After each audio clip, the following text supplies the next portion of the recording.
distress, He promised to help me. He ever loved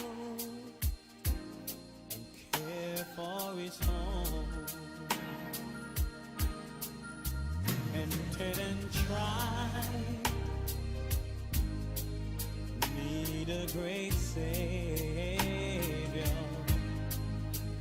one who can help my burdens to bear. I must tell Jesus, I must tell Jesus, He all my cares and sorrow will share. I must tell Jesus, I must tell Jesus, I must tell Jesus, I must tell Jesus, oh, I cannot bear these burdens alone. Burdens alone. I must tell Jesus, I must tell Jesus, oh, I must tell Jesus, Jesus can help me, yes, yes, Jesus alone. I must tell Jesus all of my troubles. He is a kind, compassionate friend. If I but ask Him, He will deliver, make of my troubles quickly and end. Oh, I must tell Jesus, I must tell Jesus, I must tell Jesus, oh, I cannot bear these burdens alone. Yes, I must tell Jesus, I must tell Jesus, I must tell Jesus, Jesus can help me, yeah, Jesus alone.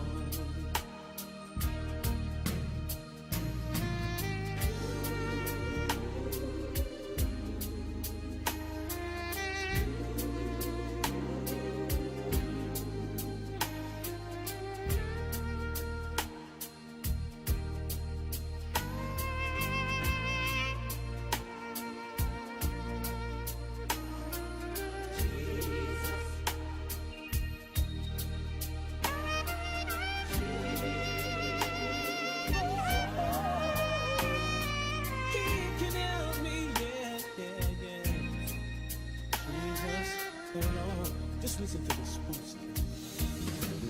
I must tell Jesus, I must tell Jesus, I must tell Jesus, oh, I cannot bear these burdens alone.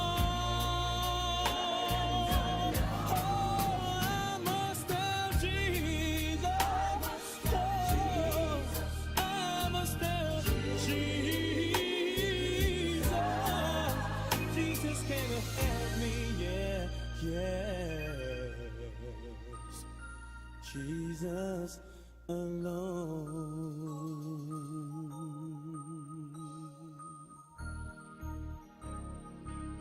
There's no feeling like this.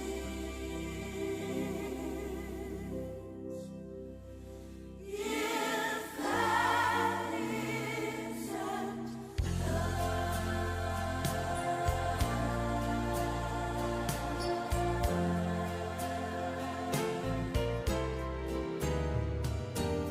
Keilah, splendor of heaven. Yes, he did. Knowing his destiny.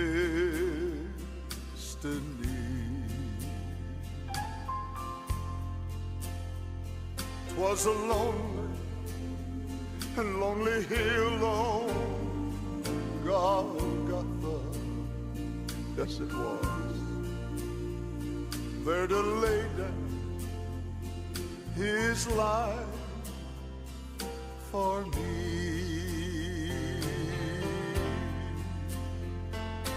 If that is a love, then the oceans are dry. There's no stars in the sky. Oh, little sparrows can't fly. Oh, yes. If that is a love, then heaven just a myth. There's no feeling, oh, like these. Oh, if that isn't love. Oh, yes. Oh, yes. There's no feeling like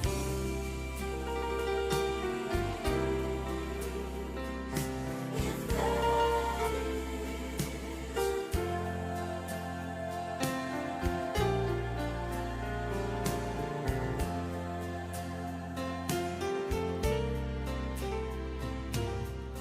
even in death, he remembered. There was a thief that day, yes, a thief, hanging by his side.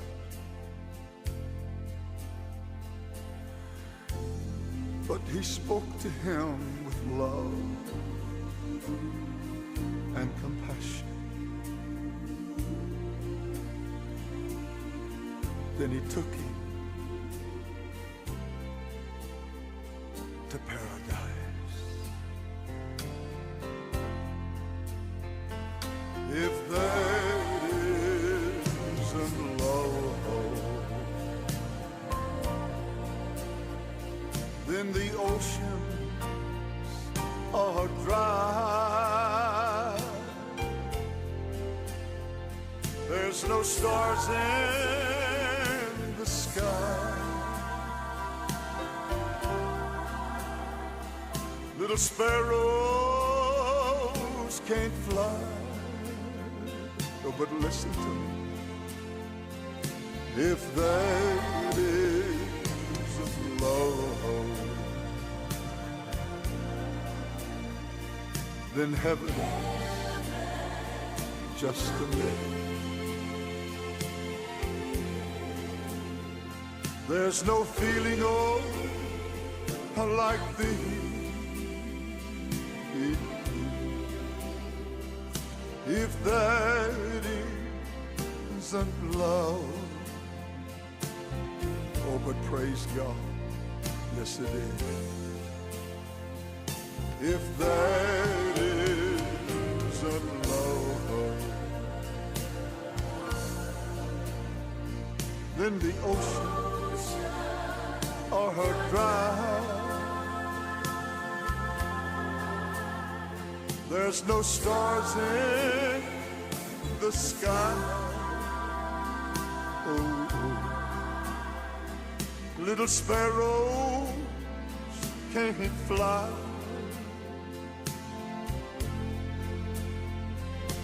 If that isn't love, then the heavens are just a minute. There's no feeling, oh, like this.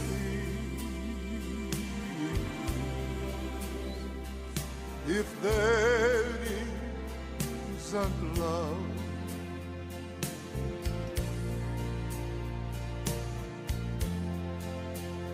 there's no feeling like this.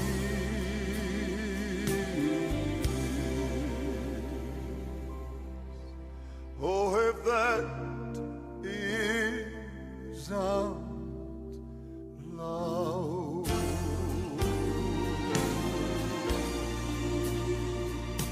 If that is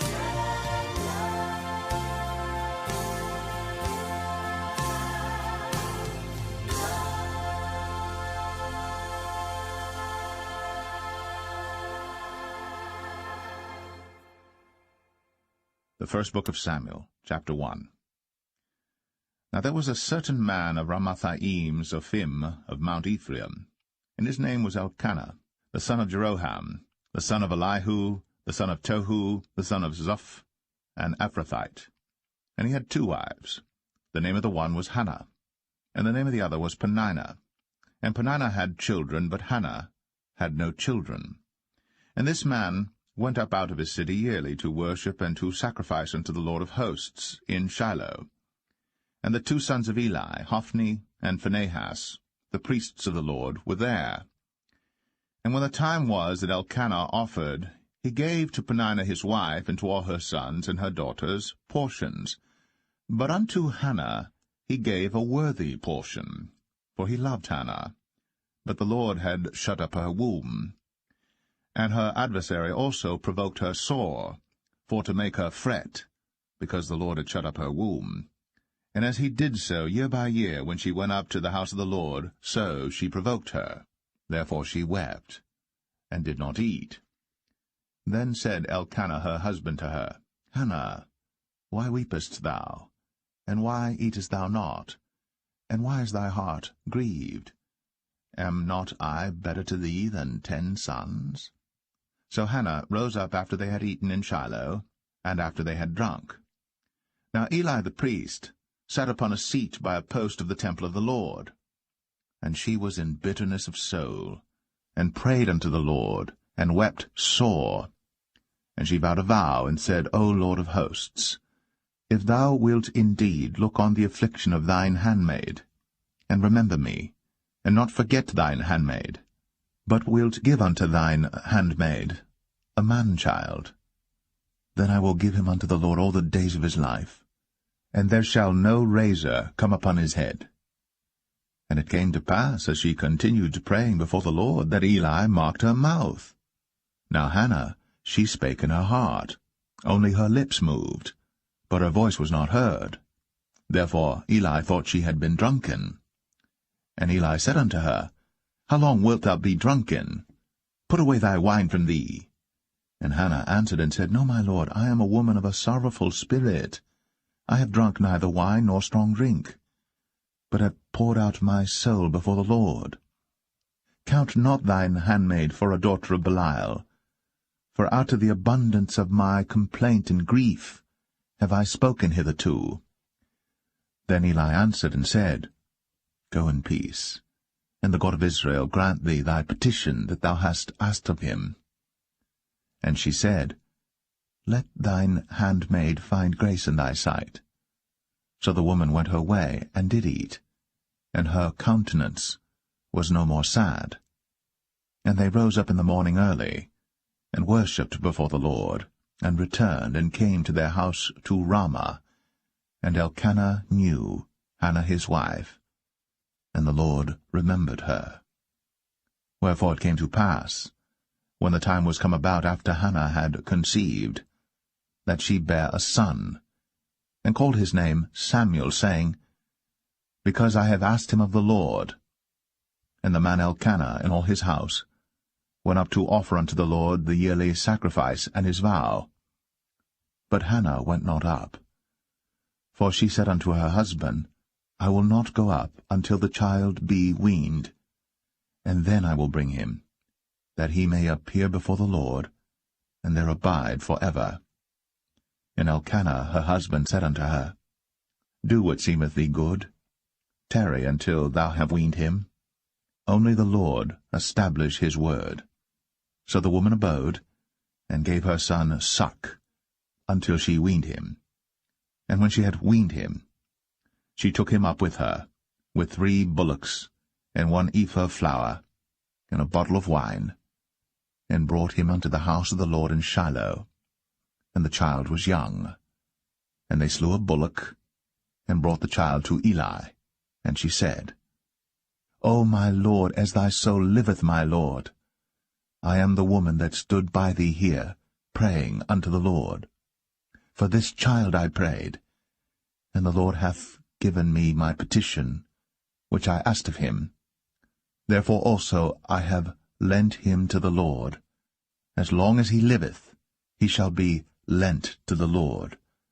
And he worshipped the Lord there.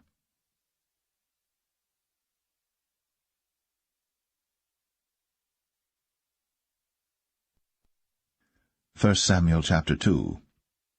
And Hannah prayed and said, My heart rejoiceth in the Lord. Mine horn is exalted in the Lord. My mouth is enlarged over mine enemies, because I rejoice in thy salvation. There is none holy as the Lord, for there is none beside thee. Neither is there any rock like our God. Talk no more so exceeding proudly. Let not arrogancy come out of your mouth. For the Lord is a God of knowledge, and by him actions are weighed. The bows of the mighty men are broken, and they that stumbled are girded with strength. They that were full have hired out themselves for bread, and they that were hungry ceased, so that the barren hath borne 7, and she that hath many children is waxed feeble. The Lord killeth, and maketh alive. He bringeth down to the grave, and bringeth up. The Lord maketh poor, and maketh rich. He bringeth low, and lifteth up. He raiseth up the poor out of the dust, and lifteth up the beggar from the dunghill, to set them among princes, and to make them inherit the throne of glory.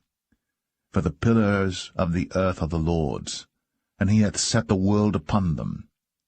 He will keep the feet of his saints, and the wicked shall be silent in darkness, for by strength shall no man prevail.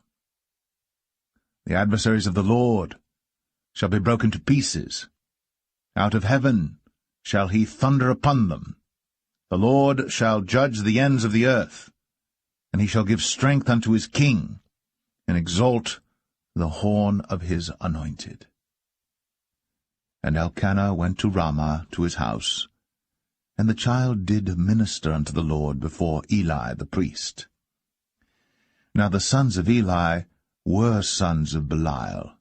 They knew not the Lord. And the priest's custom with the people was, that when any man offered sacrifice, the priest's servant came, while the flesh was in seething, with a flesh-hook of 3 teeth in his hand, and he struck it into the pan or kettle or cauldron or pot. All that the flesh-hook brought up, the priest took for himself. So they did in Shiloh unto all the Israelites that came thither.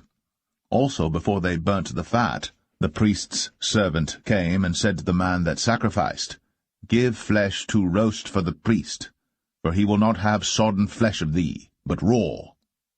And if any man said unto him, Let them not fail to burn the fat presently, and then take as much as thy soul desireth, then he would answer him, Nay, but thou shalt give it me now, and if not, I will take it by force.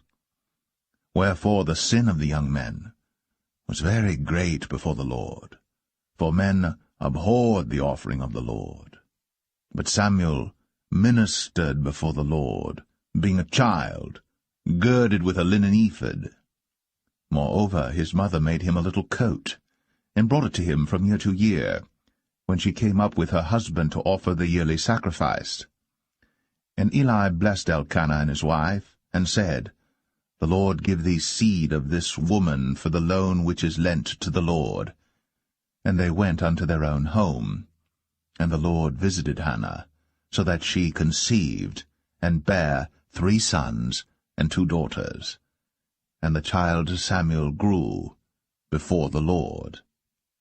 Now Eli was very old, and heard all that his sons did unto all Israel, and how they lay with the women that assembled at the door of the tabernacle of the congregation. And he said unto them, Why do ye such things? For I hear of your evil dealings by all this people. Nay, my sons, for it is no good report that I hear. Ye make the Lord's people to transgress. If one man sin against another, the judge shall judge him. But if a man sin against the Lord, who shall entreat for him?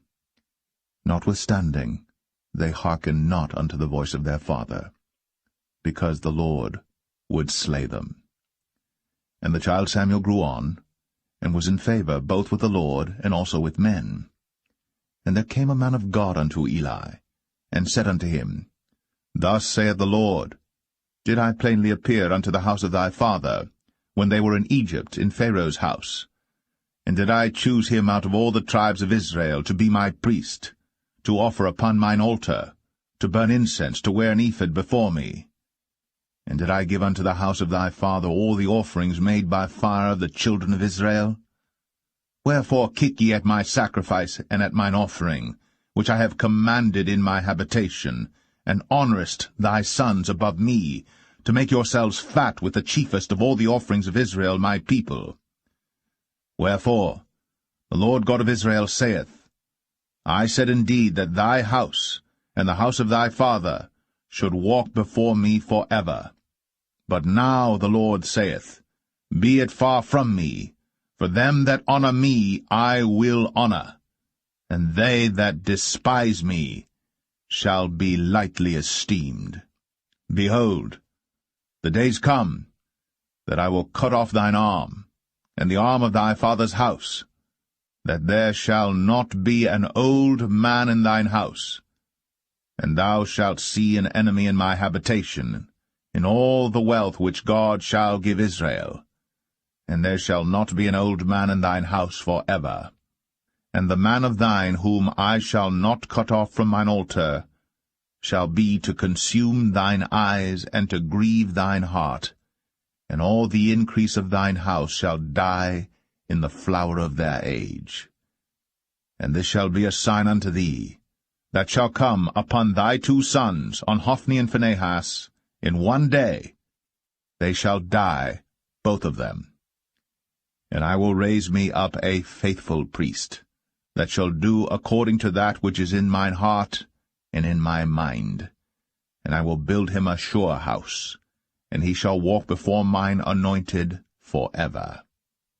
And it shall come to pass, that every one that is left in thine house shall come and crouch to him for a piece of silver and a morsel of bread, and shall say, Put me, I pray thee, into one of the priest's offices, that I may eat a piece of bread.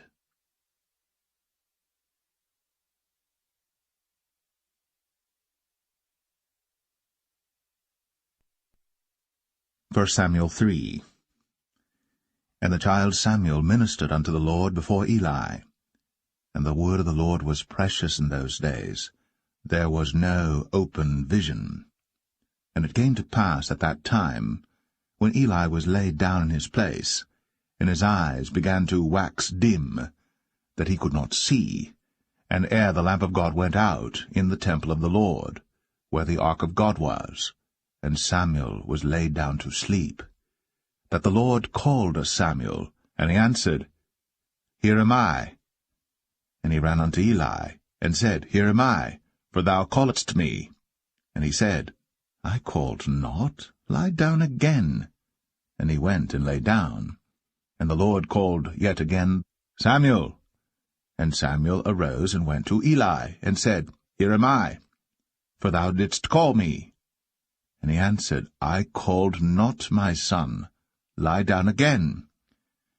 Now Samuel did not yet know the Lord, neither was the word of the Lord yet revealed unto him. And the Lord called to Samuel again the third time. And he arose, and went to Eli, and said, Here am I, for thou didst call me. And Eli perceived that the Lord had called the child. Therefore Eli said unto Samuel, Go, lie down, and it shall be, if he call thee, that thou shalt say, Speak, Lord, for thy servant heareth. So Samuel went, and lay down in his place. And the Lord came, and stood, and called, as at other times, Samuel, Samuel. Then Samuel answered, Speak, for thy servant heareth.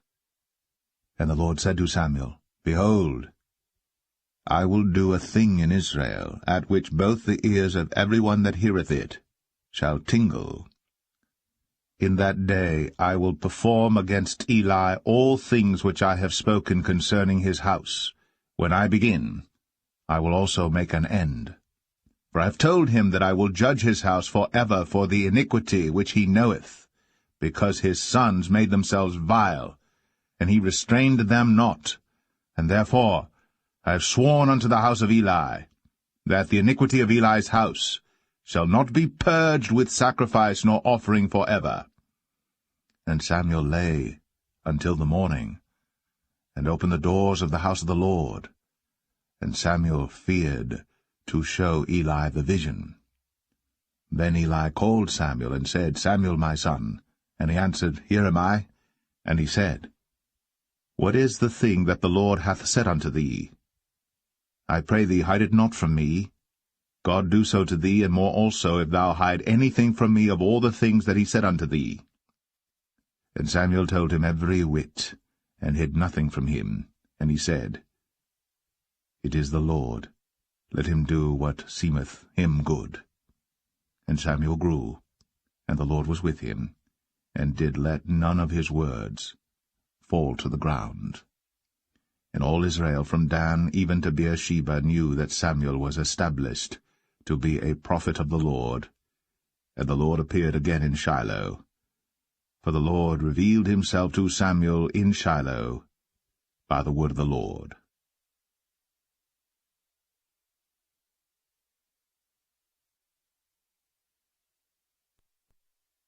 1 Samuel 4. And the word of Samuel came to all Israel. Now Israel went out against the Philistines to battle, and pitched beside Ebenezer. And the Philistines pitched in Aphek. And the Philistines put themselves in array against Israel. And when they joined battle, Israel was smitten before the Philistines, and they slew of the army in the field about 4,000 men. And when the people were come into the camp, the elders of Israel said, Wherefore hath the Lord smitten us today before the Philistines? Let us fetch the ark of the covenant of the Lord out of Shiloh unto us, that, when it cometh among us, it may save us out of the hand of our enemies. So the people sent to Shiloh, that they might bring from thence the ark of the covenant of the Lord of hosts, which dwelleth between the cherubims. And the two sons of Eli, Hophni and Phinehas, were there with the ark of the covenant of God. And when the ark of the covenant of the Lord came into the camp, all Israel shouted with a great shout, so that the earth rang again.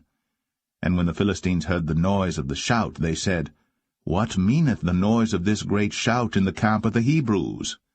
And they understood that the ark of the Lord was come into the camp.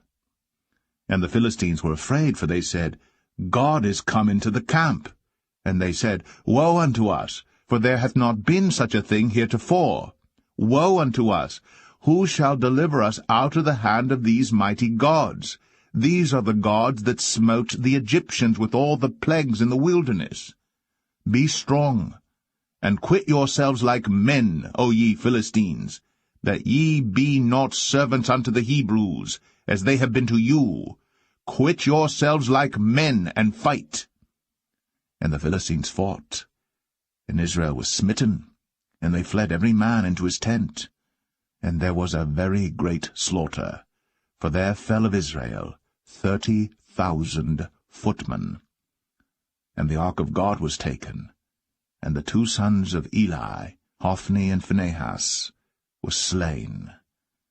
And there ran a man of Benjamin out of the army, and came to Shiloh the same day with his clothes rent, and with earth upon his head. And when he came, lo, Eli sat upon a seat by the wayside, watching, for his heart trembled for the ark of God.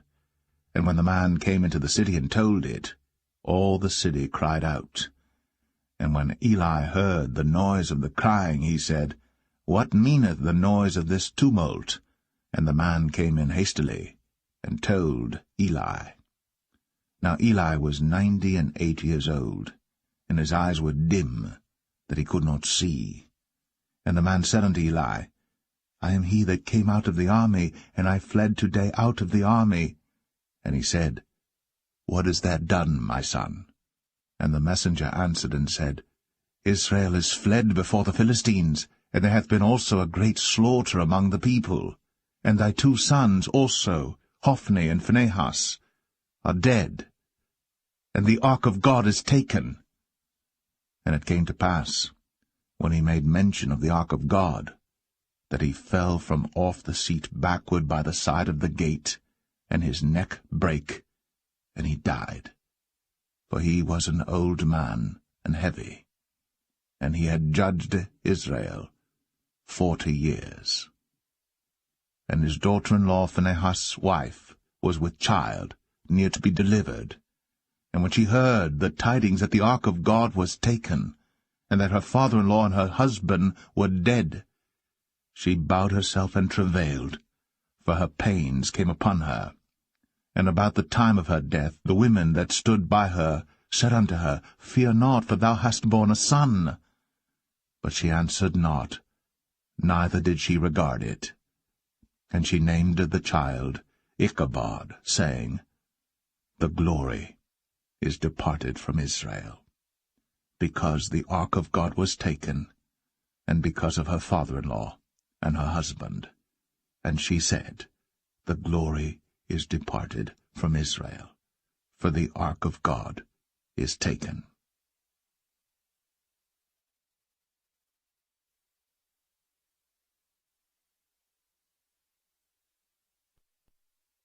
First Samuel 5. And the Philistines took the ark of God, and brought it from Ebenezer unto Ashdod.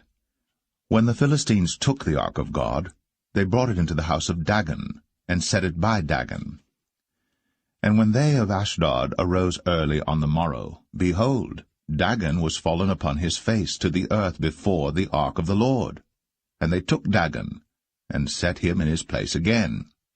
And when they arose early on the morrow morning, behold, Dagon was fallen upon his face to the ground before the ark of the Lord, and the head of Dagon, and both the palms of his hands were cut off upon the threshold. Only the stump of Dagon was left to him. Therefore neither the priests of Dagon, nor any that come into Dagon's house, tread on the threshold of Dagon in Ashdod unto this day. But the hand of the Lord was heavy upon them of Ashdod, and he destroyed them, and smote them with emerods, even Ashdod, and the coast thereof. And when the men of Ashdod saw that it was so, they said, The ark of the God of Israel shall not abide with us, for his hand is sore upon us, and upon Dagon our God. They sent therefore, and gathered all the lords of the Philistines unto them, and said, What shall we do with the ark of the God of Israel? And they answered, Let the ark of the God of Israel be carried about unto Gath. And they carried the ark of the God of Israel about thither. And it was so, that after they had carried it about, the hand of the Lord was against the city with a very great destruction, and he smote the men of the city, both small and great, and they had emerods in their secret parts. Therefore they sent the ark of God to Ekron. And it came to pass, as the ark of God came to Ekron, that the Ekronites cried out, saying, They have brought about the ark of the God of Israel to us, to slay us and our people. So they sent and gathered together all the lords of the Philistines, and said, Send away the ark of the God of Israel, and let it go again to his own place, that it slay us not and our people. For there was a deadly destruction throughout all the city. The hand of God was very heavy there. And the men that died not was smitten with the emerods, and the cry of the city went up to heaven.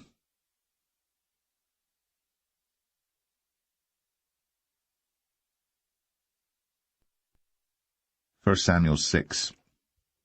And the ark of the Lord was in the country of the Philistines 7 months. And the Philistines called for the priests and the diviners, saying, What shall we do to the ark of the Lord? Tell us wherewith we shall send it to his place. And they said, If ye send away the ark of the God of Israel, send it not empty, but in any wise return him a trespass offering. Then ye shall be healed, and it shall be known to you why his hand is not removed from you. Then said they, What shall be the trespass offering which we shall return to him? They answered, 5 golden emerods, and 5 golden mice, according to the number of the lords of the Philistines. For 1 plague was on you all, and on your lords. Wherefore ye shall make images of your emerods, and images of your mice that mar the land, and ye shall give glory unto the God of Israel. Peradventure he will lighten his hand from off you, and from off your gods, and from off your land. Wherefore then do ye harden your hearts, as the Egyptians and Pharaoh hardened their hearts, when he had wrought wonderfully among them? Did they not let the people go, and they departed? Now therefore make a new cart, and take 2 milch kine, on which there hath come no yoke, and tie the kine to the cart, and bring their calves home from them. And take the ark of the Lord, and lay it upon the cart, and put the jewels of gold, which ye return him for a trespass offering, in a coffer by the side thereof, and send it away, that it may go. And see, if it goeth up by the way of his own coast, to Bethshemesh, then he hath done us this great evil. But if not, then we shall know that it is not his hand that smote us, it was a chance that happened to us. And the men did so, and took 2 milch kine, and tied them to the cart, and shut up their calves at home. And they laid the ark of the Lord upon the cart, and the coffer with the mice of gold, and the images of their emerods. And the kine took the straight way to the way of Bethshemesh, and went along the highway, lowing as they went, and turned not aside to the right hand or to the left. And the lords of the Philistines went after them unto the border of Bethshemesh. And they of Bethshemesh were reaping their wheat harvest in the valley. And they lifted up their eyes, and saw the ark, and rejoiced to see it. And the cart came into the field of Joshua, a Bethshemite, and stood there, where there was a great stone. And they clave the wood of the cart, and offered the kine a burnt offering unto the Lord. And the Levites took down the ark of the Lord, and the coffer that was with it, wherein the jewels of gold were, and put them on the great stone. And the men of Bethshemesh offered burnt offerings, and sacrificed sacrifices the same day unto the Lord. And when the 5 lords of the Philistines had seen it, they returned to Ekron the same day. And these are the golden emerods, which the Philistines returned for a trespass offering unto the Lord: for Ashdod 1, for Gaza 1, for Ashkelon 1, for Gath 1, for Ekron 1. And the golden mice, according to the number of all the cities of the Philistines, belonging to the 5 lords, both of fenced cities and of country villages, even unto the great stone of Abel, whereon they set down the ark of the Lord, which stone remaineth unto this day in the field of Joshua the Bethshemite. And he smote the men of Bethshemesh, because they had looked into the ark of the Lord. Even he smote of the people 50,060 men. And the people lamented, because the Lord had smitten many of the people with a great slaughter. And the men of Bethshemesh said, Who is able to stand before this holy Lord God? And to whom shall he go up from us? And they sent messengers to the inhabitants of Kirjath-jearim, saying, The Philistines have brought again the ark of the Lord. Come ye down, and fetch it up to you.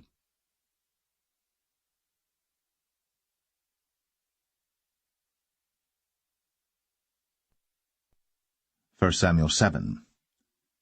And the men of Kirjath-jearim came and fetched up the ark of the Lord, and brought it into the house of Abinadab in the hill, and sanctified Eleazar his son to keep the ark of the Lord. And it came to pass, while the ark abode in Kirjath-jearim, that the time was long, for it was 20 years. And all the house of Israel lamented after the Lord. And Samuel spake unto all the house of Israel, saying, If ye do return unto the Lord with all your hearts, then put away the strange gods and Ashtoreth from among you, and prepare your hearts unto the Lord, and serve him only, and he will deliver you out of the hand of the Philistines.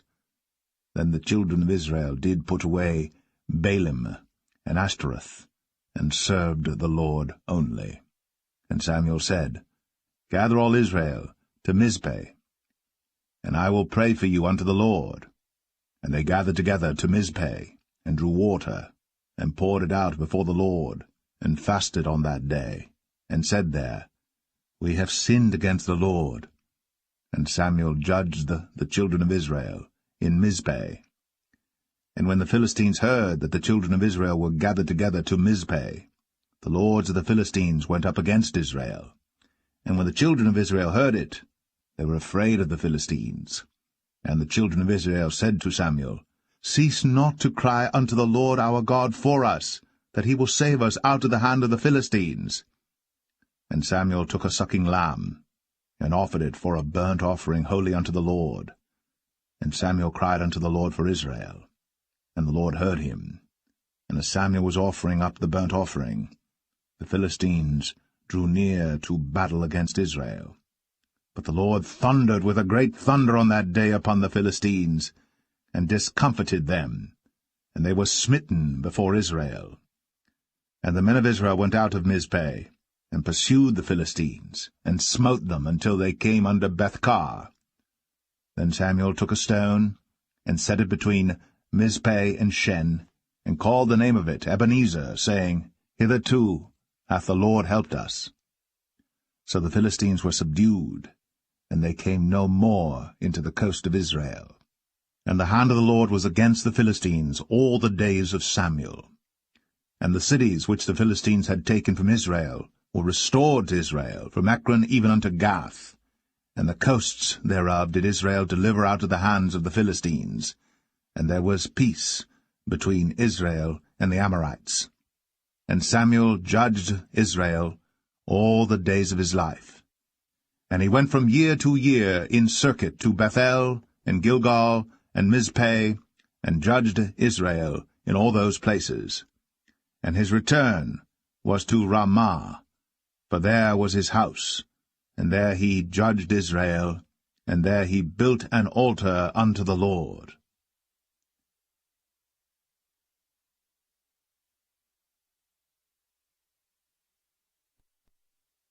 1 Samuel 8. And it came to pass, when Samuel was old, that he made his sons judges over Israel. Now the name of his firstborn was Joel, and the name of his second Abiah. They were judges in Beersheba. And his sons walked not in his ways, but turned aside after lucre, and took bribes, and perverted judgment. And all the elders of Israel gathered themselves together, and came to Samuel unto Ramah, and said unto him, Behold, thou art old, and thy sons walk not in thy ways. Now make us a king to judge us like all the nations. But the thing displeased Samuel, when they said, Give us a king to judge us. And Samuel prayed unto the Lord.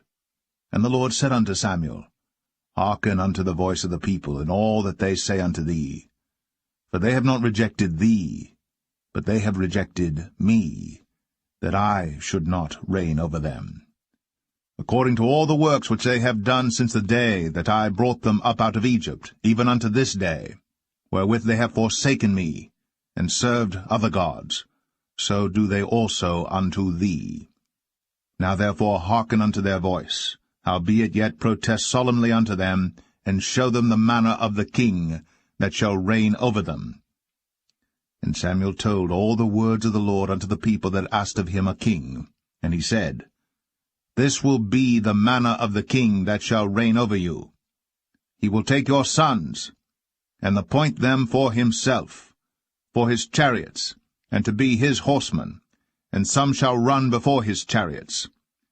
And he will appoint him captains over thousands, and captains over 50s, and will set them to ear his ground, and to reap his harvest, and to make his instruments of war, and instruments of his chariots. And he will take your daughters to be confectionaries, and to be cooks, and to be bakers. And he will take your fields, and your vineyards, and your oliveyards, even the best of them, and give them to his servants. And he will take the 10th of your seed, and of your vineyards, and give to his officers, and to his servants. And he will take your men-servants, and your maid-servants, and your goodliest young men, and your asses, and put them to his work. He will take the 10th of your sheep, and ye shall be his servants. And ye shall cry out in that day because of your king which ye shall have chosen you. And the Lord will not hear you in that day. Nevertheless, the people refused to obey the voice of Samuel, and they said, Nay, but we will have a king over us, that we also may be like all the nations, and that our king may judge us, and go out before us, and fight our battles. And Samuel heard all the words of the people, and he rehearsed them in the ears of the Lord. And the Lord said to Samuel, Hearken unto their voice, and make them a king. And Samuel said unto the men of Israel, Go ye every man unto his city.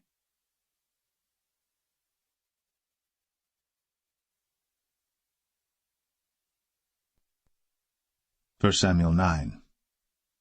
Now there was a man of Benjamin, whose name was Kish, the son of Abigail, the son of Zeror, the son of Bechorath, the son of Aphiah, a Benjamite, a mighty man of power. And he had a son whose name was Saul, a choice young man, and a goodly. And there was not among the children of Israel a goodlier person than he. From his shoulders and upward he was higher than any of the people. And the asses of Kish, Saul's father, were lost. And Kish said to Saul his son, Take now one of the servants with thee, and arise, go seek the asses. And he passed through Mount Ephraim, and passed through the land of Shalisha. But they found them not. Then they passed through the land of Shalim, and there they were not. And he passed through the land of the Benjamites, but they found them not. And when they were come to the land of Zuph, Saul said to his servant that was with him, Come, and let us return, lest my father leave caring for the asses, and take thought for us. And he said unto him, Behold now, there is in this city a man of God, and he is an honorable man. All that he saith cometh surely to pass. Now let us go thither. Peradventure he can show us our way that we should go. Then said Saul to his servant, But behold, if we go, what shall we bring the man? For the bread is spent in our vessels, and there is not a present to bring to the man of God. What have we? And the servant answered Saul again, and said, Behold, I have here at hand the 4th part of a shekel of silver. That will I give to the man of God, to tell us our way. Before time in Israel, when a man went to inquire of God, thus he spake, Come, and let us go to the seer. For he that is now called a prophet was before time called a seer. Then said Saul to his servant, Well said, Come, let us go. So they went unto the city where the man of God was. And as they went up the hill to the city, they found young maidens going out to draw water, and said unto them, Is the seer here? And they answered them, and said, He is, behold, he is before you. Make haste now, for he came today to the city, for there is a sacrifice of the people today in the high place. As soon as ye be come into the city, ye shall straightway find him, before he go up to the high place to eat. For the people will not eat until he come, because he doth bless the sacrifice, and afterwards they eat that be bidden. Now therefore get you up, for about this time ye shall find him. And they went up into the city. And when they were come into the city, behold, Samuel came out against them, for to go up to the high place.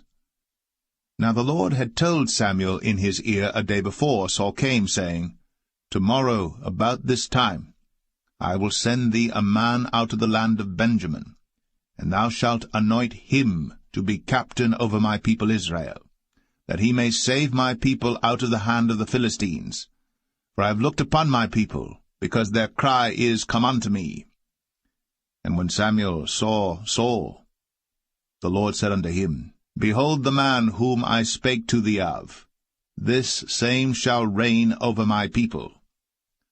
Then Saul drew near to Samuel in the gate, and said, Tell me, I pray thee, where the seer's house is.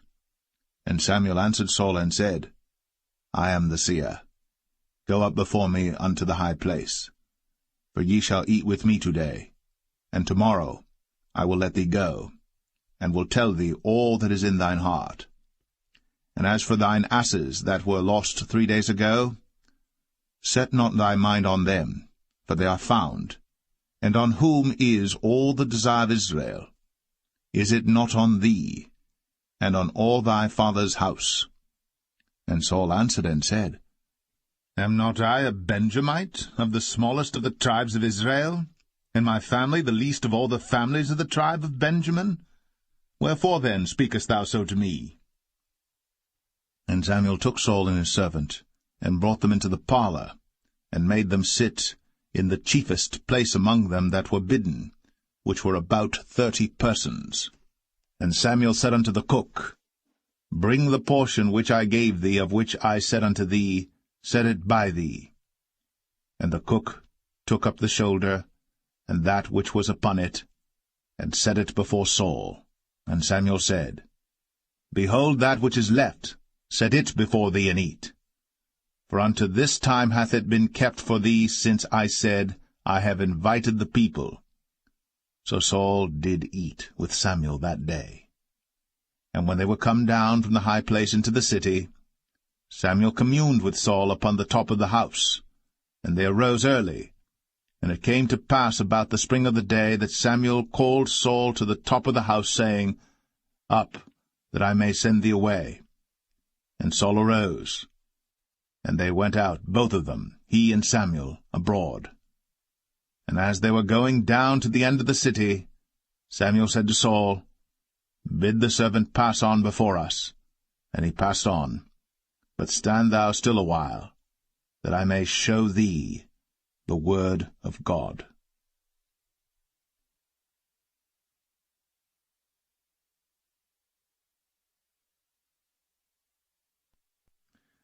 1 Samuel 10. Then Samuel took a vial of oil, and poured it upon his head, and kissed him, and said, Is it not because the Lord hath anointed thee to be captain over his inheritance? When thou art departed from me today, then thou shalt find 2 men by Rachel's sepulchre, in the border of Benjamin at Zelzah.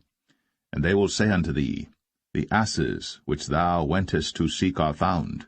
And lo, thy father hath left the care of the asses, and sorroweth for you, saying, What shall I do for my son?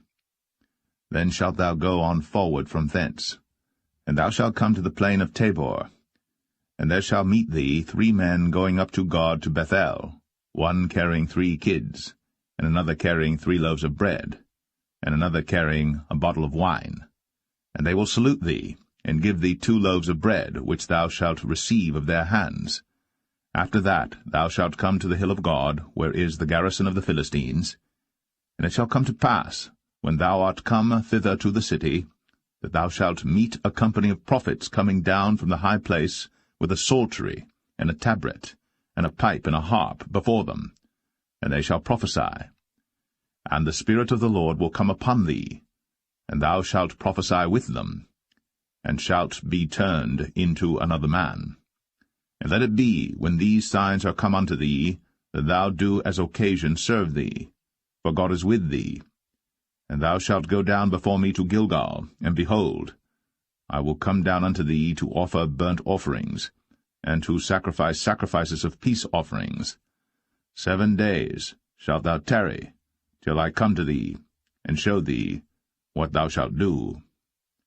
And it was so that when he had turned his back to go from Samuel, God gave him another heart. And all those signs came to pass that day. And when they came thither to the hill, behold, a company of prophets met him, and the Spirit of God came upon him, and he prophesied among them. And it came to pass, when all that knew him beforetime saw that, behold, he prophesied among the prophets, then the people said one to another, What is this that is come unto the son of Kish? Is Saul also among the prophets? And one of the same place answered and said, But who is their father? Therefore it became a proverb, Is Saul also among the prophets? And when he had made an end of prophesying, he came to the high place. And Saul's uncle said unto him and to his servant, Whither went ye? And he said, To seek the asses. And when we saw that they were nowhere, we came to Samuel. And Saul's uncle said, Tell me, I pray thee, what Samuel said unto you.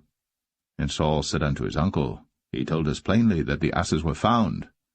But of the matter of the kingdom whereof Samuel spake, he told him not. And Samuel called the people together unto the Lord to Mizpeh, and said unto the children of Israel, Thus saith the Lord God of Israel, I brought up Israel out of Egypt, and delivered you out of the hand of the Egyptians, and out of the hand of all kingdoms, and of them that oppressed you. And ye have this day rejected your God, who himself saved you out of all your adversities and your tribulations. And ye have said unto him, Nay, but set a king over us. Now therefore present yourselves before the Lord by your tribes and by your thousands. And when Samuel had caused all the tribes of Israel to come near, the tribe of Benjamin was taken. When he had caused the tribe of Benjamin to come near by their families, the family of Matri was taken. And Saul the son of Kish was taken. And when they sought him, he could not be found. Therefore they inquired of the Lord further, if the man should yet come thither. And the Lord answered, Behold, he hath hid himself among the stuff. And they ran and fetched him thence. And when he stood among the people, he was higher than any of the people, from his shoulders and upward. And Samuel said to all the people, See ye him, whom the Lord hath chosen, that there is none like him among all the people? And all the people shouted and said, God save the king. Then Samuel told the people the manner of the kingdom, and wrote it in a book, and laid it up before the Lord. And Samuel sent all the people away, every man to his house. And Saul also went home to Gibeah, and there went with him a band of men, whose hearts God had touched. But the children of Belial said, How shall this man save us? And they despised him, and brought him no presents. But he held his peace.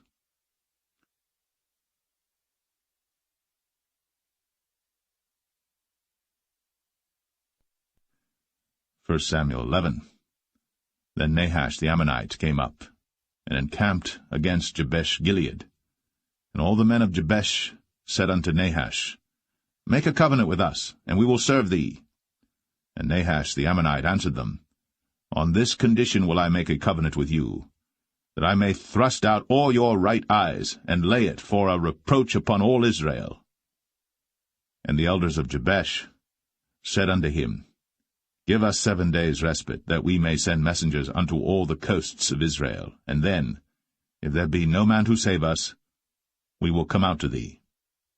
Then came the messengers to Gibeah of Saul, and told the tidings in the ears of the people. And all the people lifted up their voices and wept.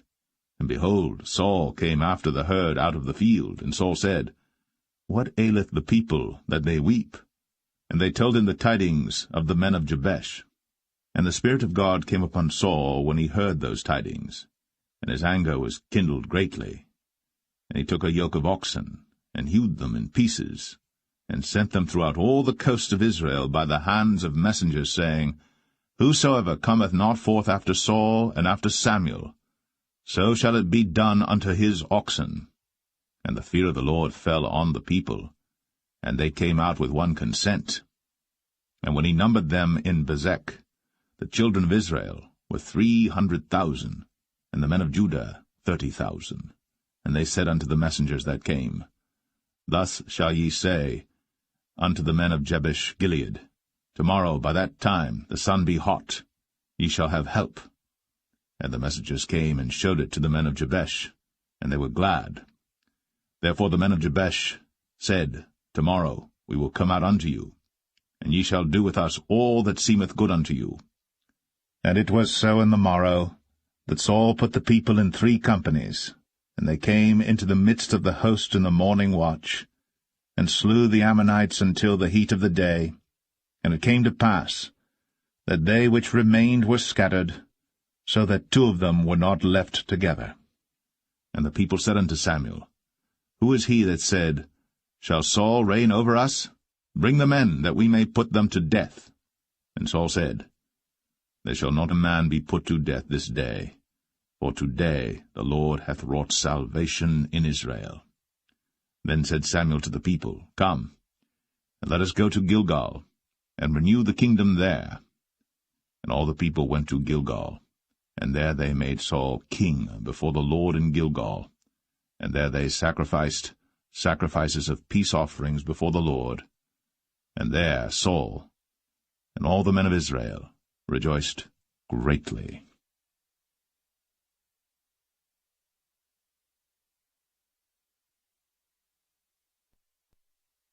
1 Samuel 12.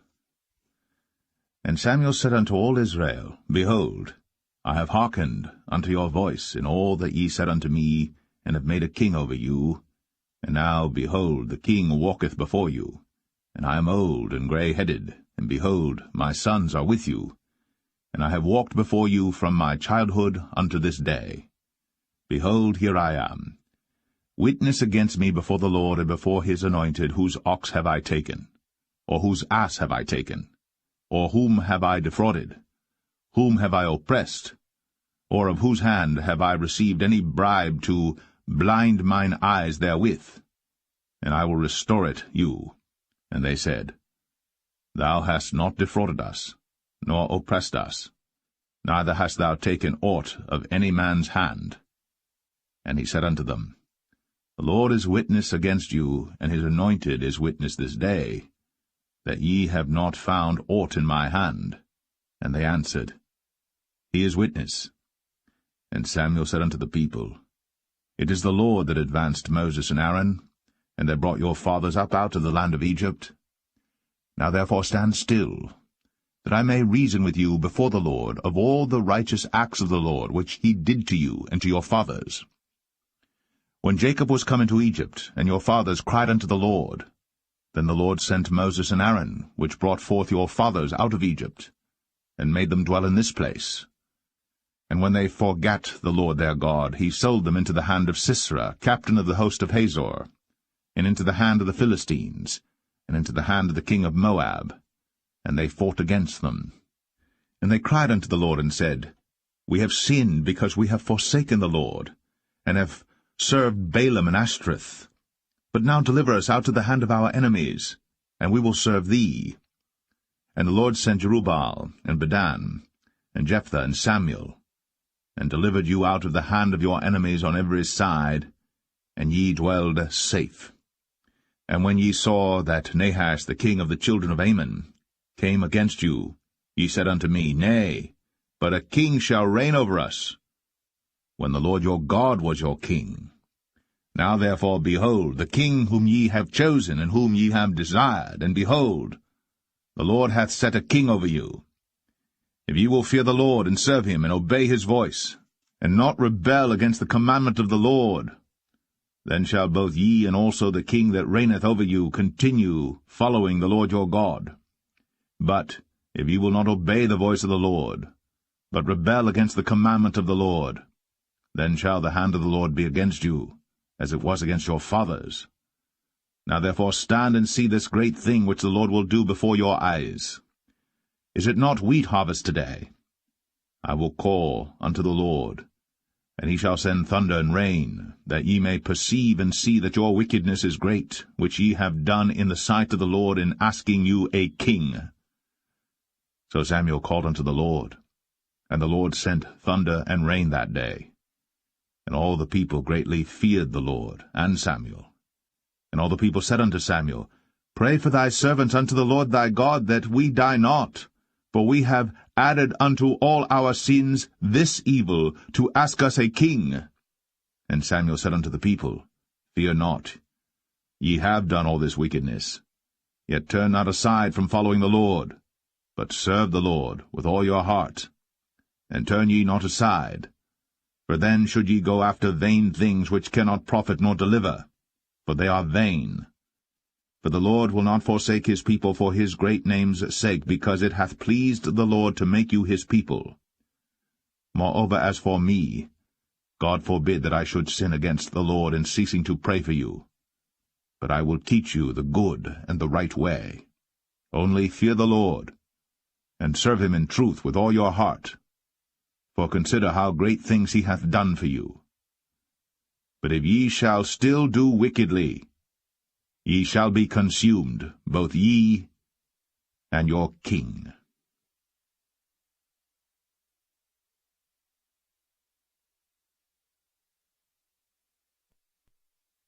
1 Samuel 13. Saul reigned 1 year. And when he had reigned 2 years over Israel, Saul chose him 3,000 men of Israel, whereof 2,000 were with Saul in Michmash and in Mount Bethel, and 1,000 were with Jonathan in Gibeah of Benjamin. And the rest of the people he sent every man to his tent.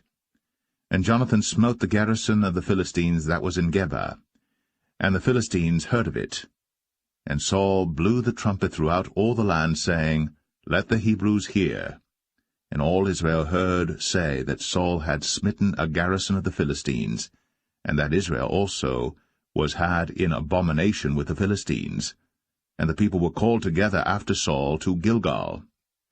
And the Philistines gathered themselves together to fight with Israel, 30,000 chariots and 6,000 horsemen, and people as the sand which is on the seashore in multitude. And they came up, and pitched in Michmash, eastward from Bethaven. When the men of Israel saw that they were in a strait, for the people were distressed, then the people did hide themselves in caves, and in thickets, and in rocks, and in high places, and in pits. And some of the Hebrews went over Jordan to the land of Gad and Gilead. As for Saul, he was yet in Gilgal, and all the people followed him trembling. And he tarried 7 days according to the set time that Samuel had appointed. But Samuel came not to Gilgal, and the people were scattered from him. And Saul said, Bring hither a burnt offering to me, and peace offerings. And he offered the burnt offering. And it came to pass that as soon as he had made an end of offering the burnt offering, behold, Samuel came. And Saul went out to meet him, that he might salute him. And Samuel said, What hast thou done? And Saul said, Because I saw that the people were scattered from me, and that thou camest not within the days appointed, and that the Philistines gathered themselves together at Michmash. Therefore said I, The Philistines will come down now upon me to Gilgal, and I have not made supplication unto the Lord. I forced myself therefore, and offered a burnt offering. And Samuel said to Saul, Thou hast done foolishly. Thou hast not kept the commandment of the Lord thy God, which he commanded thee. For now would the Lord have established thy kingdom upon Israel for ever. But now thy kingdom shall not continue. The Lord hath sought him a man after his own heart. And the Lord hath commanded him to be captain over his people, because thou hast not kept that which the Lord commanded thee. And Samuel arose, and gat him up from Gilgal unto Gibeah of Benjamin. And Saul numbered the people that were present with him about 600 men. And Saul and Jonathan his son, and the people that were present with him, abode in Gibeah of Benjamin. But the Philistines encamped in Michmash. And the spoilers came out of the camp of the Philistines in 3 companies. 1 company turned unto the way that leadeth to Ophrah, unto the land of Shual. And another company turned the way to Beth-horon, and another company turned to the way of the border that looketh to the valley of Zeboim, toward the wilderness. Now there was no smith found throughout all the land of Israel. For the Philistines said, Lest the Hebrews make them swords or spears. But all the Israelites went down to the Philistines to sharpen every man his share, and his coulter, and his axe, and his mattock. Yet they had a file for the mattocks, and for the coulters, and for the forks, and for the axes, and to sharpen the goads. So it came to pass in the day of battle that there was neither sword nor spear found in the hand of any of the people that were with Saul and Jonathan. But with Saul and with Jonathan his son was there found. And the garrison of the Philistines went out to the passage of Michmash.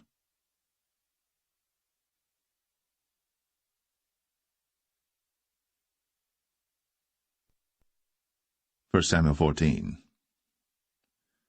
Now it came to pass upon a day that Jonathan the son of Saul said unto the young man that bare his armor, Come, and let us go over to the Philistines' garrison that is on the other side. But he told not his father. And Saul tarried in the uttermost part of Gibeah, under a pomegranate tree which is in Migron, and the people that were with him were about 600 men. And Ahiah, the son of Ahitub, Ichabod's brother, the son of Phinehas, the son of Eli, the Lord's priest in Shiloh, wearing an ephod. And the people knew not that Jonathan was gone. And between the passages, by which Jonathan sought to go over unto the Philistines' garrison, there was a sharp rock on the one side, and a sharp rock on the other side. And the name of the one was Bozez, and the name of the other Sinai. The forefront of the one was situate northward over against Michmash, and the other southward over against Gibeah. And Jonathan said to the young men that bare his armor, Come, and let us go over unto the garrison of these uncircumcised. It may be that the Lord will work for us, for there is no restraint to the Lord to save by many or by few. And his armor-bearer said unto him, Do all that is in thine heart, turn thee, behold, I am with thee according to thy heart. Then said Jonathan, Behold, we will pass over unto these men, and we will discover ourselves unto them. If they say thus unto us, Tarry until we come to you, then we will stand still in our place, and will not go up unto them.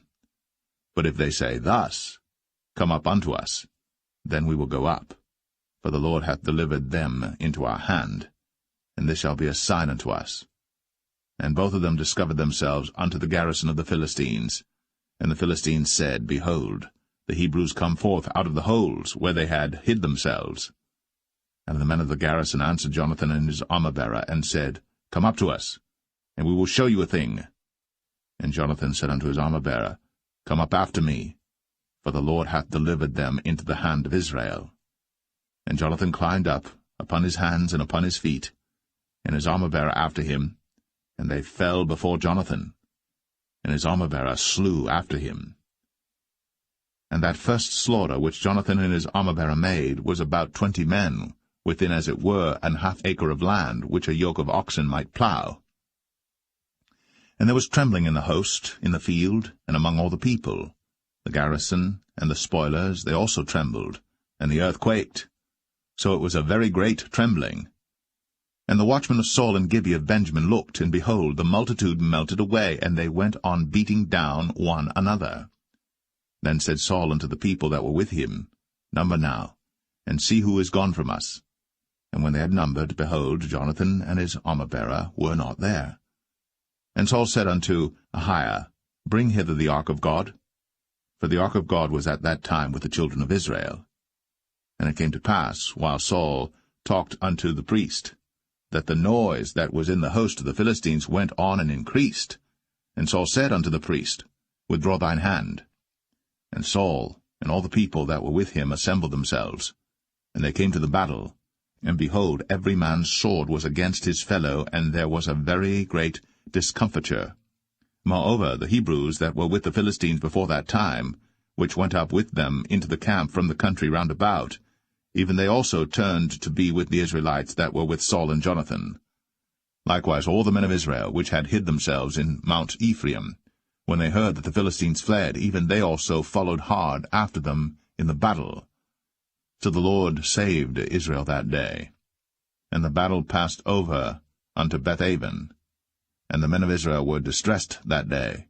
For Saul had adjured the people, saying, Cursed be the man that eateth any food until evening, that I may be avenged on mine enemies. So none of the people tasted any food. And all they of the land came to a wood, and there was honey upon the ground. And when the people were come into the wood, behold, the honey dropped. But no man put his hand to his mouth, for the people feared the oath. But Jonathan heard not, when his father charged the people with the oath, wherefore he put forth the end of the rod that was in his hand, and dipped it in an honeycomb, and put his hand to his mouth, and his eyes were enlightened. Then answered one of the people, and said, Thy father straitly charged the people with an oath, saying, Cursed be the man that eateth any food this day. And the people were faint. Then said Jonathan, My father hath troubled the land, See, I pray you, how mine eyes have been enlightened, because I tasted a little of this honey. How much more, if haply the people had eaten freely today of the spoil of their enemies which they found? For had there not been now a much greater slaughter among the Philistines? And they smote the Philistines that day, from Michmash to Ailon, and the people were very faint. And the people flew upon the spoil, and took sheep and oxen and calves, and slew them on the ground. And the people did eat them with the blood. Then they told Saul, saying, Behold, the people sin against the Lord, in that they eat with the blood. And he said, Ye have transgressed. Roll a great stone unto me this day. And Saul said, Disperse yourselves among the people, and say unto them, Bring me hither every man his ox, and every man his sheep, and slay them here, and eat, and sin not against the Lord in eating with the blood. And all the people brought every man his ox with him that night, and slew them there. And Saul built an altar unto the Lord. The same was the first altar that he built unto the Lord. And Saul said, Let us go down after the Philistines by night, and spoil them until the morning light, and let us not leave a man of them. And they said, Do whatsoever seemeth good unto thee. Then said the priest, Let us draw near hither unto God. And Saul asked counsel of God, Shall I go down after the Philistines? Wilt thou deliver them into the hand of Israel? But he answered him not that day. And Saul said, Draw ye near hither, all the chief of the people, and know and see wherein this sin hath been this day. For as the Lord liveth, which saveth Israel, though it be in Jonathan my son, he shall surely die. But there was not a man among all the people that answered him. Then said he unto all Israel, Be ye on one side, and I and Jonathan my son will be on the other side. And the people said unto Saul, Do what seemeth good unto thee. Therefore Saul said unto the Lord God of Israel, Give a perfect lot. And Saul and Jonathan were taken, but the people escaped. And Saul said, Cast lots between me and Jonathan my son. And Jonathan was taken. Then Saul said to Jonathan, Tell me what thou hast done. And Jonathan told him, and said, I did but taste a little honey with the end of the rod that was in mine hand, and lo, I must die. And Saul answered, God do so and more also, for thou shalt surely die, Jonathan. And the people said unto Saul, Shall Jonathan die, who hath wrought this great salvation in Israel? God forbid, as the Lord liveth. There shall not one hair of his head fall to the ground, for he hath wrought with God this day. So the people rescued Jonathan, that he died not. Then Saul went up from following the Philistines, and the Philistines went to their own place. So Saul took the kingdom over Israel, and fought against all his enemies on every side, against Moab, and against the children of Ammon, and against Edom, and against the kings of Zobah, and against the Philistines, and whithersoever he turned himself, he vexed them. And he gathered an host, and smote the Amalekites, and delivered Israel out of the hands of them that spoiled them.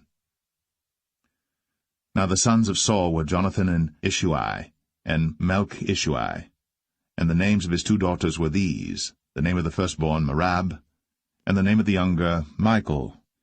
And the name of Saul's wife was Ahinoam, the daughter of Ahimaaz. And the name of the captain of his host was Abner, the son of Ner, Saul's uncle. And Kish was the father of Saul, and Ner, the father of Abner, was the son of Abigail. And there was sore war against the Philistines all the days of Saul. And when Saul saw any strong man or any valiant man, he took him unto him.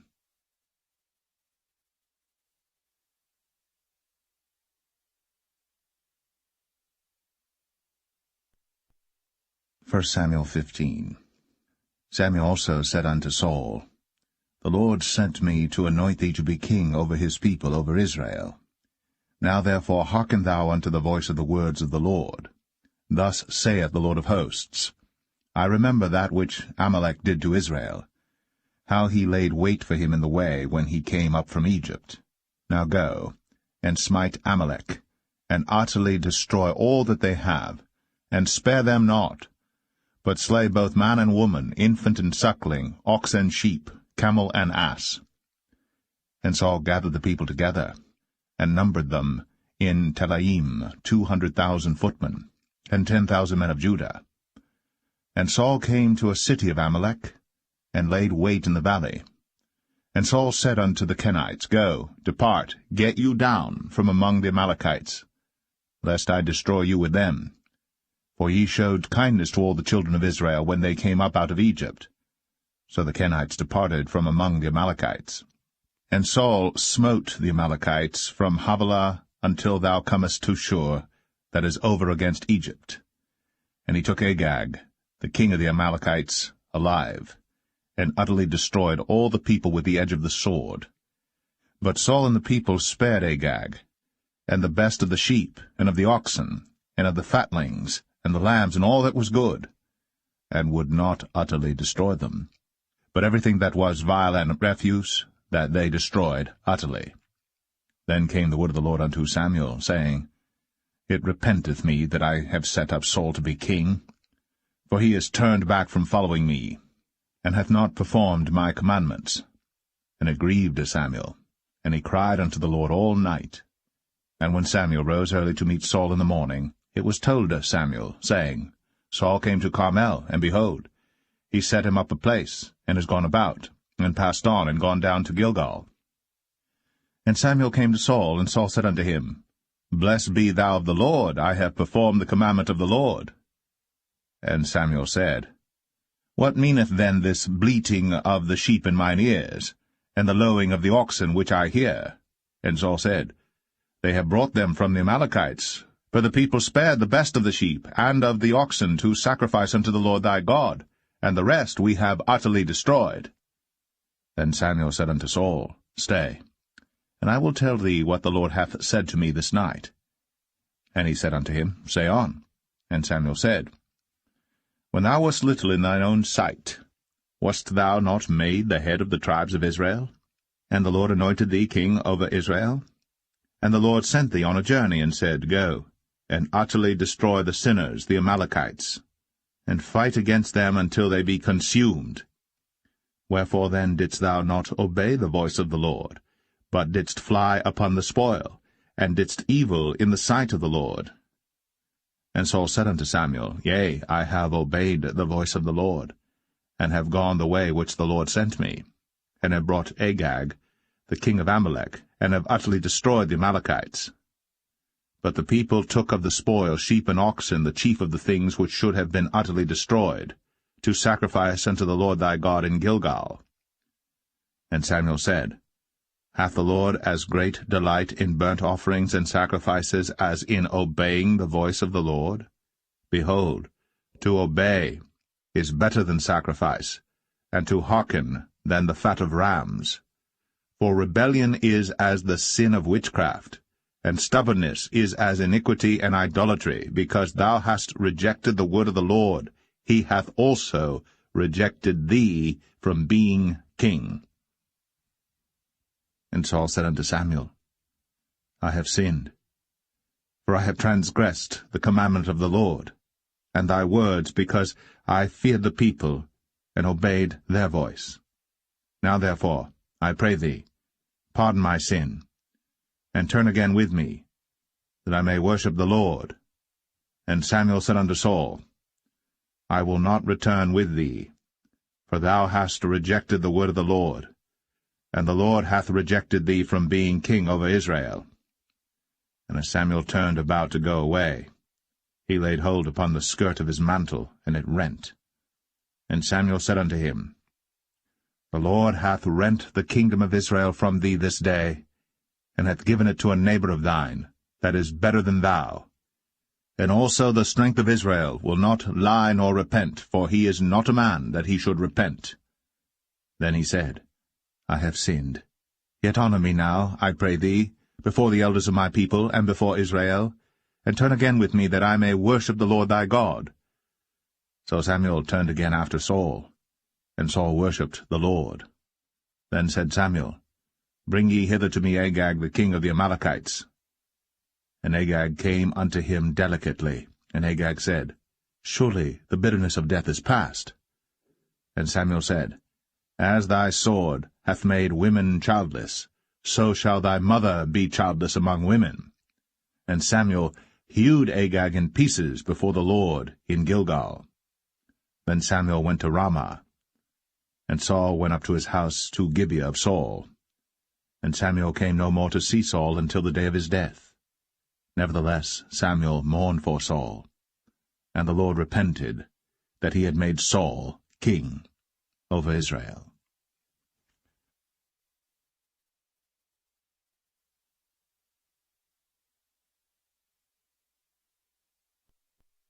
First Samuel 16. And the Lord said unto Samuel, How long wilt thou mourn for Saul, seeing I have rejected him from reigning over Israel? Fill thine horn with oil, and go. I will send thee to Jesse the Bethlehemite, for I have provided me a king among his sons. And Samuel said, How can I go? If Saul hear it, he will kill me. And the Lord said, Take an heifer with thee, and say, I am come to sacrifice to the Lord. And call Jesse to the sacrifice. And I will show thee what thou shalt do, and thou shalt anoint unto me him whom I name unto thee. And Samuel did that which the Lord spake, and came to Bethlehem. And the elders of the town trembled at his coming, and said, Comest thou peaceably? And he said, Peaceably. I am come to sacrifice unto the Lord. Sanctify yourselves, and come with me to the sacrifice. And he sanctified Jesse and his sons, and called them to the sacrifice. And it came to pass, when they were come, that he looked on Eliab, and said, Surely the Lord's anointed is before him. But the Lord said unto Samuel, Look not on his countenance, or on the height of his stature, because I have refused him. For the Lord seeth not as man seeth. For man looketh on the outward appearance, but the Lord looketh on the heart. Then Jesse called Abinadab, and made him pass before Samuel, and he said, Neither hath the Lord chosen this. Then Jesse made Shammah to pass by, and he said, Neither hath the Lord chosen this. Again Jesse made 7 of his sons to pass before Samuel. And Samuel said unto Jesse, The Lord hath not chosen these. And Samuel said unto Jesse, Are here all thy children? And he said, There remaineth yet the youngest, and behold, he keepeth the sheep. And Samuel said unto Jesse, Send and fetch him, for we will not sit down till he come hither. And he sent and brought him in. Now he was ruddy, and withal of a beautiful countenance, and goodly to look to. And the Lord said, Arise, anoint him, for this is he. Then Samuel took the horn of oil, and anointed him in the midst of his brethren. And the Spirit of the Lord came upon David from that day forward. So Samuel rose up, and went to Ramah. But the Spirit of the Lord departed from Saul, and an evil spirit from the Lord troubled him. And Saul's servant said unto him, Behold now, an evil spirit from God troubleth thee. Let our Lord now command thy servants, which are before thee, to seek out a man, who is a cunning player on an harp. And it shall come to pass, when the evil spirit from God is upon thee, that he shall play with his hand, and thou shalt be well. And Saul said unto his servants, Provide me now a man that can play well, and bring him to me. Then answered one of the servants, and said, Behold, I have seen a son of Jesse the Bethlehemite, that is cunning in playing, and a mighty valiant man, and a man of war, and prudent in matters, and a comely person. And the Lord is with him. Wherefore Saul sent messengers unto Jesse, and said, Send me David thy son, which is with the sheep. And Jesse took an ass laden with bread, and a bottle of wine, and a kid, and sent them by David his son unto Saul. And David came to Saul, and stood before him. And he loved him greatly, and he became his armor-bearer. And Saul sent to Jesse, saying, Let David, I pray thee, stand before me, for he hath found favor in my sight. And it came to pass, when the evil spirit from God was upon Saul, that David took an harp, and played with his hand. So Saul was refreshed, and was well, and the evil spirit departed from him.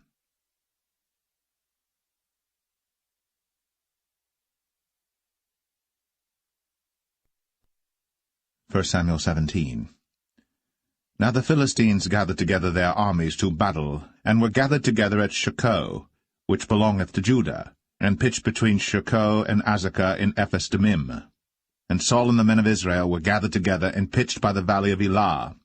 and set the battle in array against the Philistines. And the Philistines stood on a mountain on the one side, and Israel stood on a mountain on the other side, and there was a valley between them.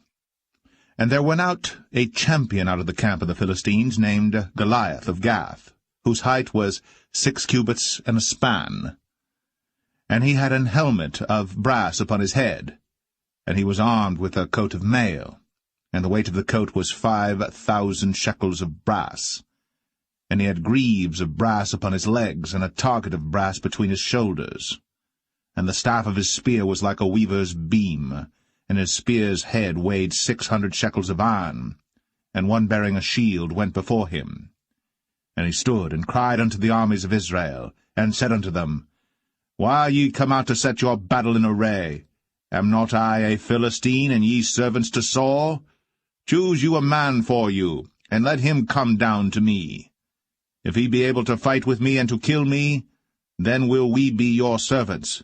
But if I prevail against him, and kill him, then shall ye be our servants, and serve us. And the Philistine said, I defy the armies of Israel this day. Give me a man, that we may fight together. When Saul and all Israel heard those words of the Philistine, they were dismayed, and greatly afraid. Now David was the son of that Ephrathite of Bethlehem, Judah, whose name was Jesse, and he had 8 sons. And the man went among men for an old man in the days of Saul. And the 3 eldest sons of Jesse went and followed Saul to the battle. And the names of his 3 sons that went to the battle were Eliab the firstborn, and next unto him Abinadab, and the third Shammah. And David was the youngest, and the 3 eldest followed Saul. But David went and returned from Saul to feed his father's sheep at Bethlehem. And the Philistine drew near morning and evening, and presented himself 40 days. And Jesse said unto David his son, Take now for thy brethren an ephah of this parched corn, and these 10 loaves, and run to the camp to thy brethren. And carry these 10 cheeses unto the captain of their 1,000, and look how thy brethren fare, and take their pledge. Now Saul and they, and all the men of Israel, were in the valley of Elah, fighting with the Philistines. And David rose up early in the morning, and left the sheep with a keeper, and took and went, as Jesse had commanded him. And he came to the trench, as the host was going forth to the fight, and shouted for the battle. For Israel and the Philistines had put the battle in array, army against army. And David left his carriage in the hand of the keeper of the carriage, and ran into the army, and came and saluted his brethren. And as he talked with them, behold, there came up the champion, the Philistine of Gath, Goliath by name, out of the armies of the Philistines, and spake according to the same words, and David heard them. And all the men of Israel, when they saw the man, fled from him, and were sore afraid. And the men of Israel said, Have ye seen this man that is come up? Surely to defy Israel is he come up. And it shall be that the man who killeth him, the king will enrich him with great riches, and will give him his daughter, and make his father's house free in Israel. And David spake to the men that stood by him, saying, What shall be done to the man that killeth this Philistine, and taketh away the reproach from Israel? For who is this uncircumcised Philistine, that he should defy the armies of the living God?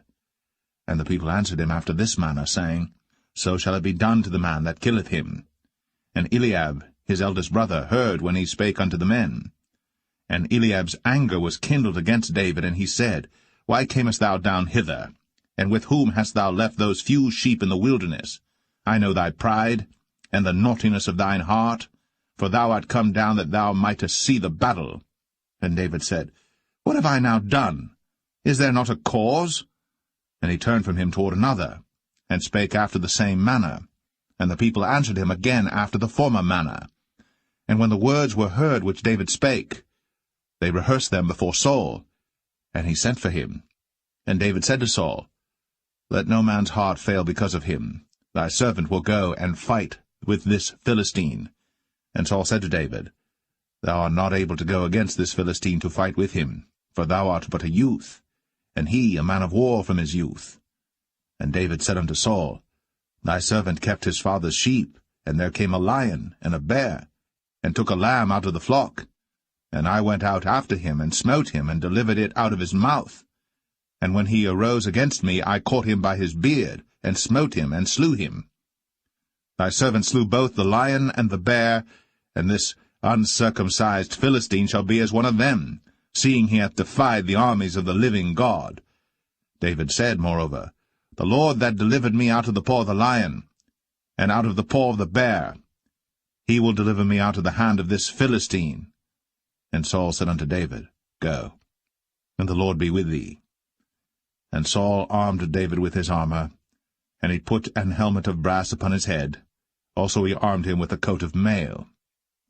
And David girded his sword upon his armor, and he essayed to go, for he had not proved it. And David said unto Saul, I cannot go with these, for I have not proved them. And David put them off him. And he took his staff in his hand, and chose him 5 smooth stones out of the brook, and put them in a shepherd's bag which he had, even in a scrip, and his sling was in his hand. And he drew near to the Philistine. And the Philistine came on and drew near unto David. And the man that bare the shield went before him. And when the Philistine looked about and saw David, he disdained him, for he was but a youth, and ruddy, and of a fair countenance.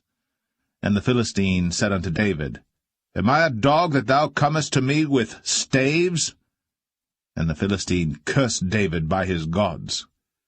And the Philistine said to David, Come to me, and I will give thy flesh unto the fowls of the air, and to the beasts of the field. Then said David to the Philistine, Thou comest to me with a sword, and with a spear, and with a shield. But I come to thee in the name of the Lord of hosts, the God of the armies of Israel, whom thou hast defied. This day will the Lord deliver thee into mine hand, and I will smite thee, and take thine head from thee. And I will give the carcasses of the host of the Philistines this day unto the fowls of the air, and to the wild beasts of the earth, that all the earth may know that there is a God in Israel. And all this assembly shall know that the Lord saveth not with sword and spear, for the battle is the Lord's, and he will give you into our hands. And it came to pass, when the Philistine arose, and came and drew nigh to meet David, that David hasted, and ran toward the army to meet the Philistine. And David put his hand in his bag, and took thence a stone, and slang it, and smote the Philistine in his forehead, that the stone sunk into his forehead, and he fell upon his face to the earth. So David prevailed over the Philistine with a sling and with a stone, and smote the Philistine, and slew him. But there was no sword in the hand of David. Therefore David ran, and stood upon the Philistine, and took his sword, and drew it out of the sheath thereof, and slew him, and cut off his head therewith. And when the Philistines saw their champion was dead, they fled. And the men of Israel and of Judah arose, and shouted, and pursued the Philistines until thou come to the valley, and to the gates of Ekron. And the wounded of the Philistines fell down by the way to Sharaim, even unto Gath and unto Ekron.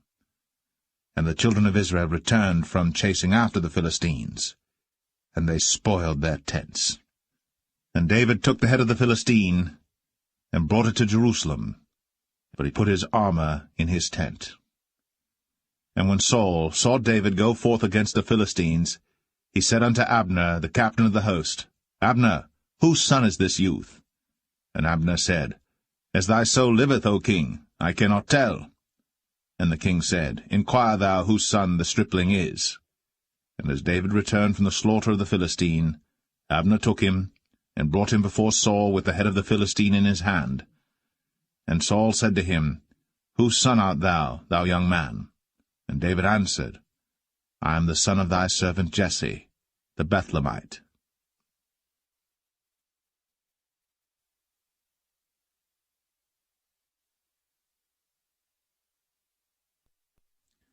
First Samuel 18. And it came to pass, when he had made an end of speaking unto Saul, that the soul of Jonathan was knit with the soul of David, and Jonathan loved him as his own soul. And Saul took him that day, and would let him go no more home to his father's house. Then Jonathan and David made a covenant, because he loved him as his own soul. And Jonathan stripped himself of the robe that was upon him, and gave it to David, and his garments, even to his sword, and to his bow, and to his girdle. And David went out whithersoever Saul sent him, and behaved himself wisely. And Saul set him over the men of war, and he was accepted in the sight of all the people, and also in the sight of Saul's servants. And it came to pass, as they came, when David was returned from the slaughter of the Philistine, that women came out of all cities of Israel, singing and dancing to meet King Saul, with tabrets, with joy, and with instruments of music. And the women answered one another as they played, and said, Saul hath slain his thousands, and David his 10,000s. And Saul was very wroth, and the saying displeased him, and he said, They have ascribed unto David 10,000s, and to me they have ascribed but thousands. And what can he have more but the kingdom?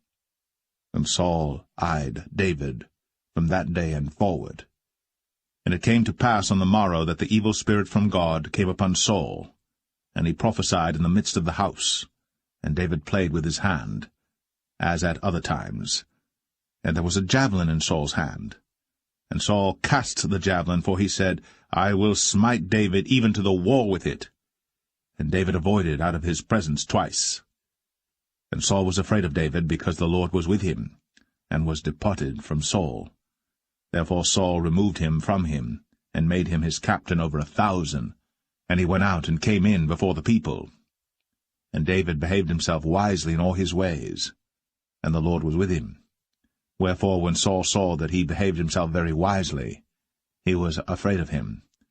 But all Israel and Judah loved David, because he went out and came in before them. And Saul said to David, Behold my elder daughter Merab, her will I give thee to wife.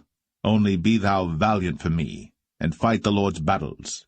For Saul said, Let not mine hand be upon him, but let the hand of the Philistines be upon him.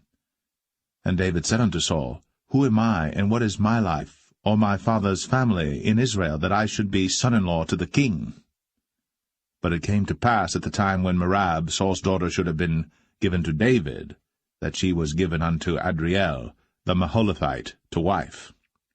And Michal, Saul's daughter, loved David. And they told Saul, and the thing pleased him. And Saul said, I will give him her, that she may be a snare to him, and that the hand of the Philistines may be against him. Wherefore Saul said to David, Thou shalt this day be my son-in-law in the one of the twain. And Saul commanded his servants, saying, Commune with David secretly, and say, Behold, the king hath delight in thee, and all his servants love thee. Now therefore be the king's son-in-law. And Saul's servant spake those words in the ears of David. And David said, Seemeth it to you a light thing to be a king's son-in-law, seeing that I am a poor man, and lightly esteemed? And the servants of Saul told him, saying, On this manner spake David. And Saul said, Thus shall ye say to David, The king desireth not any dowry, but 100 foreskins of the Philistines to be avenged of the king's enemies. But Saul thought to make David fall by the hand of the Philistines. And when his servants told David these words, it pleased David well to be the king's son-in-law, and the days were not expired. Wherefore David arose, and went, he and his men, and slew of the Philistines 200 men. And David brought their foreskins, and they gave them in full tale to the king, that he might be the king's son-in-law. And Saul gave him Michal his daughter to wife. And Saul saw and knew that the Lord was with David, and that Michal, Saul's daughter, loved him. And Saul was yet the more afraid of David, and Saul became David's enemy continually. Then the princes of the Philistines went forth, and it came to pass after they went forth that David behaved himself more wisely than all the servants of Saul, so that his name was much set by.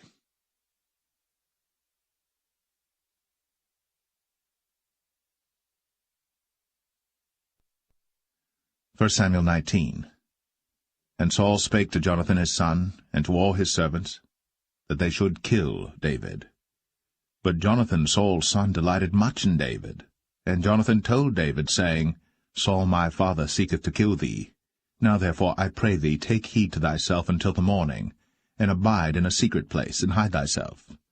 And I will go out and stand beside my father in the field where thou art, and I will commune with my father of thee, and what I see, that I will tell thee. And Jonathan spake good of David unto Saul his father, and said unto him, Let not the king sin against his servant, against David, because he hath not sinned against thee, and because his works have been to thee ward very good. For he did put his life in his hand, and slew the Philistine. And the Lord wrought a great salvation for all Israel. Thou sawest it, and didst rejoice. Wherefore then wilt thou sin against innocent blood, to slay David without a cause? And Saul hearkened unto the voice of Jonathan. And Saul sware, As the Lord liveth, he shall not be slain. And Jonathan called David. And Jonathan showed him all those things. And Jonathan brought David to Saul, and he was in his presence, as in times past. And there was war again, and David went out and fought with the Philistines, and slew them with a great slaughter, and they fled from him. And the evil spirit from the Lord was upon Saul, as he sat in his house with his javelin in his hand. And David played with his hand. And Saul sought to smite David even to the wall with the javelin, but he slipped away out of Saul's presence. And he smote the javelin to the wall, and David fled, and escaped that night. Saul also sent messengers unto David's house, to watch him, and to slay him in the morning. And Michal, David's wife, told him, saying, If thou save not thy life tonight, tomorrow thou shalt be slain. So Michal let David down through a window, and he went and fled, and escaped. And Michal took an image, and laid it in the bed, and put a pillow of goat's hair for his bolster, and covered it with a cloth. And when Saul sent messengers to take David, she said, He is sick. And Saul sent the messengers again to see David, saying, Bring him up to me in the bed, that I may slay him. And when the messengers were come in, behold, there was an image in the bed, with a pillow of goat's hair for his bolster. And Saul said unto Michal, Why hast thou deceived me so, and sent away mine enemy, that he is escaped? And Michal answered Saul, He said unto me, Let me go, why should I kill thee? So David fled, and escaped, and came to Samuel to Ramah, and told him all that Saul had done to him. And he and Samuel went, and dwelt in Naueth. And it was told Saul, saying, Behold, David is at Naueth in Ramah. And Saul sent messengers to take David. And when they saw the company of the prophets prophesying, and Samuel standing as appointed over them, the Spirit of God was upon the messengers of Saul, and they also prophesied. And when it was told Saul, he sent other messengers, and they prophesied likewise. And Saul sent messengers again the third time, and they prophesied also. Then went he also to Ramah, and came to a great well that is in Sechu. And he asked and said, Where are Samuel and David? And one said, Behold, they be at Naueth in Ramah. And he went thither to Naueth in Ramah. And the Spirit of God was upon him also. And he went on, and prophesied, until he came to Naueth in Ramah. And he stripped off his clothes also, and prophesied before Samuel in like manner, and lay down naked all that day, and all that night. Wherefore they say, Is Saul also among the prophets?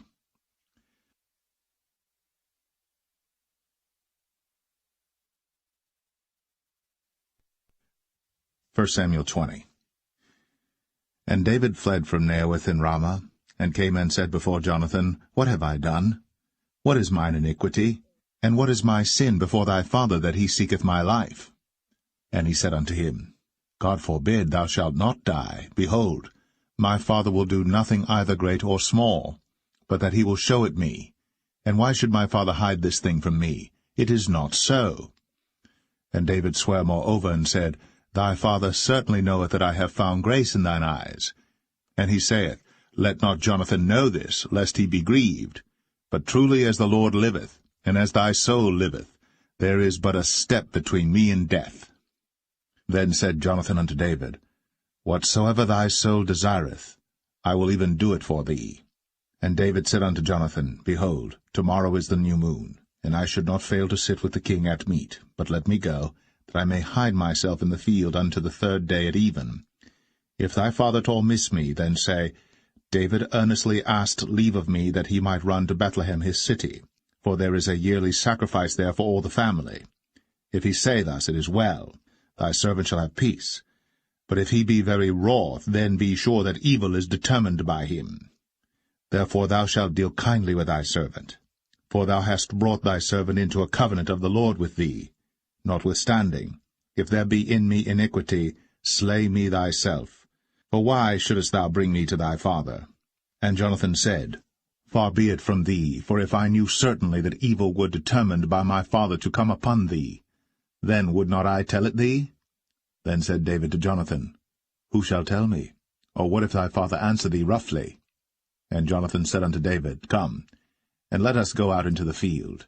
And they went out, both of them, into the field. And Jonathan said unto David, O Lord God of Israel, when I have sounded my father about tomorrow any time, or the third day, and behold, if there be good toward David, and I then send not unto thee, and show it thee, the Lord do so, and much more to Jonathan. But if it please my father to do thee evil, then I will show it thee, and send thee away, that thou mayest go in peace, and the Lord be with thee, as he hath been with my father. And thou shalt not only while yet I live show me the kindness of the Lord, that I die not, but also thou shalt not cut off thy kindness from my house for ever, no, not when the Lord hath cut off the enemies of David every one from the face of the earth. So Jonathan made a covenant with the house of David, saying, Let the Lord even require it at the hand of David's enemies. And Jonathan caused David to swear again, because he loved him. For he loved him as he loved his own soul. Then Jonathan said to David, Tomorrow is the new moon, and thou shalt be missed, because thy seat will be empty. And when thou hast stayed 3 days, then thou shalt go down quickly, and come to the place where thou didst hide thyself when the business was in hand, and shalt remain by the stone Zelle. And I will shoot 3 arrows on the side thereof, as though I shot at a mark. And behold, I will send a lad, saying, Go, find out the arrows. If I expressly say unto the lad, Behold, the arrows are on this side of thee, take them, then come thou. For there is peace to thee, and no hurt, as the Lord liveth. But if I say thus unto the young man, Behold, the arrows are beyond thee, go thy way, for the Lord hath sent thee away, and as touching the matter which thou and I have spoken of, behold, the Lord be between thee and me for ever. So David hid himself in the field. And when the new moon was come, the king sat him down to eat meat. And the king sat upon his seat as at other times, even upon a seat by the wall. And Jonathan arose, and Abner sat by Saul's side, and David's place was empty. Nevertheless Saul spake not anything that day, for he thought, Something hath befallen him. He is not clean. Surely he is not clean. And it came to pass on the morrow, which was the 2nd day of the month, that David's place was empty. And Saul said unto Jonathan his son, Wherefore cometh not the son of Jesse to meat, neither yesterday nor today? And Jonathan answered Saul, David earnestly asked leave of me to go to Bethlehem. And he said, Let me go, I pray thee. For our family hath a sacrifice in the city, and my brother, he hath commanded me to be there. And now, if I have found favour in thine eyes, let me get away, I pray thee, and see my brethren. Therefore he cometh not unto the king's table. Then Saul's anger was kindled against Jonathan. And he said unto him, Thou son of the perverse, rebellious woman, do not I know that thou hast chosen the son of Jesse to thine own confusion, and unto the confusion of thy mother's nakedness? For as long as the son of Jesse liveth upon the ground, thou shalt not be established, nor thy kingdom. Wherefore, now send and fetch him unto me, for he shall surely die. And Jonathan answered Saul his father, and said unto him, Wherefore shall he be slain? What hath he done? And Saul cast a javelin at him to smite him, whereby Jonathan knew that it was determined of his father to slay David. So Jonathan arose from the table in fierce anger, and did eat no meat the 2nd day of the month, for he was grieved for David, because his father had done him shame. And it came to pass in the morning that Jonathan went out into the field at the time appointed with David, and a little lad with him. And he said unto his lad, Run, find out now the arrows which I shoot. And as the lad ran, he shot an arrow beyond him. And when the lad was come to the place of the arrow which Jonathan had shot, Jonathan cried after the lad, and said, Is not the arrow beyond thee? And Jonathan cried after the lad, Make speed, haste, stay not. And Jonathan's lad gathered up the arrows, and came to his master. But the lad knew not anything, only Jonathan and David knew the matter. And Jonathan gave his artillery unto his lad, and said unto him, Go, carry them to the city. And as soon as the lad was gone, David arose out of a place toward the south, and fell on his face to the ground, and bowed himself 3 times. And they kissed one another, and wept one with another, until David exceeded. And Jonathan said to David, Go in peace, forasmuch as we have sworn both of us in the name of the Lord, saying, The Lord be between me and thee, and between my seed and thy seed forever. And he arose, and departed. And Jonathan went into the city.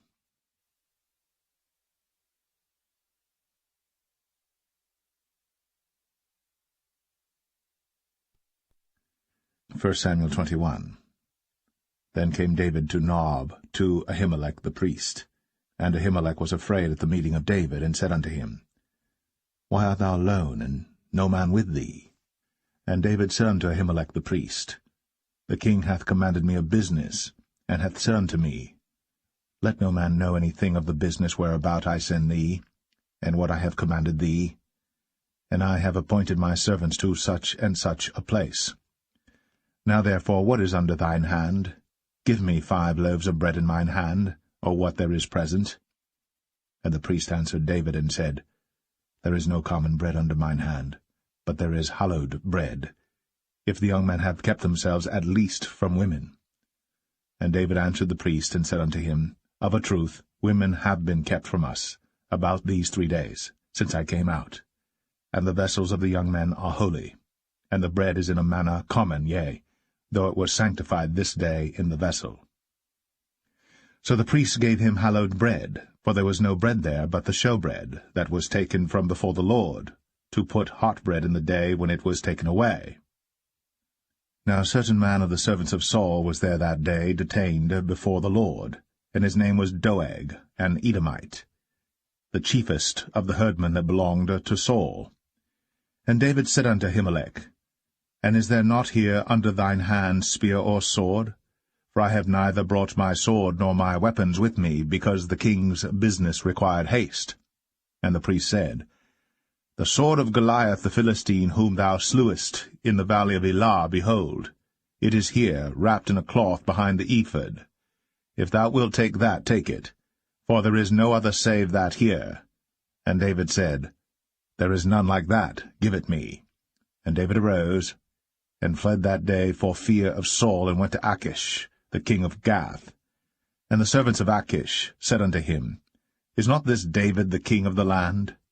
Did they not sing one to another of him in dances, saying, Saul hath slain his thousands, and David his 10,000s? And David laid up these words in his heart, and was sore afraid of Achish, the king of Gath.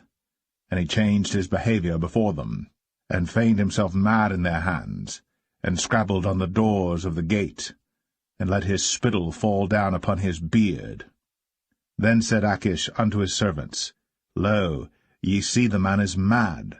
Wherefore then have ye brought him to me? Have I need of madmen, that ye have brought this fellow to play the madman in my presence? Shall this fellow come into my house?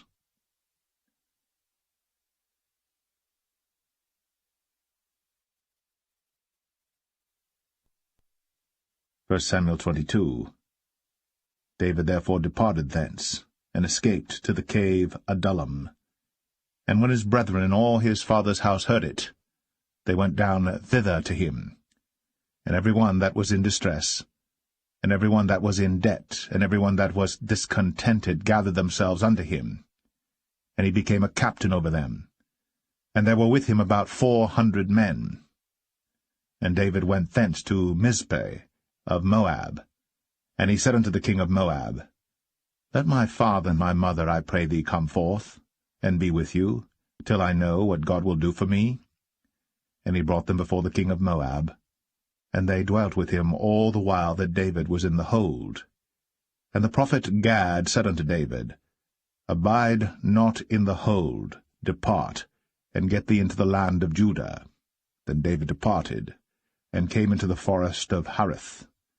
When Saul heard that David was discovered, and the men that were with him. Now Saul abode in Gibeah under a tree in Ramah, having his spear in his hand, and all his servants were standing about him. Then Saul said unto his servants that stood about him, Hear now, ye Benjamites. Will the son of Jesse give every one of you fields and vineyards, and make you all captains of thousands and captains of hundreds, that all of you have conspired against me? And there is none that showeth me that my son hath made a league with the son of Jesse. And there is none of you that is sorry for me, or showeth unto me that my son hath stirred up my servant against me, to lie in wait, as at this day. Then answered Doeg the Edomite, which was set over the servants of Saul, and said, I saw the son of Jesse coming to Nob, to Ahimelech, the son of Ahitub. And he inquired of the Lord for him, and gave him victuals, and gave him the sword of Goliath the Philistine. Then the king sent to call Ahimelech the priest, the son of Ahitub, and all his father's house, the priests that were in Nob, and they came all of them to the king. And Saul said, Hear now, thou son of Ahitub. And he answered, Here I am, my lord. And Saul said unto him, Why have ye conspired against me, thou and the son of Jesse, in that thou hast given him bread and a sword, and hast inquired of God for him, that he should rise against me to lie in wait, as at this day?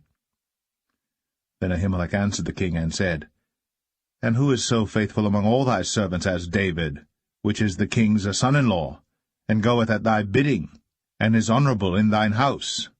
Did I then begin to inquire of God for him? Be it far from me. Let not the king impute anything unto his servant, nor to all the house of my father, for thy servant knew nothing of all this, less or more. And the king said, Thou shalt surely die, Ahimelech, thou, and all thy father's house. And the king said unto the footmen that stood about him, Turn, and slay the priests of the Lord, because their hand also is with David, and because they knew when he fled, and did not show it to me. But the servants of the king would not put forth their hand to fall upon the priests of the Lord. And the king said to Doeg, Turn thou, and fall upon the priests. And Doeg the Edomite turned, and he fell upon the priests, and slew on that day 75 persons that did wear a linen ephod. And Nob, the city of the priests, smote he with the edge of the sword both men and women, children and sucklings, and oxen and asses, and sheep, with the edge of the sword. And one of the sons of Ahimelech the son of Ahitub, named Abiathar, escaped, and fled after David. And Abiathar showed David that Saul had slain the Lord's priests. And David said unto Abiathar, I knew it that day when Doeg the Edomite was there, that he would surely tell Saul, I have occasioned the death of all the persons of thy father's house. Abide thou with me. Fear not, for he that seeketh my life seeketh thy life. But with me thou shalt be in safeguard.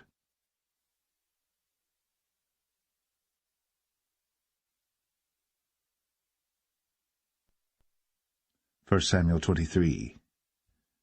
Then they told David, saying, Behold, the Philistines fight against Keilah, and they rob the threshing floors. Therefore David inquired of the Lord, saying, Shall I go and smite these Philistines? And the Lord said unto David, Go, and smite the Philistines, and save Keilah.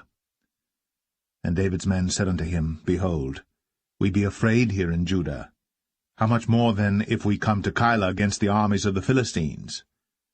Then David inquired of the Lord yet again. And the Lord answered him and said, Arise, go down to Keilah, for I will deliver the Philistines into thine hand.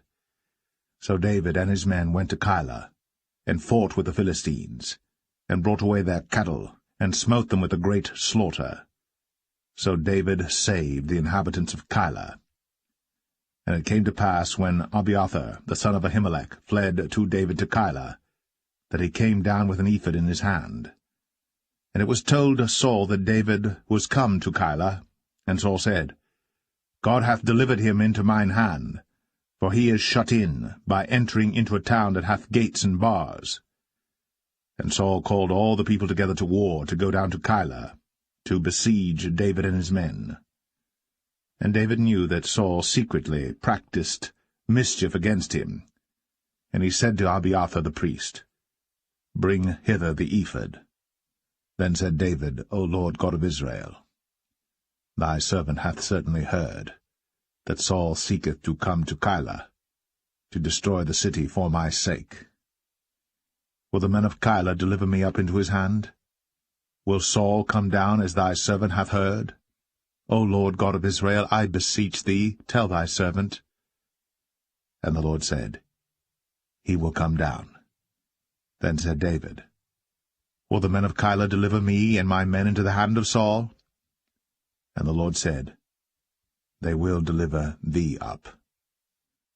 Then David and his men, which were about 600, arose, and departed out of Keilah, and went whithersoever they could go. And it was told Saul that David was escaped from Keilah, and he forbare to go forth. And David abode in the wilderness in strongholds, and remained in a mountain in the wilderness of Ziph. And Saul sought him every day, but God delivered him not into his hand. And David saw that Saul was come out to seek his life. And David was in the wilderness of Ziph in a wood. And Jonathan, Saul's son, arose, and went to David into the wood, and strengthened his hand in God. And he said unto him, Fear not, but the hand of Saul my father shall not find thee, and thou shalt be king over Israel, and I shall be next unto thee, and that also Saul my father knoweth. And they two made a covenant before the Lord. And David abode in the wood, and Jonathan went to his house. Then came up the Ziphites to Saul to Gibeah, saying, Doth not David hide himself with us in strongholds in the wood, in the hill of Keilah, which is on the south of Jeshimon? Now therefore, O king, come down according to all the desire of thy soul to come down, and our part shall be to deliver him into the king's hand. And Saul said, Blessed be ye of the Lord, for ye have compassion on me. Go, I pray you, prepare yet, and know and see his place where his haunt is, and who hath seen him there? For it is told me that he dealeth very subtly. See therefore, and take knowledge of all the lurking places where he hideth himself, and come ye again to me with the certainty, and I will go with you. And it shall come to pass, if he be in the land, that I will search him out throughout all the thousands of Judah. And they arose, and went to Ziph before Saul. But David and his men were in the wilderness of Maon, in the plain, on the south of Jeshimon. Saul also and his men went to seek him, and they told David, wherefore he came down into a rock, and abode in the wilderness of Maon. And when Saul heard that, he pursued after David in the wilderness of Maon. And Saul went on this side of the mountain, and David and his men on that side of the mountain. And David made haste to get away for fear of Saul. For Saul and his men compassed David and his men round about to take them. But there came a messenger unto Saul, saying, Haste thee, and come, for the Philistines have invaded the land. Wherefore Saul returned from pursuing after David, and went against the Philistines. Therefore they called that place Selah Hamalekoth. And David went up from thence, and dwelt in strongholds at En-gedi.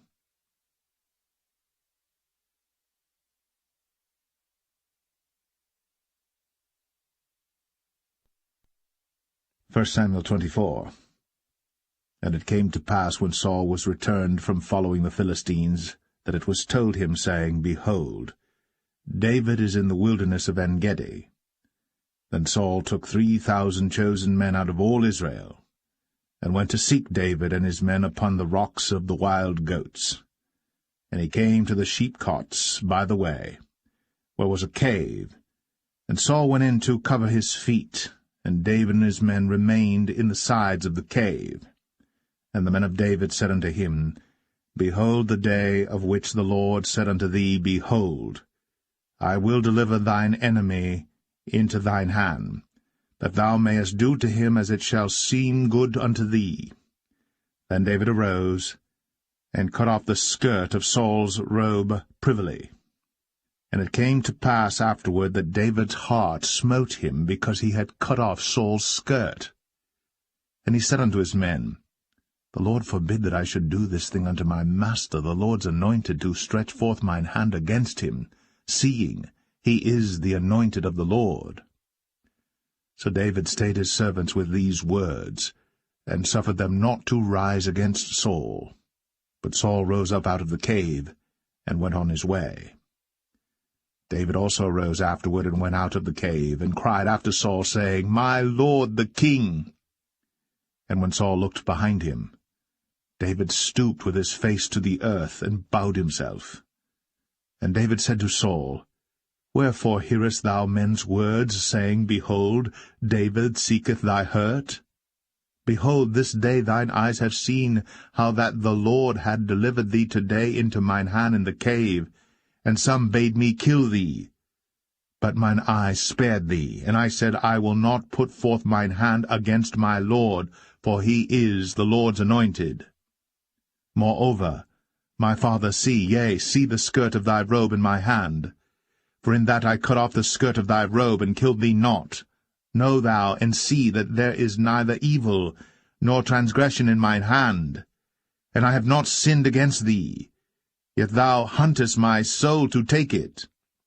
The Lord judge between me and thee, and the Lord avenge me of thee, but mine hand shall not be upon thee. As saith the proverb of the ancients, Wickedness proceedeth from the wicked, but mine hand shall not be upon thee. After whom is the king of Israel come out? After whom dost thou pursue? After a dead dog, after a flea? The Lord therefore be judge, and judge between me and thee, and see, and plead my cause, and deliver me out of thine hand.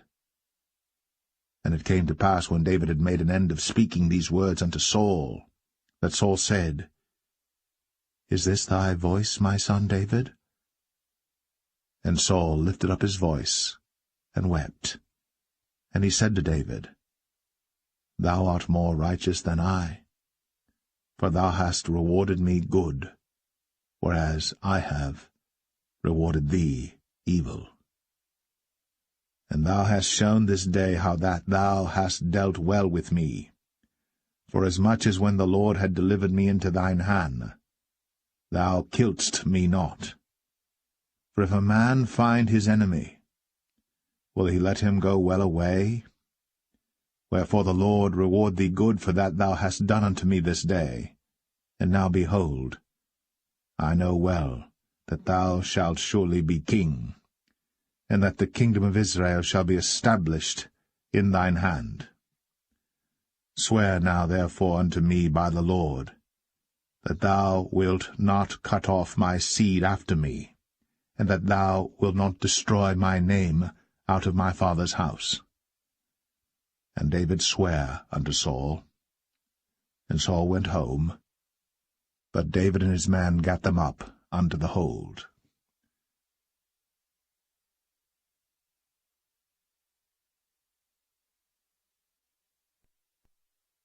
First Samuel 25.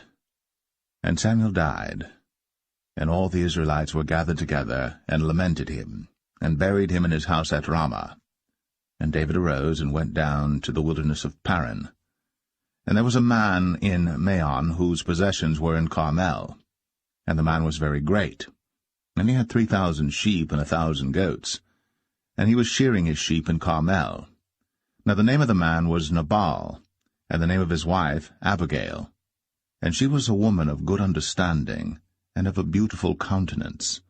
But the man was churlish and evil in his doings, and he was of the house of Caleb. And David heard in the wilderness that Nabal did shear his sheep.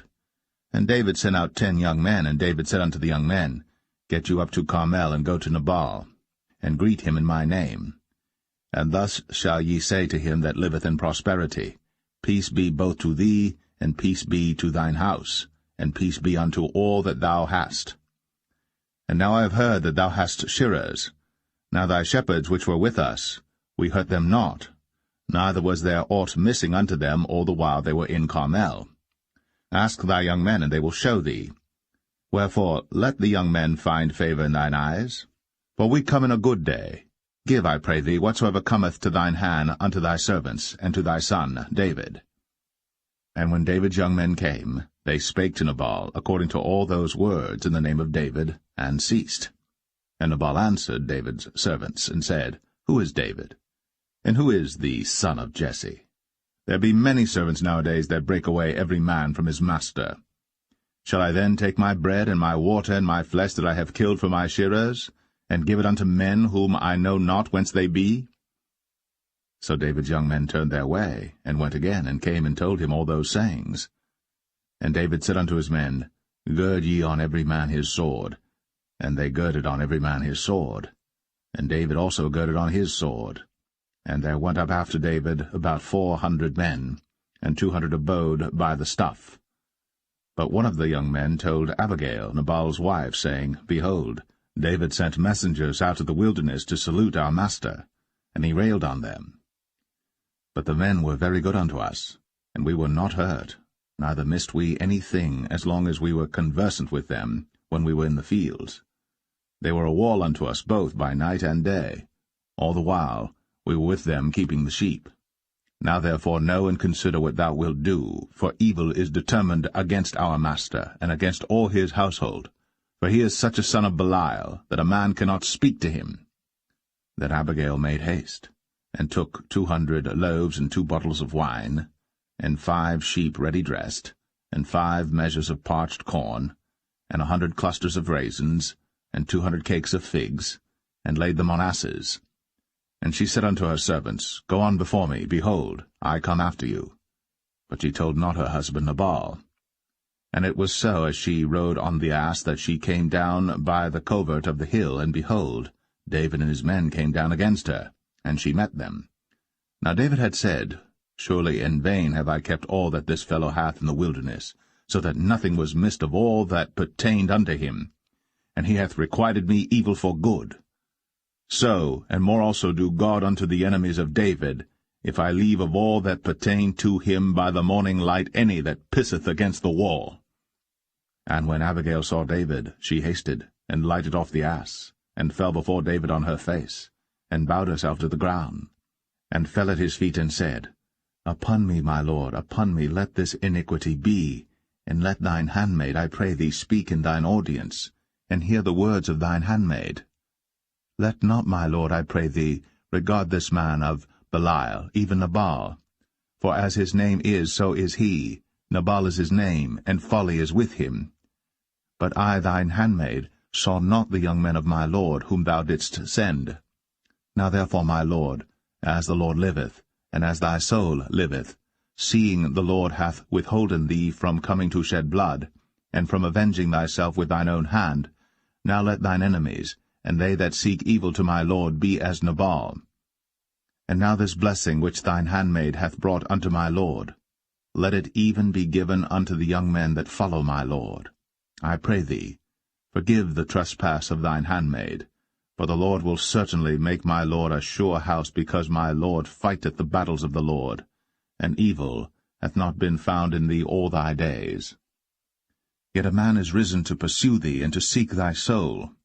But the soul of my Lord shall be bound in the bundle of life with the Lord thy God, and the souls of thine enemies, them shall he sling out, as out of the middle of a sling. And it shall come to pass, when the Lord shall have done to my Lord according to all the good that he hath spoken concerning thee, and shall have appointed thee ruler over Israel, that this shall be no grief unto thee, nor offense of heart unto my Lord, either that thou hast shed blood causeless, or that my Lord hath avenged himself. But when the Lord shall have dealt well with my Lord, then remember thine handmaid. And David said to Abigail, Blessed be the Lord God of Israel, which sent thee this day to meet me. And blessed be thy advice, and blessed be thou, which hast kept me this day from coming to shed blood, and from avenging myself with mine own hand.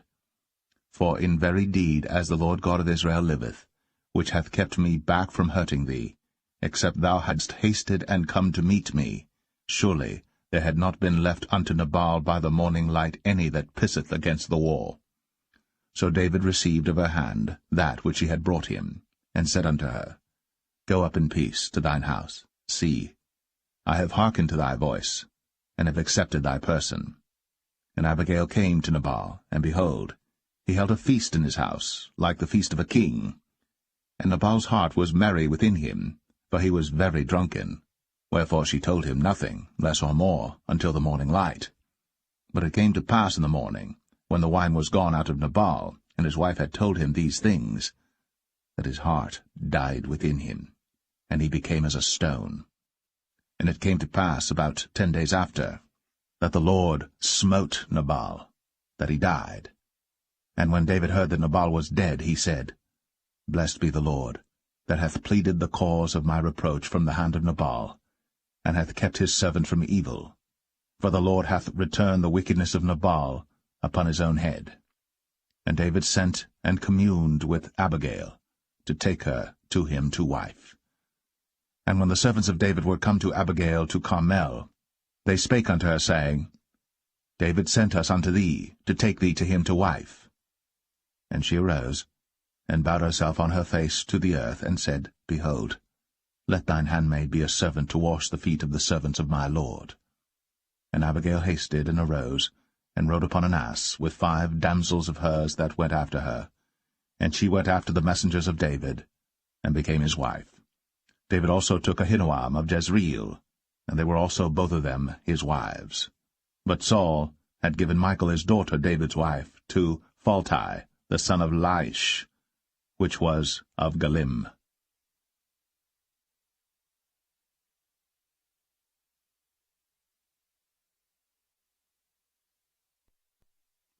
1 Samuel 26. And the Ziphites came unto Saul to Gibeah, saying, Doth not David hide himself in the hill of Keilah, which is before Jeshimon? Then Saul arose, and went down to the wilderness of Ziph, having 3,000 chosen men of Israel with him to seek David in the wilderness of Ziph. And Saul pitched in the hill of Keilah, which is before Jeshimon, by the way. But David abode in the wilderness, and he saw that Saul came after him into the wilderness. David therefore sent out spies, and understood that Saul was come in very deed. And David arose, and came to the place where Saul had pitched. And David beheld the place where Saul lay, and Abner the son of Ner, the captain of his host. And Saul lay in the trench, and the people pitched round about him. Then answered David, and said to Ahimelech the Hittite, and to Abishai, the son of Zeruiah, brother to Joab, saying, Who will go down with me to Saul to the camp? And Abishai said, I will go down with thee. So David and Abishai came to the people by night, and behold, Saul lay sleeping within the trench, and his spear stuck in the ground at his bolster. But Abner and the people lay round about him. Then said Abishai to David, God hath delivered thine enemy into thine hand this day. Now therefore let me smite him, I pray thee, with the spear even to the earth at once, and I will not smite him the second time. And David said to Abishai, Destroy him not, for who can stretch forth his hand against the Lord's anointed, and be guiltless? David said furthermore, As the Lord liveth, the Lord shall smite him, or his day shall come to die, or he shall descend into battle and perish. The Lord forbid that I should stretch forth mine hand against the Lord's anointed. But I pray thee, take thou now the spear that is at his bolster, and the cruse of water, and let us go. So David took the spear and the cruse of water from Saul's bolster, and they gat them away. And no man saw it, nor knew it, neither awaked, for they were all asleep, because a deep sleep from the Lord was fallen upon them. Then David went over to the other side, and stood on the top of an hill afar off, a great space being between them. And David cried to the people, and to Abner the son of Ner, saying, Answerest thou not, Abner? Then Abner answered and said, Who art thou that criest to the king? And David said to Abner, Art not thou a valiant man? And who is like to thee in Israel? Wherefore then hast thou not kept thy lord the king? For there came one of the people in to destroy the king thy lord. This thing is not good that thou hast done. As the Lord liveth, ye are worthy to die, because ye have not kept your master the Lord's anointed. And now see where the king's spear is, and the cruse of water that was at his bolster. And Saul knew David's voice, and said, Is this thy voice, my son, David? And David said, It is my voice, my lord, O king. And he said, Wherefore doth my lord thus pursue after his servant? For what have I done, or what evil is in mine hand? Now therefore, I pray thee, let my lord the king hear the words of his servant. If the Lord have stirred thee up against me, let him accept an offering. But if they be the children of men, cursed be they before the Lord, for they have driven me out this day from abiding in the inheritance of the Lord, saying, Go serve other gods. Now therefore, let not my blood fall to the earth before the face of the Lord. For the king of Israel is come out to seek a flea, as when one doth hunt a partridge in the mountains. Then said Saul, I have sinned. Return, my son David. For I will no more do thee harm, because my soul was precious in thine eyes this day. Behold, I have played the fool, and have erred exceedingly. And David answered and said, Behold the king's spear, and let one of the young men come over and fetch it. The Lord render to every man his righteousness and his faithfulness. For the Lord delivered thee into my hand today.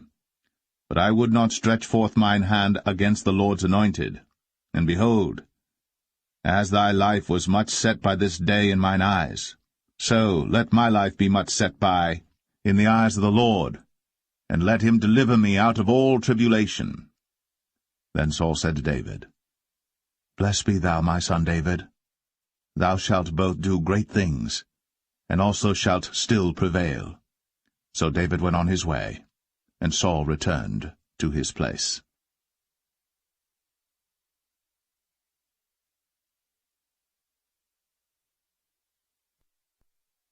1 Samuel 27. And David said in his heart, I shall now perish one day by the hand of Saul.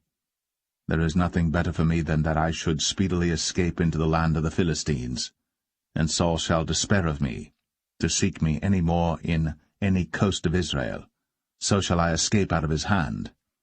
And David arose, and he passed over with the 600 men that were with him unto Achish, the son of Maoch, king of Gath. And David dwelt with Achish at Gath, he and his men, every man with his household, even David with his 2 wives, Ahinoam the Jezreelitess, and Abigail the Carmelitess, Nabal's wife. And it was told Saul that David was fled to Gath, and he sought no more again for him. And David said unto Achish, If I have now found grace in thine eyes, let them give me a place in some town in the country, that I may dwell there. For why should thy servant dwell in the royal city with thee? Then Achish gave him Ziklag that day. Wherefore Ziklag pertaineth unto the kings of Judah unto this day. And the time that David dwelt in the country of the Philistines was a full year and 4 months. And David and his men went up, and invaded the Geshurites, and the Gezrites, and the Amalekites. For those nations were of old the inhabitants of the land, as thou goest to Shur, even unto the land of Egypt. And David smote the land, and left neither man nor woman alive, and took away the sheep and the oxen, and the asses, and the camels, and the apparel, and returned and came to Achish. And Achish said, Whither have ye made a road today? And David said, Against the south of Judah, and against the south of the Jerahmeelites, and against the south of the Kenites. And David saved neither man nor woman alive, to bring tidings to Gath, saying, Lest they should tell on us, saying, So did David, and so will be his manner all the while he dwelleth in the country of the Philistines. And Achish believed David, saying, He hath made his people Israel utterly to abhor him. Therefore he shall be my servant for ever.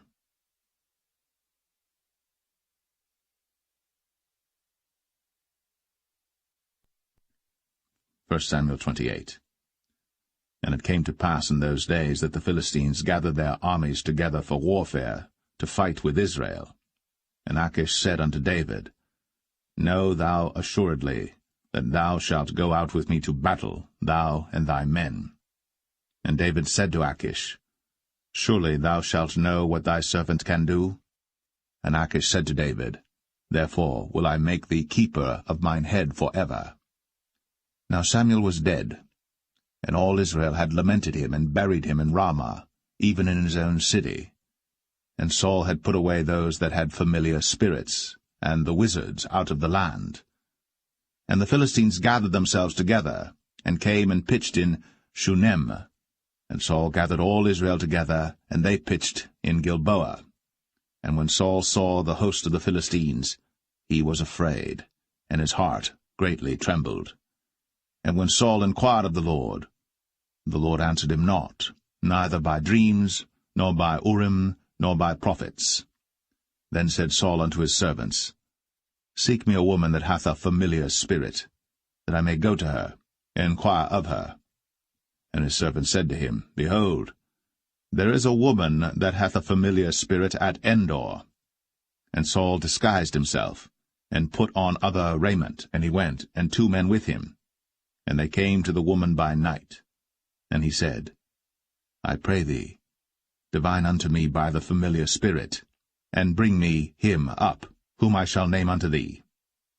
And the woman said unto him, Behold, thou knowest what Saul hath done, how he hath cut off those that have familiar spirits and the wizards out of the land? Wherefore then layest thou a snare for my life, to cause me to die? And Saul sware to her by the Lord, saying, As the Lord liveth, there shall no punishment happen to thee for this thing. Then said the woman, Whom shall I bring up unto thee?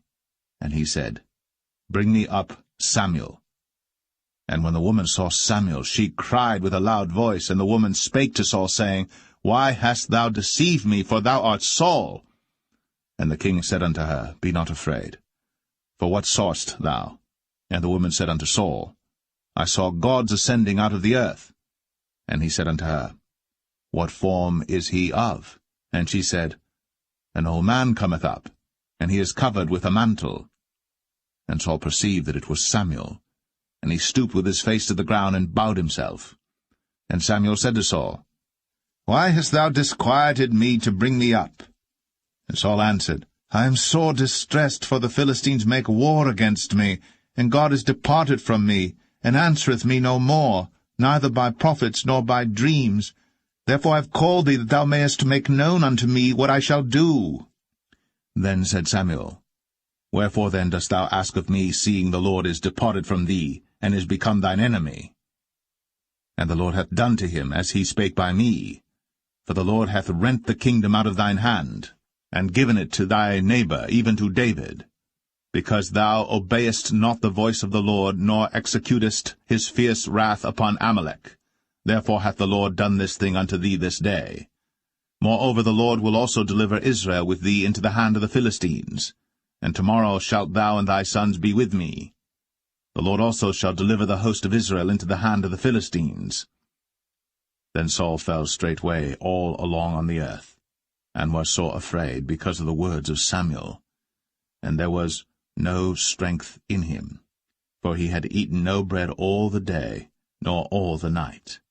And the woman came unto Saul, and saw that he was sore troubled, and said unto him, Behold, thine handmaid hath obeyed thy voice, and I have put my life in my hand, and have hearkened unto thy words which thou spakest unto me. Now therefore, I pray thee, hearken thou also unto the voice of thine handmaid, and let me set a morsel of bread before thee, and eat, that thou mayest have strength, when thou goest on thy way. But he refused, and said, I will not eat. But his servants, together with the woman, compelled him, and he hearkened unto their voice. So he arose from the earth, and sat upon the bed. And the woman had a fat calf in the house, and she hasted and killed it, and took flour and kneaded it, and did bake unleavened bread thereof. And she brought it before Saul, and before his servants, and they did eat. Then they rose up, and went away that night.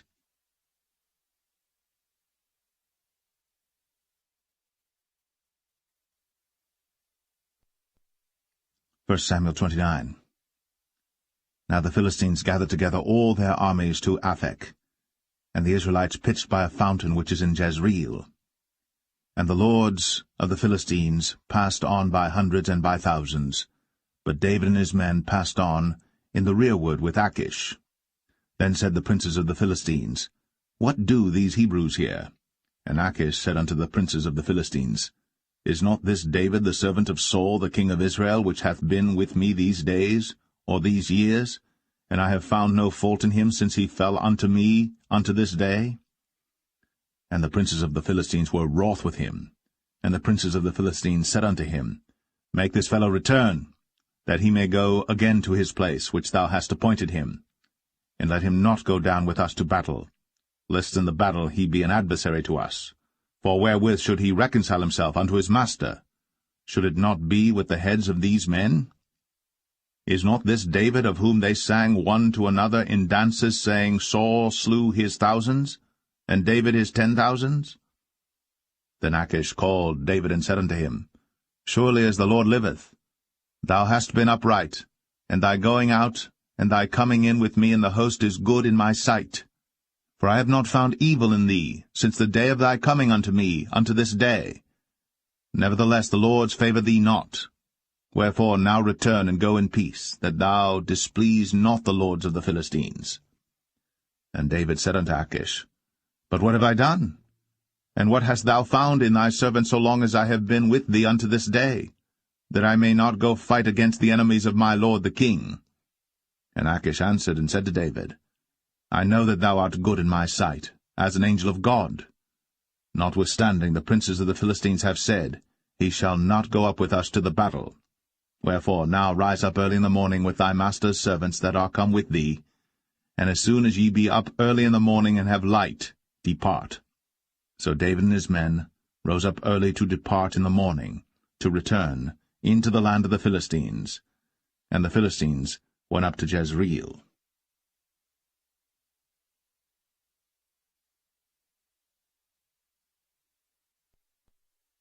1 Samuel 30. And it came to pass, when David and his men were come to Ziklag on the 3rd day, that the Amalekites had invaded the south and Ziklag, and smitten Ziklag, and burnt it with fire, and had taken the women captives that were therein. They slew not any, either great or small, but carried them away, and went on their way. So David and his men came to the city, and behold, it was burned with fire, and their wives and their sons and their daughters were taken captives. Then David and the people that were with him lifted up their voice and wept until they had no more power to weep. And David's 2 wives were taken captives, Ahinoam the Jezreelitess, and Abigail the wife of Nabal the Carmelite. And David was greatly distressed, for the people spake of stoning him, because the soul of all the people was grieved, every man for his sons and for his daughters. But David encouraged himself in the Lord his God. And David said to Abiathar the priest, Ahimelech's son, I pray thee, bring me hither the ephod. And Abiathar brought thither the ephod to David. And David inquired at the Lord, saying, Shall I pursue after this troop? Shall I overtake them? And he answered him, Pursue, for thou shalt surely overtake them, and without fail recover all. So David went, he and the 600 men that were with him, and came to the brook Besor, where those that were left behind stayed. But David pursued, he and 400 men, for 200 abode behind, which were so faint that they could not go over the brook Besor. And they found an Egyptian in the field, and brought him to David, and gave him bread, and he did eat. And they made him drink water. And they gave him a piece of a cake of figs, and 2 clusters of raisins. And when he had eaten, his spirit came again to him. For he had eaten no bread, nor drunk any water 3 days and 3 nights. And David said unto him, To whom belongest thou? And whence art thou? And he said, I am a young man of Egypt, servant to an Amalekite. And my master left me, because 3 days agone I fell sick. We made an invasion upon the south of the Cherethites, and upon the coast which belongeth to Judah, and upon the south of Caleb, and we burned Ziklag with fire. And David said to him, Canst thou bring me down to this company? And he said, Swear unto me by God, that thou wilt neither kill me, nor deliver me into the hands of my master, and I will bring thee down to this company. And when he had brought him down, behold, they were spread abroad upon all the earth, eating and drinking and dancing, because of all the great spoil that they had taken out of the land of the Philistines, and out of the land of Judah. And David smote them from the twilight even unto the evening of the next day. And there escaped not a man of them, save 400 young men which rode upon camels and fled. And David recovered all that the Amalekites had carried away. And David rescued his 2 wives. And there was nothing lacking to them, neither small nor great, neither sons nor daughters, neither spoil nor anything that they had taken to them. David recovered all. And David took all the flocks and the herds, which they drave before those other cattle, and said, This is David's spoil. And David came to the 200 men, which were so faint that they could not follow David, whom they had made also to abide at the brook Besor. And they went forth to meet David, and to meet the people that were with him. And when David came near to the people, he saluted them. Then answered all the wicked men and men of Belial, of those that went with David, and said, Because they went not with us, we will not give them aught of the spoil that we have recovered, save to every man his wife and his children, that they may lead them away and depart. Then said David, Ye shall not do so, my brethren, with that which the Lord hath given us, who hath preserved us, and delivered the company that came against us into our hand. For who will hearken unto you in this matter? But as his part is that goeth down to the battle, so shall his part be that tarrieth by the stuff. They shall part alike. And it was so from that day forward that he made it a statute and an ordinance for Israel unto this day. And when David came to Ziklag, he sent of the spoil unto the elders of Judah, even to his friends, saying, Behold, a present for you of the spoil of the enemies of the Lord, to them which were in Bethel, and to them which were in South Ramoth, and to them which were in Jatir, and to them which were in Aroer, and to them which were in Siphmoth, and to them which were in Eshtemoa, and to them which were in Rakal, and to them which were in the cities of the Jerahmeelites, and to them which were in the cities of the Kenites, and to them which were in Hormah, and to them which were in Chor-Ashan, and to them which were in Athak, and to them which were in Hebron, and to all the places where David himself and his men were wont to haunt.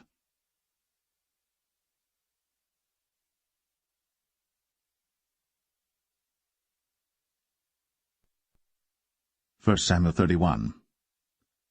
Now the Philistines fought against Israel, and the men of Israel fled from before the Philistines, and fell down slain in Mount Gilboa. And the Philistines followed hard upon Saul and upon his sons.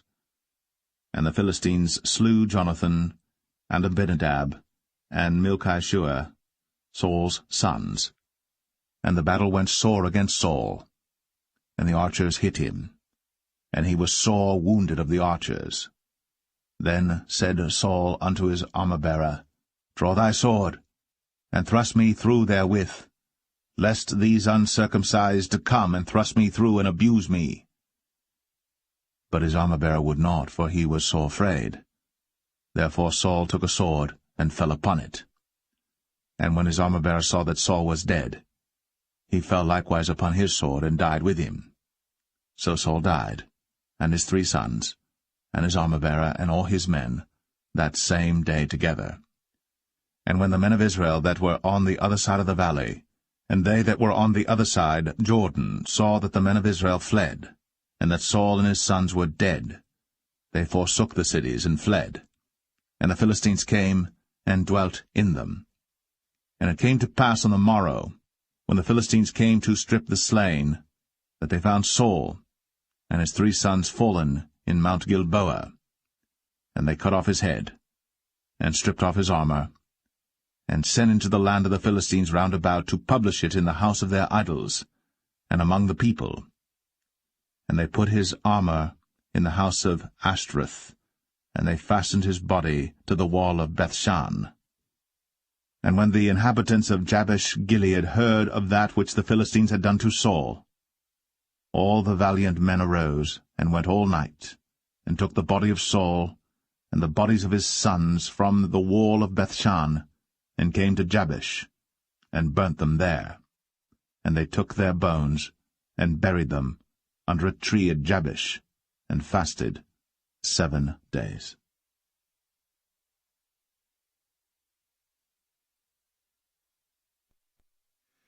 The second book of Samuel, chapter 1.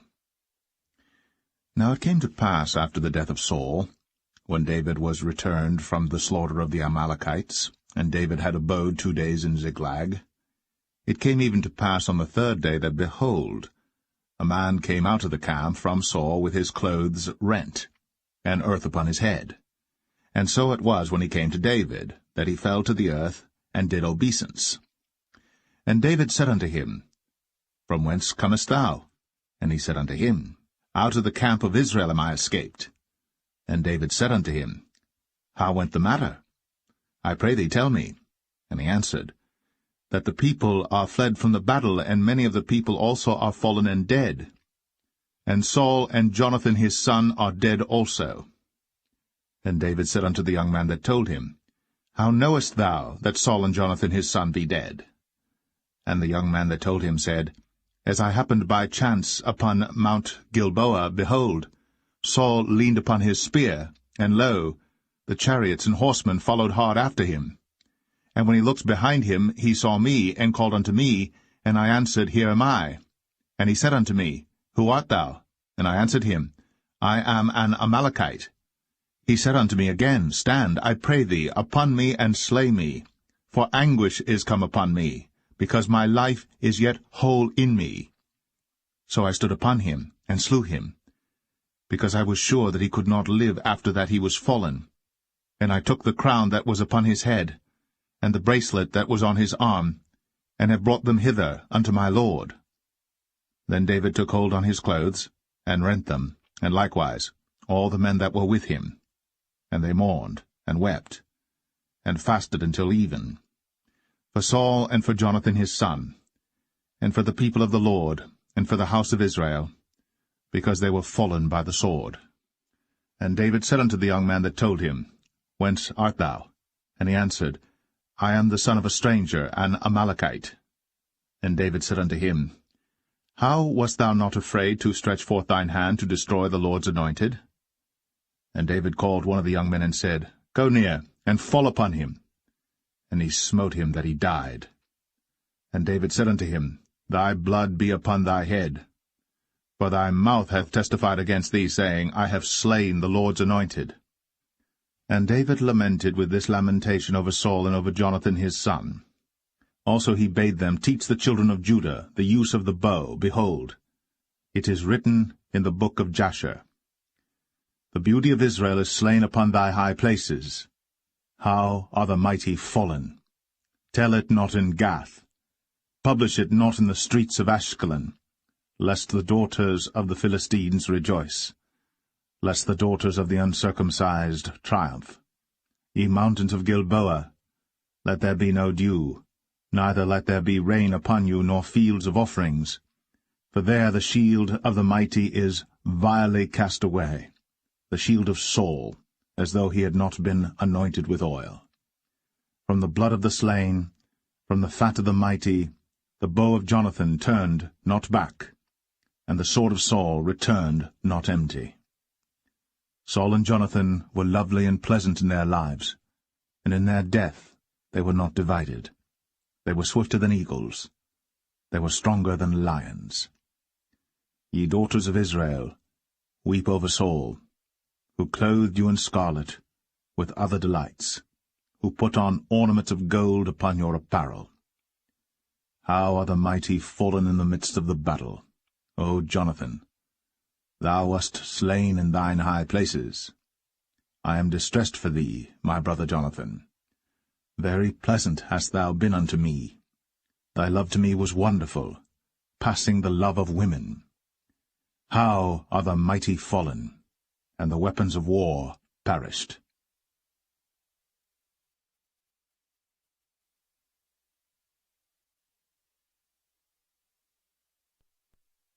2 Samuel 2.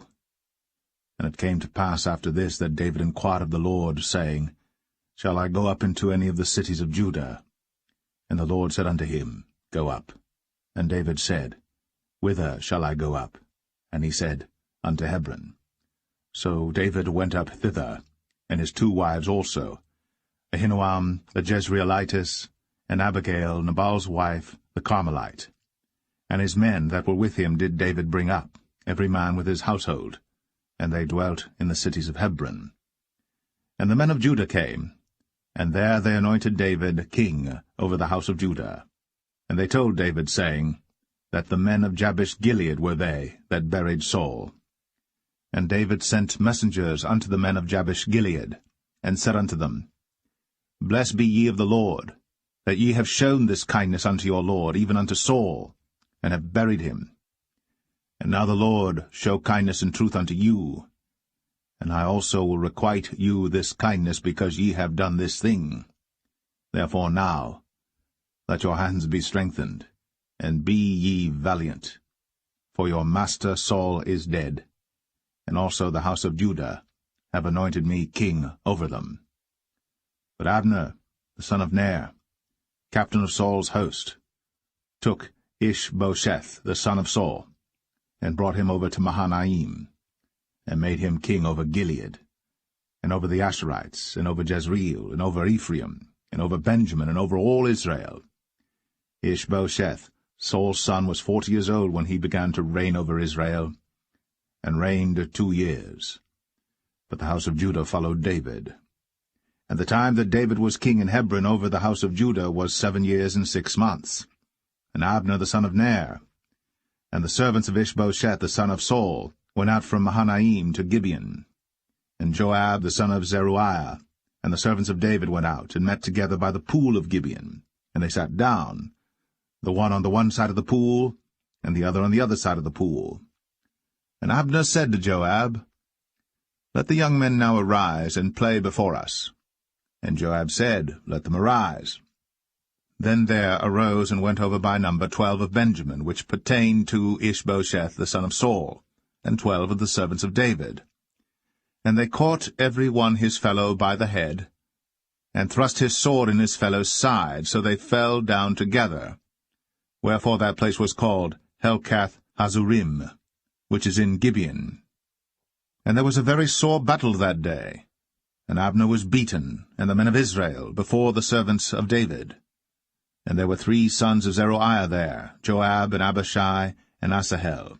And Asahel was as light of foot as a wild roe. And Asahel pursued after Abner, and in going he turned not to the right hand nor to the left from following Abner. Then Abner looked behind him, and said, Art thou Asahel? And he answered, I am. And Abner said to him, Turn thee aside to thy right hand or to thy left, and lay thee hold on one of the young men, and take thee his armor. But Asahel would not turn aside from following of him. And Abner said again to Asahel, Turn thee aside from following me. Wherefore should I smite thee to the ground? How then should I hold up my face to Joab thy brother? Howbeit he refused to turn aside. Wherefore Abner, with the hinder end of the spear, smote him under the 5th rib, that the spear came out behind him. And he fell down there, and died in the same place. And it came to pass, that as many as came to the place where Asahel fell down and died stood still. Joab also and Abishai pursued after Abner. And the sun went down when they were come to the hill of Ammah, that lieth before Giah by the way of the wilderness of Gibeon. And the children of Benjamin gathered themselves together after Abner, and became one troop, and stood on the top of an hill. Then Abner called to Joab and said, Shall the sword devour for ever? Knowest thou not that it will be bitterness in the latter end? How long shall it be then, ere thou bid the people return from following their brethren? And Joab said, As God liveth, unless thou hadst spoken. Surely then in the morning the people had gone up every one from following his brother. So Joab blew a trumpet, and all the people stood still, and pursued after Israel no more, neither fought they any more. And Abner and his men walked all that night through the plain, and passed over Jordan, and went through all Bithron, and they came to Mahanaim. And Joab returned from following Abner. And when he had gathered all the people together, there lacked of David's servants 19 men, and Asahel. But the servants of David had smitten of Benjamin, and of Abner's men, so that 360 men died. And they took up Asahel, and buried him in the sepulchre of his father, which was in Bethlehem. And Joab and his men went all night, and they came to Hebron at break of day.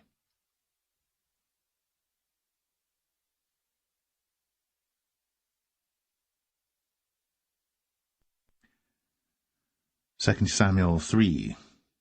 Now there was long war between the house of Saul and the house of David. But David waxed stronger and stronger, and the house of Saul waxed weaker and weaker.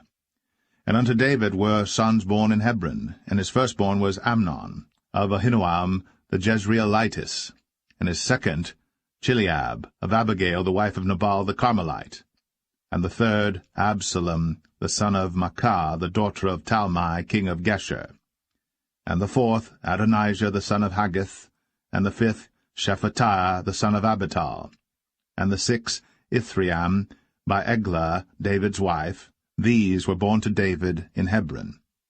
And it came to pass, while there was war between the house of Saul and the house of David, that Abner made himself strong for the house of Saul.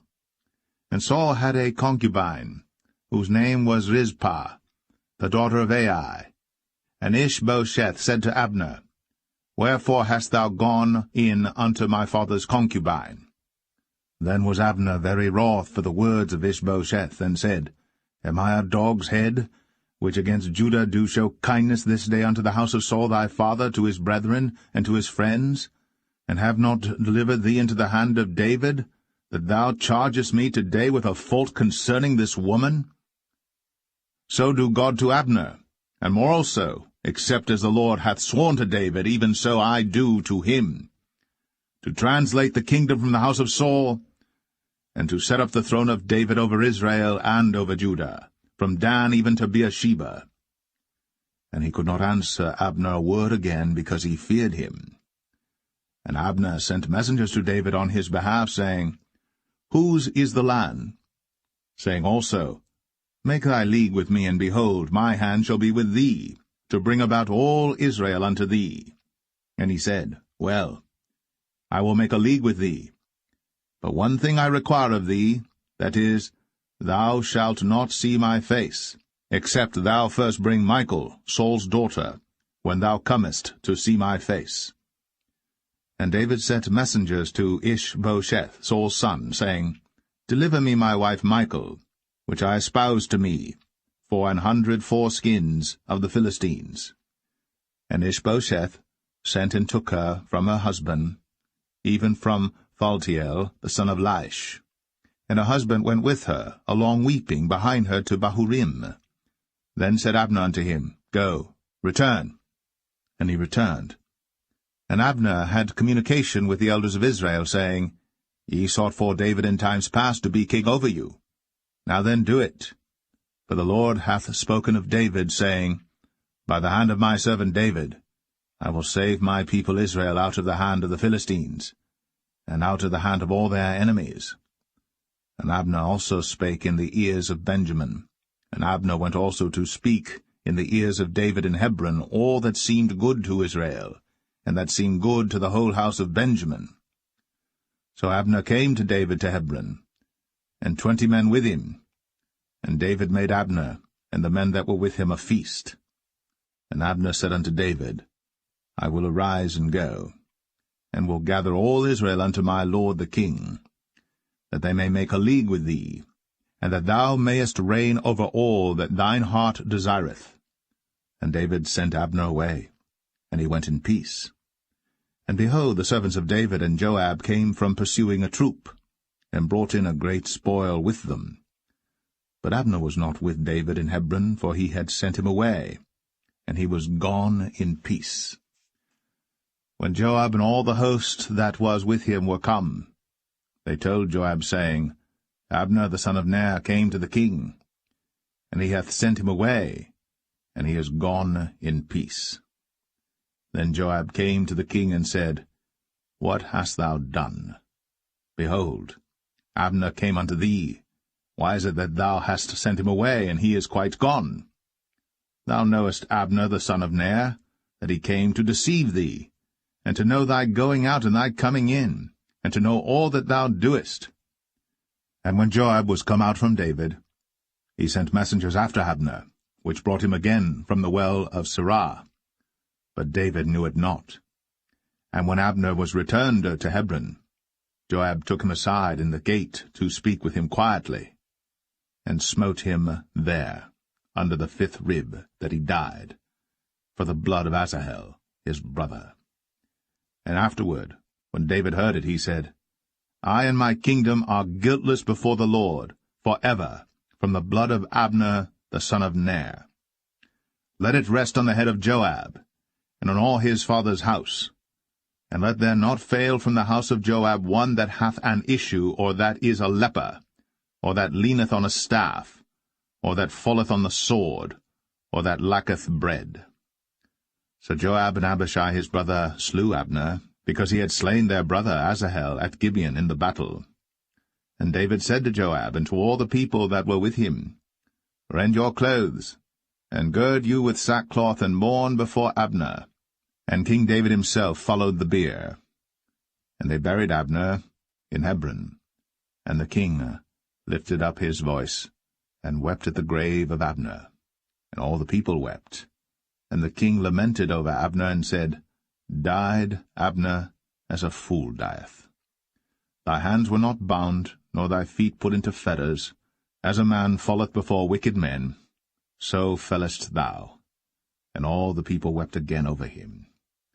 And when all the people came to cause David to eat meat while it was yet day, David sware, saying, So do God to me, and more also, if I taste bread or aught else, till the sun be down.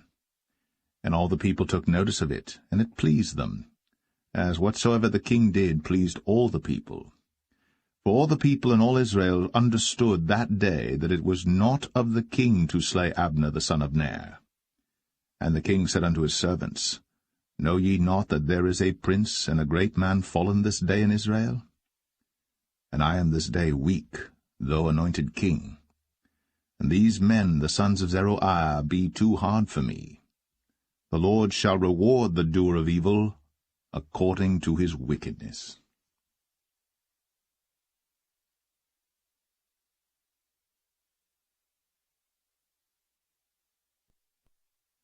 2 Samuel 4. And when Saul's son heard that Abner was dead in Hebron, his hands were feeble, and all the Israelites were troubled.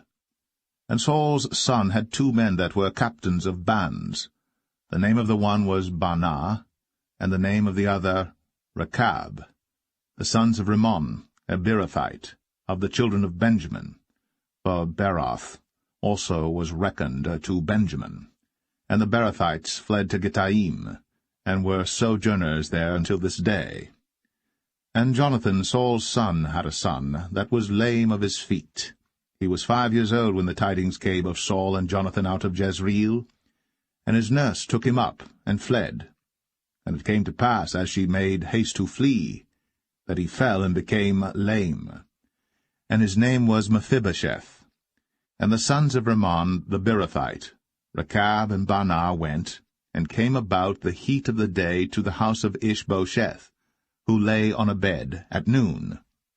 And they came thither into the midst of the house, as though they would have fetched wheat, and they smote him under the 5th rib, and Rechab and Baanah his brother escaped. For when they came into the house, he lay on his bed in his bedchamber, and they smote him, and slew him, and beheaded him, and took his head, and gat them away through the plain all night. And they brought the head of Ish-bosheth unto David to Hebron, and said to the king, Behold, the head of Ish-bosheth, the son of Saul, thine enemy, which sought thy life. And the Lord hath avenged my lord the king this day of Saul, and of his seed. And David answered Rechab and Baanah his brother, the sons of Rimmon the Beerothite, and said unto them, As the Lord liveth, who hath redeemed my soul out of all adversity? When one told me, saying, Behold, Saul is dead, thinking to have brought good tidings, I took hold of him, and slew him in Ziklag, who thought that I would have given him a reward for his tidings. How much more, when wicked men have slain a righteous person in his own house upon his bed? Shall I not therefore now require his blood of your hand, and take you away from the earth? And David commanded his young men, and they slew them, and cut off their hands and their feet, and hanged them up over the pool in Hebron. But they took the head of Ish-bosheth, and buried it in the sepulchre of Abner in Hebron.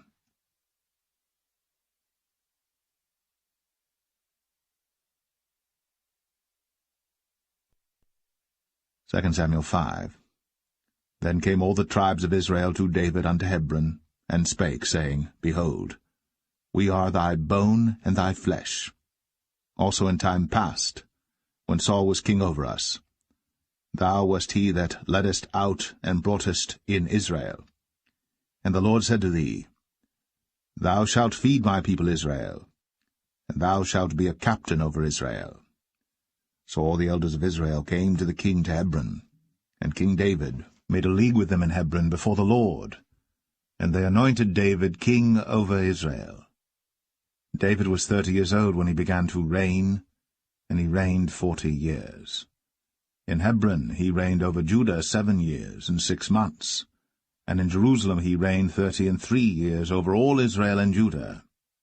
And the king and his men went to Jerusalem unto the Jebusites, the inhabitants of the land, which spake unto David, saying, Except thou take away the blind and the lame, thou shalt not come in hither, thinking, David cannot come in hither.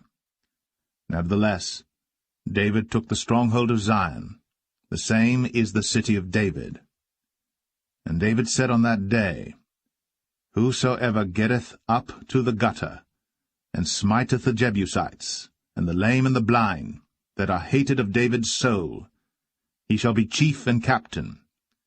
Wherefore they said, The blind and the lame shall not come into the house. So David dwelt in the fort, and called it the city of David. And David built round about from Millo and inward. And David went on, and grew great, and the Lord God of hosts was with him. And Hiram king of Tyre sent messengers to David, and cedar trees, and carpenters, and masons, and they built David an house. And David perceived that the Lord had established him king over Israel, and that he had exalted his kingdom for his people Israel's sake. And David took him more concubines and wives out of Jerusalem, after he was come from Hebron, and there were yet sons and daughters born to David. And these be the names of those that were born unto him in Jerusalem, Shammua, and Shobab, and Nathan, and Solomon, Ibhar also, and Elishua, and Nepheg, and Japhia, and Elishama, and Eliada, and Eliphalet. But when the Philistines heard that they had anointed David king over Israel, all the Philistines came up to seek David, and David heard of it, and went down to the hold. The Philistines also came and spread themselves in the valley of Rephaim. And David inquired of the Lord, saying, Shall I go up to the Philistines? Wilt thou deliver them into mine hand? And the Lord said unto David, Go up, for I will doubtless deliver the Philistines into thine hand. And David came to Baal Perazim, and David smote them there, and said, The Lord hath broken forth upon mine enemies before me, as the breach of waters. Therefore he called the name of that place Baal-perazim. And there they left their images, and David and his men burned them. And the Philistines came up yet again, and spread themselves in the valley of Rephaim. And when David inquired of the Lord, he said, Thou shalt not go up, but fetch a compass behind them, and come upon them over against the mulberry trees. And let it be, when thou hearest the sound of a going in the tops of the mulberry trees, that then thou shalt bestir thyself, for then shall the Lord go out before thee to smite the host of the Philistines. And David did so, as the Lord had commanded him, and smote the Philistines from Geba until thou come to Gazer.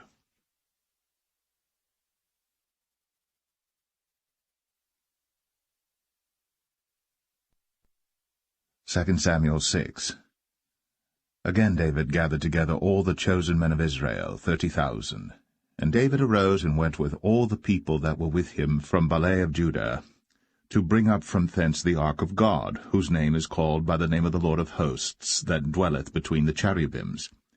And they set the ark of God upon a new cart, and brought it out of the house of Abinadab that was in Gibeah. And Uzzah and Ahio, the sons of Abinadab, drave the new cart. And they brought it out of the house of Abinadab, which was at Gibeah, accompanying the ark of God, and Ahio went before the ark. And David and all the house of Israel played before the Lord in all manner of instruments made of fir wood, even on harps, and on psalteries, and on timbrels, and on cornets, and on cymbals. And when they came to Nachon's threshing floor, Uzzah put forth his hand to the ark of God, and took hold of it, for the oxen shook it. And the anger of the Lord was kindled against Uzzah, and God smote him there for his error, and there he died by the ark of God. And David was displeased, because the Lord had made a breach upon Uzzah, and he called the name of the place Perez Uzzah to this day. And David was afraid of the Lord that day, and said, How shall the ark of the Lord come to me? So David would not remove the ark of the Lord unto him into the city of David, but David carried it aside into the house of Obed-Edom the Gittite. And the ark of the Lord continued in the house of Obed-Edom the Gittite 3 months. And the Lord blessed Obed-Edom and all his household. And it was told King David, saying, The Lord hath blessed the house of Obed-Edom, and all that pertaineth unto him, because of the ark of God. So David went and brought up the ark of God from the house of Obed-Edom into the city of David with gladness. And it was so, that when they that bare the ark of the Lord had gone 6 paces, he sacrificed oxen and fatlings. And David danced before the Lord with all his might, and David was girded with a linen ephod. So David and all the house of Israel brought up the ark of the Lord with shouting, and with the sound of the trumpet. And as the ark of the Lord came into the city of David, Michal, Saul's daughter, looked through a window, and saw King David leaping and dancing before the Lord. And she despised him in her heart. And they brought in the ark of the Lord, and set it in his place in the midst of the tabernacle that David had pitched for it. And David offered burnt offerings and peace offerings before the Lord. And as soon as David had made an end of offering burnt offerings and peace offerings, he blessed the people in the name of the Lord of hosts. And he dealt among all the people, even among the whole multitude of Israel, as well to the women as men, to every one a cake of bread, and a good piece of flesh, and a flagon of wine. So all the people departed every one to his house.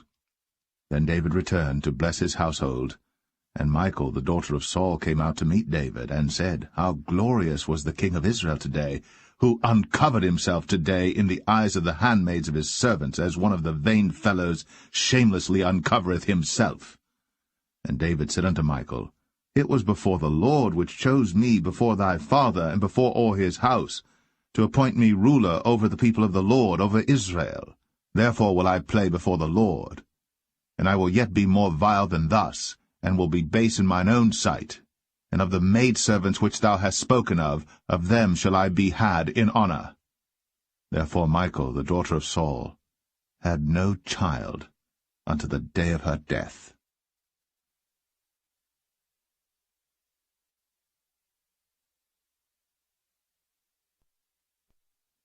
2 Samuel 7.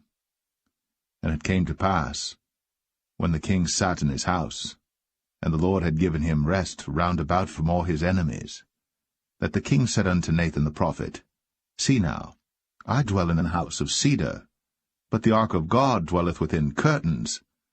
And Nathan said to the king, Go, do all that is in thine heart, for the Lord is with thee. And it came to pass that night that the word of the Lord came unto Nathan, saying, Go and tell my servant David, Thus saith the Lord, Shalt thou build me an house for me to dwell in? Whereas I have not dwelt in any house since the time that I brought up the children of Israel out of Egypt, even to this day, but have walked in a tent and in a tabernacle. In all the places wherein I have walked with all the children of Israel spake I a word with any of the tribes of Israel, whom I commanded to feed my people Israel, saying, Why build ye not me an house of cedar? Now therefore, so shalt thou say unto my servant David, Thus saith the Lord of hosts, I took thee from the sheepcot, from following the sheep, to be ruler over my people, over Israel. And I was with thee whithersoever thou wentest, and have cut off all thine enemies out of thy sight, and have made thee a great name, like unto the name of the great men that are in the earth. Moreover, I will appoint a place for my people Israel, and will plant them, that they may dwell in a place of their own, and move no more, neither shall the children of wickedness afflict them any more as beforetime. And as since the time that I commanded judges to be over my people Israel, and have caused thee to rest from all thine enemies, also the Lord telleth thee, that he will make thee an house. And when thy days be fulfilled, and thou shalt sleep with thy fathers, I will set up thy seed after thee, which shall proceed out of thy bowels, and I will establish his kingdom. He shall build an house for my name, and I will establish the throne of his kingdom for ever. I will be his father, and he shall be my son. If he commit iniquity, I will chasten him with the rod of men, and with the stripes of the children of men. But my mercy shall not depart away from him, as I took it from Saul, whom I put away before thee. And thine house, and thy kingdom shall be established for ever before thee. Thy throne shall be established for ever. According to all these words, and according to all this vision, so did Nathan speak unto David. Then went King David in, and sat before the Lord, and he said, Who am I, O Lord God? And what is my house that thou hast brought me hitherto? And this was yet a small thing in thy sight, O Lord God.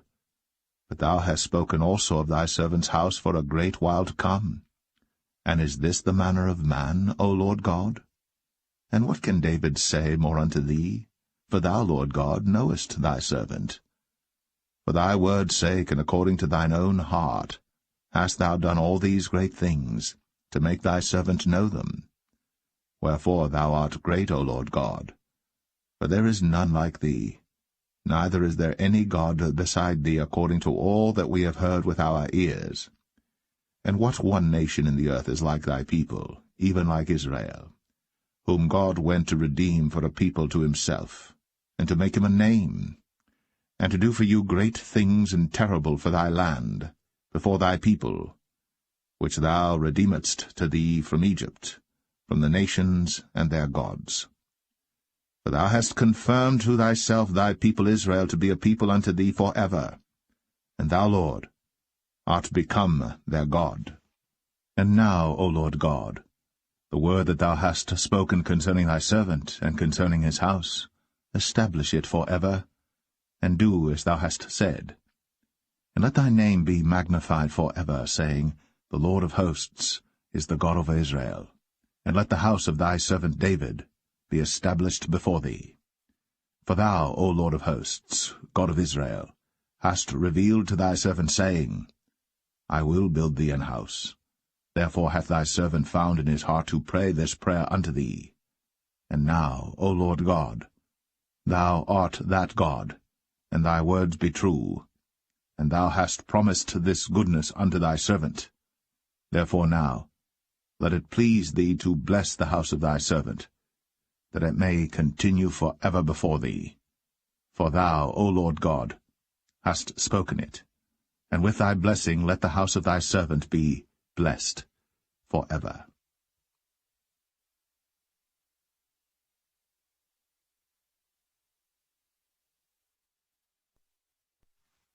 Second Samuel 8.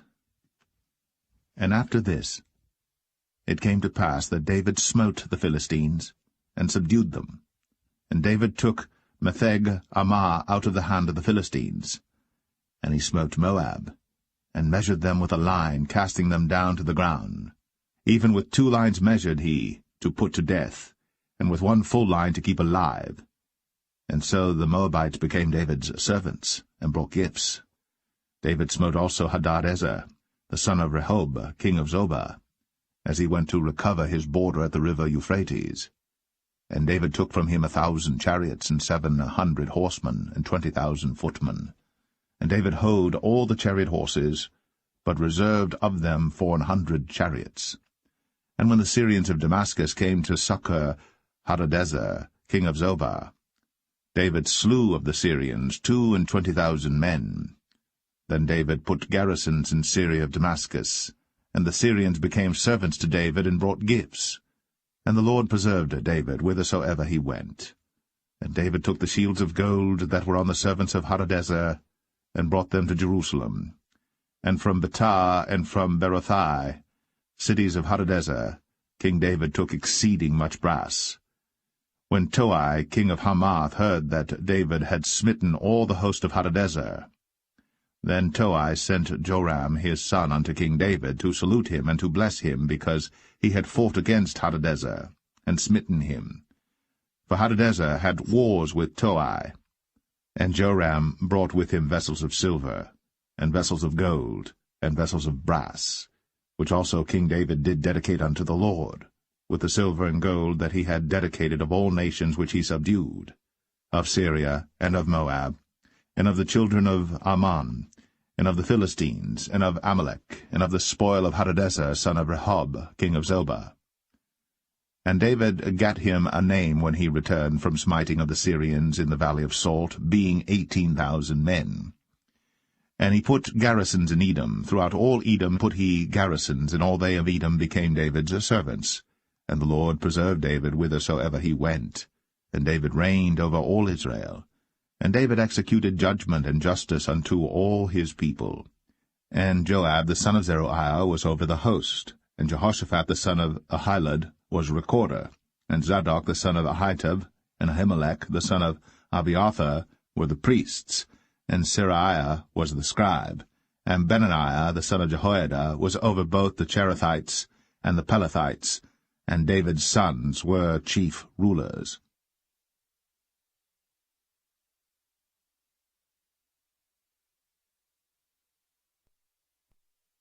Second Samuel 9. And David said, Is there yet any that is left of the house of Saul, that I may show him kindness for Jonathan's sake? And there was of the house of Saul a servant whose name was Ziba. And when they had called him unto David, the king said unto him, Art thou Ziba? And he said, Thy servant is he. And the king said, Is there not yet any of the house of Saul, that I may show the kindness of God unto him? And Ziba said unto the king, Jonathan hath yet a son which is lame on his feet. And the king said unto him, Where is he? And Ziba said unto the king, Behold, he is in the house of Machir, the son of Ammiel, in Lo-debar. Then King David sent and fetched him out of the house of Machir, the son of Ammiel, from Lo-debar. Now when Mephibosheth, the son of Jonathan, the son of Saul, was come unto David, he fell on his face, and did reverence. And David said, Mephibosheth. And he answered, Behold, thy servant. And David said unto him, Fear not, for I will surely show thee kindness for Jonathan thy father's sake, and will restore thee all the land of Saul thy father, and thou shalt eat bread at my table continually. And he bowed himself, and said, What is thy servant, that thou shouldst look upon such a dead dog as I am? Then the king called to Ziba, Saul's servant, and said unto him, I have given unto thy master's son all that pertained to Saul and to all his house. Thou therefore, and thy sons and thy servants, shall till the land for him, and thou shalt bring in the fruits, that thy master's son may have food to eat. But Mephibosheth, thy master's son, shall eat bread always at my table. Now Ziba had 15 sons and 20 servants. Then said Ziba unto the king, According to all that my lord the king hath commanded his servant, so shall thy servant do. As for Mephibosheth, said the king, he shall eat at my table as one of the king's sons. And Mephibosheth had a young son whose name was Micah. And all that dwelt in the house of Ziba were servants unto Mephibosheth. So Mephibosheth dwelt in Jerusalem, for he did eat continually at the king's table, and was lame on both his feet.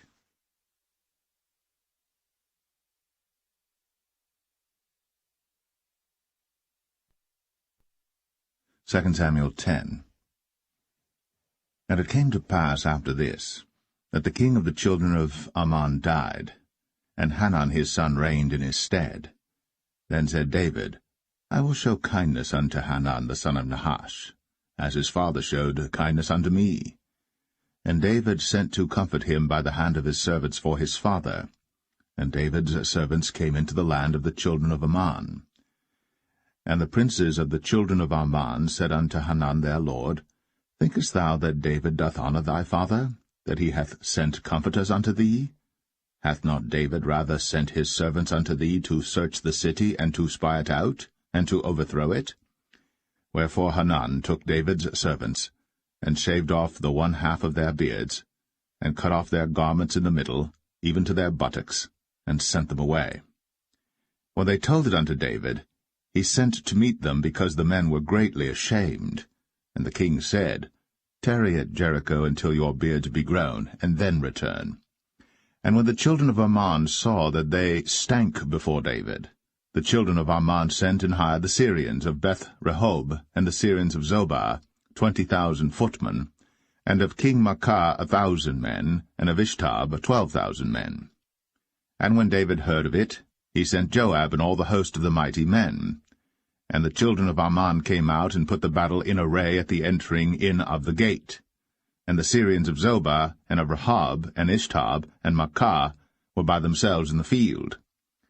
When Joab saw that the front of the battle was against him before and behind, he chose of all the choice men of Israel, and put them in array against the Syrians. And the rest of the people he delivered into the hand of Abishai his brother, that he might put them in array against the children of Ammon. And he said, If the Syrians be too strong for me, then thou shalt help me. But if the children of Ammon be too strong for thee, then I will come and help thee. Be of good courage. Let us play the men for our people, and for the cities of our God. And the Lord do that which seemeth him good. And Joab drew nigh, and the people that were with him, unto the battle against the Syrians. And they fled before him. And when the children of Ammon saw that the Syrians were fled, then fled they also before Abishai, and entered into the city. So Joab returned from the children of Ammon, and came to Jerusalem.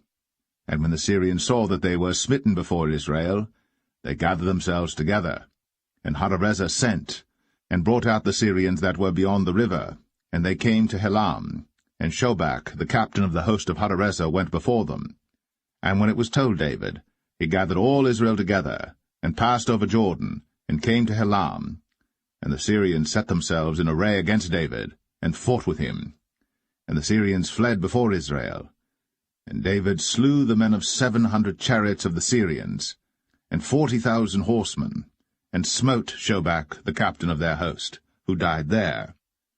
And when all the kings that were servants to Hadarezer saw that they were smitten before Israel, they made peace with Israel, and served them. So the Syrians feared to help the children of Ammon any more.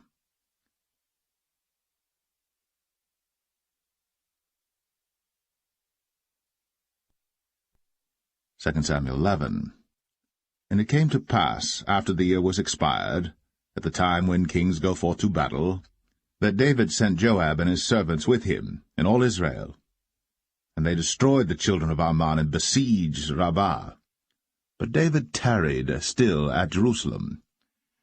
And it came to pass in an evening tide that David arose from off his bed, and walked upon the roof of the king's house. And from the roof he saw a woman washing herself, and the woman was very beautiful to look upon. And David sent and inquired after the woman. And one said, Is not this Bathsheba, the daughter of Eliam, the wife of Uriah the Hittite? And David sent messengers, and took her. And she came in unto him, and he lay with her, for she was purified from her uncleanness, and she returned unto her house. And the woman conceived, and sent and told David, and said, I am with child. And David sent to Joab, saying, Send me Uriah the Hittite. And Joab sent Uriah to David.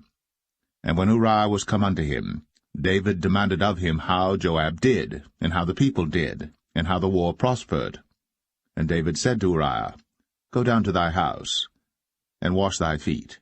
And Uriah departed out of the king's house, and there followed him a mess of meat from the king. But Uriah slept at the door of the king's house with all the servants of his lord, and went not down to his house. And when they had told David, saying, Uriah went not down unto his house, David said unto Uriah, Camest thou not from thy journey? Why then didst thou not go down unto thine house? And Uriah said unto David, The ark and Israel and Judah abide in tents, and my lord Joab and the servants of my lord are encamped in the open fields. Shall I then go into mine house, to eat and to drink and to lie with my wife?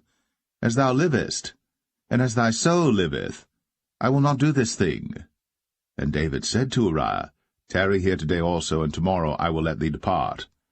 So Uriah abode in Jerusalem that day and the morrow. And when David had called him, he did eat and drink before him, and he made him drunk. And at even he went out to lie on his bed with the servants of his lord, but went not down to his house. And it came to pass in the morning that David wrote a letter to Joab, and sent it by the hand of Uriah. And he wrote in the letter, saying, Set ye Uriah in the forefront of the hottest battle, and retire ye from him, that he may be smitten and die. And it came to pass, when Joab observed the city, that he assigned Uriah unto a place where he knew that valiant men were. And the men of the city went out, and fought with Joab. And there fell some of the people of the servants of David, and Uriah the Hittite died also. Then Joab sent and told David all the things concerning the war, and charged the messenger, saying, When thou hast made an end of telling the matters of the war unto the king, and if so be that the king's wrath arise, and he say unto thee, Wherefore approached ye so nigh unto the city when ye did fight? Knew ye not that they would shoot from the wall? Who smote Abimelech, the son of Jerubbesheth? Did not a woman cast a piece of a millstone upon him from the wall, that he died in Thebez? Why went ye nigh the wall? Then say thou, Thy servant Uriah the Hittite is dead also. So the messenger went, and came and showed David all that Joab had sent him for. And the messenger said unto David, Surely the men prevailed against us, and came out unto us into the field, and we were upon them even unto the entering of the gate. And the shooters shot from off the wall upon thy servants, and some of the king's servants be dead, and thy servant Uriah the Hittite is dead also. Then David said unto the messenger, Thus shalt thou say unto Joab, Let not this thing displease thee, for the sword devoureth one as well as another. Make thy battle more strong against the city, and overthrow it, and encourage thou him. And when the wife of Uriah heard that Uriah her husband was dead, she mourned for her husband. And when the morning was past, David sent and fetched her to his house, and she became his wife, and bare him a son. But the thing that David had done displeased the Lord.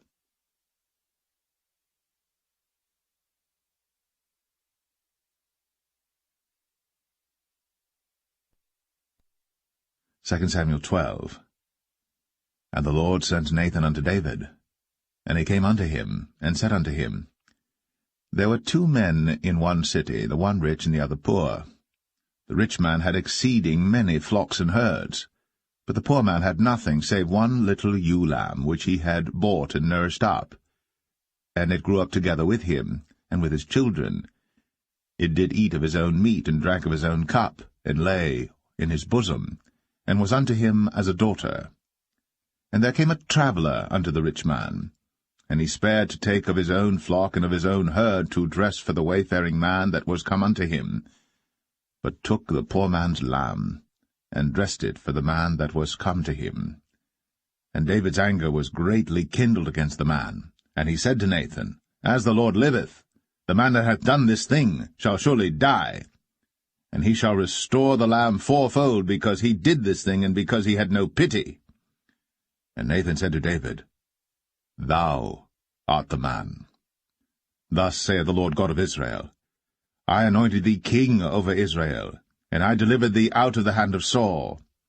And I gave thee thy master's house, and thy master's wives into thy bosom, and gave thee the house of Israel and of Judah.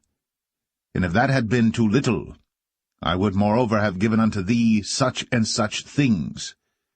Wherefore hast thou despised the commandment of the Lord to do evil in his sight? Thou hast killed Uriah the Hittite with the sword, and hast taken his wife to be thy wife, and hast slain him with the sword of the children of Ammon. Now, therefore, the sword shall never depart from thine house, because thou hast despised me, and hast taken the wife of Uriah the Hittite to be thy wife. Thus saith the Lord, Behold, I will raise up evil against thee out of thine own house, and I will take thy wives before thine eyes, and give them unto thy neighbor, and he shall lie with thy wives in the sight of this sun. For thou didst it secretly, but I will do this thing before all Israel, and before the sun. And David said unto Nathan, I have sinned against the Lord. And Nathan said unto David, The Lord also hath put away thy sin. Thou shalt not die. Howbeit, because by this deed thou hast given great occasion to the enemies of the Lord to blaspheme, the child also that is born unto thee shall surely die. And Nathan departed unto his house. And the Lord struck the child that Uriah's wife bare unto David, and it was very sick. David therefore besought God for the child. And David fasted, and went in, and lay all night upon the earth. And the elders of his house arose, and went to him, to raise him up from the earth. But he would not, neither did he eat bread with them. And it came to pass on the 7th day that the child died.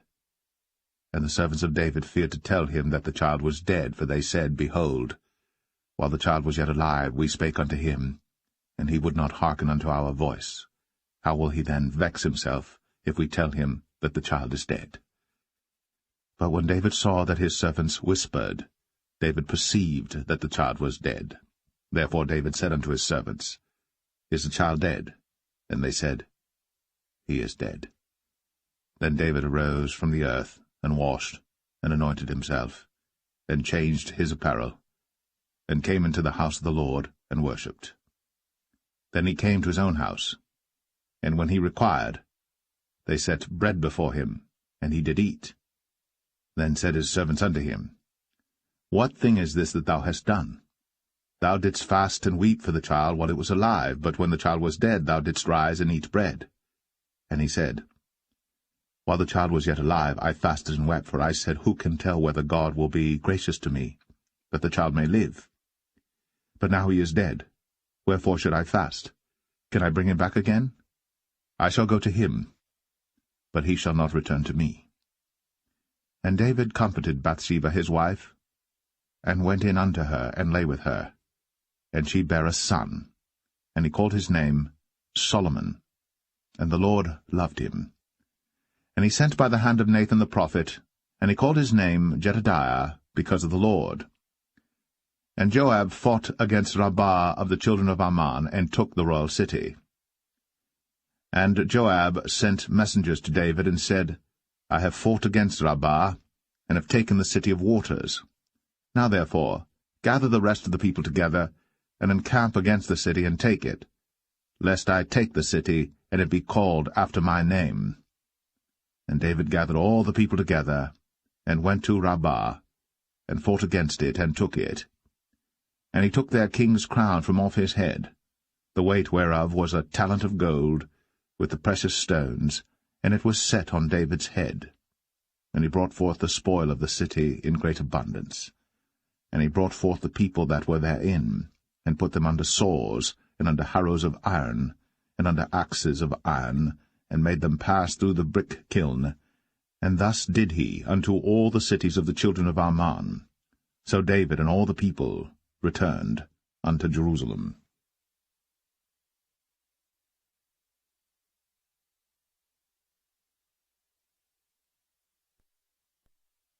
2 Samuel 13. And it came to pass after this, that Absalom the son of David had a fair sister whose name was Tamar, and Amnon the son of David loved her. And Amnon was so vexed that he felt sick for his sister Tamar, for she was a virgin, and Amnon thought it hard for him to do anything to her. But Amnon had a friend whose name was Jonadab, the son of Shimea, David's brother. And Jonadab was a very subtle man. And he said unto him, Why art thou, being the king's son, lean from day to day? Wilt thou not tell me? And Amnon said unto him, I love Tamar, my brother Absalom's sister.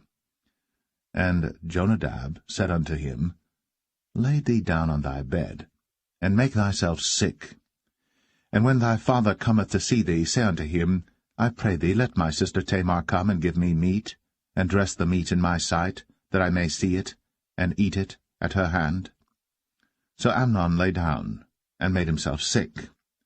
And when the king was come to see him, Amnon said unto the king, I pray thee, let Tamar my sister come, and make me a couple of cakes in my sight, that I may eat at her hand.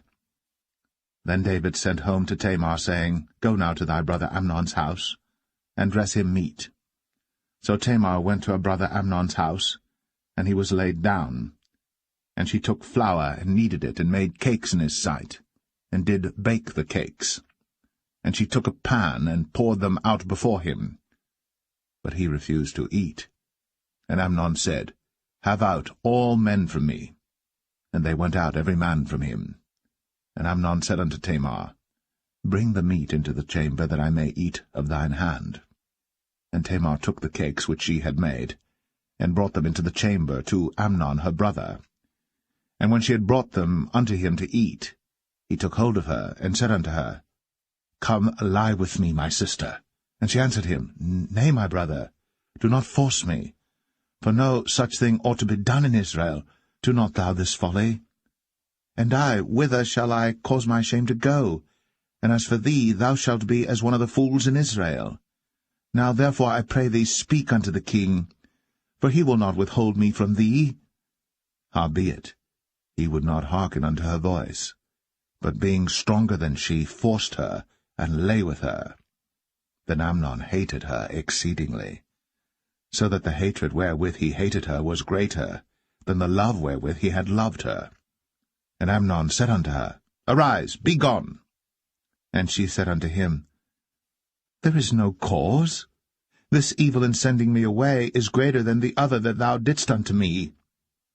But he would not hearken unto her.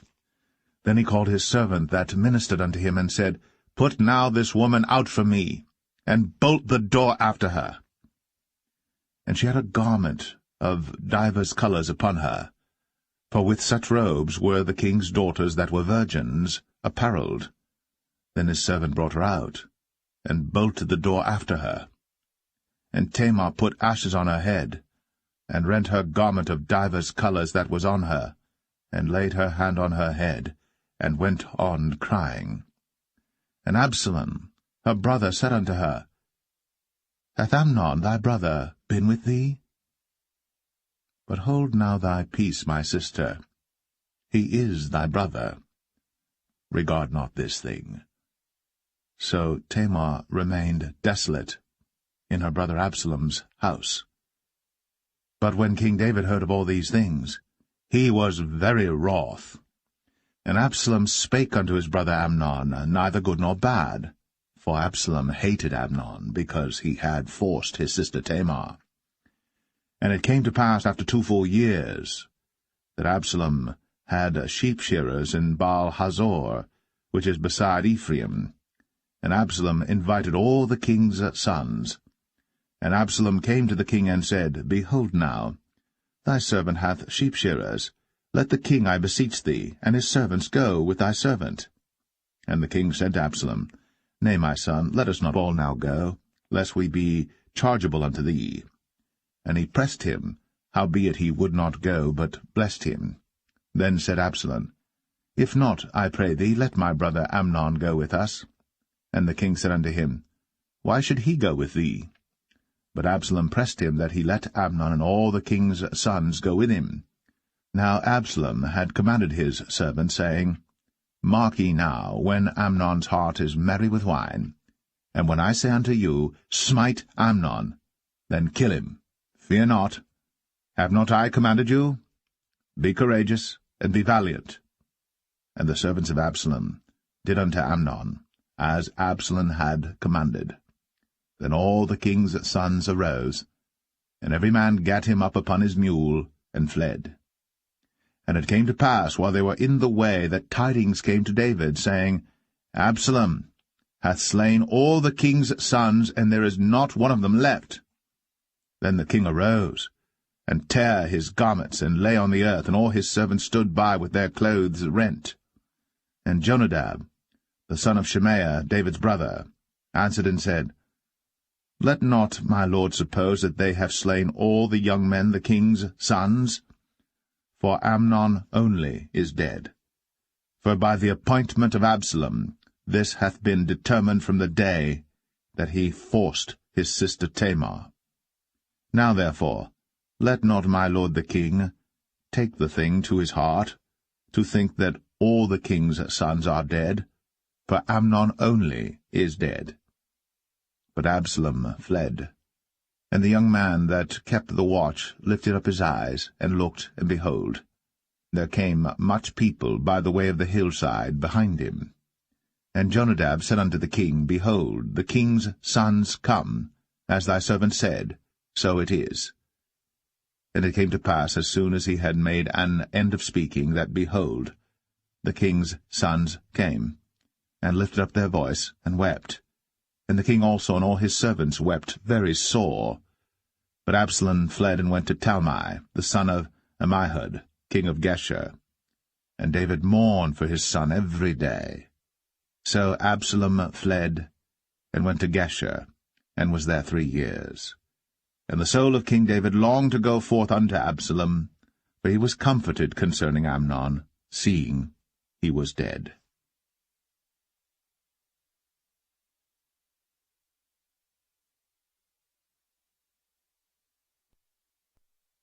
2 Samuel 14.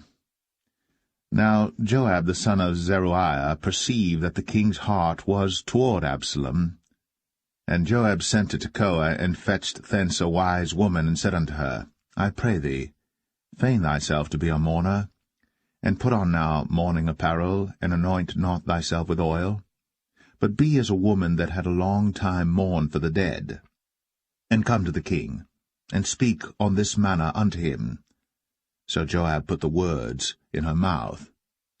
And when the woman of Tekoa spake to the king, she fell on her face to the ground, and did obeisance, and said, Help, O king. And the king said unto her, What aileth thee? And she answered, I am indeed a widow woman, and mine husband is dead. And thy handmaid had 2 sons, and they 2 strove together in the field, and there was none to part them. But the one smote the other, and slew him. And behold, the whole family is risen against thine handmaid. And they said, Deliver him that smote his brother, that we may kill him for the life of his brother whom he slew. And we will destroy the heir also. And so they shall quench my coal which is left, and shall not leave to my husband neither name nor remainder upon the earth. And the king said unto the woman, Go to thine house, and I will give charge concerning thee. And the woman of Tekoa said unto the king, My lord, O king, the iniquity be on me, and on my father's house, and the king and his throne be guiltless.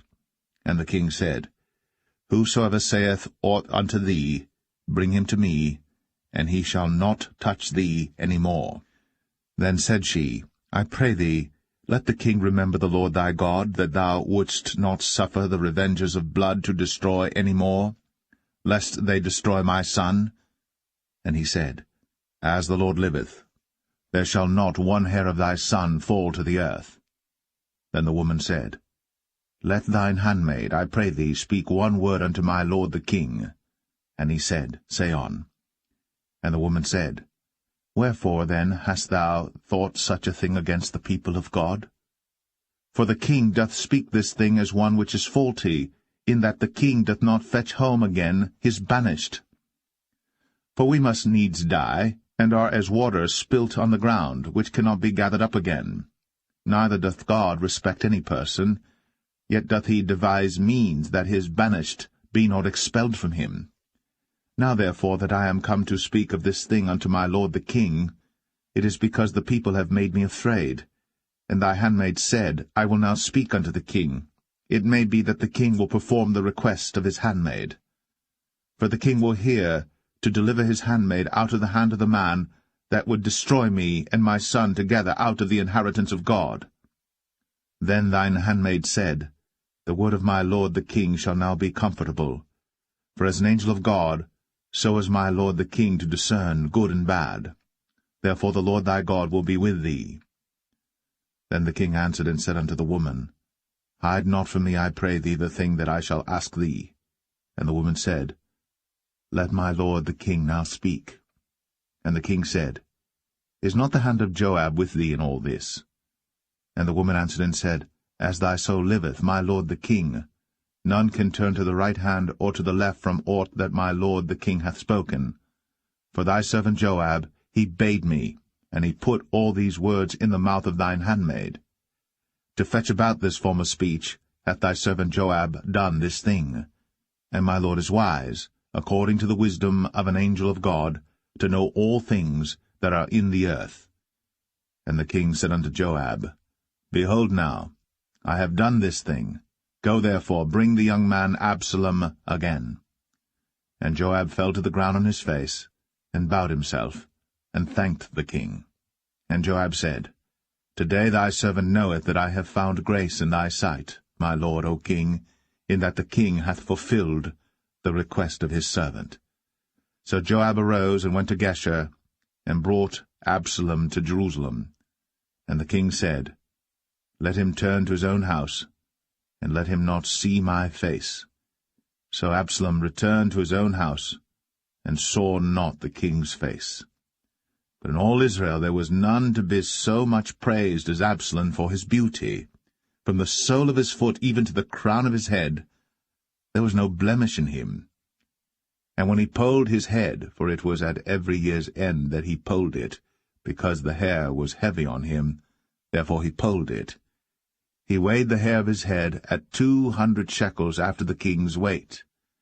And unto Absalom there were born 3 sons, and 1 daughter, whose name was Tamar. She was a woman of a fair countenance. So Absalom dwelt 2 full years in Jerusalem, and saw not the king's face. Therefore Absalom sent for Joab to have sent him to the king. But he would not come to him. And when he sent again the 2nd time, he would not come. Therefore he said unto his servants, See, Joab's field is near mine, and he hath barley there. Go and set it on fire. And Absalom's servants set the field on fire. Then Joab arose, and came to Absalom unto his house, and said unto him, Wherefore have thy servants set my field on fire? And Absalom answered Joab, Behold, I sent unto thee, saying, Come hither, that I may send thee to the king, to say, Wherefore am I come from Geshur? It had been good for me to have been there still. Now therefore let me see the king's face, and if there be any iniquity in me, let him kill me. So Joab came to the king, and told him. And when he had called for Absalom, he came to the king, and bowed himself on his face to the ground before the king. And the king kissed Absalom.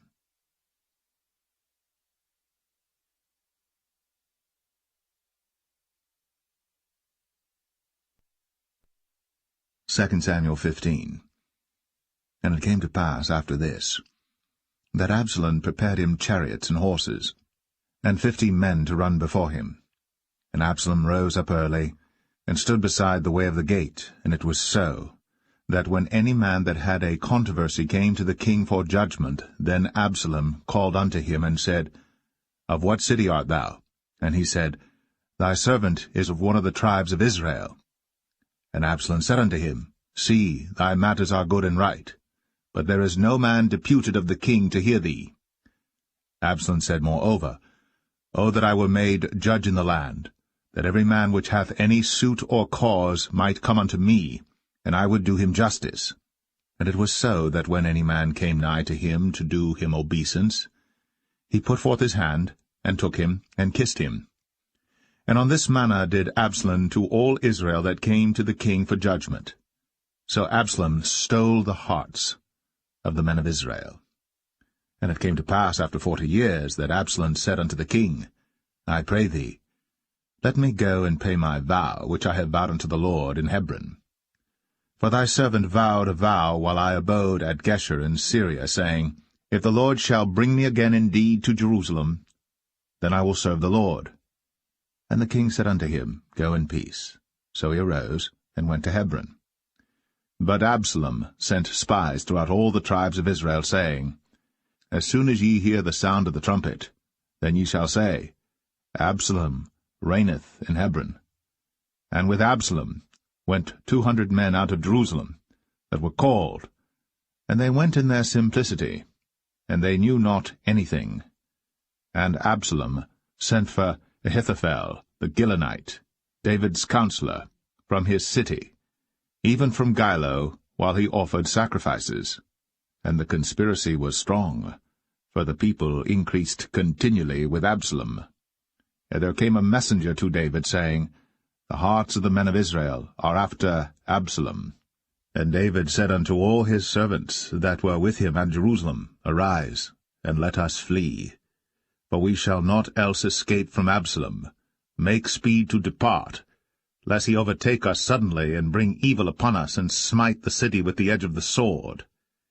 And the king's servant said unto the king, Behold, thy servants are ready to do whatsoever my lord the king shall appoint. And the king went forth, and all his household after him.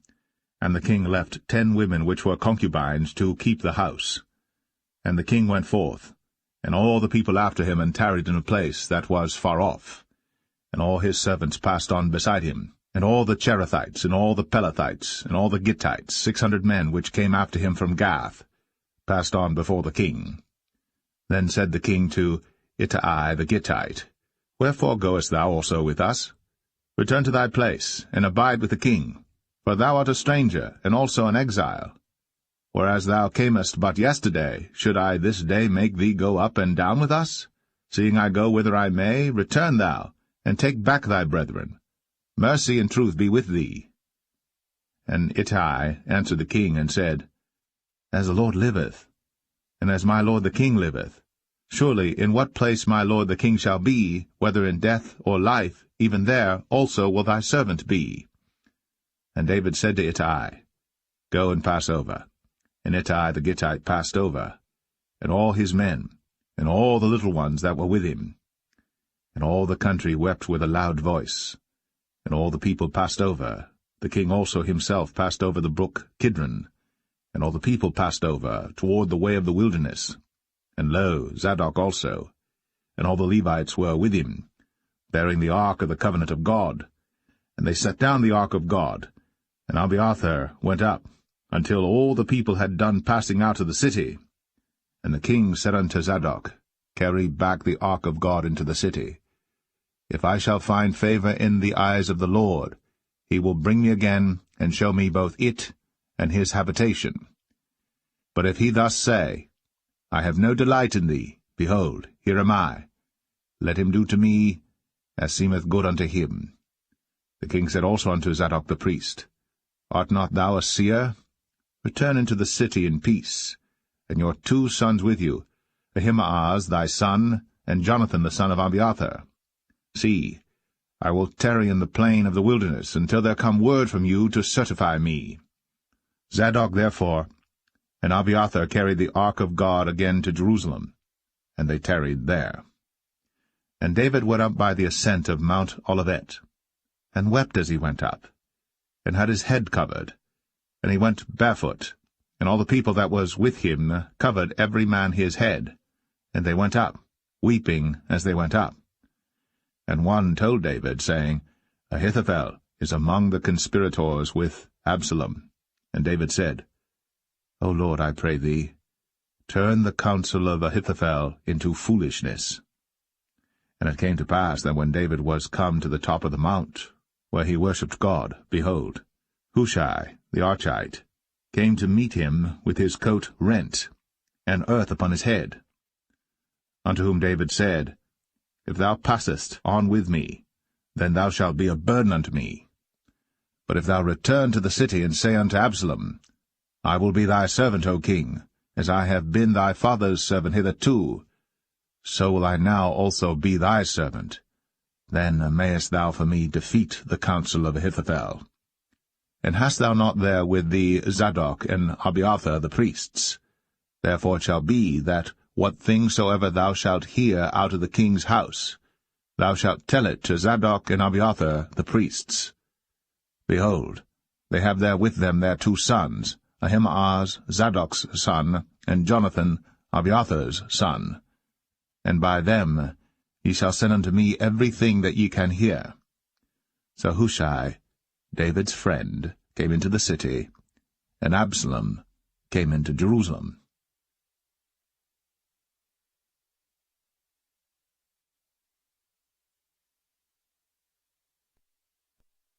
2 Samuel 16.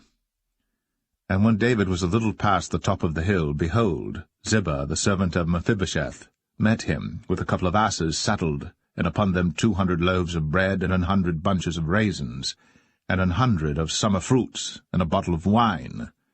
And the king said unto Ziba, What meanest thou by these? And Ziba said, The asses be for the king's household to ride on, and the bread and summer fruit for the young men to eat, and the wine, that such as be faint in the wilderness may drink. And the king said, And where is thy master's son?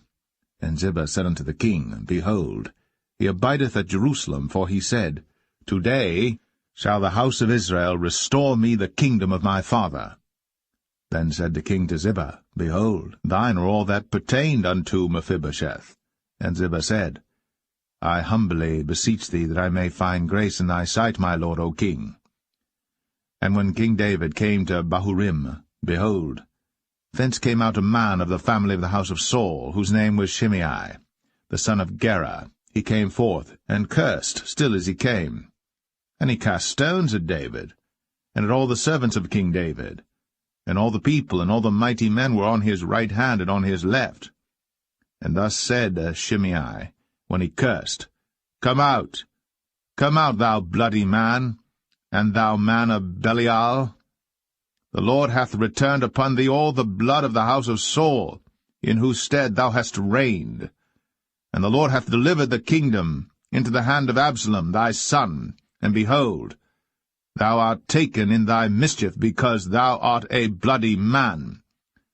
Then said Abishai the son of Zeruiah unto the king, Why should this dead dog curse my lord the king? Let me go over, I pray thee, and take off his head. And the king said, What have I to do with you, ye sons of Zeruiah? So let him curse, because the Lord hath said unto him, Curse David. Who shall then say, Wherefore hast thou done so? And David said to Abishai and to all his servants, Behold, my son, which came forth of my bowels, seeketh my life. How much more now may this Benjamite do it? Let him alone, and let him curse, for the Lord hath bidden him. It may be that the Lord will look on mine affliction, and that the Lord will requite me good for his cursing this day. And as David and his men went by the way, Shimei went along on the hills side over against him, and cursed as he went, and threw stones at him, and cast dust. And the king and all the people that were with him came weary, and refreshed themselves there. And Absalom And all the people, the men of Israel, came to Jerusalem, and Ahithophel with him. And it came to pass, when Hushai the Archite, David's friend, was come unto Absalom, that Hushai said unto Absalom, God save the king! God save the king! And Absalom said to Hushai, Is this thy kindness to thy friend? Why wentest thou not with thy friend? And Hushai said unto Absalom, Nay, but whom the Lord and this people, and all the men of Israel choose, his will I be, and with him will I abide. And again, whom should I serve? Should I not serve in the presence of his son? As I have served in thy father's presence, so will I be in thy presence. Then said Absalom to Ahithophel, Give counsel among you what we shall do. And Ahithophel said unto Absalom, Go in unto thy father's concubines, which he hath left to keep the house. And all Israel shall hear that thou art abhorred of thy father. Then shall the hands of all that are with thee be strong. So they spread Absalom a tent upon the top of the house. And Absalom went in unto his father's concubines in the sight of all Israel. And the counsel of Ahithophel, which he counselled in those days, was as if a man had inquired at the oracle of God. So was all the counsel of Ahithophel, both with David and with Absalom.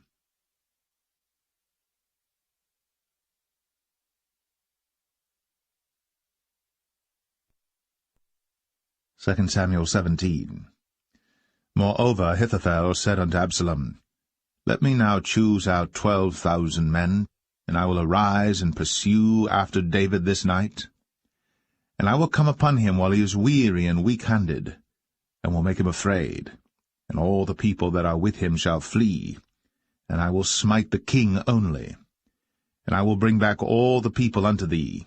The man whom thou seekest is as if all returned, so all the people shall be in peace. And the saying pleased Absalom well, and all the elders of Israel. Then said Absalom, Call now Hushai the Archite also, and let us hear likewise what he saith. And when Hushai was come to Absalom, Absalom spake unto him, saying, Ahithophel hath spoken after this manner.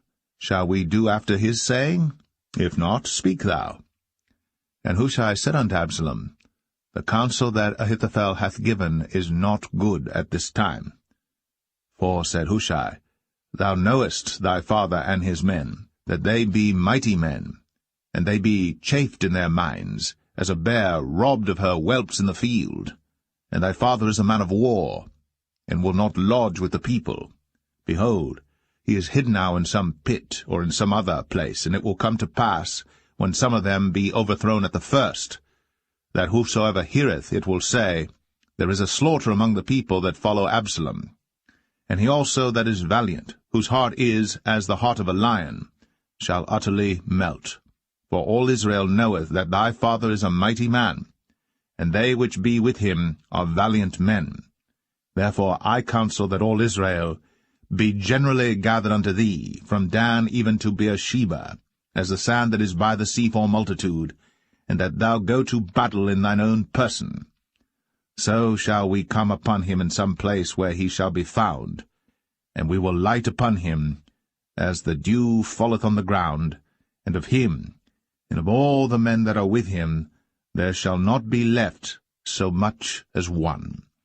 Moreover, if he be gotten into a city, then shall all Israel bring ropes to that city, and we will draw it into the river, until there be not one small stone found there. And Absalom and all the men of Israel said, The counsel of Hushai the Archite is better than the counsel of Ahithophel. For the Lord had appointed to defeat the good counsel of Ahithophel, to the intent that the Lord might bring evil upon Absalom. Then said Hushai unto Zadok, and to Abiathar the priests, Thus and thus did Ahithophel counsel Absalom and the elders of Israel, and thus have I counselled. Now therefore send quickly, and tell David, saying, Lodge not this night in the plains of the wilderness, but speedily pass over, lest the king be swallowed up, and all the people that are with him. Now Jonathan and Ahimaaz stayed by En-rogel, for they might not be seen to come into the city. And a wench went and told them, and they went and told King David. Nevertheless a lad saw them and told Absalom. But they went both of them away quickly, and came to a man's house in Bahurim, which had a well in his court, whither they went down. And the woman took and spread a covering over the well's mouth, and spread ground corn thereon, and the thing was not known. And when Absalom's servants came to the woman to the house, they said, Where is Ahimaaz and Jonathan? And the woman said unto them, They be gone over the brook of water. And when they had sought and could not find them, they returned to Jerusalem.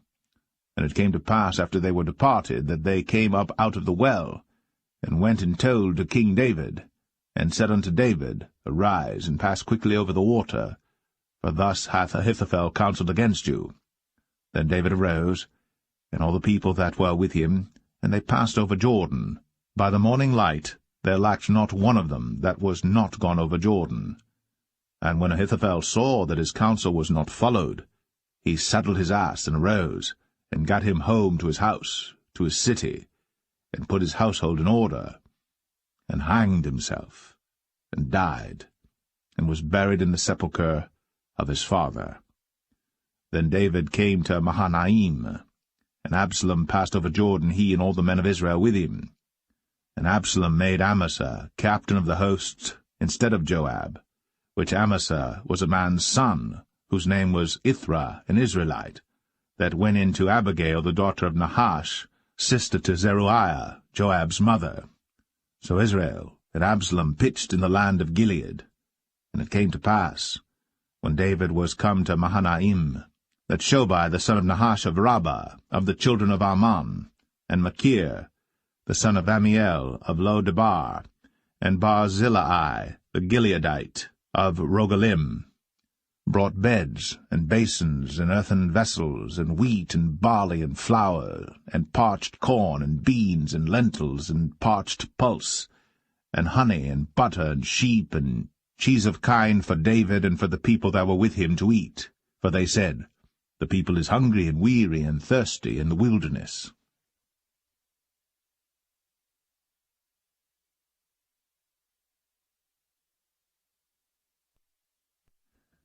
2 Samuel 18. And David numbered the people that were with him, and set captains of thousands and captains of hundreds over them.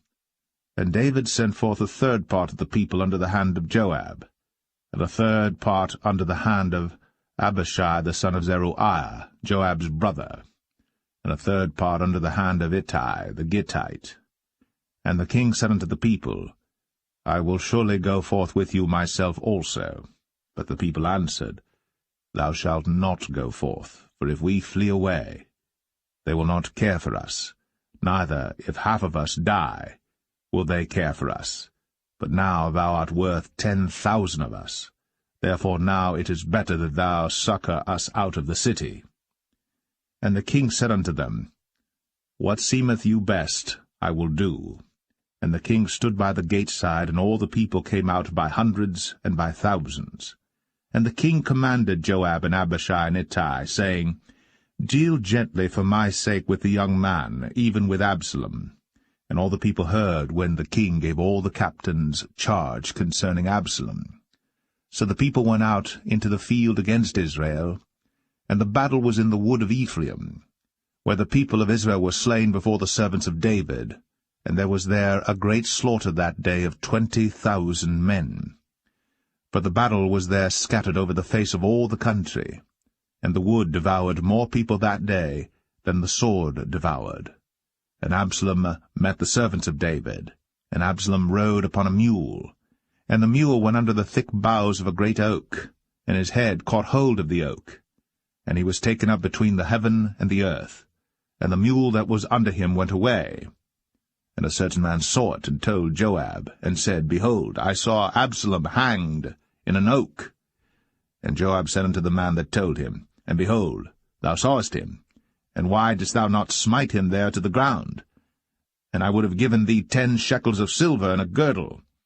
And the man said unto Joab, Though I should receive 1,000 shekels of silver in mine hand, yet would I not put forth mine hand against the king's son.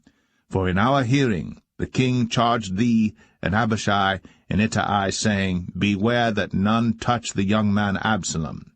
Otherwise I should have wrought falsehood against mine own life. For there is no matter hid from the king, and thou thyself wouldest have set thyself against me. Then said Joab, I may not tarry thus with thee. And he took 3 darts in his hand, and thrust them through the heart of Absalom, while he was yet alive, in the midst of the oak. And 10 young men that bare Joab's armor compassed about, and smote Absalom, and slew him. And Joab blew the trumpet, and the people returned from pursuing after Israel. For Joab held back the people. And they took Absalom, and cast him into a great pit in the wood, and laid a very great heap of stones upon him. And all Israel fled, every one to his tent. Now Absalom, in his lifetime, had taken and reared up for himself a pillar which is in the king's dale, for he said, I have no son to keep my name in remembrance. And he called the pillar after his own name, and it is called unto this day Absalom's place. Then said Ahimaaz, the son of Zadok, Let me now run, and bear the king tidings, how that the Lord hath avenged him of his enemies. And Joab said unto him, Thou shalt not bear tidings this day, but thou shalt bear tidings another day. But this day thou shalt bear no tidings, because the king's son is dead. Then said Joab to Cushai, Go tell the king what thou hast seen. And Cushai bowed himself unto Joab, and ran. Then said Ahimaaz, the son of Zadok, yet again to Joab, But howsoever let me, I pray thee, also run after Cushai. And Joab said, Wherefore wilt thou run, my son, seeing that thou hast no tidings ready? But howsoever said he, Let me run. And he said unto him, Run. Then Ahimaaz ran by the way of the plain, and overran Cushai. And David sat between the 2 gates, and the watchman went up to the roof over the gate unto the wall, and lifted up his eyes, and looked, and behold, a man running alone. And the watchman cried, and told the king. And the king said, If he be alone, there is tidings in his mouth. And he came apace, and drew near. And the watchman saw another man running. And the watchman called unto the porter, and said, Behold, another man running alone. And the king said, He also bringeth tidings. And the watchman said, Methinketh the running of the foremost is like the running of Ahimaaz the son of Zadok. And the king said, He is a good man, and cometh with good tidings. And Ahimaaz called, and said unto the king, All is well. And he fell down to the earth upon his face before the king, and said, Blessed be the Lord thy God, which hath delivered up the men that lifted up their hand against my lord the king. And the king said, Is the young man Absalom safe? And Ahimaaz answered, When Joab sent the king's servant, and me thy servant, I saw a great tumult, but I knew not what it was. And the king said unto him, Turn aside, and stand here. And he turned aside, and stood still. And behold, Cushai came. And Cushai said, Tidings, my lord the king. For the Lord hath avenged thee this day of all them that rose up against thee. And the king said unto Cushai, Is the young man Absalom safe? And Cushai answered, The enemies of my lord the king, and all that rise against thee to do thee hurt, be as that young man is. And the king was much moved, and went up to the chamber over the gate, and wept. And as he went, thus he said, O my son Absalom, my son Absalom, would God I had died for thee, O Absalom, my son, my son.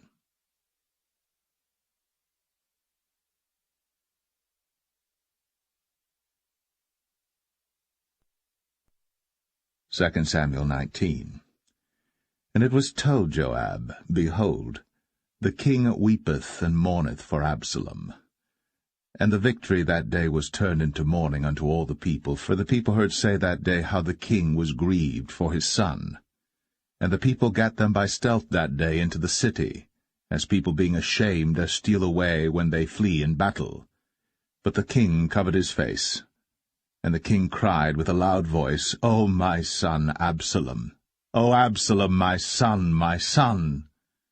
And Joab came into the house to the king, and said, Thou hast shamed this day the faces of all thy servants, which this day have saved thy life and the lives of thy sons and of thy daughters, and the lives of thy wives and the lives of thy concubines, in that thou lovest thine enemies and hatest thy friends. For thou hast declared this day that thou regardest neither princes nor servants. For this day I perceive that if Absalom had lived, and all we had died this day, then it had pleased thee well. Now therefore arise, go forth, and speak comfortably unto thy servants. For I swear by the Lord, if thou go not forth, there will not tarry one with thee this night, and that will be worse unto thee than all the evil that befell thee from thy youth until now. Then the king arose and sat in the gate. And they told unto all the people, saying, Behold, the king doth sit in the gate.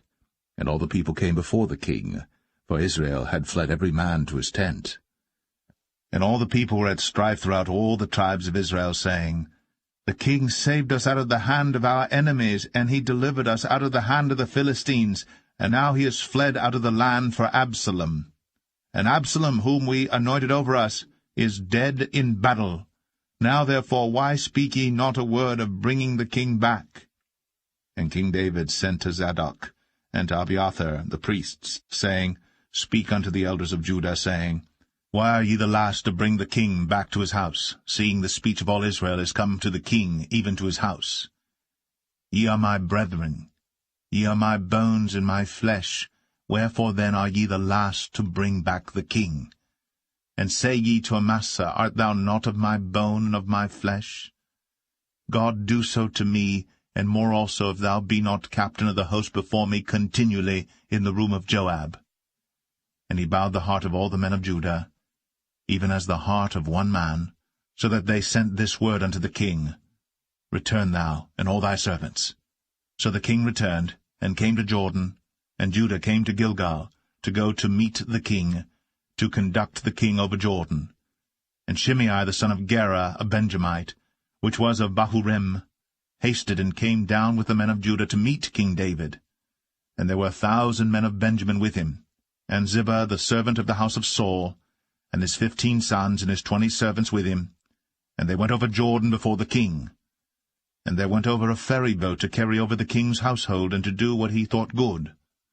And Shimei the son of Gera fell down before the king, as he was come over Jordan, and said unto the king, Let not my lord impute iniquity unto me, neither do thou remember that which thy servant did perversely the day that my lord the king went out of Jerusalem, that the king should take it to his heart. For thy servant doth know that I have sinned, therefore, behold, I am come the first this day of all the house of Joseph, to go down to meet my lord the king. But Abishai the son of Zeruiah answered and said, Shall not Shimei be put to death for this, because he cursed the Lord's anointed? And David said, What have I to do with you, ye sons of Zeruiah, that ye should this day be adversaries unto me? Shall there any man be put to death this day in Israel? For do not I know that I am this day king over Israel? Therefore the king said unto Shimei, Thou shalt not die. And the king sware unto him.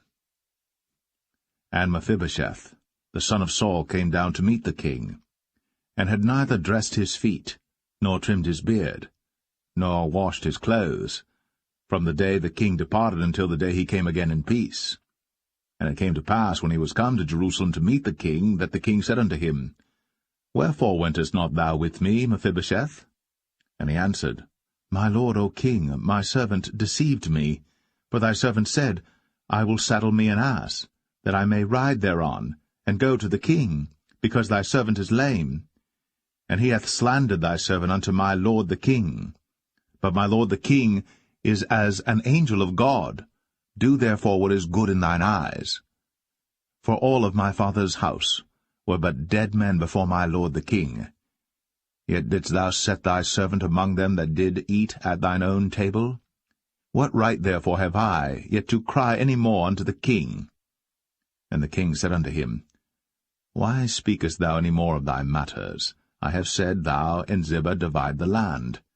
And Mephibosheth said unto the king, Yea, let him take all, forasmuch as my lord the king is come again in peace unto his own house. And Barzillai the Gileadite came down from Rogelim, and went over Jordan with the king to conduct him over Jordan. Now Barzillai was a very aged man, even 80 years old, and he had provided the king of sustenance while he lay at Mahanaim, for he was a very great man. And the king said unto Barzillai, Come thou over with me, and I will feed thee with me in Jerusalem. And Barzillai said unto the king, How long have I to live, that I should go up with the king unto Jerusalem? I am this day 80 years old, and can I discern between good and evil? Can thy servant taste what I eat or what I drink? Can I hear any more the voice of singing men and singing women? Wherefore then should thy servant be yet a burden unto my lord the king? Thy servant will go a little way over Jordan with the king, and why should the king recompense it me with such a reward? Let thy servant, I pray thee, turn back again, that I may die in mine own city, and be buried by the grave of my father and of my mother. But behold thy servant Chimham, let him go over with my lord the king, and do to him what shall seem good unto thee. And the king answered, Chimham shall go over with me, and I will do to him that which shall seem good unto thee. And whatsoever thou shalt require of me, that will I do for thee. And all the people went over Jordan. And when the king was come over, the king kissed Barzillai, and blessed him, and he returned unto his own place. Then the king went on to Gilgal, and Chimham went on with him. And all the people of Judah conducted the king, and also half the people of Israel. And behold, all the men of Israel came to the king, and said unto the king, Why have our brethren the men of Judah stolen thee away, and have brought the king and his household and all David's men with him over Jordan? And all the men of Judah answered the men of Israel, Because the king is near of kin to us, wherefore then be ye angry for this matter?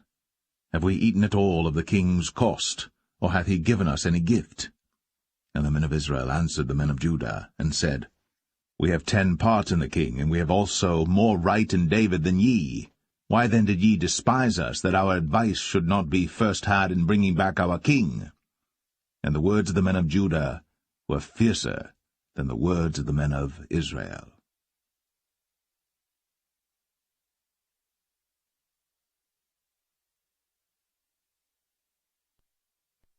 Second Samuel 20. And there happened to be there a man of Belial, whose name was Sheba, the son of Bichri, a Benjamite. And he blew a trumpet, and said, We have no part in David, neither have we inheritance in the son of Jesse. Every man to his tents, O Israel. So every man of Israel went up from after David, and followed Sheba the son of Bichri. But the men of Judah clave unto their king, from Jordan even to Jerusalem. And David came to his house at Jerusalem. And the king took the 10 women his concubines, whom he had left to keep the house, and put them in ward, and fed them, but went not in unto them. So they were shut up unto the day of their death, living in widowhood. Then said the king to Amasa, Assemble me the men of Judah within 3 days, and be thou here present. So Amasa went to assemble the men of Judah, but he tarried longer than the set time which he had appointed him. And David said to Abishai, Now shall Sheba the son of Bichri do us more harm than did Absalom. Take thou thy lord's servants, and pursue after him, lest he get him fenced cities and escape us. And there went out after him Joab's men, and the Cherethites and the Pelethites, and all the mighty men, and they went out of Jerusalem, to pursue after Sheba the son of Bichri. When they were at the great stone which is in Gibeon, Amasa went before them, and Joab's garment that he had put on was girded unto him, and upon it a girdle with a sword fastened upon his loins in the sheath thereof. And as he went forth it fell out. And Joab said to Amasa, Art thou in health, my brother? And Joab took Amasa by the beard with the right hand to kiss him. But Amasa took no heed to the sword that was in Joab's hand. So he smote him therewith in the 5th rib, and shed out his bowels to the ground, and struck him not again, and he died. So Joab and Abishai his brother pursued after Sheba the son of Bichri. And one of Joab's men stood by him, and said, He that favoureth Joab, and he that is for David, let him go after Joab. And Amasa wallowed in blood in the midst of the highway.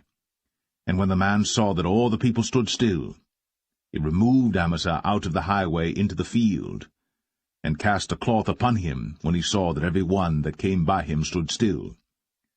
When he was removed out of the highway, all the people went on after Joab, to pursue after Sheba the son of Bichri. And he went through all the tribes of Israel unto Abel, and to Bethmachah, and all the Berites, and they were gathered together, and went also after him. And they came and besieged him in Abel of Bethmachah. And they cast up a bank against the city, and it stood in the trench, and all the people that were with Joab battered the wall to throw it down. Then cried a wise woman out of the city, Hear, hear, say, I pray you, unto Joab, Come near hither, that I may speak with thee. And when he was come near unto her, the woman said, Art thou Joab? And he answered, I am he. Then she said unto him, Hear the words of thine handmaid. And he answered, I do hear. Then she spake, saying, They were wont to speak in old time, saying, They shall surely ask counsel at Abel. And so they ended the matter. I am one of them that are peaceable and faithful in Israel. Thou seekest to destroy a city and a mother in Israel. Why wilt thou swallow up the inheritance of the Lord? And Joab answered and said, far be it from me that I should swallow up or destroy. The matter is not so.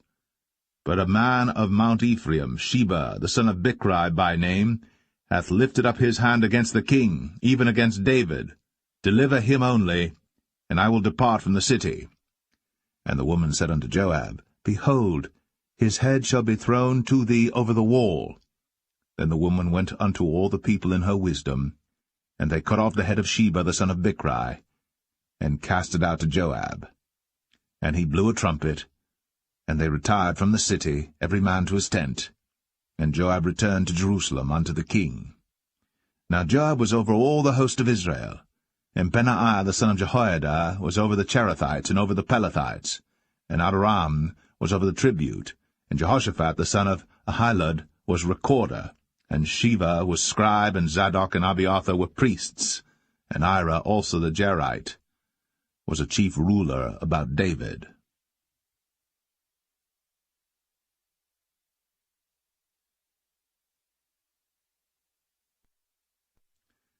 2 Samuel 21. Then there was a famine in the days of David 3 years, year after year. And David inquired of the Lord.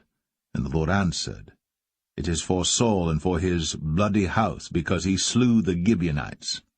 And the king called the Gibeonites, and said unto them, Now the Gibeonites were not of the children of Israel, but of the remnant of the Amorites, and the children of Israel had sworn unto them. And Saul sought to slay them in his zeal to the children of Israel and Judah. Wherefore David said unto the Gibeonites, What shall I do for you? And wherewith shall I make the atonement, that ye may bless the inheritance of the Lord? And the Gibeonites said unto him, We will have no silver nor gold of Saul, nor of his house, neither for us shalt thou kill any man in Israel. And he said, What ye shall say, that will I do for you.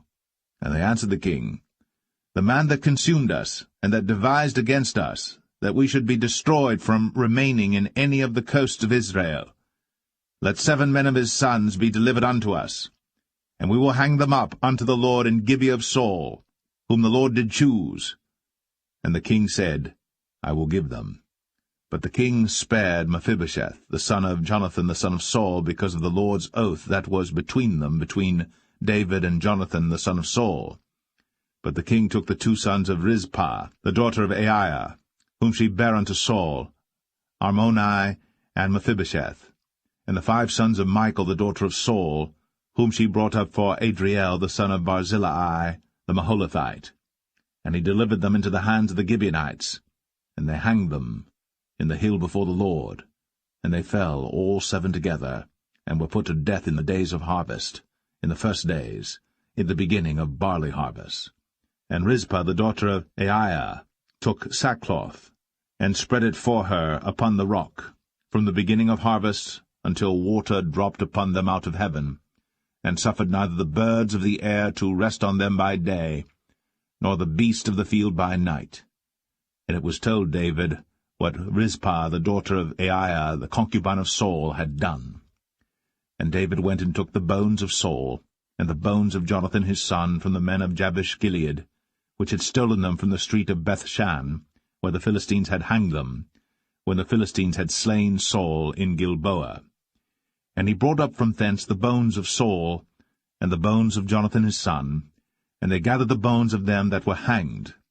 And the bones of Saul and Jonathan his son buried they in the country of Benjamin in Zelle, in the sepulchre of Kish his father, and they performed all that the king commanded, and after that God was entreated for the land. Moreover, the Philistines had yet war again with Israel, and David went down, and his servants with him, and fought against the Philistines, and David waxed faint. And Ishbi-benob, which was of the sons of the giant, the weight of whose spear weighed 300 shekels of brass in weight, he being girded with a new sword, thought to have slain David. But Abishai the son of Zeruiah succoured him, and smote the Philistine, and killed him. Then the men of David sware unto him, saying, Thou shalt go no more out with us to battle, that thou quench not the light of Israel. And it came to pass after this, that there was again a battle with the Philistines at Gob. Then Sibbechai the Hushathite slew Saph, which was of the sons of the giant. And there was again a battle in Gob with the Philistines, where Elhanan the son of Jaare-Oregim, a Bethlehemite, slew the brother of Goliath the Gittite, the staff of whose spear was like a weaver's beam. And there was yet a battle in Gath, where was a man of great stature, that had on every hand 6 fingers, and on every foot 6 toes, 24 in number, and he also was born to the giant. And when he defied Israel, Jonathan the son of Shemaiah, the brother of David, slew him. These 4 were born to the giant in Gath, and fell by the hand of David, and by the hand of his servants.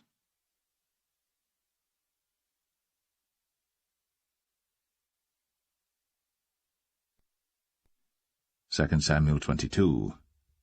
And David spake unto the Lord the words of this song in the day that the Lord had delivered him out of the hand of all his enemies, and out of the hand of Saul. And he said, The Lord is my rock, and my fortress, and my deliverer. The God of my rock, in him will I trust.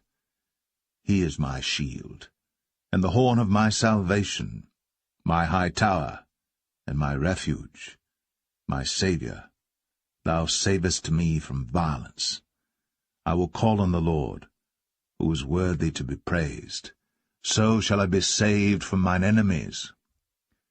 When the waves of death compassed me, the floods of ungodly men made me afraid. The sorrows of hell compassed me about, the snares of death prevented me.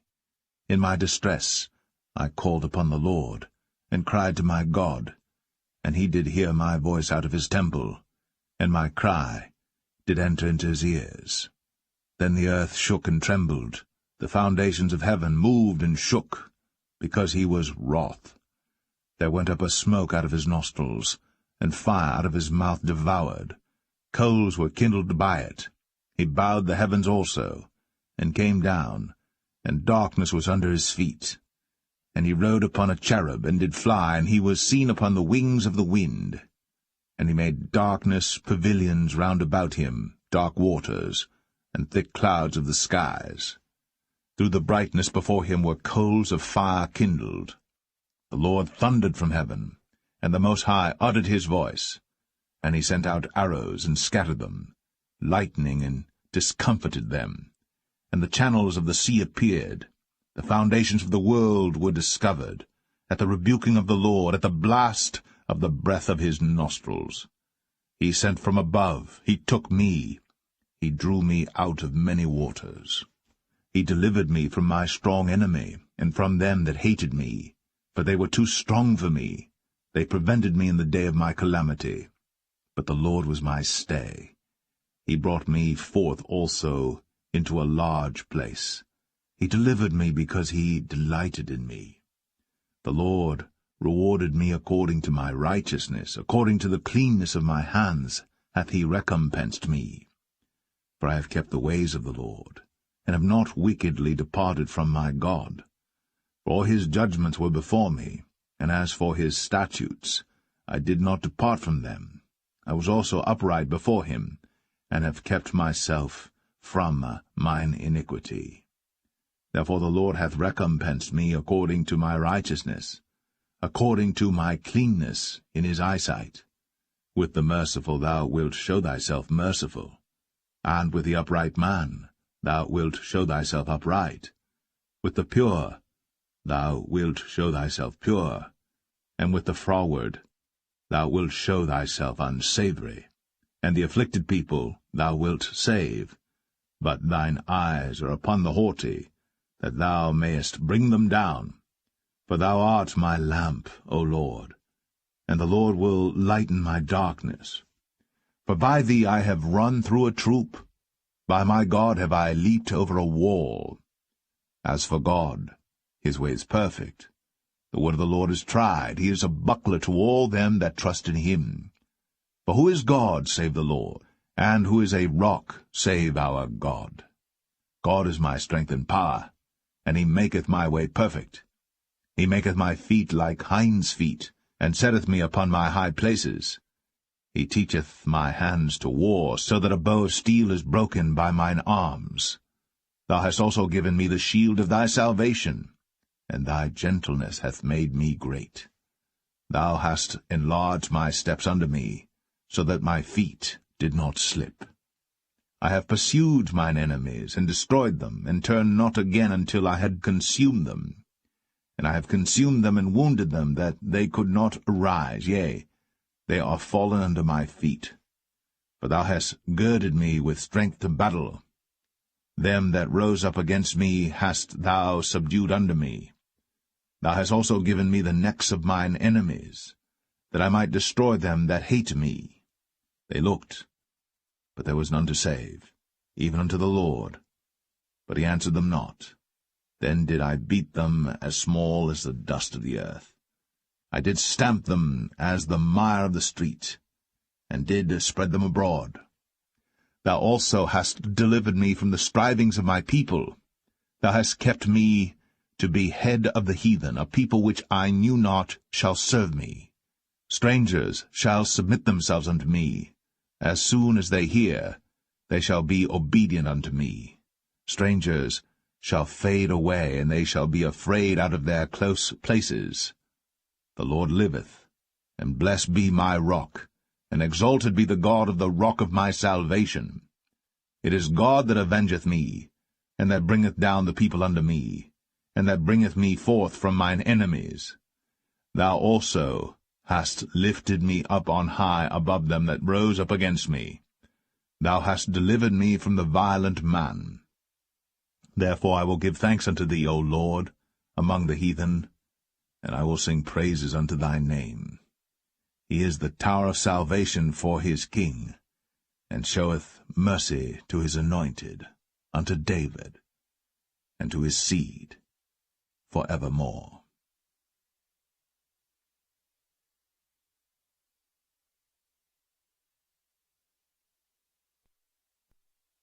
2 Samuel 23. Now these be the last words of David. David the son of Jesse said, and the man who was raised up on high, the anointed of the God of Jacob, and the sweet psalmist of Israel, said, The Spirit of the Lord spake by me, and his word was in my tongue. The God of Israel said, The rock of Israel spake to me. He that ruleth over men must be just, ruling in the fear of God. And he shall be as the light of the morning, when the sun riseth, even a morning without clouds, as the tender grass springing out of the earth by clear shining after rain. Although my house be not so with God, yet he hath made with me an everlasting covenant, ordered in all things and sure. For this is all my salvation and all my desire, although he make it not to grow. But the sons of Belial shall be all of them as thorns thrust away, because they cannot be taken with hands. But the man that shall touch them must be fenced with iron, and the staff of a spear. and they shall be utterly burned with fire in the same place. These be the names of the mighty men whom David had. The Tachmonite, that sat in the seat, chief among the captains. The same was Adino, the Esnite. He lift up his spear against 800, whom he slew at one time. And after him was Eleazar, the son of Dodo the Ahohite, one of the 3 mighty men with David, when they defied the Philistines that were there gathered together to battle, and the men of Israel were gone away. He arose, and smote the Philistines until his hand was weary, and his hand clave unto the sword. And the Lord wrought a great victory that day, and the people returned after him only to spoil. And after him was Shammah the son of Agi, the Harahite. And the Philistines were gathered together into a troop, where was a piece of ground full of lentils, and the people fled from the Philistines. But he stood in the midst of the ground, and defended it, and slew the Philistines, and the Lord wrought a great victory. And 3 of the 30 chief went down, and came to David, in the harvest time, unto the cave of Adullam. And the troop of the Philistines pitched in the valley of Rephaim. And David was then in an hold, and the garrison of the Philistines was then in Bethlehem. And David longed, and said, O that one would give me drink of the water of the well of Bethlehem, which is by the gate. And the 3 mighty men brake through the host of the Philistines, and drew water out of the well of Bethlehem that was by the gate, and took it, and brought it to David. Nevertheless he would not drink thereof, but poured it out unto the Lord. And he said, Be it far from me, O Lord, that I should do this. Is not this the blood of the men that went in jeopardy of their lives? Therefore he would not drink it. These things did these 3 mighty men. And Abishai the brother of Joab, the son of Zeruiah, was chief among 3. And he lifted up his spear against 300, and slew them, and had the name among 3. Was he not most honorable of 3? Therefore he was their captain, howbeit he attained not unto the first 3. And Benaiah the son of Jehoiada, the son of a valiant man of Kabzeel, who had done many acts, he slew 2 lion-like men of Moab. He went down also and slew a lion in the midst of a pit in time of snow. And he slew an Egyptian, a goodly man. And the Egyptian had a spear in his hand. But he went down to him with a staff, and plucked the spear out of the Egyptian's hand, and slew him with his own spear. These things did Benaiah the son of Jehoiada, and had the name among 3 mighty men. He was more honorable than the 30, but he attained not to the first 3. And David set him over his guard. Asahel the brother of Joab was one of the 30, Elhanan the son of Dodo of Bethlehem, Shammah the Harodite, Elika the Harodite, Helez the Paltite, Ira the son of Ikesh the Tekoite, Abiezer the Anethathite, Mebunai the Hushathite, Zalman the Ahohite, Maharai the Netophathite, Heleb the son of Baanah a Netophathite, Ittai the son of Ribai, out of Gibeah of the children of Benjamin, Benaiah the Parathonite, Hiddai of the brooks of Gaash, Abialbon the Arbathite, Asmaveth the Bahamite, Eliabah the Shaalbanite, of the sons of Jashan, Jonathan, Shammah the Hararite, Ahiam the son of Sharar, the Hararite, Eliphalet the son of Ahasbai, the son of the Maacathite, Eliam the son of Ahithophel the Gelonite, Hezrai the Carmelite, Parai the Arbite, Igal the son of Nathan of Zobah, Bani the Gadite, Zelek the Ammonite, Naharai the Barathite, Armah-bearer to Joab the son of Zeruiah, Ira and Ithrite, Gareb and Ithrite, Uriah the Hittite, 37 in all.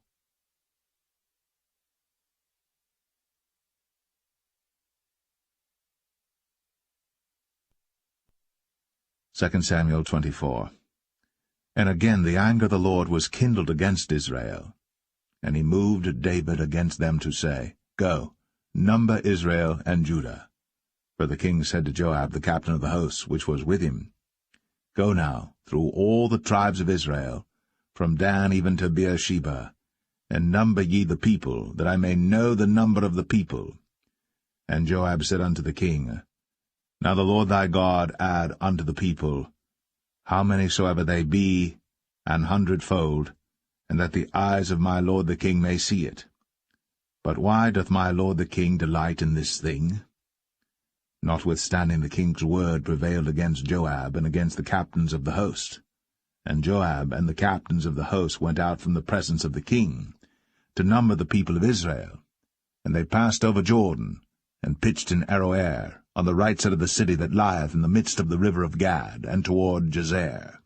Then they came to Gilead, and to the land of Tatim-Hoshai, and they came to Dan-Jaan, and about to Zidon, and came to the stronghold of Tyre, and to all the cities of the Hivites and of the Canaanites, and they went out to the south of Judah, even to Beersheba. So when they had gone through all the land, they came to Jerusalem at the end of 9 months and 20 days. And Joab gave up the sum of the number of the people unto the king, and there were in Israel 800,000 valiant men that drew the sword, and the men of Judah were 500,000 men. And David's heart smote him after that he had numbered the people. And David said unto the Lord, I have sinned greatly in that I have done. And now, I beseech thee, O Lord, take away the iniquity of thy servant, for I have done very foolishly. For when David was up in the morning, the word of the Lord came unto the prophet Gad, David's seer, saying, Go, and say unto David, Thus saith the Lord, I offer thee 3 things. Choose thee one of them, that I may do it unto thee. So Gad came to David, and told him, and said unto him, Shall 7 years of famine come unto thee in thy land? Or wilt thou flee 3 months before thine enemies, while they pursue thee? Or that there be 3 days' pestilence in thy land? Now advise, and see what answer I shall return to him that sent me. And David said unto Gad, I am in a great strait. Let us fall now into the hand of the Lord, for his mercies are great, and let me not fall into the hand of man. So the Lord sent a pestilence upon Israel, from the morning even to the time appointed. And there died of the people from Dan even to Beersheba 70,000 men. And when the angel stretched out his hand upon Jerusalem to destroy it, the Lord repented him of the evil, and said to the angel that destroyed the people, It is enough. Stay now thine hand. And the angel of the Lord was by the threshing place of Araunah the Jebusite. And David spake unto the Lord when he saw the angel that smote the people, and said, Lo, I have sinned, and I have done wickedly. But these sheep, what have they done?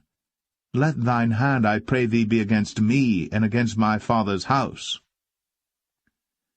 And Gad came that day to David, and said unto him, Go up, rear an altar unto the Lord in the threshing floor of Araunah the Jebusite. And David, according to the saying of Gad, went up as the Lord commanded. And Araunah looked, and saw the king and his servants coming on toward him. And Araunah went out, and bowed himself before the king on his face upon the ground. And Araunah said, Wherefore is my lord the king come to his servant? And David said, To buy the threshing floor of thee, to build an altar unto the Lord, that the plague may be stayed from the people. And Araunah said unto David, Let my lord the king take and offer up what seemeth good unto him. Behold, here be oxen for burnt sacrifice, and threshing instruments, and other instruments of the oxen for wood. All these things did Araunah as a king give unto the king. And Araunah said unto the king, The Lord thy God accept thee. And the king said unto Araunah, Nay, but I will surely buy it of thee at a price. Neither will I offer burnt offerings unto the Lord my God of that which doth cost me nothing. So David bought the threshing floor and the oxen for 50 shekels of silver. And David built there an altar unto the Lord, and offered burnt offerings and peace offerings. So the Lord was entreated for the land, and the plague was stayed from Israel.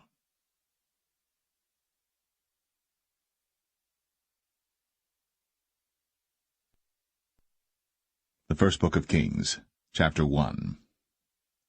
Now King David was old, and stricken in years, and they covered him with clothes, but he gat no heat.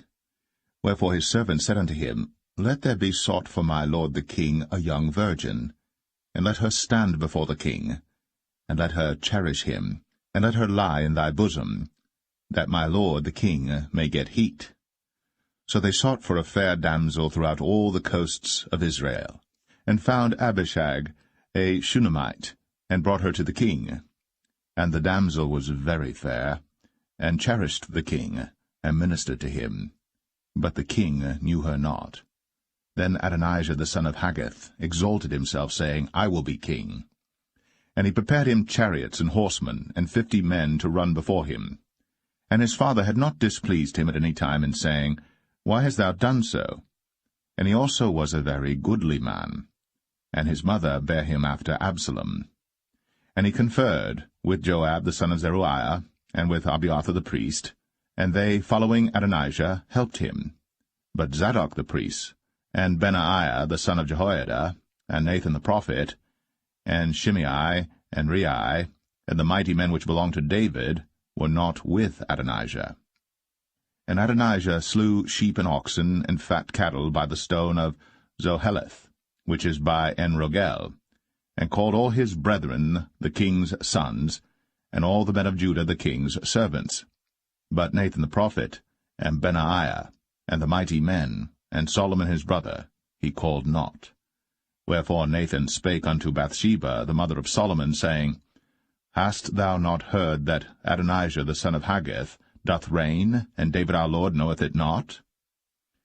Now therefore come, let me, I pray thee, give thee counsel, that thou mayest save thine own life, and the life of thy son Solomon.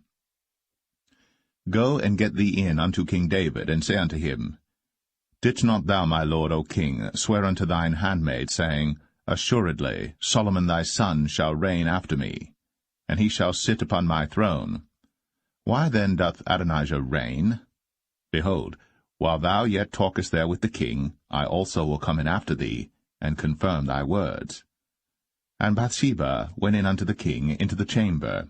And the king was very old, and Abishag the Shunammite ministered unto the king. And Bathsheba bowed, and did obeisance unto the king. And the king said, What wouldst thou?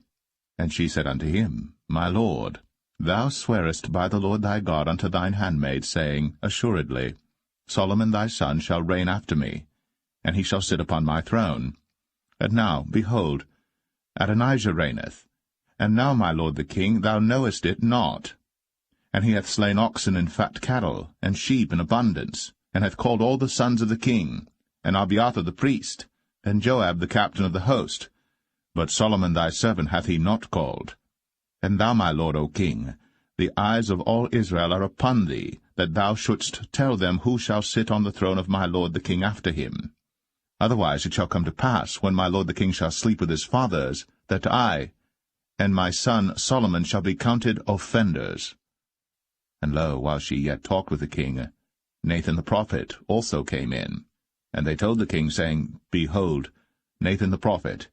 And when he was come in before the king, he bowed himself before the king with his face to the ground. And Nathan said, My lord, O king, hast thou said, Adonijah shall reign after me, and he shall sit upon my throne? For he is gone down this day, and hath slain oxen and fat cattle and sheep in abundance, and hath called all the king's sons, and the captains of the host, and Abiathar the priest, and behold, they eat and drink before him, and say, God save King Adonijah. But me, even me thy servant, and Zadok the priest, and Benaiah the son of Jehoiada, and thy servant Solomon hath he not called. Is this thing done by my lord the king? And thou hast not showed it unto thy servant, who should sit on the throne of my lord the king after him? Then King David answered and said, Call me Bathsheba. And she came into the king's presence, and stood before the king.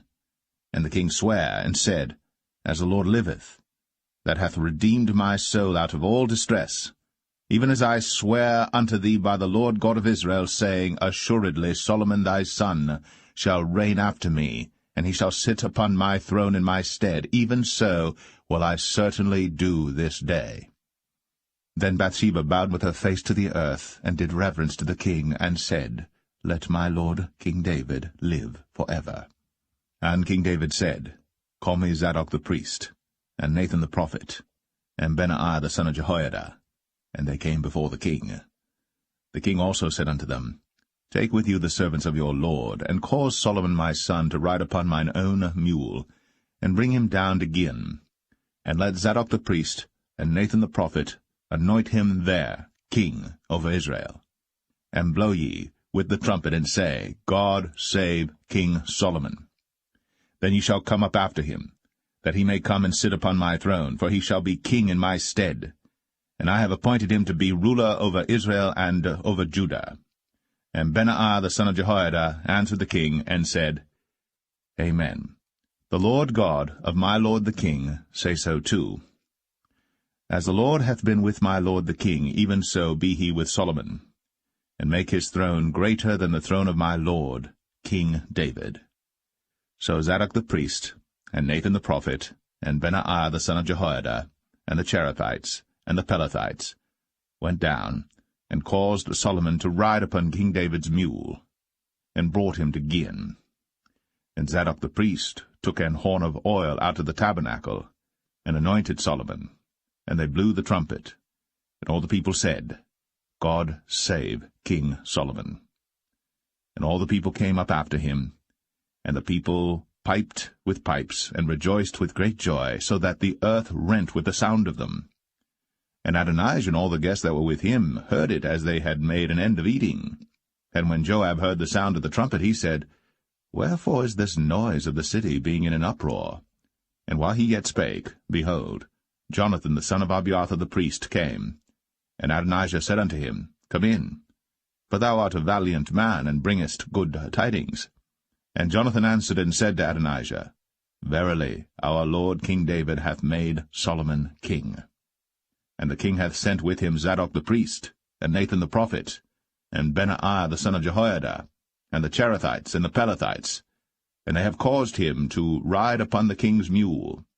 And Zadok the priest, and Nathan the prophet, have anointed him king in Gihon, and they are come up from thence, rejoicing, so that the city rang again. This is the noise that ye have heard. And also Solomon sitteth on the throne of the kingdom. And moreover, the king's servants came to bless our lord King David, saying, God make the name of Solomon better than thy name, and make his throne greater than thy throne. And the king bowed himself upon the bed. And also thus said the king, Blessed be the Lord God of Israel, which hath given one to sit on my throne this day, mine eyes even seeing it. And all the guests that were with Adonijah were afraid, and rose up, and went every man his way. And Adonijah feared because of Solomon, and arose, and went, and caught hold on the horns of the altar. And it was told Solomon, saying, Behold, Adonijah feareth King Solomon, for, lo, he hath caught hold on the horns of the altar, saying, Let King Solomon swear unto me today, that he will not slay his servant with the sword. And Solomon said, If he will show himself a worthy man, there shall not an hair of him fall to the earth. But if wickedness shall be found in him, he shall die. So King Solomon sent, and they brought him down from the altar, and he came, and bowed himself to King Solomon. And Solomon said unto him, Go to thine house.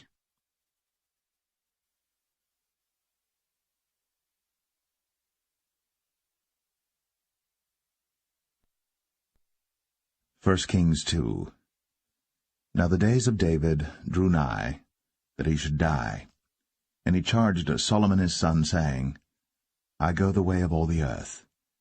Be thou strong therefore, and show thyself a man, and keep the charge of the Lord thy God, to walk in his ways, to keep his statutes, and his commandments, and his judgments, and his testimonies, as it is written in the law of Moses, that thou mayest prosper in all that thou doest, and whithersoever thou turnest thyself, that the Lord may continue his word which he spake concerning me, saying, If thy children take heed to their way, to walk before me in truth with all their heart and with all their soul, there shall not fail thee, said he, a man, on the throne of Israel. Moreover, thou knowest also what Joab the son of Zeruiah did to me, and what he did to the 2 captains of the host of Israel, unto Abner the son of Ner, and unto Amasa the son of Jether, whom he slew, and shed the blood of war in peace, and put the blood of war upon his girdle that was about his loins, and in his shoes that were on his feet. Do therefore according to thy wisdom, and let not his hoar head go down to the grave in peace. But show kindness unto the sons of Barzillai the Gileadite, and let them be of those that eat at thy table. For so they came to me when I fled because of Absalom thy brother. And behold, thou hast with thee Shimei the son of Gera, a Benjamite of Bahurim, which cursed me with a grievous curse, in the day when I went to Mahanaim. But he came down to meet me at Jordan, and I sware to him by the Lord, saying, I will not put thee to death with the sword. Now therefore hold him not guiltless, for thou art a wise man, and knowest what thou oughtest to do unto him. But his hoar head bring thou down to the grave with blood. So David slept with his fathers, and was buried in the city of David. And the days that David reigned over Israel were 40 years. 7 years reigned he in Hebron, and 33 years reigned he in Jerusalem. Then sat Solomon upon the throne of David his father, and his kingdom was established greatly. And Adonijah the son of Haggith came to Bathsheba, the mother of Solomon, and she said, Comest thou peaceably? And he said, Peaceably. He said, Moreover, I have somewhat to say unto thee. And she said, Say on. And he said, Thou knowest that the kingdom was mine, and that all Israel set their faces on me, that I should reign. Howbeit the kingdom is turned about, and is become my brother's, for it was his from the Lord. And now I ask one petition of thee, deny me not. And she said unto him, Say on. And he said, Speak, I pray thee, unto Solomon the king. For he will not say thee nay, that he give me Abishag the Shunammite to wife. And Bathsheba said, Well, I will speak for thee unto the king. Bathsheba therefore went unto King Solomon, to speak unto him for Adonijah. And the king rose up to meet her, and bowed himself unto her, and sat down on his throne, and caused a seat to be set for the king's mother. And she sat on his right hand. Then she said, I desire one small petition of thee. I pray thee, say me not nay. And the king said unto her, Ask on, my mother, for I will not say thee nay. And she said, Let Abishag the Shunammite be given to Adonijah thy brother to wife. And King Solomon answered and said unto his mother, And why dost thou ask Abishag the Shunammite for Adonijah? Ask for him the kingdom also? For he is mine elder brother, even for him, and for Abiathar the priest, and for Joab the son of Zeruiah. Then King Solomon sware by the Lord, saying, God do so to me, and more also, if Adonijah have not spoken this word against his own life.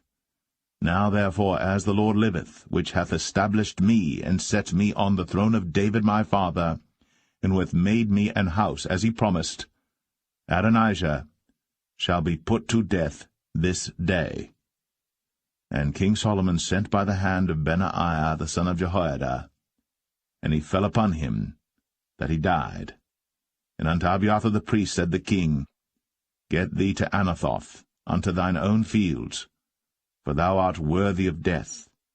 But I will not at this time put thee to death, because thou bearest the ark of the Lord God before David my father, and because thou hast been afflicted in all wherein my father was afflicted. So Solomon thrust out Abiathar from being priest unto the Lord, that he might fulfill the word of the Lord, which he spake concerning the house of Eli in Shiloh. Then tidings came to Joab. For Joab had turned after Adonijah, though he turned not after Absalom. And Joab fled unto the tabernacle of the Lord, and caught hold on the horns of the altar. And it was told King Solomon that Joab was fled unto the tabernacle of the Lord, and behold, he is by the altar. Then Solomon sent Benaiah the son of Jehoiada, saying, Go, fall upon him. And Benaiah came to the tabernacle of the Lord, and said unto him, Thus saith the king, Come forth. And he said, Nay, but I will die here. And Benaiah brought the king word again, saying, Thus said Joab. And thus he answered me. And the king said unto him, Do as he hath said, and fall upon him, and bury him, that thou mayest take away the innocent blood, which Joab shed from me, and from the house of my father.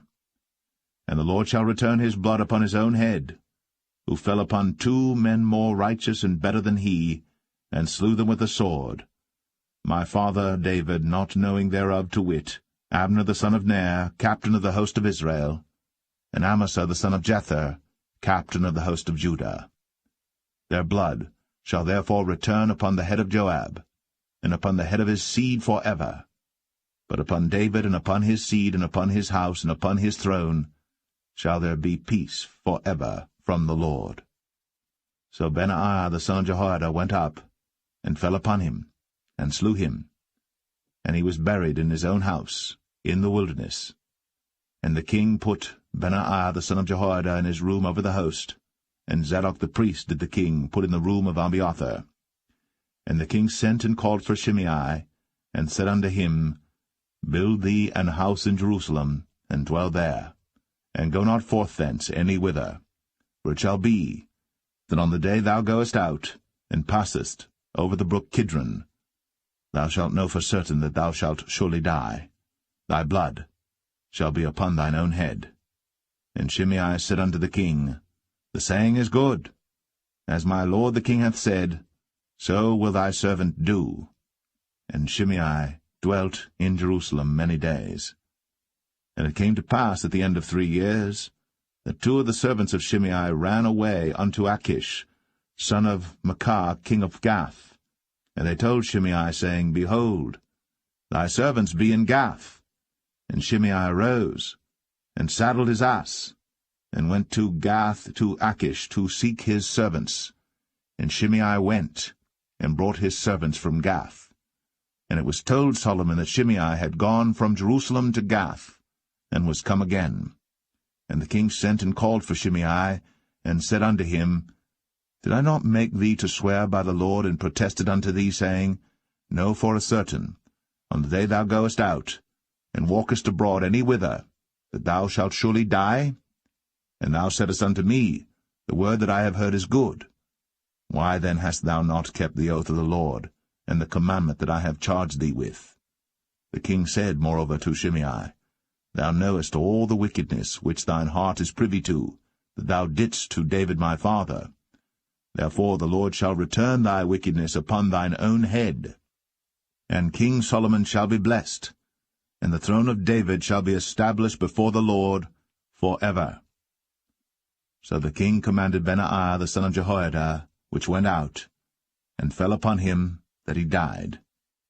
And the kingdom was established in the hand of Solomon.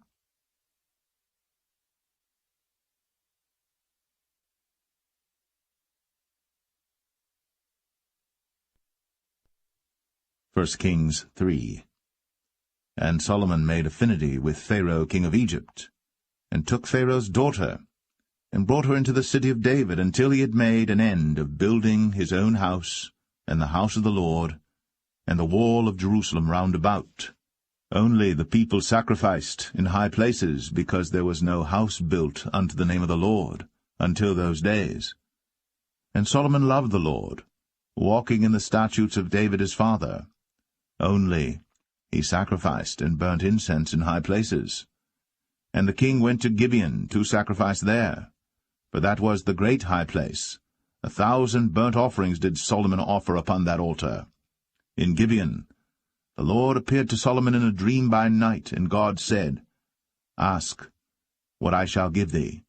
And Solomon said, Thou hast shown unto thy servant David my father great mercy, according as he walked before thee in truth, and in righteousness, and in uprightness of heart with thee.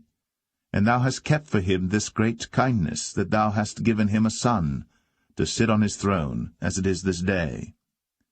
And now, O Lord my God, thou hast made thy servant king, instead of David my father, and I am but a little child. I know not how to go out or come in. and thy servant is in the midst of thy people which thou hast chosen, a great people, that cannot be numbered nor counted for multitude. Give therefore thy servant an understanding heart to judge thy people, that I may discern between good and bad. For who is able to judge this, thy so great a people? And the speech pleased the Lord, that Solomon had asked this thing. And God said unto him, Because thou hast asked this thing, and hast not asked for thyself long life, neither hast asked riches for thyself, nor hast asked the life of thine enemies, but hast asked for thyself understanding, to discern judgment. Behold, I have done according to thy words. Lo, I have given thee a wise and an understanding heart, so that there was none like thee before thee, neither after thee shall any arise like unto thee. And I have also given thee that which thou hast not asked, both riches and honour, so that there shall not be any among the kings like unto thee all thy days. And if thou wilt walk in my ways, to keep my statutes and my commandments, as thy father David did walk, then I will lengthen thy days. And Solomon awoke, and behold, it was a dream. And he came to Jerusalem, and stood before the ark of the covenant of the Lord, and offered up burnt offerings, and offered peace offerings, and made a feast to all his servants. Then came there 2 women that were harlots unto the king, and stood before him. And the one woman said, O my lord, I and this woman dwell in one house, and I was delivered of a child with her in the house. And it came to pass, the 3rd day after that I was delivered, that this woman was delivered also, and we were together. There was no stranger with us in the house, save we 2 in the house. And this woman's child died in the night, because she overlaid it. And she arose at midnight, and took my son from beside me while thine handmaid slept, and laid it in her bosom, and laid her dead child in my bosom. And when I rose in the morning to give my child suck, behold, it was dead. But when I had considered it in the morning, behold, it was not my son which I did bear. And the other woman said, Nay, but the living is my son, and the dead is thy son. And this said, No, but the dead is thy son, and the living is my son. Thus they spake before the king. Then said the king, The one saith, This is my son that liveth, and thy son is the dead. And the other saith, Nay, but thy son is the dead, and my son is the living. And the king said, Bring me a sword. And they brought a sword before the king. And the king said, Divide the living child in 2, and give half to the one, and half to the other. Then spake the woman, whose the living child was, unto the king. For her bowels yearned upon her son, and she said, O my lord, give her the living child, and in no wise slay it. But the other said, Let it be neither mine nor thine, but divide it. Then the king answered and said, Give her the living child, and in no wise slay it. She is the mother thereof. And all Israel heard of the judgment which the king had judged.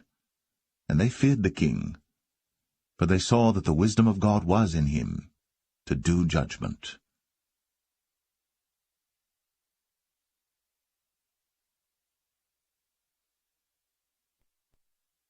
1 Kings 4. So King Solomon was king over all Israel. And these were the princes which he had: Azariah the son of Zadok the priest, Elihoreph and Ahiah the sons of Shishah, scribes, Jehoshaphat the son of Ahilud, the recorder, and Benaiah the son of Jehoiada was over the host, and Zadok and Abiathar were the priests. And Azariah the son of Nathan was over the officers, and Zabud the son of Nathan was principal officer, and the king's friend. And Ahishah was over the household, and Adoniram the son of Abda was over the tribute. And Solomon had 12 officers over all Israel, which provided victuals for the king and his household. Each man his month in a year made provision. And these are their names: the son of Hur, in Mount Ephraim, the son of Dekar, in Makaz, and in Shaalbim, and in Beth-Shemesh, and Elon Bethanan, the son of Hesed, in Arabath. To him pertained Socho, in all the land of Hepher, the son of Abinadab, in all the region of Dor, which had Taphath, the daughter of Solomon, to wife.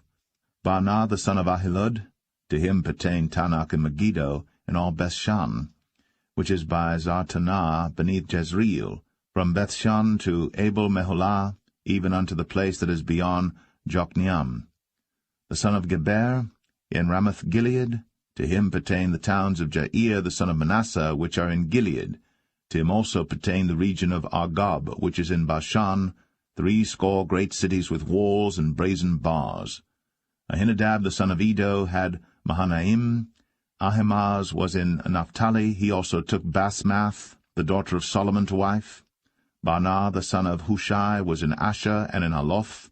Jehoshaphat the son of Paruah in Issachar. Shimei the son of Elah in Benjamin. Geber the son of Uri was in the country of Gilead, in the country of Sihon the king of the Amorites, and of Og the king of Bashan, and he was the only officer which was in the land. Judah and Israel were many, as the sand which is by the sea in multitude, eating and drinking and making merry. And Solomon reigned over all kingdoms, from the river unto the land of the Philistines, and unto the border of Egypt. They brought presents, and served Solomon all the days of his life.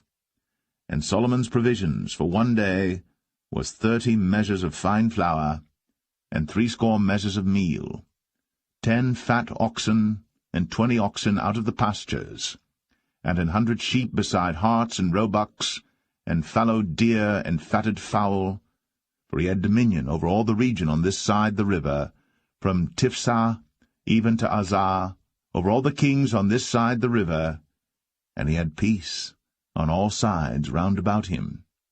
And Judah and Israel dwelt safely, every man under his vine and under his fig tree, from Dan even to Beersheba, all the days of Solomon. And Solomon had 40,000 stalls of horses for his chariots, and 12,000 horsemen. And those officers provided victual for King Solomon, and for all that came unto King Solomon's table every man in his month, they lacked nothing. Barley also, and straw for the horses, and dromedaries brought they unto the place where the officers were, every man according to his charge. And God gave Solomon wisdom and understanding exceeding much, and largeness of heart, even as the sand that is on the seashore. And Solomon's wisdom excelled the wisdom of all the children of the east country, and all the wisdom of Egypt. For he was wiser than all men, than Ethan the Ezrahite, and Heman, and Chalcol, and Darda, the sons of Mahol, and his fame was in all nations round about. And he spake 3,000 proverbs, and his songs were 1,005. And he spake of trees, from the cedar tree that is in Lebanon even unto the hyssop that springeth out of the wall. He spake also of beasts, and of fowl, and of creeping things, and of fishes. And there came of all people to hear the wisdom of Solomon, from all kings of the earth, which had heard of his wisdom.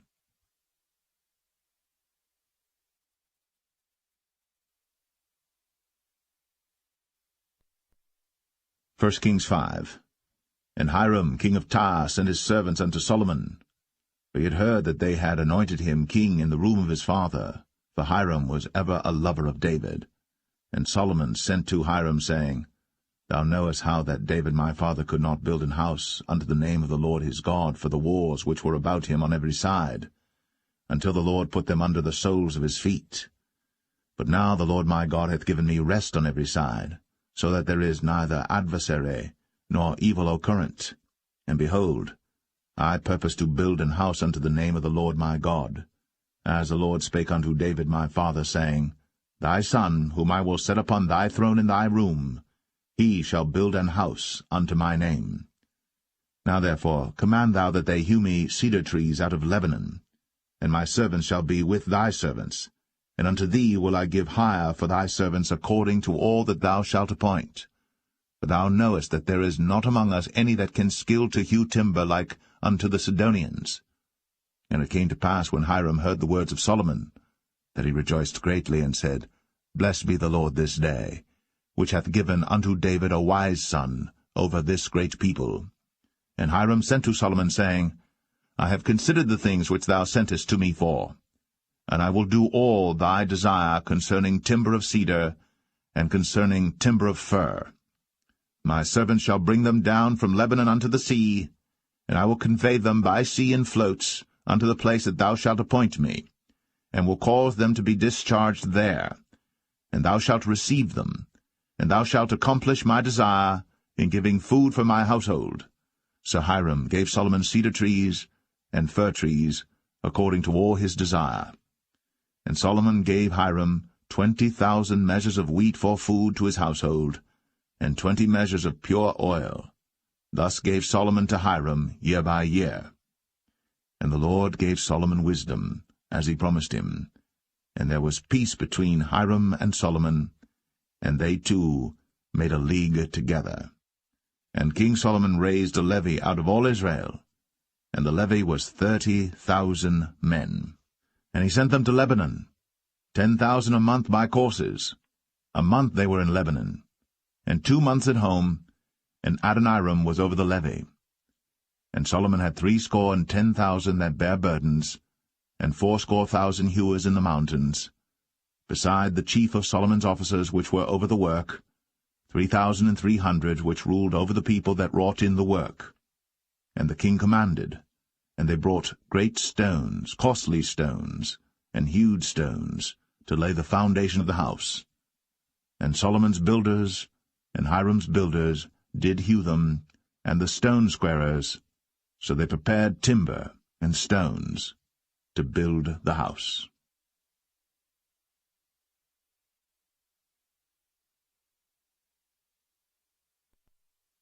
1 Kings 6. And it came to pass in the 480th year, after the children of Israel were come out of the land of Egypt, in the 4th year of Solomon's reign over Israel, in the month Ziph, which is the 2nd month, that he began to build the house of the Lord. And the house which King Solomon built for the Lord, the length thereof was 80 cubits, and the breadth thereof 20 cubits, and the height thereof 30 cubits. And the porch before the temple of the house 20 cubits was the length thereof, according to the breadth of the house, and 10 cubits was the breadth thereof before the house. And for the house he made windows of narrow lights. And against the wall of the house he built chambers round about, against the walls of the house round about, both of the temple and of the oracle, and he made chambers round about. The nethermost chamber was 5 cubits broad, and the middle was 6 cubits broad, and the third was 7 cubits broad. For without, in the wall of the house, he made narrowed rests round about, that the beams should not be fastened in the walls of the house. And the house, when it was in building, was built of stone made ready before it was brought thither, so that there was neither hammer nor axe nor any tool of iron heard in the house, while it was in building. The door for the middle chamber was in the right side of the house, and they went up with winding stairs into the middle chamber, and out of the middle into the third. So he built the house, and finished it, and covered the house with beams and boards of cedar. And then he built chambers against all the house, 5 cubits high, and they rested on the house with timber of cedar.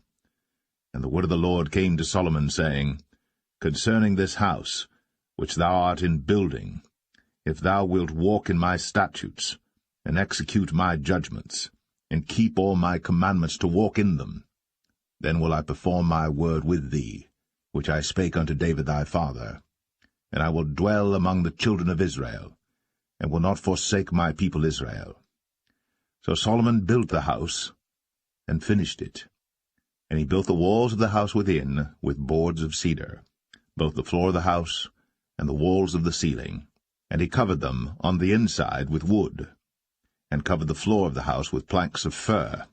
And he built 20 cubits on the sides of the house, both the floor and the walls with boards of cedar, even built them for it within, even for the oracle, even for the most holy place. And the house, that is, the temple before it, was 40 cubits long, and the cedar of the house within was carved with knobs and open flowers. All was cedar. There was no stone seen. And the oracle he prepared in the house within, to set there the ark of the covenant of the Lord. And the oracle in the forepart was 20 cubits in length, and 20 cubits in breadth, and 20 cubits in the height thereof. And he overlaid it with pure gold, and so covered the altar which was of cedar. So Solomon overlaid the house within with pure gold. And he made a partition by the chains of gold before the oracle, and he overlaid it with gold. And the whole house he overlaid with gold until he had finished all the house. Also the whole altar that was by the oracle he overlaid with gold. And within the oracle he made 2 cherubims of olive tree, each 10 cubits high. And 5 cubits was the one wing of the cherub, and 5 cubits the other wing of the cherub. From the uttermost part of the one wing unto the uttermost part of the other were 10 cubits, and the other cherub was 10 cubits. Both the cherubims were of one measure and one size. The height of the one cherub was 10 cubits, and so was it of the other cherub. And he set the cherubims within the inner house, and they stretched forth the wings of the cherubims, so that the wing of the one touched the one wall, and the wing of the other cherub touched the other wall, and their wings touched one another in the midst of the house. And he overlaid the cherubims with gold, and he carved all the walls of the house round about with carved figures of cherubims, and palm trees, and open flowers, within and without. And the floor of the house he overlaid with gold, within and without. And for the entering of the oracle he made doors of olive tree. The lintel and side posts were a 5th part of the wall. The 2 doors also were of olive tree, and he carved upon them carvings of cherubims and palm trees and open flowers, and overlaid them with gold, and spread gold upon the cherubims and upon the palm trees. So also made he for the door of the temple posts of olive tree, a 4th part of the wall. And the 2 doors were of fir tree. The 2 leaves of the one door were folding, and the 2 leaves of the other door were folding. And he carved thereon cherubims and palm trees and open flowers, and covered them with gold, fitted upon the carved work. And he built the inner court with 3 rows of hewed stone, and a row of cedar beams. In the 4th year was the foundation of the house of the Lord laid, in the month Ziph. And in the 11th year, in the month Bul, which is the 8th month, was the house finished throughout all the parts thereof. And according to all the fashion of it, so was he 7 years in building it.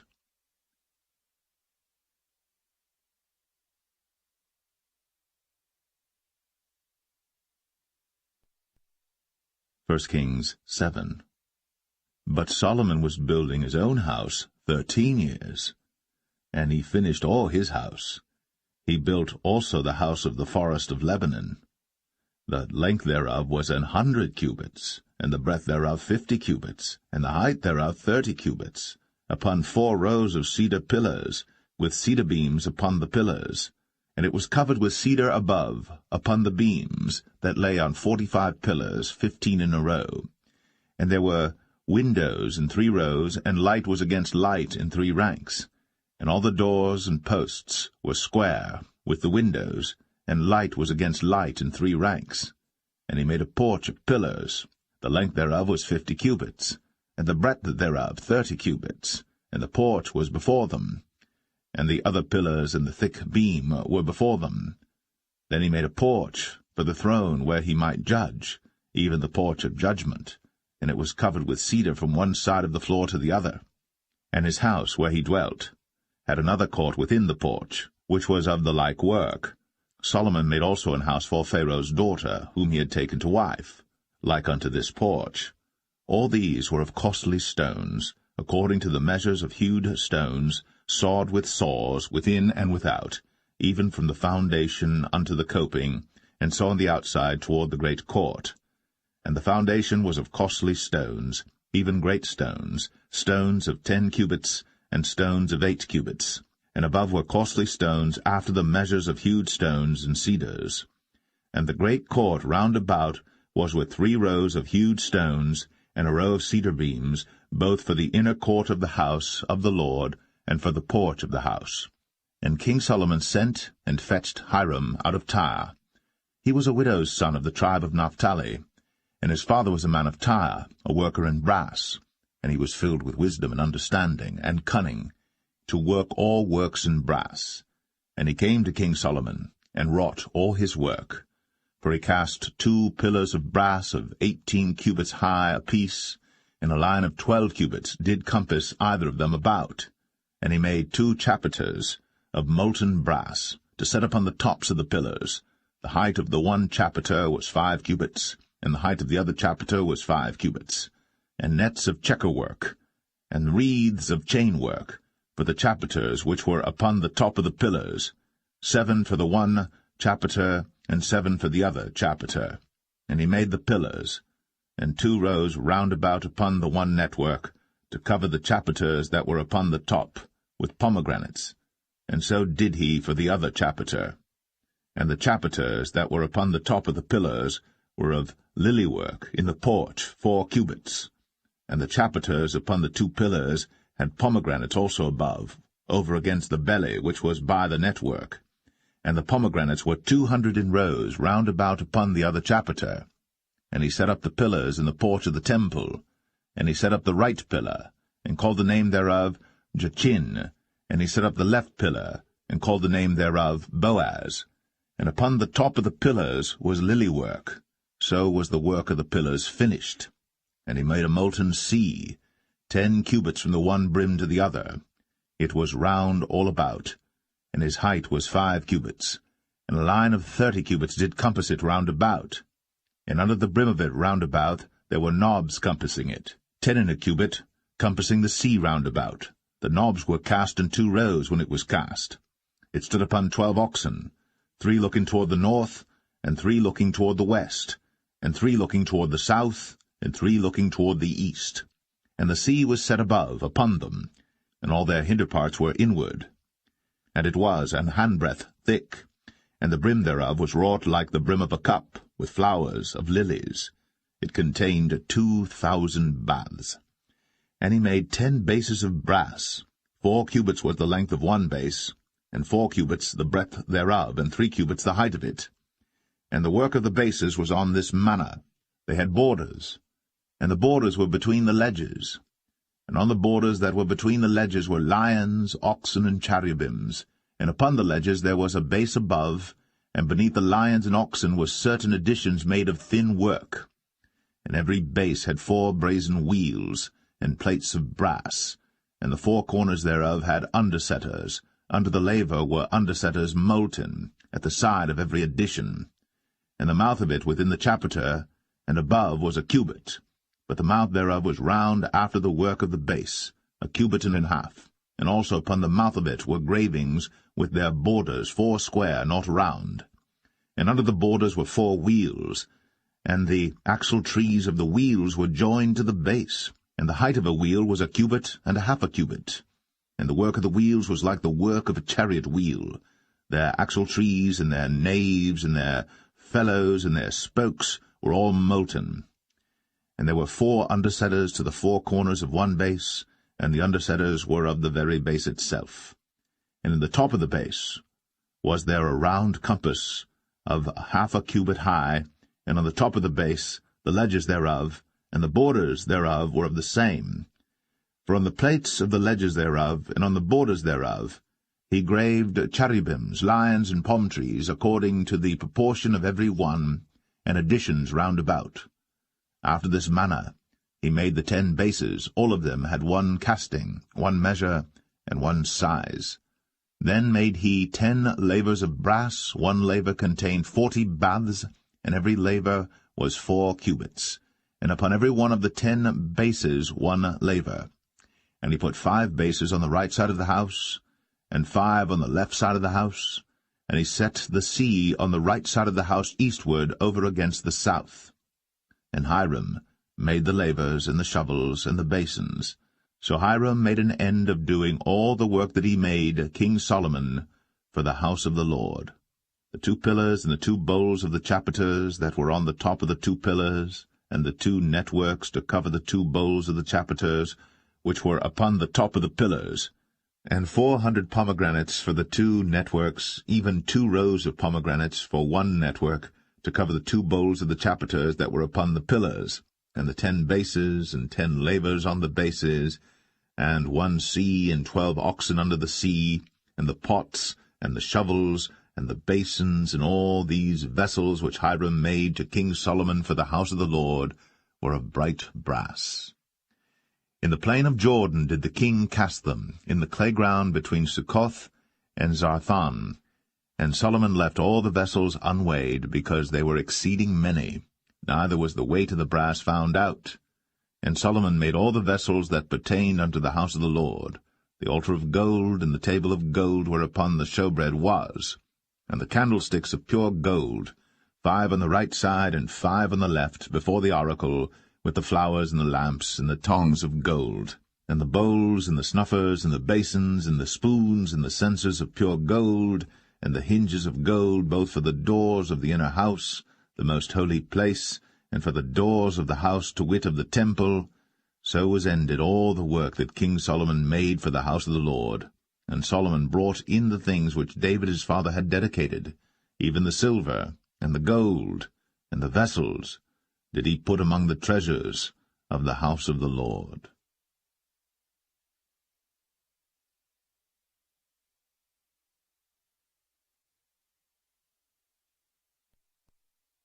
1 Kings 8. Then Solomon assembled the elders of Israel, and all the heads of the tribes, the chief of the fathers of the children of Israel, unto King Solomon in Jerusalem, that they might bring up the ark of the covenant of the Lord out of the city of David, which is Zion. And all the men of Israel assembled themselves unto King Solomon at the feast in the month Ethanim, which is the 7th month. And all the elders of Israel came, and the priests took up the ark, and they brought up the ark of the Lord, and the tabernacle of the congregation, and all the holy vessels that were in the tabernacle, even those did the priests and the Levites bring up. And King Solomon, and all the congregation of Israel, that were assembled unto him, were with him before the ark, sacrificing sheep and oxen, that could not be told nor numbered for multitude. And the priests brought in the ark of the covenant of the Lord unto his place, into the oracle of the house, to the most holy place, even under the wings of the cherubims. For the cherubims spread forth their 2 wings over the place of the ark, and the cherubims covered the ark, and the staves thereof above. And they drew out the staves, that the ends of the staves were seen out in the holy place before the oracle, and they were not seen without. And there they are unto this day. There was nothing in the ark save the 2 tables of stone, which Moses put there at Horeb, when the Lord made a covenant with the children of Israel, when they came out of the land of Egypt. And it came to pass, when the priests were come out of the holy place, that the cloud filled the house of the Lord, so that the priests could not stand to minister because of the cloud, for the glory of the Lord had filled the house of the Lord. Then spake Solomon, The Lord said that he would dwell in the thick darkness. I have surely built thee an house to dwell in, a settled place for thee to abide in for ever. And the king turned his face about, and blessed all the congregation of Israel. And all the congregation of Israel stood, and he said, Blessed be the Lord God of Israel, which spake with his mouth unto David my father, and hath with his hand fulfilled it, saying, Since the day that I brought forth my people Israel out of Egypt, I chose no city out of all the tribes of Israel to build an house, that my name might be therein. But I chose David to be over my people Israel. And it was in the heart of David my father to build an house for the name of the Lord God of Israel. And the Lord said unto David my father, Whereas it was in thine heart to build an house unto my name, thou didst well that it was in thine heart. Nevertheless thou shalt not build the house, but thy son that shall come forth out of thy loins, he shall build the house unto my name.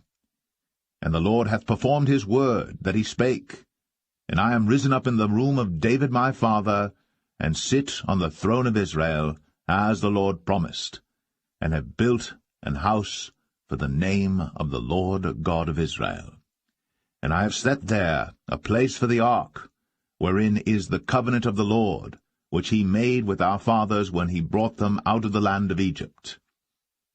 And Solomon stood before the altar of the Lord in the presence of all the congregation of Israel, and spread forth his hands toward heaven, and he said, Lord God of Israel, there is no God like thee, in heaven above, or on earth beneath, who keepest covenant and mercy with thy servants that walk before thee with all their heart, who hast kept with thy servant David my father, that thou promised him, Thou spakest also with thy mouth, and hast fulfilled it with thine hand, as it is this day. Therefore now, Lord God of Israel, keep with thy servant David my father, that thou promisedst him, saying, There shall not fail thee a man in my sight to sit on the throne of Israel, so that thy children take heed to their way, that they walk before me as thou hast walked before me.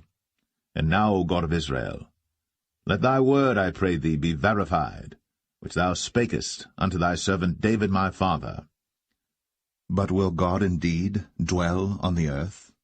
Behold, the heaven, and heaven of heavens cannot contain thee. How much less this house that I have builded? Yet have thou respect unto the prayer of thy servant, and to his supplication, O Lord my God, to hearken unto the cry and to the prayer which thy servant prayeth before thee today, that thine eyes may be open toward this house night and day, even toward the place of which thou hast said, My name shall be there, that thou mayest hearken unto the prayer which thy servant shall make toward this place. And hearken thou to the supplication of thy servant, and of thy people Israel, when they shall pray toward this place. And hear thou in heaven thy dwelling place, and when thou hearest, forgive. If any man trespass against his neighbor, and an oath be laid upon him to cause him to swear, and the oath come before thine altar in this house, then hear thou in heaven, and do and judge thy servants, condemning the wicked, to bring his way upon his head, and justifying the righteous, to give him according to his righteousness. When thy people Israel be smitten down before the enemy, because they have sinned against thee, and shall turn again to thee, and confess thy name, and pray, and make supplication unto thee in this house, then hear thou in heaven, and forgive the sin of thy people Israel, and bring them again unto the land which thou gavest unto their fathers. When heaven is shut up, and there is no rain because they have sinned against thee, if they pray toward this place, and confess thy name, and turn from their sin, when thou afflictest them, then hear thou in heaven, and forgive the sin of thy servants, and of thy people Israel, that thou teach them the good way wherein they should walk, and give rain upon thy land, which thou hast given to thy people for an inheritance. If there be in the land famine, if there be pestilence, blasting, mildew, locust, or if there be caterpillar, if their enemy besiege them in the land of their cities, whatsoever plague, whatsoever sickness there be, what prayer and supplication soever be made by any man, or by all thy people Israel, which shall know every man the plague of his own heart, and spread forth his hands toward this house, then hear thou in heaven thy dwelling place, and forgive, and do, and give to every man according to his ways, whose heart thou knowest, for thou, even thou only, knowest the hearts of all the children of men, that they may fear thee all the days that they live in the land which thou gavest unto our fathers. Moreover, concerning a stranger that is not of thy people Israel, but cometh out of a far country for thy name's sake, for they shall hear of thy great name, and of thy strong hand, and of thy stretched out arm, when he shall come and pray toward this house, hear thou in heaven thy dwelling place, and do according to all that the stranger calleth to thee for, that all people of the earth may know thy name, to fear thee, as do thy people Israel, and that they may know that this house which I have builded is called by thy name. If thy people go out to battle against their enemy, whithersoever thou shalt send them, and shall pray unto the Lord toward the city which thou hast chosen, and toward the house that I have built for thy name, then hear thou in heaven their prayer, and their supplication, and maintain their cause. If they sin against thee, for there is no man that sinneth not, and thou be angry with them, and deliver them to the enemy, so that they carry them away captives unto the land of the enemy, far or near. Yet if they shall bethink themselves in the land whither they were carried captives, and repent, and make supplication unto thee in the land of them that carried them captives, saying, We have sinned, and have done perversely, we have committed wickedness, and so return unto thee with all their heart, and with all their soul, in the land of their enemies, which led them away captive, and pray unto thee toward their land, which thou gavest unto their fathers, the city which thou hast chosen, and the house which I have built for thy name.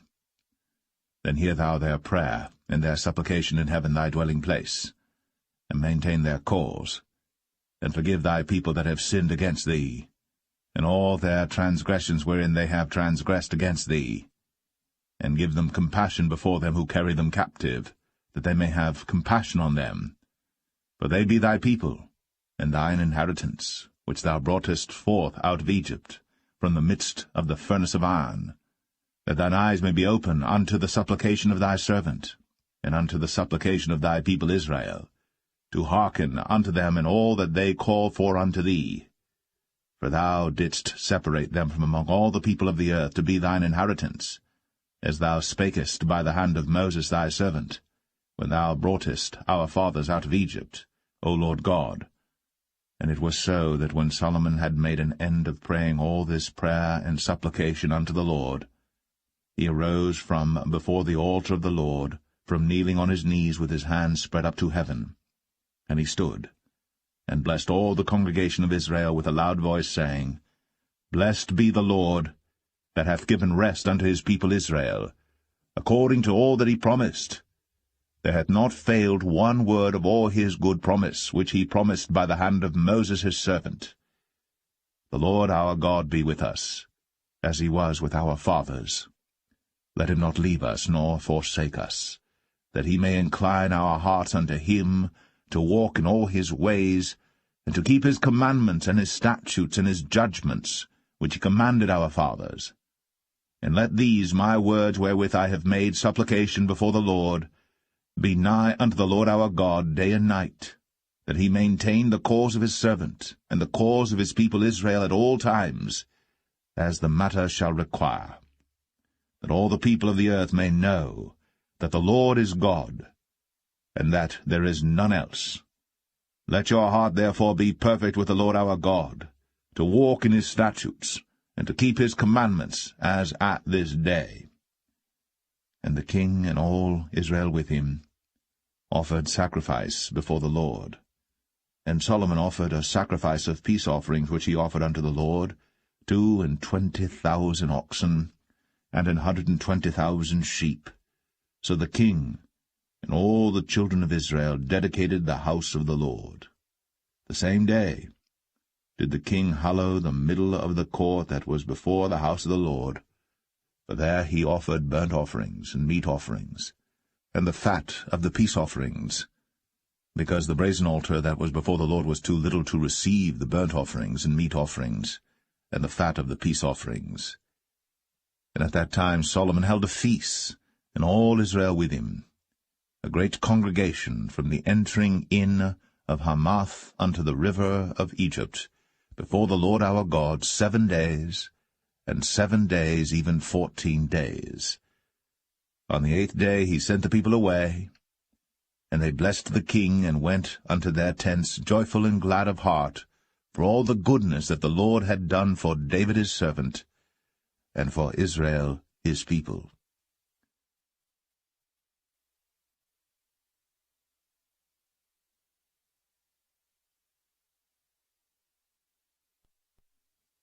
First Kings 9. And it came to pass, when Solomon had finished the building of the house of the Lord, and the king's house, and all Solomon's desire which he was pleased to do, that the Lord appeared to Solomon the second time, as he had appeared unto him at Gibeon. And the Lord said unto him, I have heard thy prayer and thy supplication that thou hast made before me. I have hallowed this house which thou hast built, to put my name there for ever, and mine eyes and mine heart shall be there perpetually. And if thou wilt walk before me, as David thy father walked, in integrity of heart, and in uprightness, to do according to all that I have commanded thee, and wilt keep my statutes and my judgments, then I will establish the throne of thy kingdom upon Israel forever, as I promised to David thy father, saying, There shall not fail thee a man upon the throne of Israel. But if ye shall at all turn from following me, ye or your children, and will not keep my commandments and my statutes which I have set before you, but go and serve other gods, and worship them, then will I cut off Israel out of the land which I have given them, and this house which I have hallowed for my name will I cast out of my sight, and Israel shall be a proverb and a byword among all people. And at this house which is high, every one that passeth by it shall be astonished, and shall hiss, and they shall say, Why hath the Lord done thus unto this land, and to this house? And they shall answer, Because they forsook the Lord their God, who brought forth their fathers out of the land of Egypt, and had taken hold upon other gods, and have worshipped them, and served them. Therefore hath the Lord brought upon them all this evil. And it came to pass at the end of 20 years, when Solomon had built the 2 houses, the house of the Lord, and the king's house. Now Hiram the king of Tyre had furnished Solomon with cedar trees and fir trees, and with gold according to all his desire. That then King Solomon gave Hiram 20 cities in the land of Galilee. And Hiram came out from Tyre to see the cities which Solomon had given him, and they pleased him not. And he said, What cities are these which thou hast given me, my brother? And he called them the land of Cabul unto this day. And Hiram sent to the king 60 talents of gold. And this is the reason of the levy which King Solomon raised, for to build the house of the Lord and his own house, and Millo, and the wall of Jerusalem, and Hazor, and Megiddo, and Gezer. For Pharaoh king of Egypt had gone up and taken Gezer, and burnt it with fire, and slain the Canaanites that dwelt in the city, and given it for a present unto his daughter Solomon's wife. And Solomon built Gezer, and Beth-horon the nether, and Baalath, and Tadmor in the wilderness in the land, and all the cities of store that Solomon had, and cities for his chariots, and cities for his horsemen, and that which Solomon desired to build in Jerusalem, and in Lebanon, and in all the land of his dominion. And all the people that were left of the Amorites, Hittites, Perizzites, Hivites, and Jebusites, which were not of the children of Israel, their children that were left after them in the land, whom the children of Israel also were not able utterly to destroy, upon those did Solomon levy a tribute of bondservice unto this day. But of the children of Israel did Solomon make no bondmen, but they were men of war, and his servants, and his princes, and his captains, and rulers of his chariots, and his horsemen. These were the chief of the officers that were over Solomon's work, 550, which bare rule over the people that wrought in the work. But Pharaoh's daughter came up out of the city of David unto her house, which Solomon had built for her. Then did he build Millo. And 3 times in a year did Solomon offer burnt offerings and peace offerings upon the altar which he built unto the Lord. And he burnt incense upon the altar that was before the Lord. So he finished the house. And King Solomon made a navy of ships in Ezion-Geber, which is beside Eloth, on the shore of the Red Sea, in the land of Edom. And Hiram sent in the navy his servants, shipmen that had knowledge of the sea, with the servants of Solomon. And they came to Ophir, and fetched from thence gold 420 talents, and brought it to King Solomon.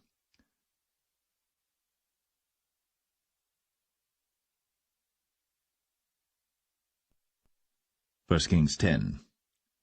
And when the queen of Sheba heard of the fame of Solomon concerning the name of the Lord, she came to prove him with hard questions.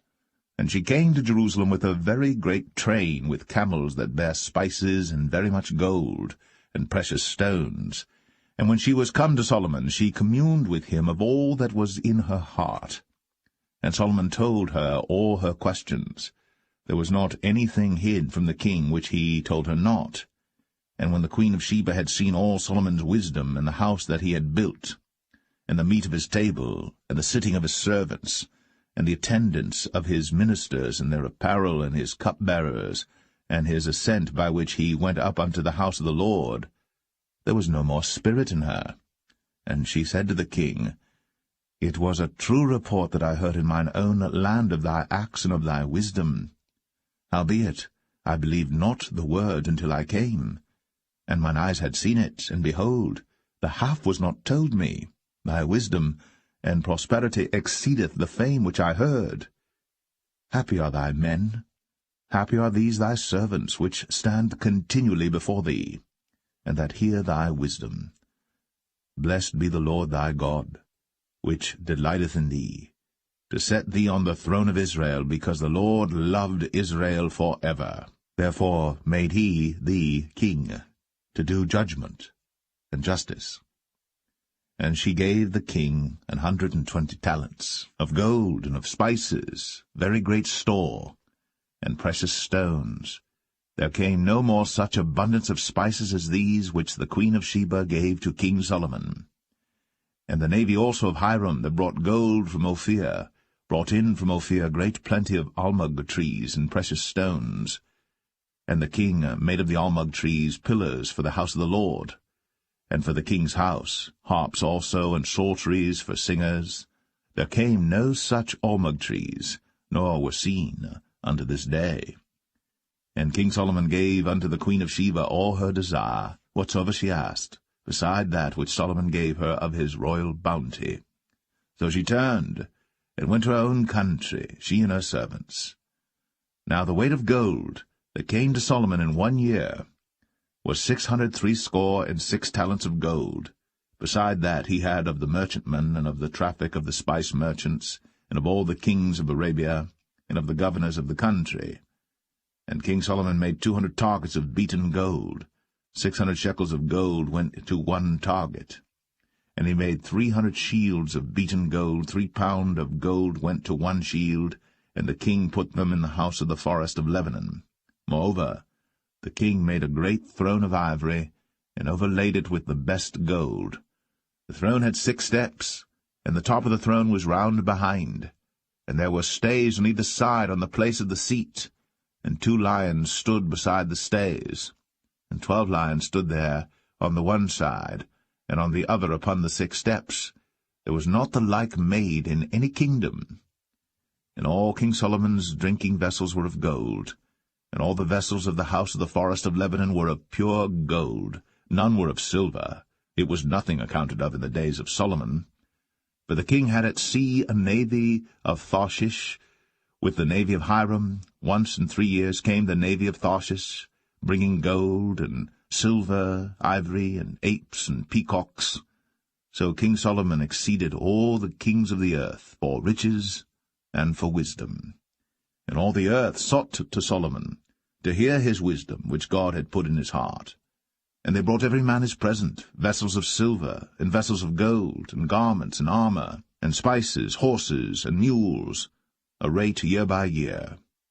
And Solomon gathered together chariots and horsemen, and he had 1,400 chariots, and 12,000 horsemen, whom he bestowed in the cities for chariots, and with the king at Jerusalem.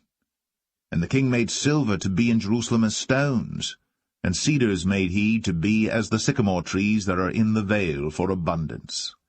And Solomon had horses brought out of Egypt, and linen yarn. The king's merchants received the linen yarn at a price. And a chariot came up and went out of Egypt for 600 shekels of silver, and an horse for 150.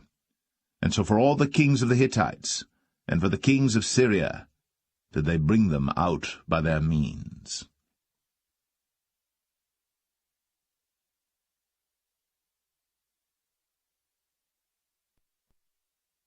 1 Kings 11. But King Solomon loved many strange women, together with the daughter of Pharaoh, women of the Moabites, Ammonites, Edomites, Zidonians, and Hittites. Of the nations concerning which the Lord said unto the children of Israel, Ye shall not go in to them, neither shall they come in unto you, for surely they will turn away your heart after their gods. Solomon clave unto these in love. And he had 700 wives, princesses, and 300 concubines, and his wives turned away his heart. For it came to pass, when Solomon was old, that his wives turned away his heart after other gods. And his heart was not perfect with the Lord his God, as was the heart of David his father. For Solomon went after Ashtoreth, the goddess of the Zidonians, and after Milcom, the abomination of the Ammonites. And Solomon did evil in the sight of the Lord, and went not fully after the Lord, as did David his father. Then did Solomon build an high place for Chemosh, the abomination of Moab, in the hill that is before Jerusalem, and for Molech, the abomination of the children of Ammon. And likewise did he for all his strange wives, which burnt incense, and sacrificed unto their gods. And the Lord was angry with Solomon, because his heart was turned from the Lord God of Israel, which had appeared unto him twice, and had commanded him concerning this thing, that he should not go after other gods. But he kept not that which the Lord commanded. Wherefore the Lord said unto Solomon, Forasmuch as this is done of thee, and thou hast not kept my covenant and my statutes which I have commanded thee, I will surely rend the kingdom from thee, and will give it to thy servant. Notwithstanding, in thy days, I will not do it for David thy father's sake, but I will rend it out of the hand of thy son. Howbeit, I will not rend away all the kingdom, but will give one tribe to thy son, for David my servant's sake, and for Jerusalem's sake, which I have chosen. And the Lord stirred up an adversary unto Solomon, Hadad the Edomite. He was of the king's seed in Edom. For it came to pass, when David was in Edom, and Joab, the captain of the host, was gone up to bury the slain, after he had smitten every male in Edom. For 6 months did Joab remain there with all Israel, until he had cut off every male in Edom. That Hadad fled, he and certain Edomites of his father's servants with him, to go into Egypt, Hadad being yet a little child. And they arose out of Midian, and came to Paran. And they took men with them out of Paran, and they came to Egypt, unto Pharaoh king of Egypt, which gave him an house, and appointed him victuals, and gave him land. And Hadad found great favour in the sight of Pharaoh, so that he gave him to wife the sister of his own wife, the sister of Tahpenes the queen.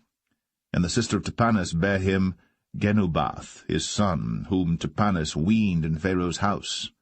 And Genubath was in Pharaoh's household among the sons of Pharaoh. And when Hadad heard in Egypt that David slept with his fathers, and that Joab the captain of the host was dead, Hadad said to Pharaoh, Let me depart, that I may go to mine own country. Then Pharaoh said unto him, But what hast thou lacked with me, that, behold, thou seekest to go to thine own country? And he answered, Nothing. Howbeit, let me go in any wise. And God stirred him up another adversary, Rezon the son of Eliadah, which fled from his lord Hadadezer king of Zobah. And he gathered men unto him, and became captain over a band, when David slew them of Zobah. And they went to Damascus, and dwelt therein, and reigned in Damascus. And he was an adversary to Israel all the days of Solomon, beside the mischief that Hadad did. And he abhorred Israel, and reigned over Syria. And Jeroboam the son of Nebat, an Ephrathite of Zeradah, Solomon's servant, whose mother's name was Zeruiah, a widow woman, even he lifted up his hand against the king. And this was the cause that he lifted up his hand against the king. Solomon built Millo, and repaired the breaches of the city of David his father. And the man Jeroboam was a mighty man of valour. And Solomon, seeing the young man that he was industrious, he made him ruler over all the charge of the house of Joseph. And it came to pass at that time, when Jeroboam went out of Jerusalem, that the prophet Ahijah the Shilonite found him in the way, and he had clad himself with a new garment. And they two were alone in the field. And Ahijah caught the new garment that was on him, and rent it in 12 pieces. And he said to Jeroboam, Take thee 10 pieces, for thus saith the Lord, the God of Israel, Behold, I will rend the kingdom out of the hand of Solomon, and will give 10 tribes to thee. But he shall have 1 tribe for my servant David's sake, and for Jerusalem's sake, the city which I have chosen out of all the tribes of Israel, because that they have forsaken me, and have worshipped Ashtoreth, the goddess of the Zidonians, Chemosh, the god of the Moabites, and Milcom, the god of the children of Ammon, and have not walked in my ways, to do that which is right in mine eyes, and to keep my statutes and my judgments, as did David his father. Howbeit, I will not take the whole kingdom out of his hand, but I will make him prince all the days of his life, for David my servant's sake, whom I chose, because he kept my commandments and my statutes. But I will take the kingdom out of his son's hand, and will give it unto thee, even 10 tribes. And unto his son will I give 1 tribe, that David my servant may have a light always before me in Jerusalem, the city which I have chosen me, to put my name there. And I will take thee, and thou shalt reign according to all that thy soul desireth, and shalt be king over Israel. And it shall be, if thou wilt hearken unto all that I command thee, and wilt walk in my ways, and do that is right in my sight, to keep my statutes and my commandments, as David my servant did, that I will be with thee, and build thee a sure house, as I built for David, and will give Israel unto thee. And I will for this afflict the seed of David, but not forever. Solomon sought therefore to kill Jeroboam. And Jeroboam arose and fled into Egypt, unto Shishak king of Egypt, and was in Egypt until the death of Solomon. And the rest of the acts of Solomon, and all that he did, and his wisdom, are they not written in the book of the acts of Solomon? And the time that Solomon reigned in Jerusalem over all Israel was 40 years. And Solomon slept with his fathers, and was buried in the city of David his father. And Rehoboam his son reigned in his stead.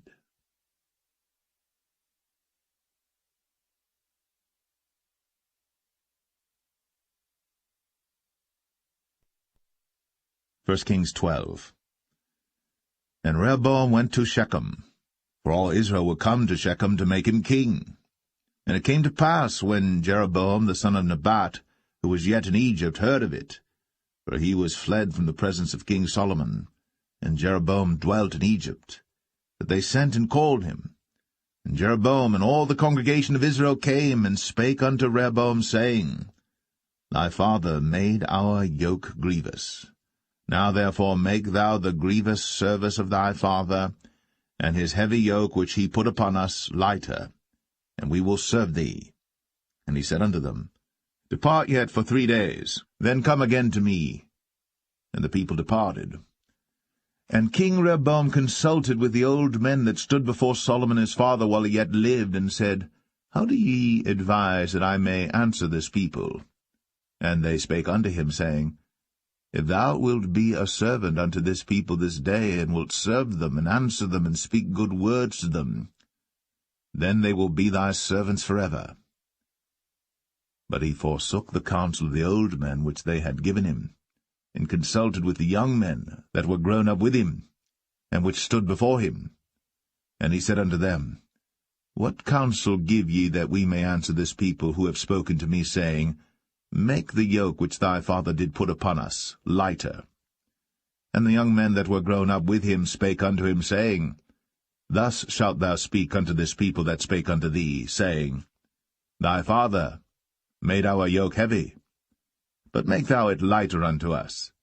Thus shalt thou say unto them, My little finger shall be thicker than my father's loins. And now, whereas my father did lade you with a heavy yoke, I will add to your yoke. My father hath chastised you with whips, but I will chastise you with scorpions. So Jeroboam and all the people came to Rehoboam the 3rd day, as the king had appointed, saying, Come to me again the 3rd day. And the king answered the people roughly, and forsook the old men's counsel that they gave him, and spake to them after the counsel of the young men, saying, My father made your yoke heavy, and I will add to your yoke.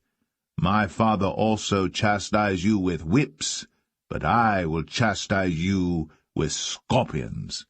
Wherefore the king hearkened not unto the people. For the cause was from the Lord, that he might perform his saying, which the Lord spake by Ahijah the Shilonite unto Jeroboam the son of Nebat. So when all Israel saw that the king hearkened not unto them, the people answered the king, saying, What portion have we in David? neither have we inheritance in the son of Jesse. To your tents, O Israel. Now see to thine own house, David. So Israel departed unto their tents. But as for the children of Israel which dwelt in the cities of Judah, Rehoboam reigned over them. Then King Rehoboam sent Adoram, who was over the tribute, and all Israel stoned him with stones that he died. Therefore King Rehoboam made speed to get him up to his chariot, to flee to Jerusalem. So Israel rebelled against the house of David unto this day. And it came to pass, when all Israel heard that Jeroboam was come again, that they sent and called him unto the congregation, and made him king over all Israel. There was none that followed the house of David, but the tribe of Judah only. And when Rehoboam was come to Jerusalem, he assembled all the house of Judah with the tribe of Benjamin, 180,000 chosen men which were warriors, to fight against the house of Israel, to bring the kingdom again to Rehoboam the son of Solomon. But the word of God came unto Shemaiah the man of God, saying, Speak unto Rehoboam the son of Solomon, king of Judah, and unto all the house of Judah and Benjamin, and to the remnant of the people, saying, Thus saith the Lord, Ye shall not go up, nor fight against your brethren the children of Israel. Return every man to his house, for this thing is from me. They hearkened therefore to the word of the Lord, and returned to depart according to the word of the Lord. Then Jeroboam built Shechem in Mount Ephraim, and dwelt therein, and went out from thence, and built Penuel. And Jeroboam said in his heart, Now shall the kingdom return to the house of David. If this people go up to do sacrifice in the house of the Lord at Jerusalem, then shall the heart of this people turn again unto their Lord, even unto Rehoboam king of Judah, and they shall kill me, and go again to Rehoboam king of Judah. Whereupon the king took counsel, and made 2 calves of gold, and said unto them, It is too much for you to go up to Jerusalem. Behold thy gods, O Israel, which brought thee up out of the land of Egypt. And he set the one in Bethel, and the other put he in Dan. And this thing became a sin, for the people went to worship before the one, even unto Dan. And he made an house of high places, and made priests of the lowest of the people, which were not of the sons of Levi. And Jeroboam ordained a feast in the 8th month, on the 15th day of the month, like unto the feast that is in Judah. And he offered upon the altar. So did he in Bethel, sacrificing unto the calves that he had made. And he placed in Bethel the priests of the high places which he had made. So he offered upon the altar which he had made in Bethel the 15th day of the 8th month, even in the month which he had devised of his own heart, and ordained a feast unto the children of Israel. And he offered upon the altar, and burnt incense.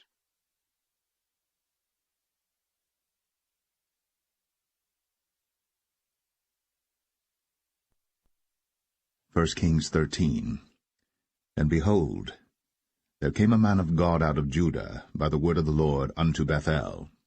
And Jeroboam stood by the altar to burn incense. And he cried against the altar in the word of the Lord, and said, O altar, altar, thus saith the Lord, Behold, a child shall be born unto the house of David, Josiah by name.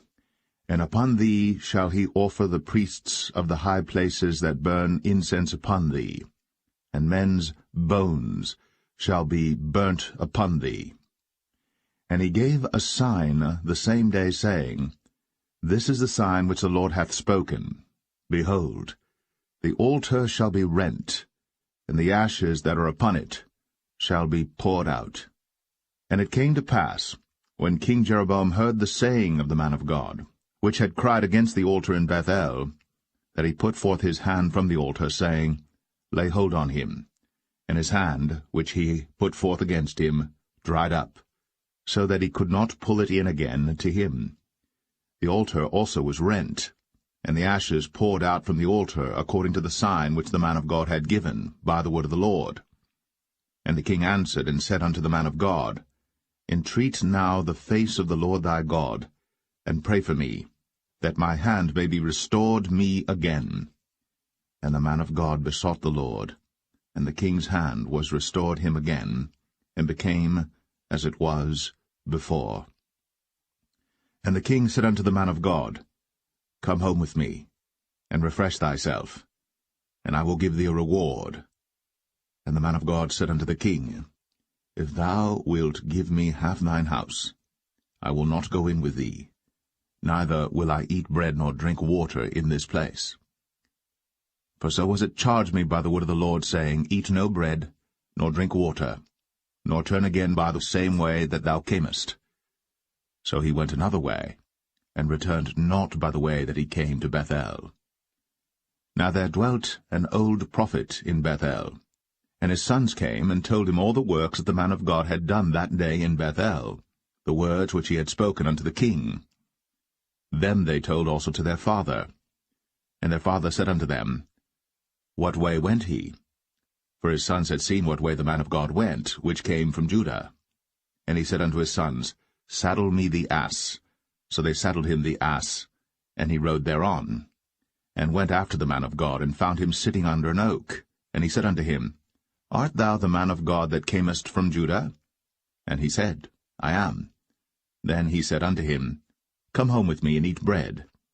And he said, I may not return with thee, nor go in with thee, neither will I eat bread nor drink water with thee in this place.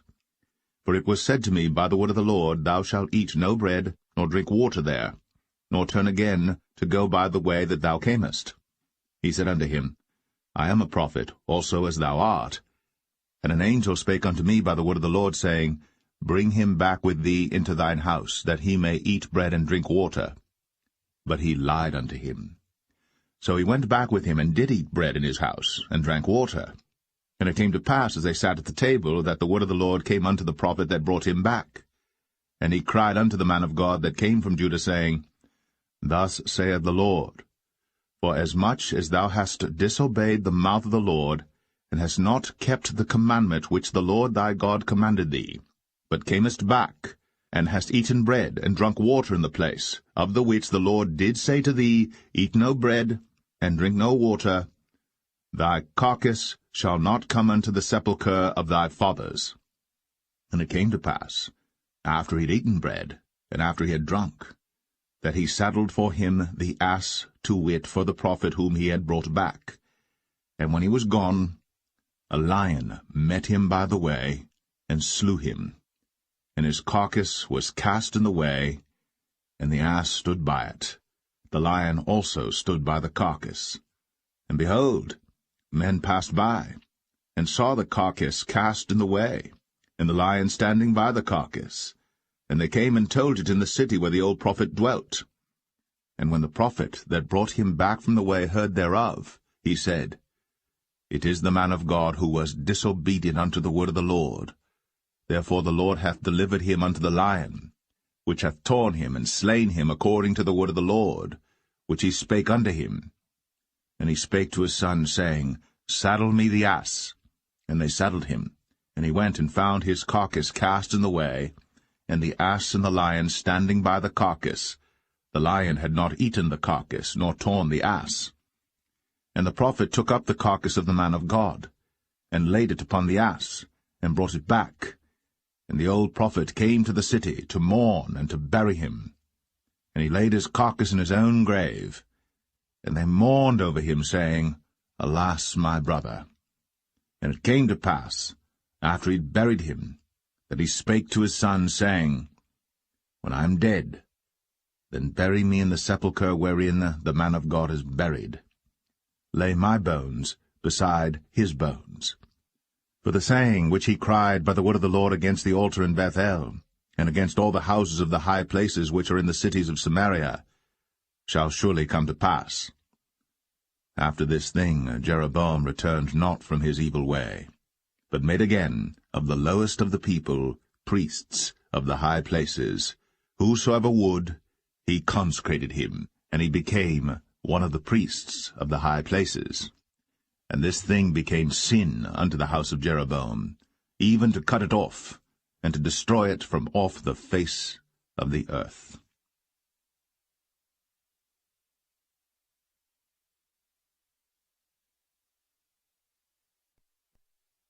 1 Kings 14. At that time Abijah, the son of Jeroboam, fell sick. And Jeroboam said to his wife, Arise, I pray thee, and disguise thyself, that thou be not known to be the wife of Jeroboam, and get thee to Shiloh. Behold, there is Ahijah the prophet, which told me that I should be king over this people. And take with thee 10 loaves and cracknels, and a cruse of honey, and go to him. He shall tell thee what shall become of the child. And Jeroboam's wife did so, and arose, and went to Shiloh, and came to the house of Ahijah. But Ahijah could not see, for his eyes were set by reason of his age. And the Lord said unto Ahijah, Behold, the wife of Jeroboam cometh to ask a thing of thee for her son, for he is sick. Thus and thus shalt thou say unto her, for it shall be, when she cometh in, that she shall feign herself to be another woman. And it was so, when Ahijah heard the sound of her feet, as she came in at the door, that he said, Come in, thou wife of Jeroboam. Why feignest thou thyself to be another? For I am sent to thee with heavy tidings. Go, tell Jeroboam, Thus saith the Lord God of Israel, Forasmuch as I exalted thee from among the people, and made thee prince over my people Israel, and rent the kingdom away from the house of David, and gave it thee, and yet thou hast not been as my servant David, who kept my commandments, and who followed me with all his heart, to do that only which was right in mine eyes, but hast done evil above all that were before thee. For thou hast gone and made thee other gods, and molten images, to provoke me to anger, and hast cast me behind thy back. Therefore, behold, I will bring evil upon the house of Jeroboam, and will cut off from Jeroboam him that pisseth against the wall, and him that is shut up and left in Israel, and will take away the remnant of the house of Jeroboam as a man taketh away dung, till it be all gone.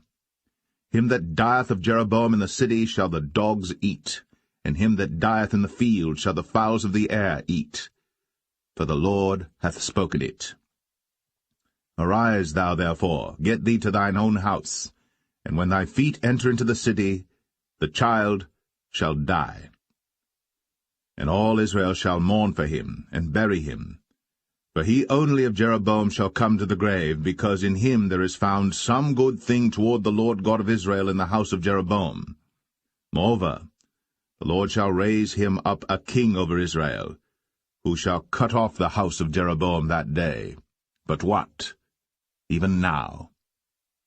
For the Lord shall smite Israel, as a reed is shaken in the water, and he shall root up Israel out of this good land, which he gave to their fathers, and shall scatter them beyond the river, because they have made their groves, provoking the Lord to anger. And he shall give Israel up, because of the sins of Jeroboam, who did sin, and who made Israel to sin. And Jeroboam's wife arose and departed, and came to Tirzah. And when she came to the threshold of the door, the child died, and they buried him.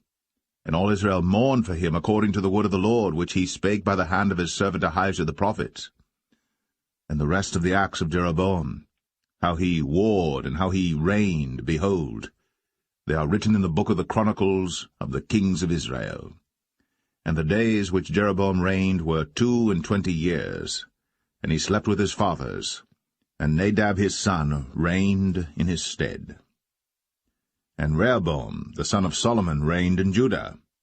Rehoboam was 41 years old when he began to reign, and he reigned 17 years in Jerusalem, the city which the Lord did choose out of all the tribes of Israel, to put his name there. And his mother's name was Naamah, an Ammonitess. And Judah did evil in the sight of the Lord, and they provoked him to jealousy with their sins which they had committed, above all that their fathers had done. For they also built them high places and images and groves on every high hill, and under every green tree. And there were also Sodomites in the land, and they did according to all the abominations of the nations which the Lord cast out before the children of Israel. And it came to pass in the 5th year of King Rehoboam, that Shishak king of Egypt came up against Jerusalem. And he took away the treasures of the house of the Lord, and the treasures of the king's house. He even took away all, and he took away all the shields of gold which Solomon had made. And King Rehoboam made in their stead brazen shields, and committed them unto the hands of the chief of the guard which kept the door of the king's house. And it was so, when the king went into the house of the Lord, that the guard bare them and brought them back into the guard chamber. Now the rest of the acts of Rehoboam, and all that he did, are they not written in the book of the Chronicles of the kings of Judah? And there was war between Rehoboam and Jeroboam all their days. And Rehoboam slept with his fathers, and was buried with his fathers in the city of David. And his mother's name was Naamah, an Ammonitess. And Abijam, his son, reigned in his stead.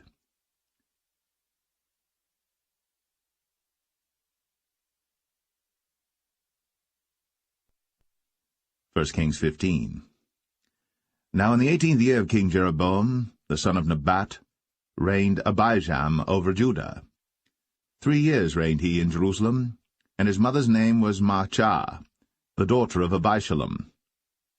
And he walked in all the sins of his father which he had done before him, and his heart was not perfect with the Lord his God, as the heart of David his father. Nevertheless, for David's sake did the Lord his God give him a lamp in Jerusalem to set up his son after him, and to establish Jerusalem, because David did that which was right in the eyes of the Lord, and turned not aside from anything that he commanded him all the days of his life, save only in the matter of Uriah the Hittite. And there was war between Rehoboam and Jeroboam all the days of his life. Now the rest of the acts of Abijam, and all that he did, are they not written in the book of the Chronicles of the kings of Judah? And there was war between Abijam and Jeroboam. And Abijam slept with his fathers, and they buried him in the city of David, and Asa, his son, reigned in his stead. And in the 20th year of Jeroboam, king of Israel, reigned Asa over Judah. And 41 years reigned he in Jerusalem. And his mother's name was Maachah, the daughter of Abishalom. And Asa did that which was right in the eyes of the Lord, as did David his father. And he took away the Sodomites out of the land, and removed all the idols that his fathers had made. And also Maachah his mother, even her he removed from being queen, because she had made an idol in the grove. And Asa destroyed her idol, and burned it by the brook Kidron.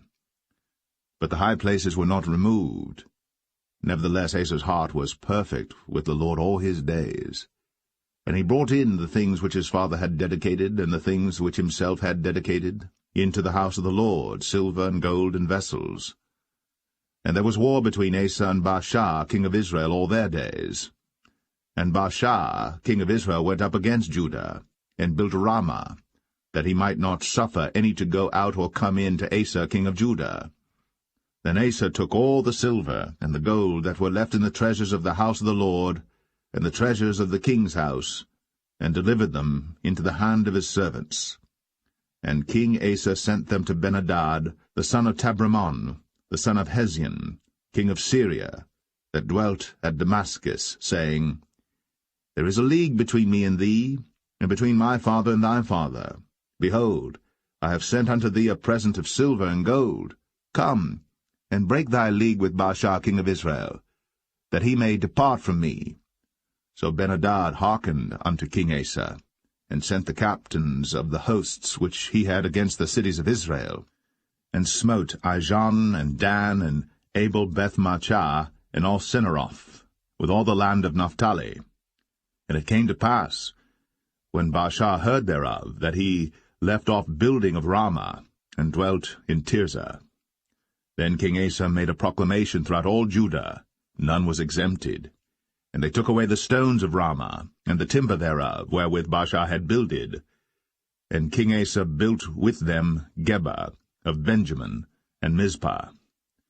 The rest of all the acts of Asa, and all his might, and all that he did, and the cities which he built, are they not written in the book of the Chronicles of the kings of Judah? Nevertheless, in the time of his old age, he was diseased in his feet.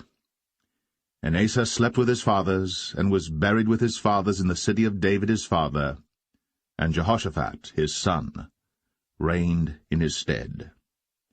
And Nadab the son of Jeroboam began to reign over Israel in the 2nd year of Asa king of Judah, and reigned over Israel 2 years. And he did evil in the sight of the Lord, and walked in the way of his father, and in his sin wherewith he made Israel to sin. And Baasha the son of Ahijah of the house of Issachar conspired against him. And Baasha smote him at Gibbethon, which belonged to the Philistines, for Nadab and all Israel laid siege to Gibbethon. Even in the 3rd year of Asa king of Judah did Baasha slay him, and reigned in his stead. And it came to pass when he reigned, that he smote all the house of Jeroboam. He left not to Jeroboam any that breathed, until he had destroyed him, according unto the saying of the Lord, which he spake by his servant Ahijah the Shilonite. Because of the sins of Jeroboam which he sinned, and which he made Israel sin, by his provocation wherewith he provoked the Lord God of Israel to anger. Now the rest of the acts of Nadab, and all that he did, are they not written in the book of the chronicles of the kings of Israel? And there was war between Asa and Baasha, king of Israel, all their days. In the 3rd year of Asa king of Judah began Baasha the son of Ahijah to reign over all Israel in Tirzah 24 years. And he did evil in the sight of the Lord, and walked in the way of Jeroboam, and in his sin wherewith he made Israel to sin.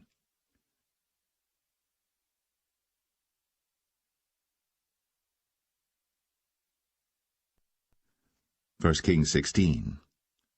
Then the word of the Lord came to Jehu the son of Hanani against Baasha, saying, Forasmuch as I exalted thee out of the dust, and made thee prince over my people Israel, and thou hast walked in the way of Jeroboam, and hast made my people Israel to sin, to provoke me to anger with their sins, behold, I will take away the posterity of Baasha, and the posterity of his house, and will make thy house like the house of Jeroboam the son of Nebat. Him that dieth of Baasha in the city shall the dogs eat, and him that dieth of his in the fields shall the fowls of the air eat. Now the rest of the acts of Baasha, and what he did, and his might, are they not written in the book of the chronicles of the kings of Israel? So Baasha slept with his fathers, and was buried in Tirzah, and Elah his son reigned in his stead. And also by the hand of the prophet Jehu, the son of Hanani, came the word of the Lord against Baasha, and against his house, even for all the evil that he did in the sight of the Lord, in provoking him to anger, with the work of his hands, in being like the house of Jeroboam, and because he killed him. In the 26th year of Asa king of Judah began Elah the son of Baasha to reign over Israel in Tirzah 2 years. And his servant Zimri, captain of half his chariots, conspired against him, as he was in Tirzah drinking himself drunk in the house of Arzah, steward of his house in Tirzah. And Zimri went in, and smote him, and killed him, in the 27th year of Asa king of Judah, and reigned in his stead. And it came to pass, when he began to reign, as soon as he sat on his throne, that he slew all the house of Baasha. He left him not one that pisseth against a wall, neither of his kinsfolks, nor of his friends. Thus did Zimri destroy all the house of Baasha, according to the word of the Lord which he spake against Baasha by Jehu the prophet.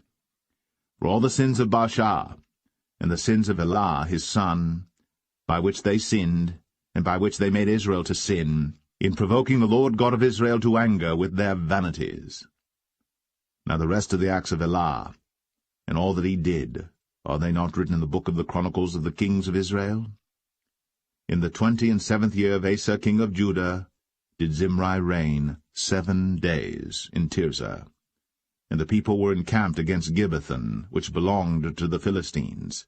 And the people that were encamped heard say, Zimri hath conspired, and hath also slain the king. Wherefore all Israel made Omri, the captain of the host, king over Israel that day in the camp.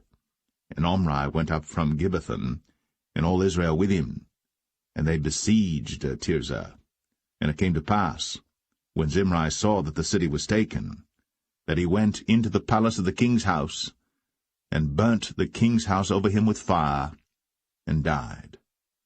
For his sins, which he sinned in doing evil in the sight of the Lord, in walking in the way of Jeroboam, and in his sin which he did, to make Israel to sin. Now the rest of the acts of Zimri, and his treason that he wrought, are they not written in the book of the Chronicles of the kings of Israel?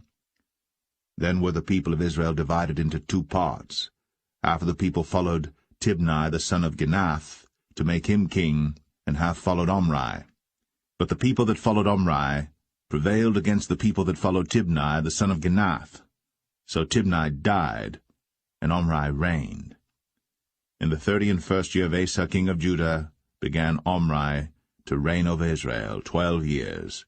6 years reigned he in Tirzah. And he bought the hill Samaria of Shemer for 2 talents of silver, and built on the hill, and called the name of the city which he built after the name of Shemer, owner of the hill, Samaria. But Omri wrought evil in the eyes of the Lord, and did worse than all that were before him.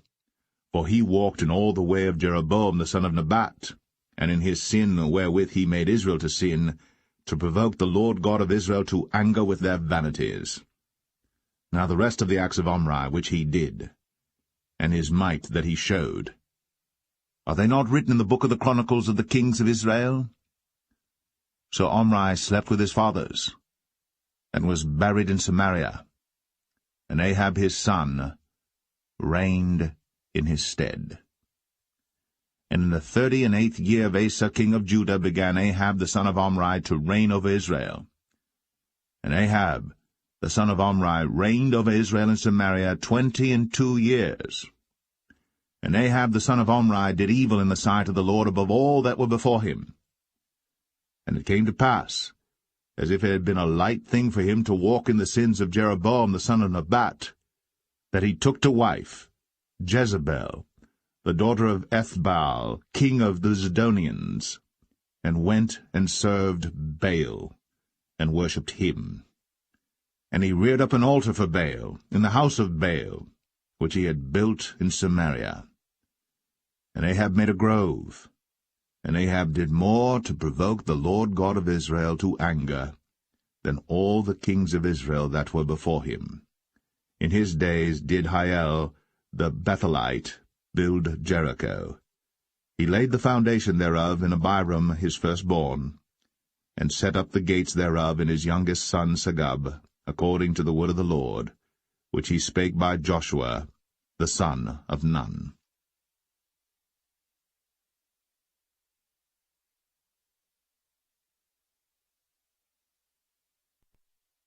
1 Kings 17. And Elijah the Tishbite, who was of the inhabitants of Gilead, said unto Ahab, As the Lord God of Israel liveth, before whom I stand, there shall not be dew nor rain these years, but according to my word. And the word of the Lord came unto him, saying, Get thee hence, and turn thee eastward, and hide thyself by the brook Cherith, that is before Jordan. And it shall be that thou shalt drink of the brook, and I have commanded the ravens to feed thee there. So he went and did according unto the word of the Lord, for he went and dwelt by the brook Cherith, that is before Jordan. And the ravens brought him bread and flesh in the morning, and bread and flesh in the evening, and he drank of the brook. And it came to pass after a while that the brook dried up, because there had been no rain in the land. And the word of the Lord came unto him, saying, Arise, get thee to Zarephath, which belongeth to Zidon, and dwell there. Behold, I have commanded a widow woman there to sustain thee. So he arose and went to Zarephath. And when he came to the gate of the city, behold, the widow woman was there gathering of sticks. And he called to her, and said, Fetch me, I pray thee, a little water in a vessel, that I may drink. And as she was going to fetch it, he called to her, and said, Bring me, I pray thee, a morsel of bread in thine hand. And she said, As the Lord thy God liveth, I have not a cake, but an handful of meal in a barrel, and a little oil in a cruse, and behold, I am gathering 2 sticks that I may go in and dress it for me and my son, that we may eat it, and die. And Elijah said unto her, Fear not, go and do as thou hast said, but make me thereof a little cake first, and bring it unto me, and after make for thee and for thy son. For thus saith the Lord God of Israel, The barrel of meal shall not waste, neither shall the cruse of oil fail, until the day that the Lord sendeth rain upon the earth. And she went and did according to the saying of Elijah, and she and he and her house did eat many days. And the barrel of meal wasted not, neither did the cruse of oil fail, according to the word of the Lord which he spake by Elijah. And it came to pass after these things that the son of the woman, the mistress of the house, fell sick, and his sickness was so sore that there was no breath left in him. And she said unto Elijah, What have I to do with thee, O thou man of God? Art thou come unto me to call my sin to remembrance, and to slay my son? And he said unto her, Give me thy son. And he took him out of her bosom, and carried him up into a loft, where he abode, and laid him upon his own bed. And he cried unto the Lord, and said, O Lord my God, hast thou also brought evil upon the widow with whom I sojourn by slaying her son? And he stretched himself upon the child 3 times, and cried unto the Lord, and said, O Lord my God, I pray thee, let this child's soul come into him again. And the Lord heard the voice of Elijah, and the soul of the child came into him again, and he revived. And Elijah took the child, and brought him down out of the chamber into the house, and delivered him unto his mother. And Elijah said, See, thy son liveth. And the woman said to Elijah, Now by this I know that thou art a man of God, and that the word of the Lord in thy mouth is truth.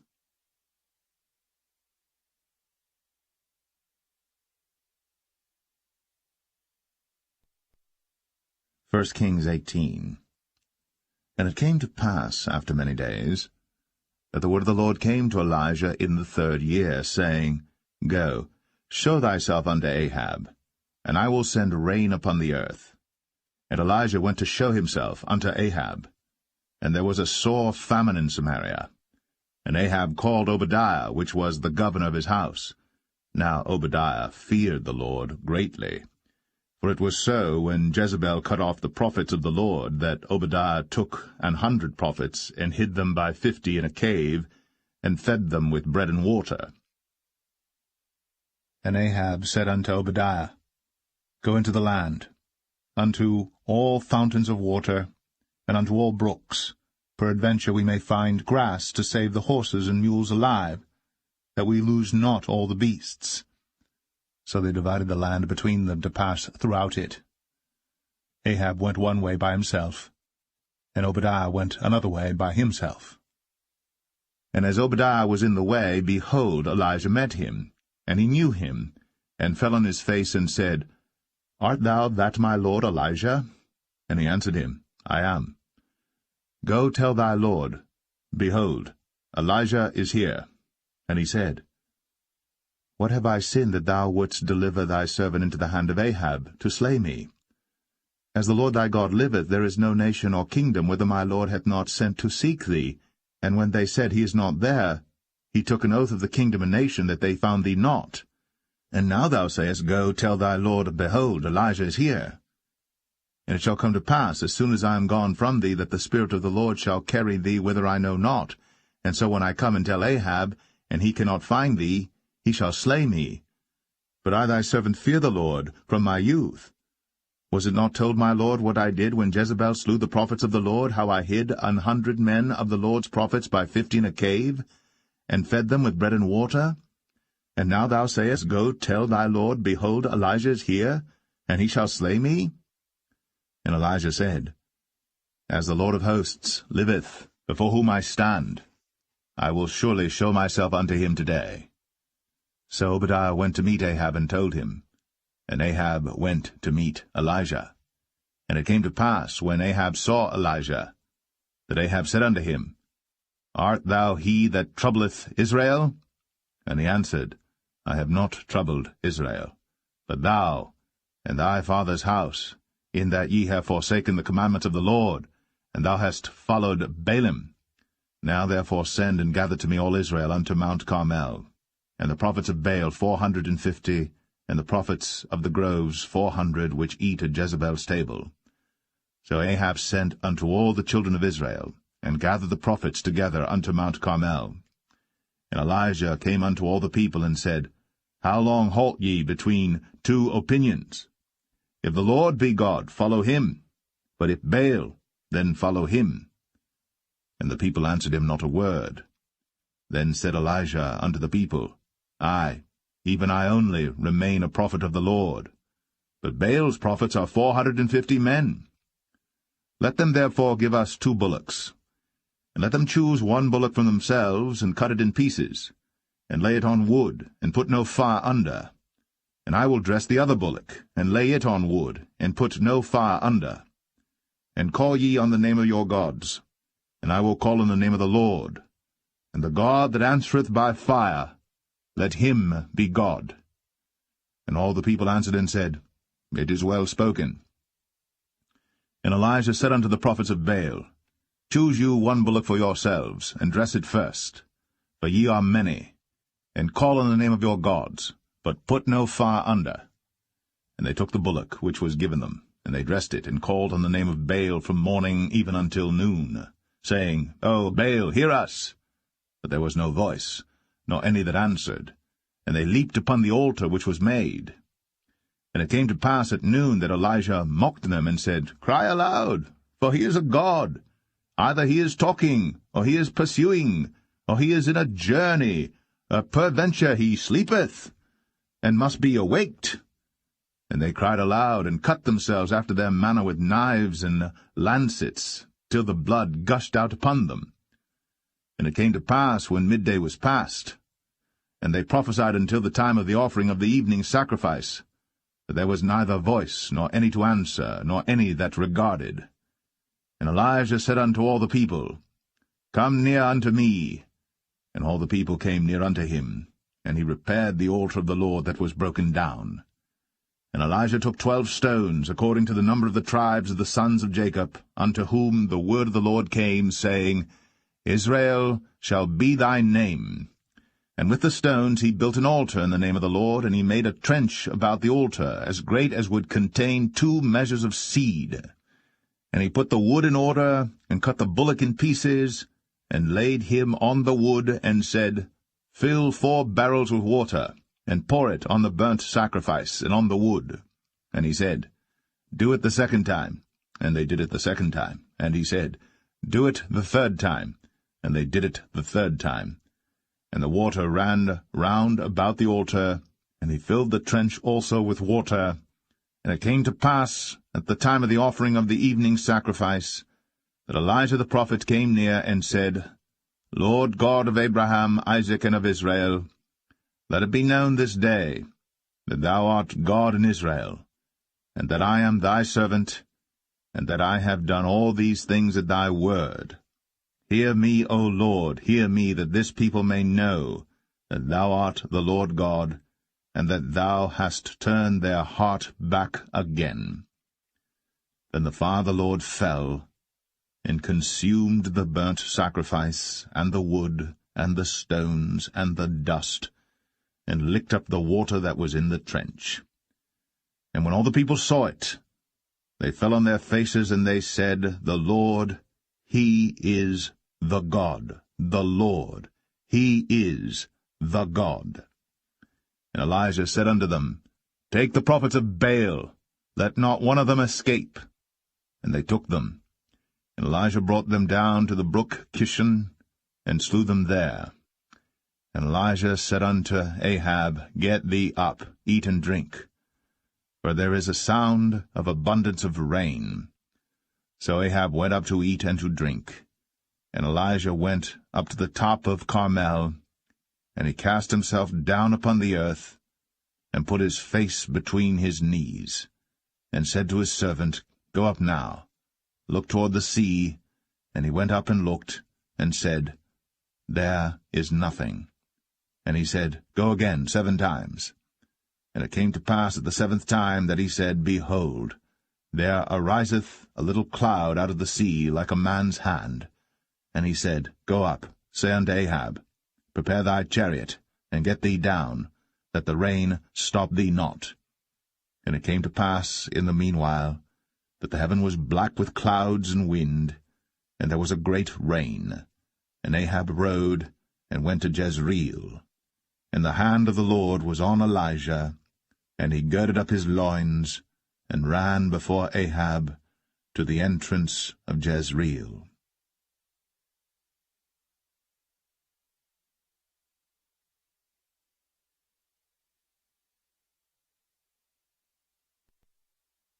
First Kings 19. And Ahab told Jezebel all that Elijah had done, and withal how he had slain all the prophets with the sword. Then Jezebel sent a messenger unto Elijah, saying, So let the gods do to me, and more also, if I make not thy life as the life of one of them by tomorrow about this time. And when he saw that, he arose, and went for his life, and came to Beersheba, which belongeth to Judah, and left his servant there. But he himself went a day's journey into the wilderness, and came and sat down under a juniper tree.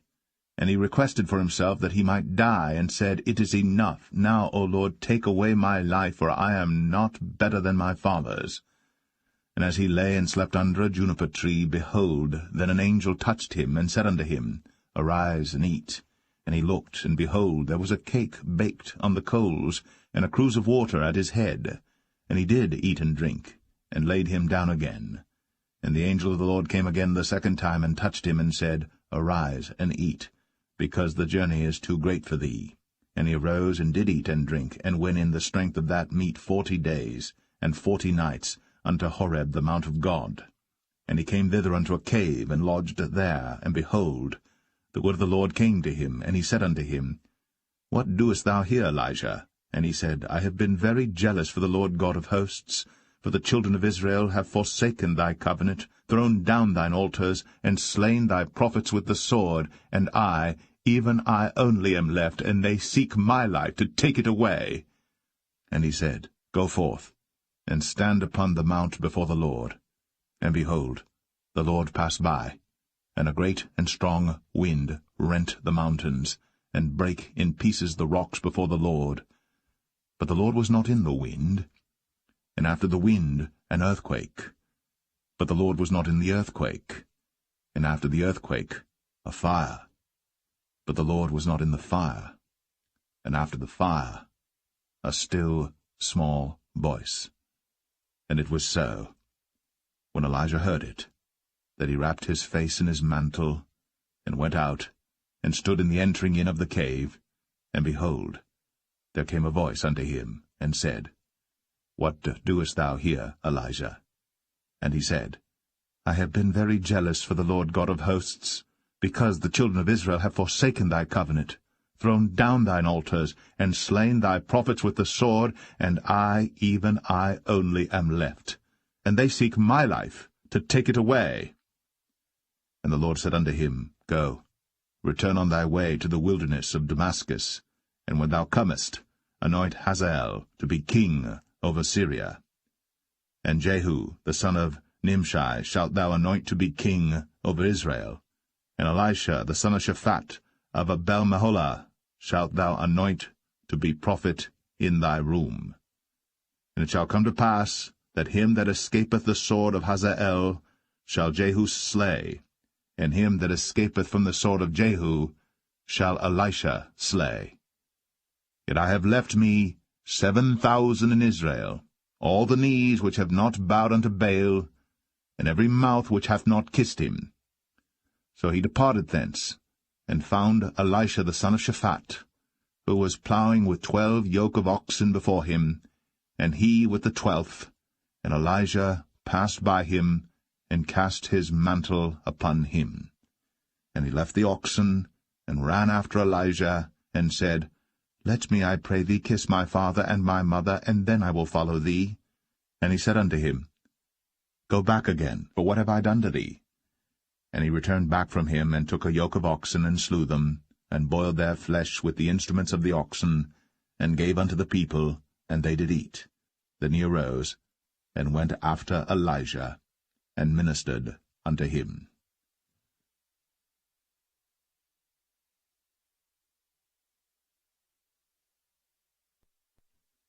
1 Kings 20. And Ben-Hadad the king of Syria gathered all his host together, and there were 32 kings with him, and horses and chariots, and he went up and besieged Samaria, and warred against it. And he sent messengers to Ahab king of Israel into the city, and said unto him, Thus saith Ben-Hadad, Thy silver and thy gold is mine, thy wives also and thy children, even the goodliest, are mine. And the king of Israel answered and said, My lord, O king, according to thy saying, I am thine, and all that I have. And the messengers came again and said, Thus speaketh Ben-Hadad, saying, Although I have sent unto thee, saying, Thou shalt deliver me thy silver and thy gold and thy wives and thy children, yet I will send my servants unto thee tomorrow about this time, and they shall search thine house and the houses of thy servants, and it shall be that whatsoever is pleasant in thine eyes, they shall put it in their hand, and take it away. Then the king of Israel called all the elders of the land, and said, Mark, I pray you, and see how this man seeketh mischief, for he sent unto me for my wives, and for my children, and for my silver, and for my gold, and I denied him not. And all the elders and all the people said unto him, Hearken not unto him, nor consent. Wherefore he said unto the messengers of Ben-Hadad, Tell my lord the king, all that thou didst send for to thy servant at the first, I will do, but this thing I may not do. And the messengers departed, and brought him word again. And Ben-Hadad sent unto him, and said, The gods do so unto me, and more also, if the dust of Samaria shall suffice for handfuls for all the people that follow me. And the king of Israel answered and said, Tell him, Let not him that girdeth on his harness boast himself, as he that putteth it off. And it came to pass, when Ben-Hadad heard this message, as he was drinking, he and the kings in the pavilions, that he said unto his servants, Set yourselves in array. And they set themselves in array against the city. And behold, there came a prophet unto Ahab king of Israel, saying, Thus saith the Lord, Hast thou seen all this great multitude? Behold, I will deliver it into thine hand this day, and thou shalt know that I am the Lord. And Ahab said, By whom? And he said, Thus saith the Lord, Even by the young men of the princes of the provinces. Then he said, Who shall order the battle? And he answered, Thou. Then he numbered the young men of the princes of the provinces, and they were 232, and after them he numbered all the people, even all the children of Israel, being 7,000. And they went out at noon. But Ben-Hadad was drinking himself drunk in the pavilions, he and the kings, the 32 kings that helped him. And the young men of the princes of the provinces went out first, and Ben-Hadad sent out, and they told him, saying, There are men come out of Samaria. And he said, Whether they be come out for peace, take them alive, or whether they be come out for war, take them alive. So these young men of the princes of the provinces came out of the city, and the army which followed them, and they slew every one his man, and the Syrians fled. And Israel pursued them, and Ben-Hadad the king of Syria escaped on an horse with the horsemen. And the king of Israel went out, and smote the horses and chariots, and slew the Syrians with a great slaughter. And the prophet came to the king of Israel, and said unto him, Go, strengthen thyself, and mark and see what thou doest. For at the return of the year the king of Syria will come up against thee. And the servants of the king of Syria said unto him, Their gods are gods of the hills, therefore they were stronger than we. But let us fight against them in the plain, and surely we shall be stronger than they. And do this thing, take the kings away, every man out of his place, and put captains in their rooms. And number thee an army like the army that thou hast lost, horse for horse, and chariot for chariot, and we will fight against them in the plain, and surely we shall be stronger than they. And he hearkened unto their voice, and did so. And it came to pass, at the return of the year, that Ben-Hadad numbered the Syrians, and went up to Aphek to fight against Israel. And the children of Israel were numbered, and were all present, and went against them. And the children of Israel pitched before them like 2 little flocks of kids. But the Syrians filled the country. And there came a man of God, and spake unto the king of Israel, and said, Thus saith the Lord, Because the Syrians have said, The Lord is God of the hills, but he is not God of the valleys. Therefore will I deliver all this great multitude into thine hand, and ye shall know that I am the Lord. And they pitched one over against the other 7 days, and so it was, that in the 7th day the battle was joined, and the children of Israel slew of the Syrians 100,000 footmen in 1 day. But the rest fled to Aphek into the city, and there a wall fell upon 27,000 of the men that were left. And Ben-hadad fled, and came into the city, into an inner chamber. And his servants said unto him, Behold now, we have heard that the kings of the house of Israel are merciful kings. Let us, I pray thee, put sackcloth on our loins, and ropes upon our heads, and go out to the king of Israel. Peradventure he will save thy life. So they girded sackcloth on their loins, and put ropes on their heads, and came to the king of Israel, and said, Thy servant Ben-hadad saith, I pray thee, let me live. And he said, Is he yet alive? He is my brother. Now the men did diligently observe whether anything would come from him, and did hastily catch it. And they said, Thy brother Ben-hadad. Then he said, Go ye, bring him. Then Ben-hadad came forth to him, and he caused him to come up into the chariot. And Ben-hadad said unto him, The cities which my father took from thy father I will restore. And thou shalt make streets for thee in Damascus, as my father made in Samaria. Then said Ahab, I will send thee away with this covenant. So he made a covenant with him, and sent him away. And a certain man of the sons of the prophets said unto his neighbor in the word of the Lord, Smite me, I pray thee. And the man refused to smite him.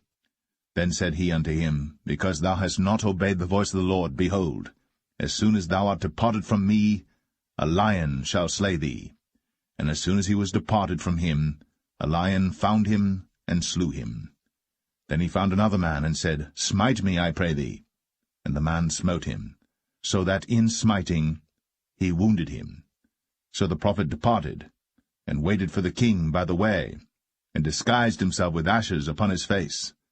And as the king passed by, he cried unto the king, and he said, Thy servant went out into the midst of the battle, and behold, a man turned aside, and brought a man unto me, and said, Keep this man. If by any means he be missing, then shall thy life be for his life, or else thou shalt pay a talent of silver.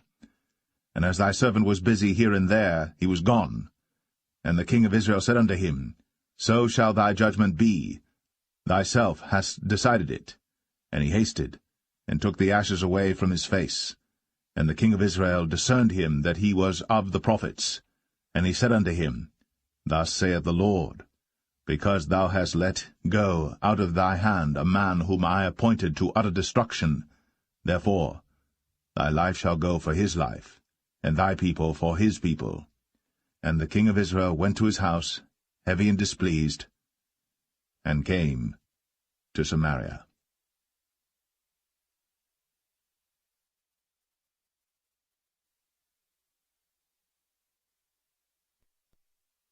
1 Kings 21.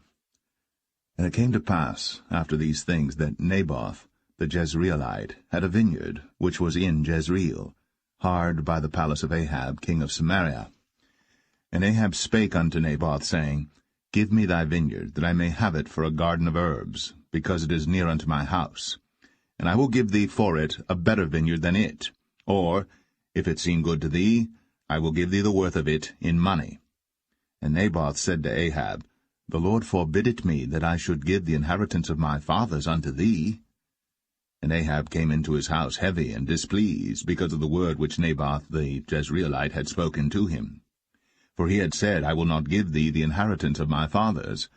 And he laid him down upon his bed, and turned away his face, and would eat no bread.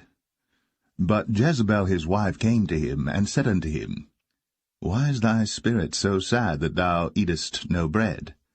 And he said unto her, Because I spake unto Naboth the Jezreelite, and said unto him, Give me thy vineyard for money, or else, if it please thee, I will give thee another vineyard for it. And he answered, I will not give thee my vineyard. And Jezebel his wife said unto him, Dost thou now govern the kingdom of Israel?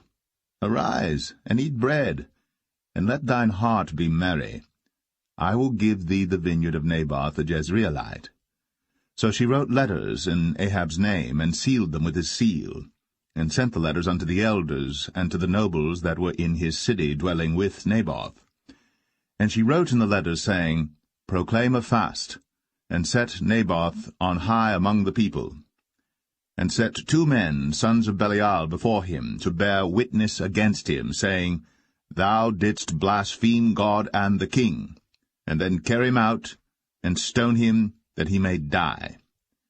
And the men of his city, even the elders and the nobles, who were the inhabitants in his city, did as Jezebel had sent unto them, and as it was written in the letters which she had sent unto them. They proclaimed a fast, and set Naboth on high among the people. And there came in 2 men, children of Belial, and sat before him. And the men of Belial witnessed against him, even against Naboth, in the presence of the people, saying, Naboth did blaspheme God and the king. Then they carried him forth out of the city, and stoned him with stones, that he died. Then they sent to Jezebel, saying, Naboth is stoned, and is dead. And it came to pass, when Jezebel heard that Naboth was stoned, and was dead, that Jezebel said to Ahab, Arise, take possession of the vineyard of Naboth the Jezreelite, which he refused to give thee for money. For Naboth is not alive, but dead. And it came to pass, when Ahab heard that Naboth was dead, that Ahab rose up to go down to the vineyard of Naboth the Jezreelite, to take possession of it. And the word of the Lord came to Elijah the Tishbite, saying, Arise, go down to meet Ahab king of Israel, which is in Samaria. Behold, he is in the vineyard of Naboth, whither he is gone down to possess it. And thou shalt speak unto him, saying, Thus saith the Lord, Hast thou killed and also taken possession? And thou shalt speak unto him, saying, Thus saith the Lord, In the place where dogs licked the blood of Naboth shall dogs lick thy blood, even thine. And Ahab said to Elijah, Hast thou found me, O mine enemy? And he answered, I have found thee, because thou hast sold thyself to work evil in the sight of the Lord. Behold, I will bring evil upon thee, and will take away thy posterity, and will cut off from Ahab him that pisseth against the wall, and him that is shut up and left in Israel, and will make thine house like the house of Jeroboam the son of Nebat, and like the house of Baasha the son of Ahijah, for the provocation wherewith thou hast provoked me to anger, and made Israel to sin. And of Jezebel also spake the Lord, saying, The dogs shall eat Jezebel by the wall of Jezreel. Him that dieth of Ahab in the city the dogs shall eat, and him that dieth in the field shall the fowls of the air eat. But there was none like unto Ahab, which did sell himself to work wickedness in the sight of the Lord, whom Jezebel his wife stirred up. And he did very abominably in following idols, according to all things as did the Amorites, whom the Lord cast out before the children of Israel. And it came to pass, when Ahab heard those words, that he rent his clothes, and put sackcloth upon his flesh, and fasted, and lay in sackcloth, and went softly. And the word of the Lord came to Elijah the Tishbite, saying, Seest thou how Ahab humbleth himself before me? Because he humbleth himself before me, I will not bring the evil in his days, but in his son's days will I bring the evil upon his house.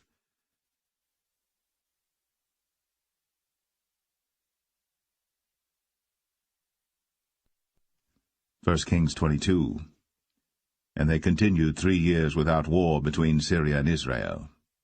And it came to pass in the 3rd year that Jehoshaphat the king of Judah came down to the king of Israel. And the king of Israel said unto his servants, Know ye that Ramoth and Gilead is ours, and we be still, and take it not out of the hand of the king of Syria? And he said unto Jehoshaphat, Wilt thou go with me to battle to Ramoth-Gilead? And Jehoshaphat said to the king of Israel, I am as thou art, my people as thy people, my horses as thy horses. And Jehoshaphat said unto the king of Israel, Inquire, pray thee, at the word of the Lord today. Then the king of Israel gathered the prophets together, about 400 men, and said unto them, Shall I go against Ramoth-Gilead to battle, or shall I forbear? And they said, Go up, for the Lord shall deliver it into the hand of the king. And Jehoshaphat said, Is there not here a prophet of the Lord besides, that we might inquire of him? And the king of Israel said unto Jehoshaphat, There is yet one man, Micaiah the son of Imlah, by whom we may inquire of the Lord. But I hate him, for he doth not prophesy good concerning me, but evil. And Jehoshaphat said, Let not the king say so. Then the king of Israel called an officer, and said, Hasten hither Micaiah the son of Imlah. And the king of Israel and Jehoshaphat the king of Judah sat each on his throne, having put on their robes in a void place in the entrance of the gate of Samaria. And all the prophets prophesied before them. And Zedekiah the son of Chenaanah made him horns of iron, and he said, Thus saith the Lord, With these shalt thou push the Syrians until thou have consumed them. And all the prophets prophesied so, saying, Go up to Ramoth-Gilead, and prosper, for the Lord shall deliver it into the king's hand. And the messenger that was gone to call Micaiah spake unto him, saying, Behold now, the words of the prophets declare good unto the king with one mouth. Let thy word, I pray thee, be like the word of one of them, and speak that which is good. And Micaiah said, As the Lord liveth, what the Lord saith unto me, that will I speak. So he came to the king. And the king said unto him, Micaiah, shall we go against Ramoth-Gilead to battle, or shall we forbear? And he answered him, Go and prosper, for the Lord shall deliver it into the hand of the king. And the king said unto him, How many times shall I adjure thee that thou tell me nothing but that which is true in the name of the Lord? And he said, I saw all Israel scattered upon the hills, as sheep that have not a shepherd. And the Lord said, These have no master. Let them return every man to his house in peace. And the king of Israel said unto Jehoshaphat, Did I not tell thee that he would prophesy no good concerning me, but evil? And he said, Hear thou therefore the word of the Lord. I saw the Lord sitting on his throne, and all the host of heaven standing by him on his right hand and on his left. And the Lord said, Who shall persuade Ahab that he may go up and fall at Ramoth-Gilead? And one said on this manner, and another said on that manner. And there came forth a spirit, and stood before the Lord, and said, I will persuade him. And the Lord said unto him, Wherewith? And he said, I will go forth, and I will be a lying spirit in the mouth of all his prophets. And he said, Thou shalt persuade him, and prevail also. Go forth, and do so.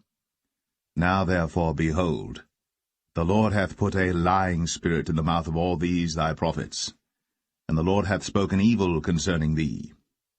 But Zedekiah the son of Chenaanah went near, and smote Micaiah on the cheek, and said, Which way went the Spirit of the Lord from me to speak unto thee?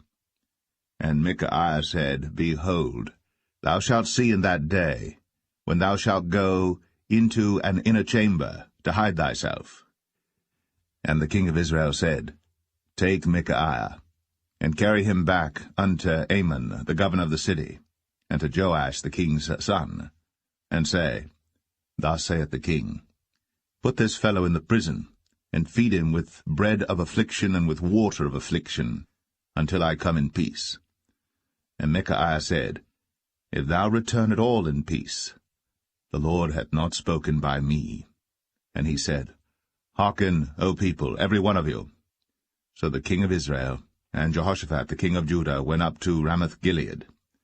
And the king of Israel said unto Jehoshaphat, I will disguise myself, and enter into battle, but put thou on thy robes. And the king of Israel disguised himself, and went into the battle. But the king of Syria commanded his 32 captains that had rule over his chariots, saying, Fight neither with small nor great, save only with the king of Israel. And it came to pass, when the captains of the chariots saw Jehoshaphat, that they said, Surely it is the king of Israel. And they turned aside to fight against him. And Jehoshaphat cried out. And it came to pass, when the captains of the chariots perceived that it was not the king of Israel, that they turned back from pursuing him. And a certain man drew a bow at a venture, and smote the king of Israel between the joints of the harness. Wherefore he said unto the driver of his chariots, Turn thy hand, and carry me out of the host, for I am wounded. And the battle increased that day. And the king was stayed up in his chariot against the Syrians, and died at even. And the blood ran out of the wound into the midst of the chariot. And there went a proclamation throughout the host about the going down of the sun, saying, Every man to his city, and every man to his own country. So the king died, and was brought to Samaria, and they buried the king in Samaria. And one washed the chariot in the pool of Samaria, and the dogs licked up his blood, and they washed his armor, according unto the word of the Lord which he spake.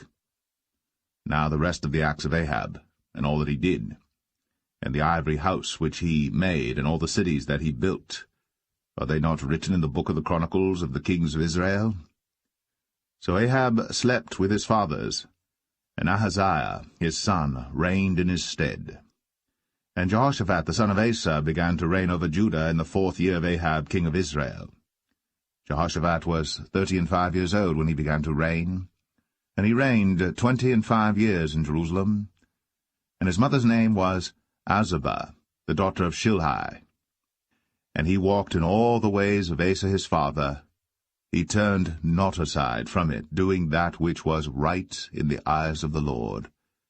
Nevertheless the high places were not taken away, for the people offered and burnt incense yet in the high places. And Jehoshaphat made peace with the king of Israel. Now the rest of the acts of Jehoshaphat, and his might that he showed, and how he warred, are they not written in the book of the Chronicles of the kings of Judah? And the remnant of the Sodomites, which remained in the days of his father Asa, he took out of the land. There was then no king in Edom, a deputy was king. Jehoshaphat made ships of Tarshish to go to Ophir for gold, but they went not, for the ships were broken at Ezion-Geber. Then said Ahaziah the son of Ahab unto Jehoshaphat, Let my servants go with thy servants in the ships. But Jehoshaphat would not. And Jehoshaphat slept with his fathers, and was buried with his fathers in the city of David his father. And Jehoram his son reigned in his stead. Ahaziah the son of Ahab began to reign over Israel in Samaria the 17th year of Jehoshaphat king of Judah, and reigned 2 years over Israel. And he did evil in the sight of the Lord, and walked in the way of his father, and in the way of his mother, and in the way of Jeroboam the son of Nebat, who made Israel to sin. For he served Baal, and worshipped him, and provoked to anger the Lord God of Israel, according to all that his father had done.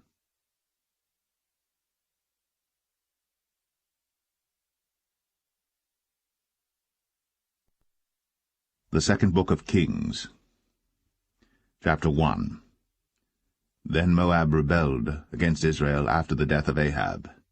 And Ahaziah fell down through a lattice in his upper chamber that was in Samaria, and was sick. And he sent messengers, and said unto them, Go, inquire of Baal-zebub, the god of Ekron, whether I shall recover of this disease.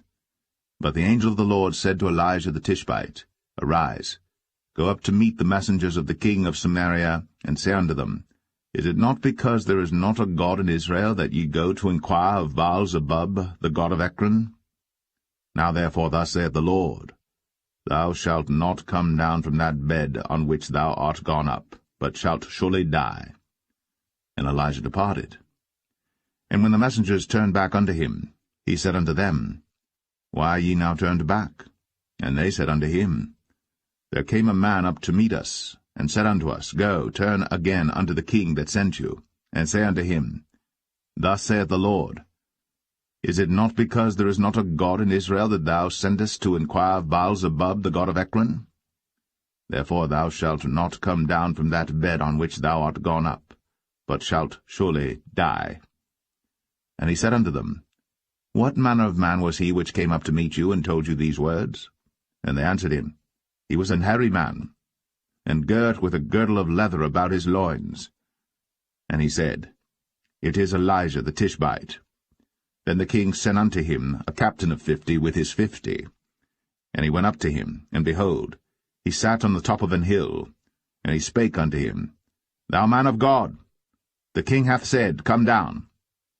And Elijah answered and said to the captain of 50, If I be a man of God, then let fire come down from heaven, and consume thee and thy 50.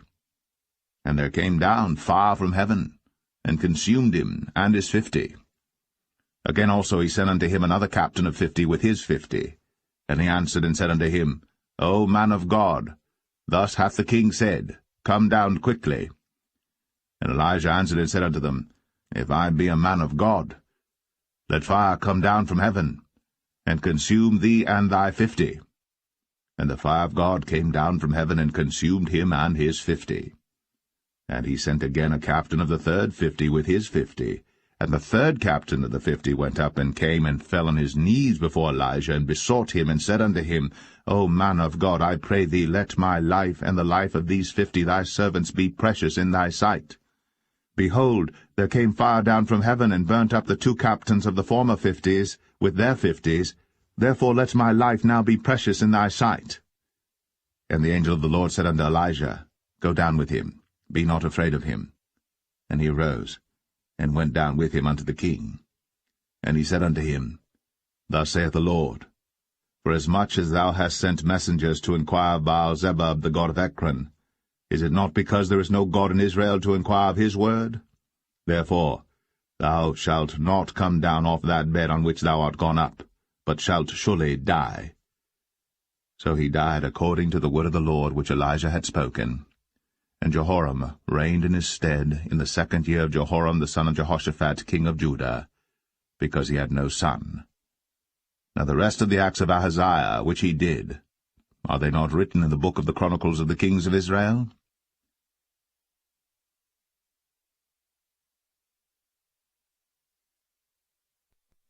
2 Kings 2. And it came to pass, when the Lord would take up Elijah into heaven by a whirlwind, that Elijah went with Elisha from Gilgal.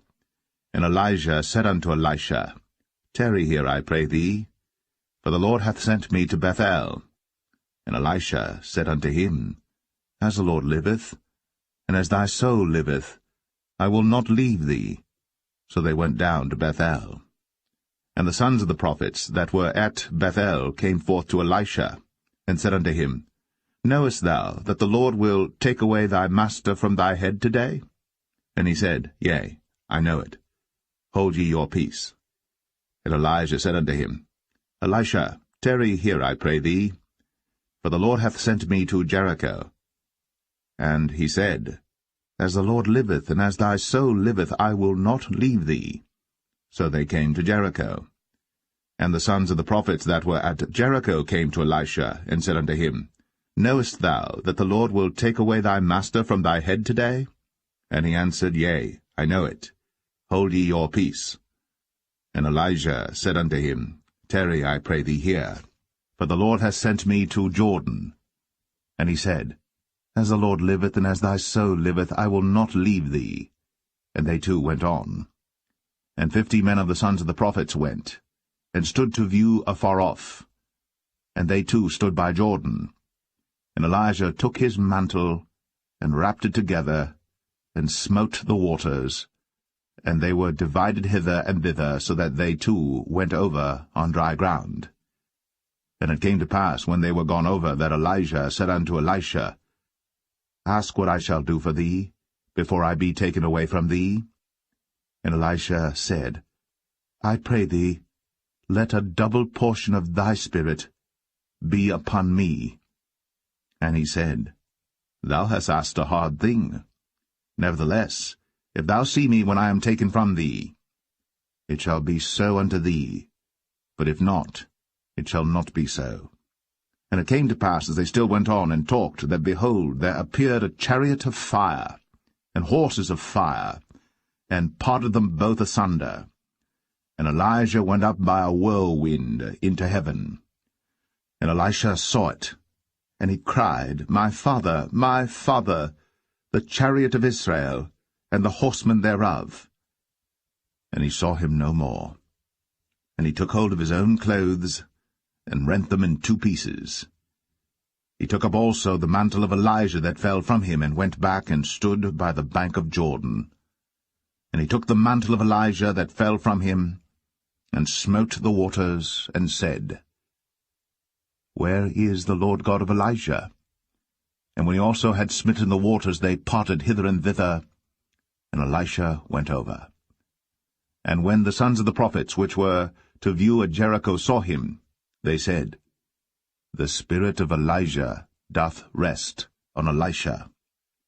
And they came to meet him, and bowed themselves to the ground before him. And they said unto him, Behold now, there be with thy servants 50 strong men. Let them go, we pray thee, and seek thy master, lest peradventure the Spirit of the Lord hath taken him up, and cast him upon some mountain, or into some valley. And he said, Ye shall not send. And when they urged him till he was ashamed, he said, Send. They sent therefore 50 men, and they sought 3 days, but found him not. And when they came again to him, for he tarried at Jericho, he said unto them, Did I not say unto you, Go not? And the men of the city said unto Elisha, Behold, I pray thee, the situation of this city is pleasant, as my Lord seeth, but the water is not, and the ground barren. And he said, Bring me a new cruse, and put salt therein. And they brought it to him. And he went forth unto the spring of the waters, and cast the salt in there, and said, Thus saith the Lord, I have healed these waters. There shall not be from thence any more death or barren land. So the waters were healed unto this day, according to the saying of Elisha which he spake. And he went up from thence unto Bethel, and as he was going up by the way, there came forth little children out of the city, and mocked him, and said unto him, Go up, thou bald head, go up, thou bald head. And he turned back, and looked on them, and cursed them in the name of the Lord. And there came forth 2 she-bears out of the wood, and tare 42 children of them. And he went from thence to Mount Carmel, and from thence he returned to Samaria.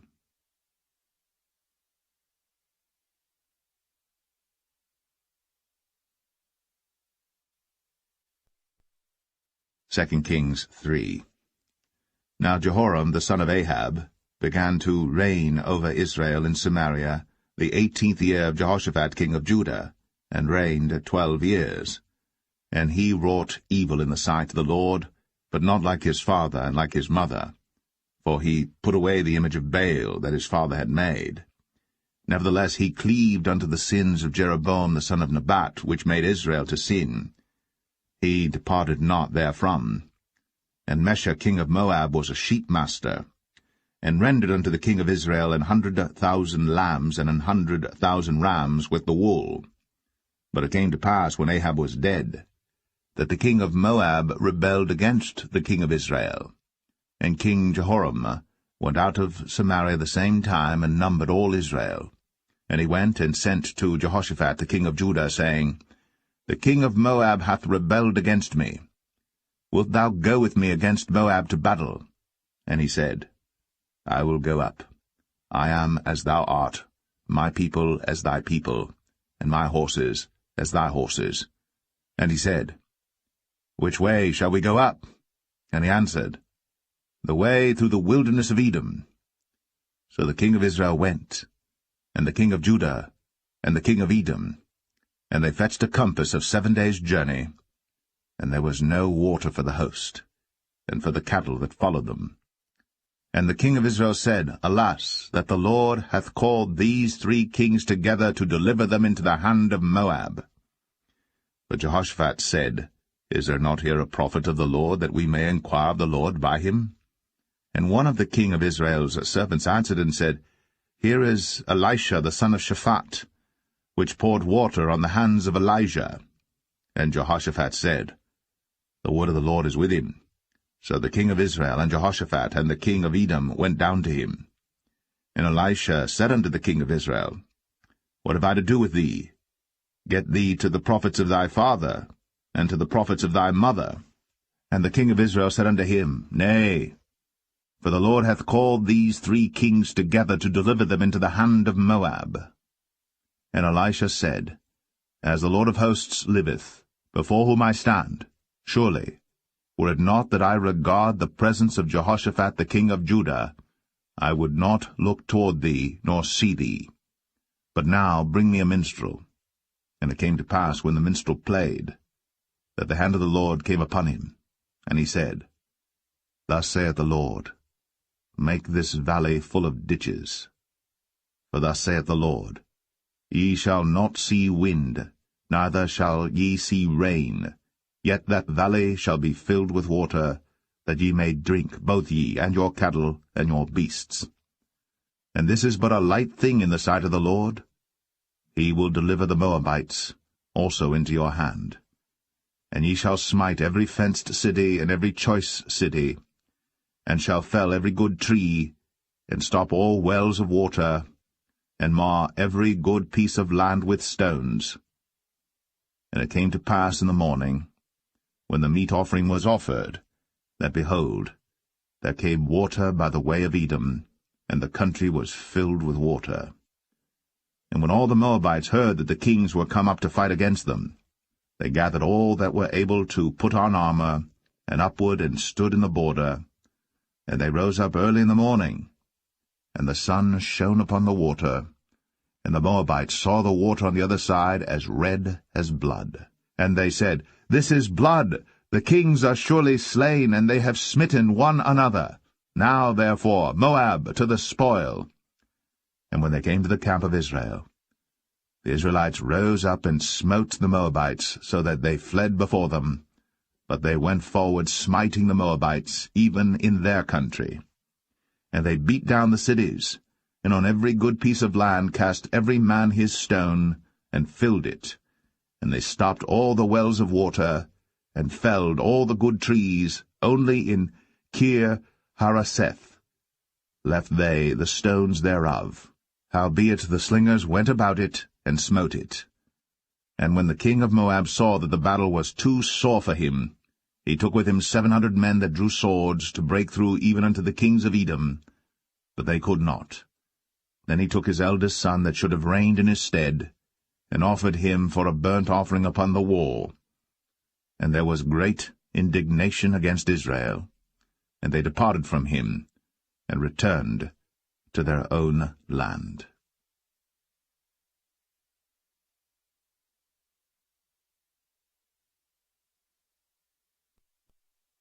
2 Kings 4. Now there cried a certain woman of the wives of the sons of the prophets unto Elisha, saying, Thy servant my husband is dead, and thou knowest that thy servant did fear the Lord, and the creditors come to take unto him my 2 sons to be bondmen. And Elisha said unto her, What shall I do for thee? Tell me, what hast thou in the house? And she said, Thine handmaid hath not anything in the house, save a pot of oil. Then he said, Go borrow thee vessels abroad of all thy neighbors, even empty vessels, borrow not a few.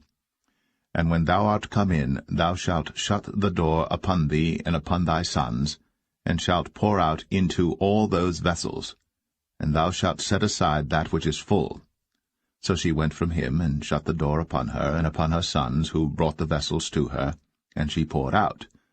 And it came to pass, when the vessels were full, that she said unto her son, Bring me yet a vessel. And he said unto her, There is not a vessel more.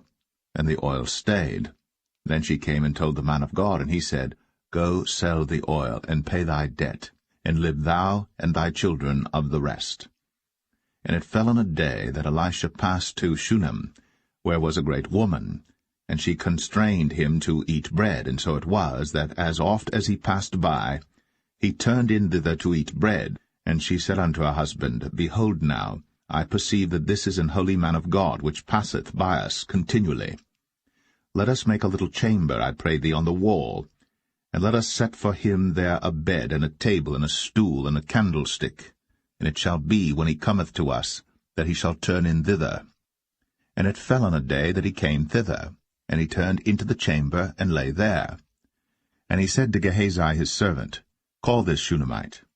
And when he had called her, she stood before him.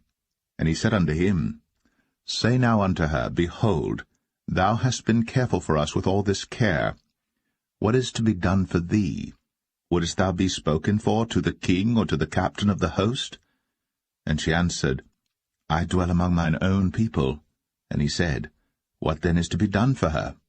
And Gehazi answered, Verily, she hath no child, and her husband is old. And he said, Call her. And when he had called her, she stood in the door. And he said, About this season, according to the time of life, thou shalt embrace a son. And she said, Nay, my lord, thou man of God, do not lie unto thine handmaid. And the woman conceived, and bare a son at that season that Elisha had said unto her, according to the time of life. And when the child was grown, it fell on a day that he went out to his father to the reapers. And he said unto his father, My head, my head. And he said to a lad, Carry him to his mother. And when he had taken him, and brought him to his mother, he sat on her knees till noon, and then died. And she went up, and laid him on the bed of the man of God, and shut the door upon him, and went out.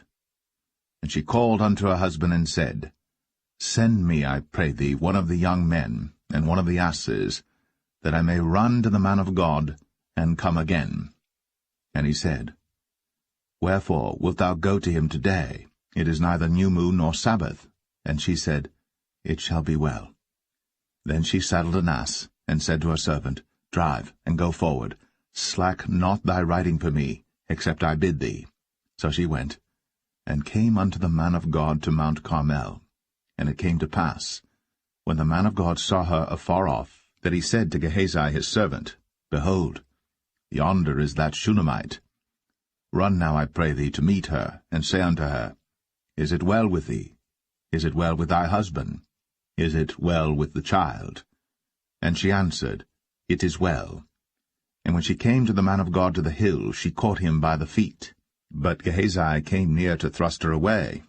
And the man of God said, Let her alone, for her soul is vexed within her. And the Lord hath hid it from me, and hath not told me. Then she said, Did I desire a son of my Lord? Did I not say, Do not deceive me? Then he said to Gehazi, Gird up thy loins, and take my staff in thine hand, and go thy way. If thou meet any man, salute him not, and if any salute thee, answer him not again. And lay my staff upon the face of the child. And the mother of the child said, As the Lord liveth, and as thy soul liveth, I will not leave thee. And he arose and followed her.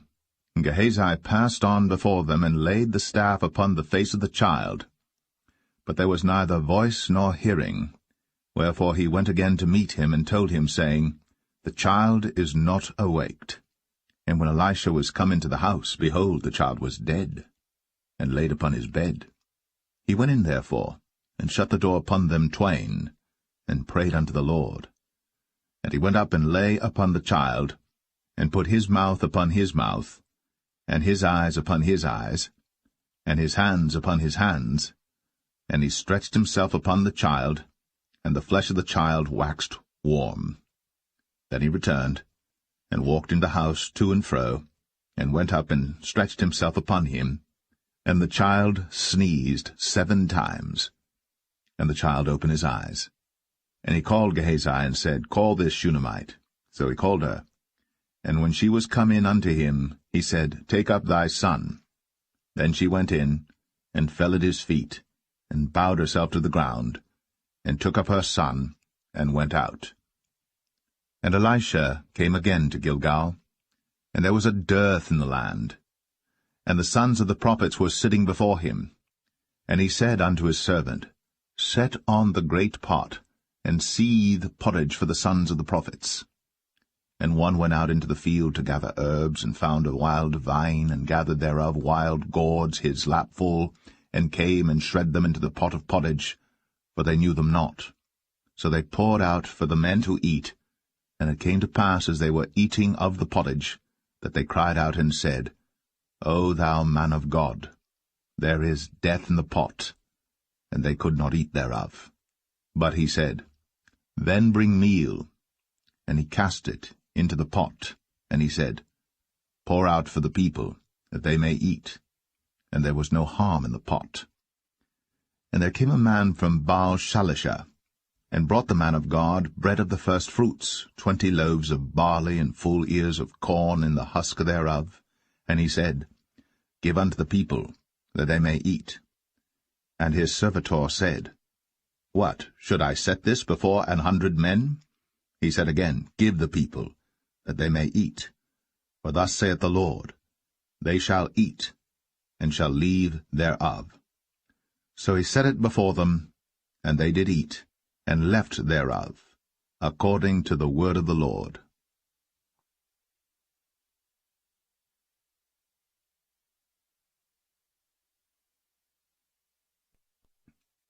2 Kings 5. Now Naaman, captain of the host of the king of Syria, was a great man with his master, and honorable, because by him the Lord had given deliverance unto Syria. He was also a mighty man in valor, but he was a leper. And the Syrians had gone out by companies, and had brought away captive out of the land of Israel a little maid, and she waited on Naaman's wife. And she said unto her mistress, Would God my Lord were with the prophet that is in Samaria, for he would recover him of his leprosy. And one went in and told his lord, saying, Thus and thus said the maid that is of the land of Israel. And the king of Syria said, Go to, go, and I will send a letter unto the king of Israel. And he departed, and took with him 10 talents of silver, and 6,000 pieces of gold, and 10 changes of raiment. And he brought the letter to the king of Israel, saying, Now when this letter is come unto thee, behold, I have therewith sent Naaman my servant to thee, that thou mayest recover him of his leprosy. And it came to pass, when the king of Israel had read the letter, that he rent his clothes, and said, Am I God to kill and to make alive, that this man doth send unto me to recover a man of his leprosy? Wherefore consider, I pray you, and see how he seeketh a quarrel against me. And it was so, when Elisha the man of God had heard that the king of Israel had rent his clothes, that he sent to the king, saying, Wherefore hast thou rent thy clothes? Let him come now to me, and he shall know that there is a prophet in Israel. So Naaman came with his horses and with his chariot, and stood at the door of the house of Elisha.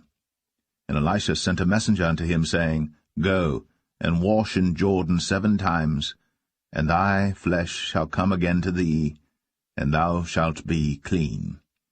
But Naaman was wroth, and went away, and said, Behold, I thought, he will surely come out to me, and stand, and call on the name of the Lord his God, and strike his hand over the place, and recover the leper. Are not Abana and Pharpar, rivers of Damascus, better than all the waters of Israel? May I not wash in them and be clean? So he turned, and went away in a rage. And his servants came near, and spake unto him, and said, My father, if the prophet had bid thee do some great thing, wouldst thou not have done it? How much rather then, when he saith to thee, Wash and be clean? Then went he down, and dipped himself 7 times in Jordan, according to the saying of the man of God. And his flesh came again like unto the flesh of a little child, and he was clean. And he returned to the man of God, he and all his company, and came and stood before him. And he said, Behold, now I know that there is no God in all the earth, but in Israel. Now therefore I pray thee, take a blessing of thy servant. But he said, As the Lord liveth, before whom I stand, I will receive none. And he urged him to take it, but he refused. And Naaman said, Shall there not then, I pray thee, be given to thy servant 2 mules, burden of earth? For thy servant will henceforth offer neither burnt offering nor sacrifice unto other gods, but unto the Lord. In this thing the Lord pardon thy servant, that when my master goeth into the house of Rimmon to worship there, and he leaneth on my hand, and I bow myself in the house of Rimmon, when I bow down myself in the house of Rimmon. The Lord pardon thy servant in this thing. And he said unto him, Go in peace. So he departed from him a little way. But Gehazi, the servant of Elisha, the man of God, said, Behold, my master hath spared Naaman this Syrian in not receiving at his hands that which he brought. But as the Lord liveth, I will run after him, and take somewhat of him. So Gehazi followed after Naaman. And when Naaman saw him running after him, he lighted down from the chariot to meet him, and said, Is all well? And he said, All is well. My master hath sent me, saying, Behold, even now there be come to me from Mount Ephraim 2 young men of the sons of the prophets. Give them, I pray thee, a talent of silver, and 2 changes of garments. And Naaman said, Be content, take 2 talents. And he urged him, and bound 2 talents of silver in 2 bags, with 2 changes of garments, and laid them upon 2 of his servants, and they bare them before him. And when he came to the tower, he took them from their hand, and bestowed them in the house. And he let the men go, and they departed. But he went in, and stood before his master. And Elisha said unto him, Whence comest thou, Gehazi? And he said, Thy servant went no whither. And he said unto him, Went not mine heart with thee, when the man turned again from his chariot to meet thee? Is it a time to receive money, and to receive garments, and oliveyards, and vineyards, and sheep, and oxen, and men-servants, and maidservants? The leprosy therefore of Naaman shall cleave unto thee, and unto thy seed for ever. And he went out from his presence, a leper as white as snow.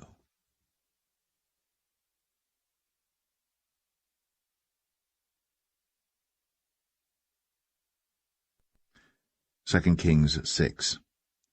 And the sons of the prophets said unto Elisha, Behold now, the place where we dwell with thee is too strait for us. Let us go, we pray thee, unto Jordan, and take thence every man a beam, and let us make a place there where we may dwell. And he answered, Go ye. And one said, Be content, I pray thee, and go with thy servants. And he answered, I will go. So he went with them. And when they came to Jordan, they cut down wood. But as one was felling a beam, the axe-head fell into the water. And he cried and said, Alas, master, for it was borrowed. And the man of God said, Where fell it? And he showed him the place. And he cut down a stick, and cast it in thither. And the iron did swim. Therefore said he, Take it up to thee. And he put out his hand, and took it. Then the king of Syria warred against Israel, and took counsel with his servants, saying, In such and such a place shall be my camp. And the man of God sent unto the king of Israel, saying, Beware that thou pass not such a place, for thither the Syrians are come down. And the king of Israel sent to the place which the man of God told him, and warned him of, and saved himself there, not once nor twice. Therefore the heart of the king of Syria was sore troubled for this thing. And he called his servants, and said unto them, Will ye not show me which of us is for the king of Israel? And one of his servants said, None, my lord, O king.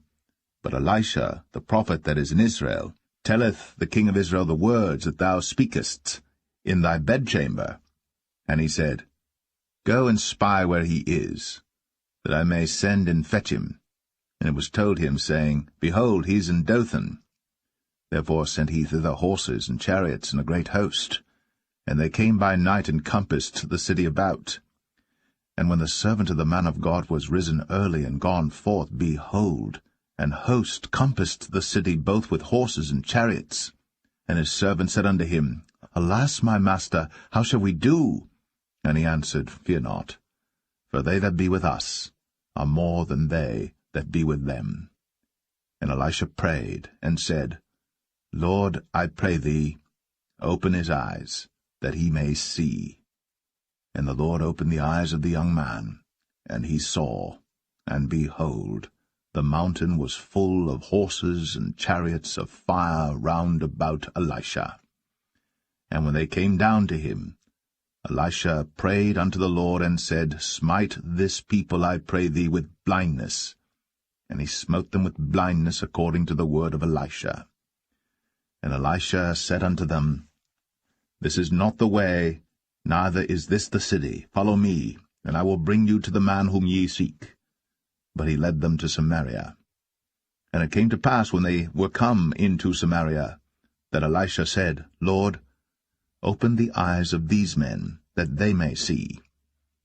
And the Lord opened their eyes, and they saw, and behold, they were in the midst of Samaria. And the king of Israel said unto Elisha, when he saw them, My father, shall I smite them? Shall I smite them? And he answered, Thou shalt not smite them. Wouldst thou smite those whom thou hast taken captive with thy sword and with thy bow? Set bread and water before them, that they may eat and drink, and go to their master. And he prepared great provision for them. And when they had eaten and drunk, he sent them away, and they went to their master. So the bands of Syria came no more into the land of Israel. And it came to pass after this, that Ben-Hadad, king of Syria, gathered all his host, and went up, and besieged Samaria. And there was a great famine in Samaria. And behold, they besieged it, until an ass's head was sold for 80 pieces of silver, and the 4th part of a cab of dove's dung for 5 pieces of silver. And as the king of Israel was passing by upon the wall, they cried a woman unto him, saying, Help my lord, O king. And he said, If the Lord do not help thee, whence shall I help thee? Out of the barn floor, out of the winepress? And the king said unto her, What aileth thee? And she answered, This woman said unto me, Give thy son, that we may eat him today, and we will eat my son tomorrow. So we boiled my son, and did eat him. And I said unto her on the next day, Give thy son, that we may eat him. And she hath hid her son. And it came to pass, when the king heard the words of the woman, that he rent his clothes, and he passed by upon the wall. And the people looked, and behold, he had sackcloth within upon his flesh. Then he said, God do so, and more also to me, if the head of Elisha the son of Shaphat shall stand on him this day. But Elisha sat in his house, and the elders sat with him. And the king sent a man from before him. But ere the messenger came to him, he said to the elders, See ye how this son of a murderer hath sent to take away mine head? Look, when the messenger cometh, shut the door, and hold him fast at the door. Is not the sound of his master's feet behind him? And while he yet talked with them, behold, the messenger came down unto him, and he said, Behold, this evil is of the Lord. What should I wait for the Lord any longer?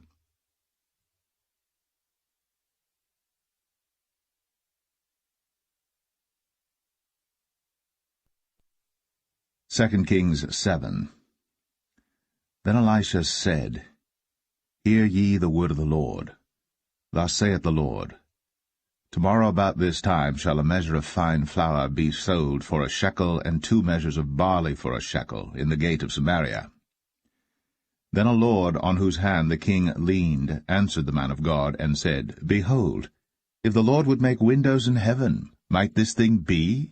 And he said, Behold, thou shalt see it with thine eyes, but shalt not eat thereof. And there were 4 leprous men at the entering in of the gate, and they said one to another, Why sit we here until we die? If we say we will enter into the city, then the famine is in the city, and we shall die there. And if we sit still here, we die also. Now therefore come, and let us fall unto the host of the Syrians. If they save us alive, we shall live, and if they kill us, we shall but die. And they rose up in the twilight, to go unto the camp of the Syrians. And when they were come to the uttermost part of the camp of Syria, behold, there was no man there. For the Lord had made the host of the Syrians to hear a noise of chariots, and a noise of horses, even the noise of a great host. And they said one to another, Lo, the king of Israel hath hired against us the kings of the Hittites, and the kings of the Egyptians, to come upon us. Wherefore they arose and fled in the twilight, and left their tents and their horses and their asses, even the camp as it was, and fled for their life. And when these lepers came to the uttermost part of the camp, they went into one tent. and did eat and drink, and carried thence silver and gold and raiment, and went and hid it, and came again, and entered into another tent, and carried thence also, and went and hid it. Then they said one to another, We do not well.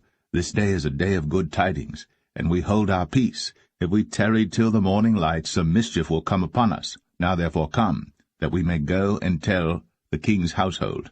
So they came and called unto the port of the city. And they told them, saying, We came to the camp of the Syrians, and behold, there was no man there, neither voice of man, but horses tied and asses tied, and the tents as they were. And he called the porters, and they told it to the king's house within. And the king arose in the night, and said unto his servants, I will now show you what the Syrians have done to us. They know that we be hungry, therefore are they gone out of the camp to hide themselves in the field, saying, When they come out of the city we shall catch them alive, and get into the city. And one of his servants answered and said, Let some take, I pray thee, 5 of the horses that remain, which are left in the city. Behold, they are as all the multitude of Israel that are left in it. Behold, I say, they are even as all the multitude of the Israelites that are consumed. And let us send and see. They took therefore 2 chariot horses, and the king sent after the host of the Syrians, saying, Go and see. And they went after them unto Jordan, and lo, all the way was full of garments and vessels, which the Syrians had cast away in their haste. And the messengers returned, and told the king.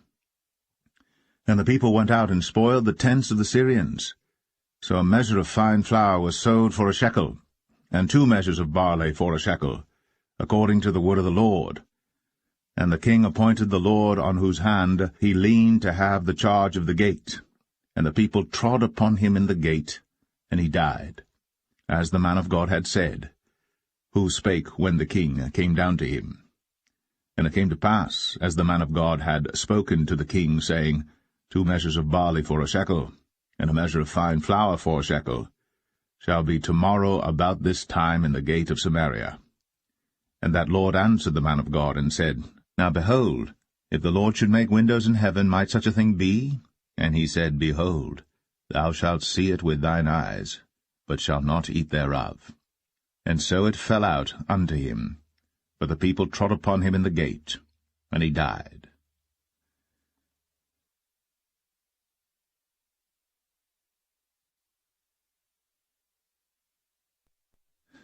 Second Kings 8. Then spake Elisha unto the woman, whose son he had restored to life, saying, Arise, and go thou and thine household, and sojourn wheresoever thou canst sojourn. For the Lord hath called for a famine, and it shall also come upon the land 7 years. And the woman arose, and did after the saying of the man of God. And she went with her household, and sojourned in the land of the Philistines 7 years. And it came to pass at the 7 years' end, that the woman returned out of the land of the Philistines. And she went forth to cry unto the king for her house and for her land. And the king talked with Gehazi, the servant of the man of God, saying, Tell me, I pray thee, all the great things that Elisha hath done. And it came to pass, as he was telling the king how he had restored a dead body to life, that, behold, the woman, whose son he had restored to life, cried to the king for her house and for her land. And Gehazi said, My lord, O king, this is the woman, and this is her son, whom Elisha restored to life. And when the king asked the woman, she told him. So the king appointed unto her a certain officer, saying, Restore all that was hers, and all the fruits of the field, since the day that she left the land, even until now. And Elisha came to Damascus, and Ben-Hadad the king of Syria was sick. And it was told him, saying, The man of God is come hither. And the king said unto Hazael, Take a present in thine hand, and go, meet the man of God, and inquire of the Lord by him, saying, Shall I recover of this disease? So Hazael went to meet him, and took a present with him, even of every good thing of Damascus, 40 camels' burden, and came and stood before him, and said, Thy son Ben-Hadad king of Syria hath sent me to thee, saying, Shall I recover of this disease? And Elisha said unto him, Go, say unto him, Thou mayest certainly recover. Howbeit, the Lord hath shown me that he shall surely die. And he settled his countenance steadfastly, until he was ashamed. And the man of God wept. And Hazael said, Why weepeth my lord? And he answered, Because I know the evil that thou wilt do unto the children of Israel. Their strongholds wilt thou set on fire, and their young men wilt thou slay with the sword, and wilt dash their children, and rip up their women with child. And Hazael said, But what, is thy servant a dog, that he should do this great thing? And Elisha answered, The Lord hath shown me that thou shalt be king over Syria. So he departed from Elisha, and came to his master, who said to him, What said Elisha to thee? And he answered, He told me that thou shouldst surely recover. And it came to pass on the morrow that he took a thick cloth, and dipped it in water, and spread it on his face, so that he died. And Hazael reigned in his stead. And in the 5th year of Joram, the son of Ahab, king of Israel, Jehoshaphat being then king of Judah, Jehoram, the son of Jehoshaphat, king of Judah, began to reign. 32 years old was he when he began to reign, and he reigned 8 years in Jerusalem. And he walked in the way of the kings of Israel, as did the house of Ahab, for the daughter of Ahab was his wife, and he did evil in the sight of the Lord. Yet the Lord would not destroy Judah for David his servant's sake, as he promised him to give him always a light unto his children. In his days Edom revolted from under the hand of Judah, and made a king over themselves. So Joram went over to Zair, and all the chariots with him. And he rose by night, and smote the Edomites which compassed him about, and the captains of the chariots and the people fled into their tents. Yet Edom revolted from under the hand of Judah unto this day. Then Libnah revolted at the same time. And the rest of the acts of Joram, and all that he did, are they not written in the book of the chronicles of the kings of Judah? And Joram slept with his fathers, and was buried with his fathers in the city of David, and Ahaziah his son reigned in his stead. In the 12th year of Joram, the son of Ahab king of Israel, did Ahaziah the son of Jehoram king of Judah begin to reign. 22 years old was Ahaziah when he began to reign, and he reigned 1 year in Jerusalem, and his mother's name was Athaliah, the daughter of Omri, king of Israel. And he walked in the way of the house of Ahab, and did evil in the sight of the Lord, as did the house of Ahab. For he was the son-in-law of the house of Ahab. And he went with Joram, the son of Ahab, to the war against Hazael, king of Syria, in Ramoth-Gilead. And the Syrians wounded Joram. And King Joram went back to be healed in Jezreel of the wounds which the Syrians had given him at Ramah, when he fought against Hazael, king of Syria. And Ahaziah the son of Jehoram, king of Judah, went down to see Joram the son of Ahab in Jezreel, because he was sick.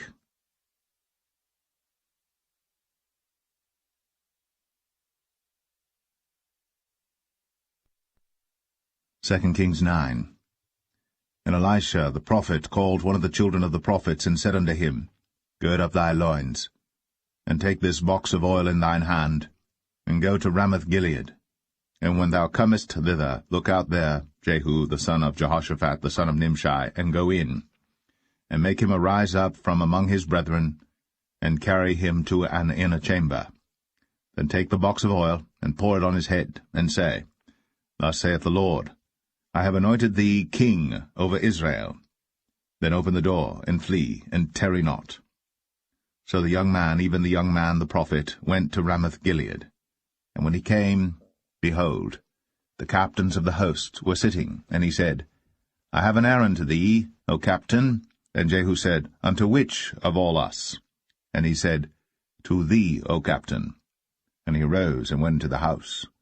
And he poured the oil on his head, and said unto him, Thus saith the Lord God of Israel, I have anointed thee king over the people of the Lord, even over Israel.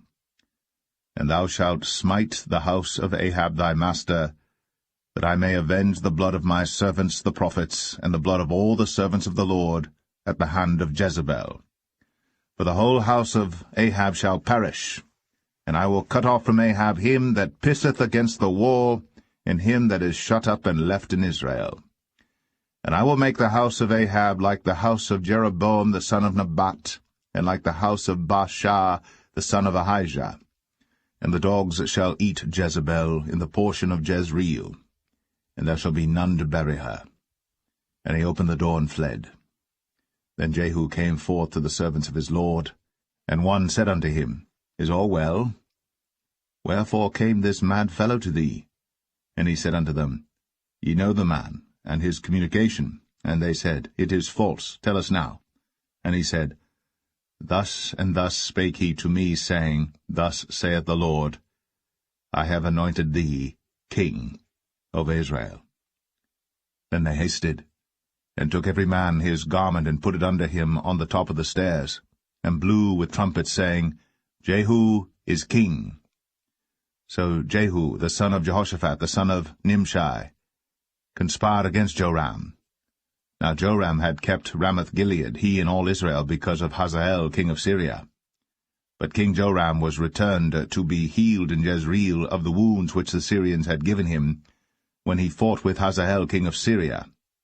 And Jehu said, If it be your minds, then let none go forth nor escape out of the city to go to tell it in Jezreel. So Jehu rode in a chariot, and went to Jezreel. For Joram lay there, and Ahaziah king of Judah was come down to see Joram. And there stood a watchman on the tower in Jezreel. And he spied the company of Jehu as he came, and said, I see a company. And Joram said, Take an horseman, and send to meet them, and let him say, Is it peace? So there went one on horseback to meet him, and said, Thus saith the king, Is it peace? And Jehu said, What hast thou to do with peace? Turn thee behind me. And the watchman told, saying, The messenger came to them, but he cometh not again.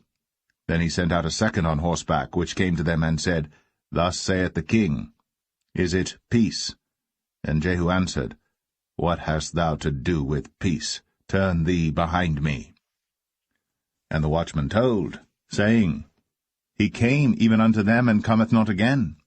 And the driving is like the driving of Jehu the son of Nimshi, for he driveth furiously. And Joram said, Make ready. And his chariot was made ready. And Joram king of Israel, and Ahaziah king of Judah went out, each in his chariot. And they went out against Jehu, and met him in the portion of Naboth the Jezreelite. And it came to pass, when Joram saw Jehu, that he said, Is it peace, Jehu? And he answered, What peace, so long as the whoredoms of thy mother Jezebel and her witchcrafts are so many? And Joram turned his hands and fled, and said to Ahaziah, There is treachery, O Ahaziah. And Jehu drew a bow with his full strength, and smote Jehoram between his arms, and the arrow went out at his heart, and he sunk down in his chariot. Then said Jehu to Bidkar his captain, Take up, and cast him in the portion of the field of Naboth the Jezreelite. Remember how that when I and thou rode together after Ahab his father, the Lord laid this burden upon him. Surely I have seen yesterday the blood of Naboth and the blood of his sons, saith the Lord. And I will requite thee in this plat, saith the Lord. Now therefore take and cast him into the plat of ground, according to the word of the Lord. But when Ahaziah the king of Judah saw this, he fled by the way of the garden house. And Jehu followed after him, and said, Smite him also in the chariot. And they did so at the going up to Gur, which is by Ibleam. And he fled to Megiddo, and died there. And his servants carried him in a chariot to Jerusalem, and buried him in his sepulchre with his fathers in the city of David. And in the 11th year of Joram the son of Ahab began Ahaziah to reign over Judah. And when Jehu was come to Jezreel, Jezebel heard of it, and she painted her face, and tired her head, and looked out at a window. And as Jehu entered in at the gate, she said, Had Zimri peace, who slew his master? And he lifted up his face to the window, and said, Who is on my side? Who? And there looked out to him 2 or 3 eunuchs. And he said, Throw her down. So they threw her down, and some of her blood was sprinkled on the wall and on the horses. and he trode her under foot. And when he was come in, he did eat and drink, and said, Go, see now this cursed woman, and bury her, for she is a king's daughter. And they went to bury her. But they found no more of her than the skull, and the feet, and the palms of her hands. Wherefore they came again and told him, and he said, This is the word of the Lord, which he spake by his servant Elijah the Tishbite, saying, In the portion of Jezreel shall dogs eat the flesh of Jezebel, and the carcass of Jezebel shall be as dung upon the face of the field in the portion of Jezreel, so that they shall not say, This is Jezebel.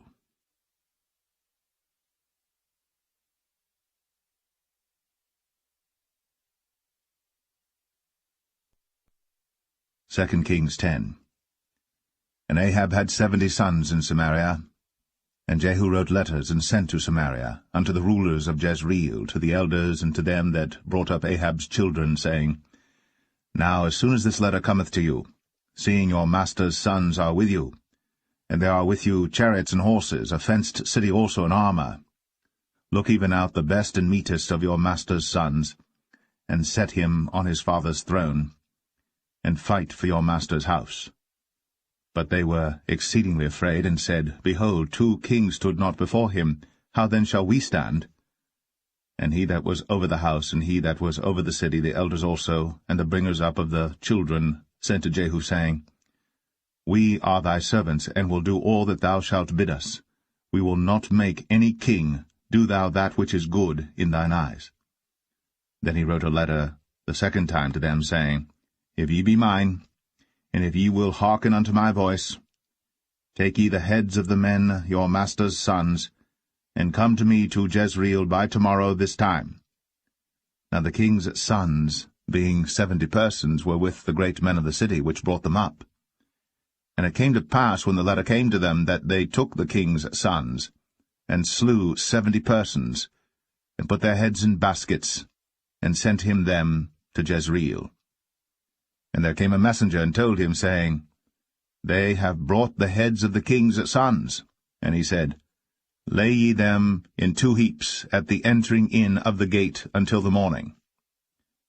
And it came to pass in the morning, that he went out, and stood, and said to all the people, Ye be righteous, behold, I conspired against my master, and slew him. But who slew all these?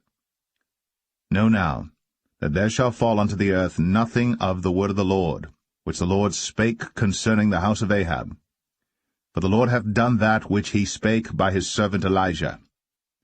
So Jehu slew all that remained of the house of Ahab in Jezreel, and all his great men, and his kinsfolks, and his priests, until he left him none remaining. And he rose and departed, and came to Samaria, and as he was, at the shearing house in the way. Jehu met with the brethren of Ahaziah king of Judah, and said, Who are ye? And they answered, We are the brethren of Ahaziah, and we go down to salute the children of the king, and the children of the queen. And he said, Take them alive. And they took them alive, and slew them at the pit of the shearing house, even 42 men, neither left he any of them. And when he was departed thence, he lighted on Jehonadab, the son of Rechab, coming to meet him. And he saluted him, and said to him, Is thine heart right, as my heart is with thy heart? And Jehonadab answered, It is. If it be, give me thine hand. And he gave him his hand. And he took him up to him into the chariot.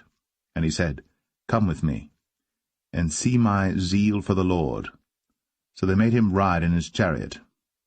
And when he came to Samaria, he slew all that remained unto Ahab in Samaria, till he had destroyed him, according to the saying of the Lord, which he spake to Elijah. And Jehu gathered all the people together, and said unto them, Ahab served Baal a little, but Jehu shall serve him much. Now therefore call unto me all the prophets of Baal, all his servants, and all his priests, let none be wanting. For I have a great sacrifice to do to Baal. Whosoever shall be wanting, he shall not live. But Jehu did it in subtlety, to the intent that he might destroy the worshippers of Baal. And Jehu said, Proclaim a solemn assembly for Baal. And they proclaimed it. And Jehu sent through all Israel, and all the worshippers of Baal came, so that there was not a man left that came not. And they came into the house of Baal, and the house of Baal was full from one end to another. And he said unto him that was over the vestry, Bring forth vestments for all the worshippers of Baal. And he brought them forth vestments. And Jehu went, and Jehonadab the son of Rechab, into the house of Baal, and said unto the worshippers of Baal, Search, and look that there be here with you none of the servants of the Lord, but the worshippers of Baal only. And when they went in to offer sacrifices and burnt offerings, Jehu appointed 80 men without, and said, If any of the men whom I have brought into your hands escape, he that letteth him go, his life shall be for the life of him. And it came to pass, as soon as he had made an end of offering the burnt offering, that Jehu said to the guard and to the captains, Go in, and slay them, let none come forth. And they smote them with the edge of the sword, and the guard and the captains cast them out, and went to the city of the house of Baal. And they brought forth the images out of the house of Baal, and burned them. And they brake down the image of Baal, and brake down the house of Baal, and made it a draught house unto this day. Thus Jehu destroyed Baal out of Israel. Howbeit, from the sins of Jeroboam the son of Nebat, who made Israel to sin, Jehu departed not from after them, to wit, the golden calves that were in Bethel, and that were in Dan. And the Lord said unto Jehu, Because thou hast done well in executing that which is right in mine eyes, and hast done unto the house of Ahab according to all that was in mine heart, thy children of the 4th generation shall sit on the throne of Israel. But Jehu took no heed to walk in the law of the Lord God of Israel with all his heart, for he departed not from the sins of Jeroboam, which made Israel to sin. In those days the Lord began to cut Israel short. And Hazael smote them in all the coasts of Israel, from Jordan eastward, all the land of Gilead, the Gadites, and the Reubenites, and the Manassites, from Aroer, which is by the river Arnon, even Gilead and Bashan. Now the rest of the acts of Jehu, and all that he did, and all his might, are they not written in the book of the chronicles of the kings of Israel? And Jehu slept with his fathers, and they buried him in Samaria, and Jehoahaz, his son, reigned in his stead. And the time that Jehu reigned over Israel in Samaria was 28 years.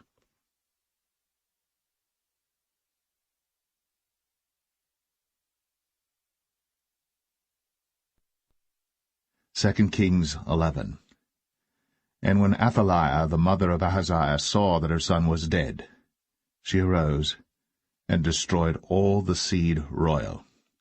Then Jehosheba, the daughter of King Joram, sister of Ahaziah, took Joash the son of Ahaziah, and stole him from among the king's sons which were slain.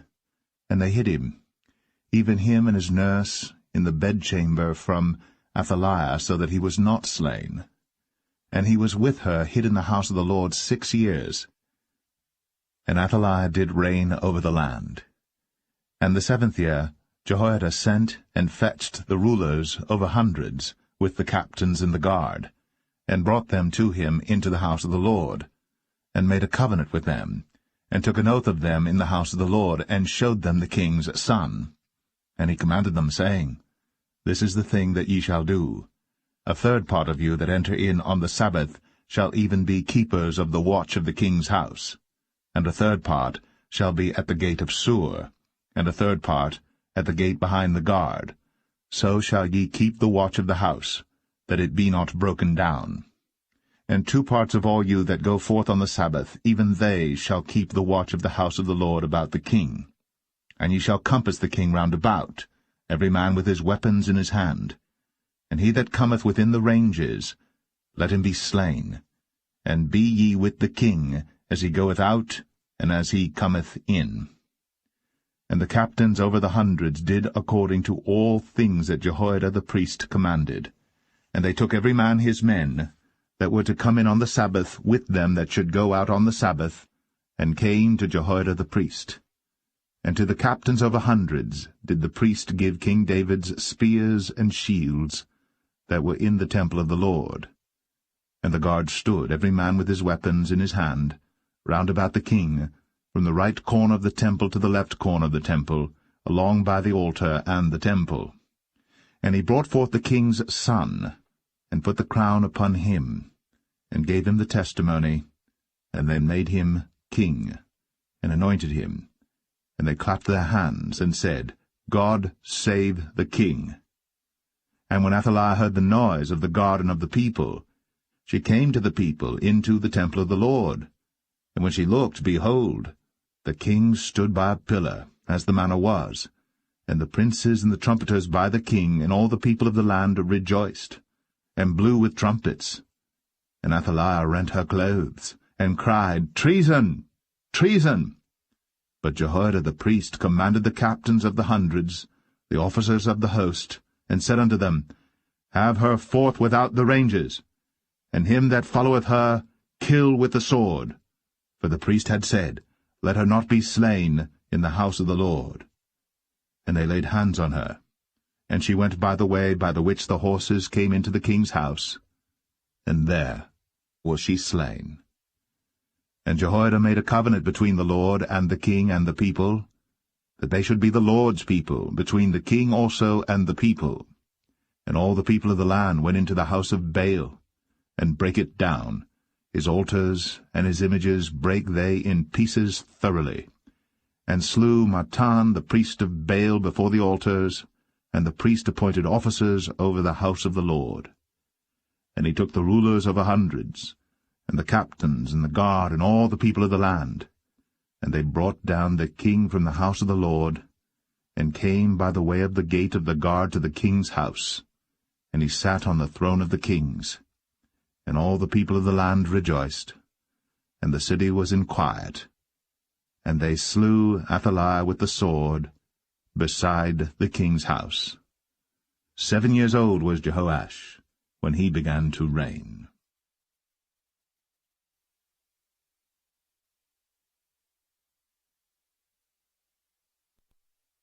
2 Kings 12. In the 7th year of Jehu, Jehoash began to reign, and 40 years reigned he in Jerusalem, and his mother's name was Zibiah of Beersheba. And Jehoash did that which was right in the sight of the Lord all his days, wherein Jehoiada the priest instructed him. But the high places were not taken away. The people still sacrificed, and burnt incense in the high places.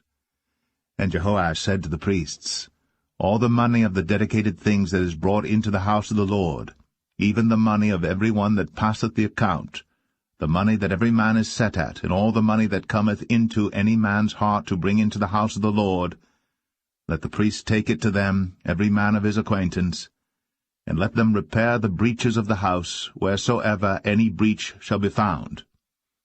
But it was so that in the 23 year of King Jehoash, the priests had not repaired the breaches of the house.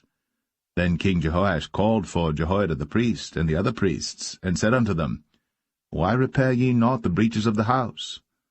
Now therefore receive no more money of your acquaintance, but deliver it for the breaches of the house. And the priests consented to receive no more money of the people, neither to repair the breaches of the house. But Jehoiada the priest took a chest, and bored a hole in the lid of it, and set it beside the altar, on the right side as one cometh into the house of the Lord. And the priests that kept the door put therein all the money that was brought into the house of the Lord. And it was so, when they saw that there was much money in the chest, that the king's scribe and the high priest came up, and they put up in bags, and towed the money that was found in the house of the Lord. And they gave the money, being towed, into the hands of them that did the work, that had the oversight of the house of the Lord. And they laid it out to the carpenters and builders that wrought upon the house of the Lord, and to masons and hewers of stone, and to buy timber and hewed stone to repair the breaches of the house of the Lord, and for all that was laid out for the house to repair it. Howbeit, there were not made for the house of the Lord bowls of silver, snuffers, basins, trumpets, any vessels of gold, or vessels of silver, of the money that was brought into the house of the Lord. But they gave that to the workmen, and repaired therewith the house of the Lord. Moreover, they reckoned not with the men, into whose hand they delivered the money to be bestowed on workmen, for they dealt faithfully. The trespass money and the sin money was not brought into the house of the Lord, it was the priests. Then Hazael king of Syria went up, and fought against Gath, and took it. And Hazael set his face, to go up to Jerusalem. And Jehoash king of Judah took all the hallowed things that Jehoshaphat, and Jehoram, and Ahaziah his fathers, kings of Judah, had dedicated, and his own hallowed things, and all the gold that was found in the treasures of the house of the Lord, and in the king's house, and sent it to Hazael king of Syria. And he went away from Jerusalem. And the rest of the acts of Joash, and all that he did, are they not written in the book of the chronicles of the kings of Judah? And his servants arose, and made a conspiracy, and slew Joash in the house of Millo, which goeth down to Silla. For Josachar the son of Shemaeth, and Jehozabad the son of Shomer, his servants, smote him, and he died. And they buried him with his fathers in the city of David. And Amaziah his son reigned in his stead.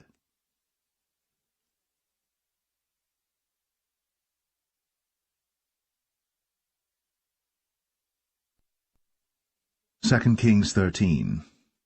In the 23 year of Joash, the son of Ahaziah, king of Judah, Jehoahaz, the son of Jehu, began to reign over Israel in Samaria, and reigned 17 years.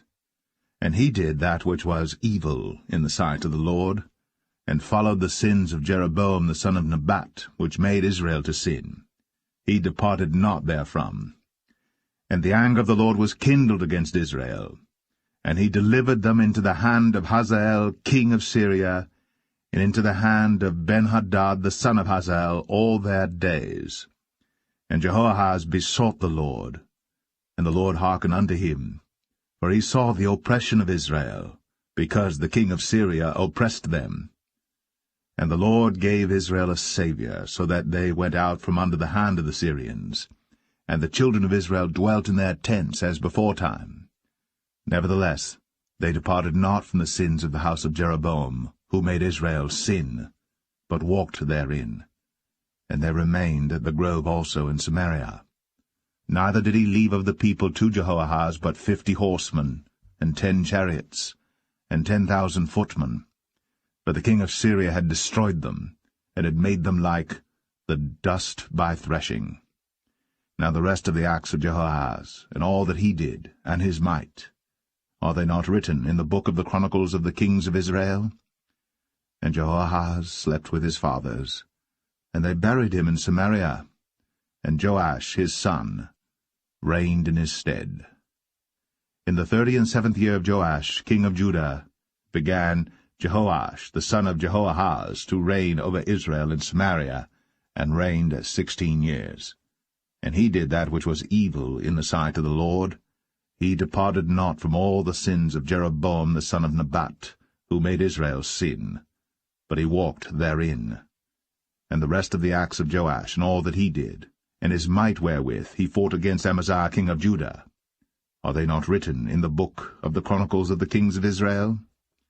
And Joash slept with his fathers, and Jeroboam sat upon his throne, and Joash was buried in Samaria with the kings of Israel. Now Elisha was fallen sick of his sickness whereof he died. And Joash the king of Israel came down unto him, and wept over his face, and said, O my father, the chariot of Israel, and the horsemen thereof. And Elisha said unto him, Take bow and arrows. And he took unto him bow and arrows. And he said to the king of Israel, Put thine hand upon the bow. And he put his hand upon it. And Elisha put his hands upon the king's hands. And he said, Open the window eastward. And he opened it. Then Elisha said, Shoot. And he shot. And he said, The arrow of the Lord's deliverance, and the arrow of deliverance from Syria. For thou shalt smite the Syrians in Aphek, till thou have consumed them. And he said, Take the arrows. And he took them. And he said unto the king of Israel, Smite upon the ground. And he smote thrice, and stayed. And the man of God was wroth with him, and said, Thou shouldst have smitten 5 or 6 times.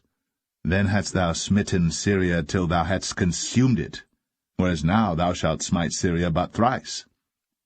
And Elisha died, and they buried him. And the bands of the Moabites invaded the land at the coming in of the year. And it came to pass, as they were burying a man, that, behold, they spied a band of men, and they cast the man into the sepulchre of Elisha. And when the man was let down and touched the bones of Elisha, he revived and stood up on his feet. But Hazael, king of Syria, oppressed Israel all the days of Jehoahaz. And the Lord was gracious unto them, and had compassion on them, and had respect unto them, because of his covenant with Abraham, Isaac, and Jacob, and would not destroy them, neither cast he them from his presence as yet. So Hazael, king of Syria, died, and Ben-hadad his son reigned in his stead. And Jehoash, the son of Jehoahaz, took again out of the hand of Ben-hadad the son of Hazael the cities which he had taken out of the hand of Jehoahaz his father by war. 3 times did Joash beat him, and recovered the cities of Israel.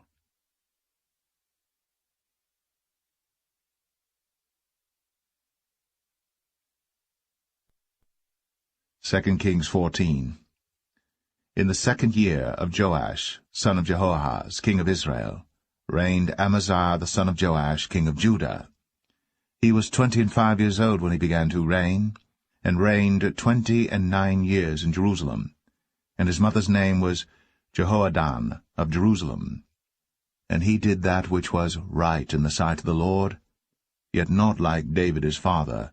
He did according to all things as Joash his father did. Howbeit, the high places were not taken away. As yet the people did sacrifice, and burnt incense on the high places.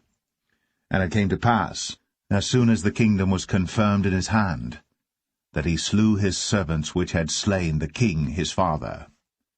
But the children of the murderers he slew not, according unto that which is written in the book of the law of Moses, wherein the Lord commanded, saying, The fathers shall not be put to death for the children, nor the children be put to death for the fathers, but every man shall be put to death for his own sin. He slew of Edom in the valley of Salt 10,000, and took Keilah by war, and called the name of it Joktheel unto this day. Then Amaziah sent messengers to Jehoash the son of Jehoahaz, son of Jehu, king of Israel, saying, Come, let us look one another in the face. And Jehoash, the king of Israel, sent to Amaziah king of Judah, saying, The thistle that was in Lebanon sent to the cedar that was in Lebanon, saying, Give thy daughter to my son to wife. And there passed by a wild beast that was in Lebanon, and trod down the thistle. Thou hast indeed smitten Edom, and thine heart hath lifted thee up. Glory of this, and tarry at home. For why shouldst thou meddle to thy hurt, that thou shouldst fall, even thou, and Judah with thee? But Amaziah would not hear. Therefore Jehoash, king of Israel, went up, and he and Amaziah king of Judah looked one another in the face at Beth-shemesh, which belongeth to Judah. And Judah was put to the worse before Israel, and they fled every man to their tents. And Jehoash king of Israel took Amaziah king of Judah, the son of Jehoash, the son of Ahaziah, at Beth-shemesh, and came to Jerusalem, and brake down the wall of Jerusalem from the gate of Ephraim unto the corner gate, 400 cubits. And he took all the gold and silver, and all the vessels that were found in the house of the Lord, and in the treasures of the king's house, and hostages, and returned to Samaria. Now the rest of the acts of Jehoash, which he did, and his might, and how he fought with Amaziah king of Judah, are they not written in the book of the Chronicles of the kings of Israel? And Jehoash slept with his fathers, and was buried in Samaria with the kings of Israel. And Jeroboam his son reigned in his stead. And Amaziah the son of Joash, king of Judah, lived after the death of Jehoash son of Jehoahaz, king of Israel, 15 years. And the rest of the acts of Amaziah, are they not written in the book of the chronicles of the kings of Judah? Now they made a conspiracy against him in Jerusalem, and he fled to Lachish. But they sent after him to Lachish, and slew him there. And they brought him on horses, and he was buried at Jerusalem with his fathers in the city of David. And all the people of Judah took Azariah, which was 16 years old, and made him king, instead of his father Amaziah. He built Elath, and restored it to Judah. After that the king slept with his fathers. In the 15th year of Amaziah the son of Joash, king of Judah, Jeroboam the son of Joash, king of Israel, began to reign in Samaria, and reigned 41 years. And he did that which was evil in the sight of the Lord. He departed not from all the sins of Jeroboam the son of Nebat, who made Israel to sin. He restored the coast of Israel, from the entering of Hamath unto the sea of the plain, according to the word of the Lord God of Israel, which he spake by the hand of his servant Jonah the son of Amittai the prophet, which was of Gath-hepher. For the Lord saw the affliction of Israel, that it was very bitter, for there was not any shut up, nor any left, nor any helper for Israel. And the Lord said not that he would blot out the name of Israel from under heaven, but he saved them by the hand of Jeroboam the son of Joash. Now the rest of the acts of Jeroboam, and all that he did in his might, how he warred, and how he recovered Damascus and Hamath, which belonged to Judah, for Israel, are they not written in the book of the chronicles of the kings of Israel? And Jeroboam slept with his fathers, even with the kings of Israel, and Zechariah his son reigned in his stead.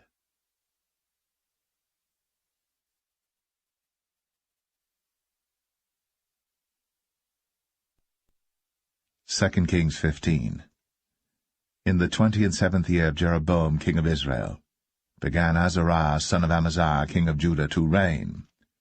16 years old was he when he began to reign, and he reigned 52 years in Jerusalem, and his mother's name was Jechaliah of Jerusalem.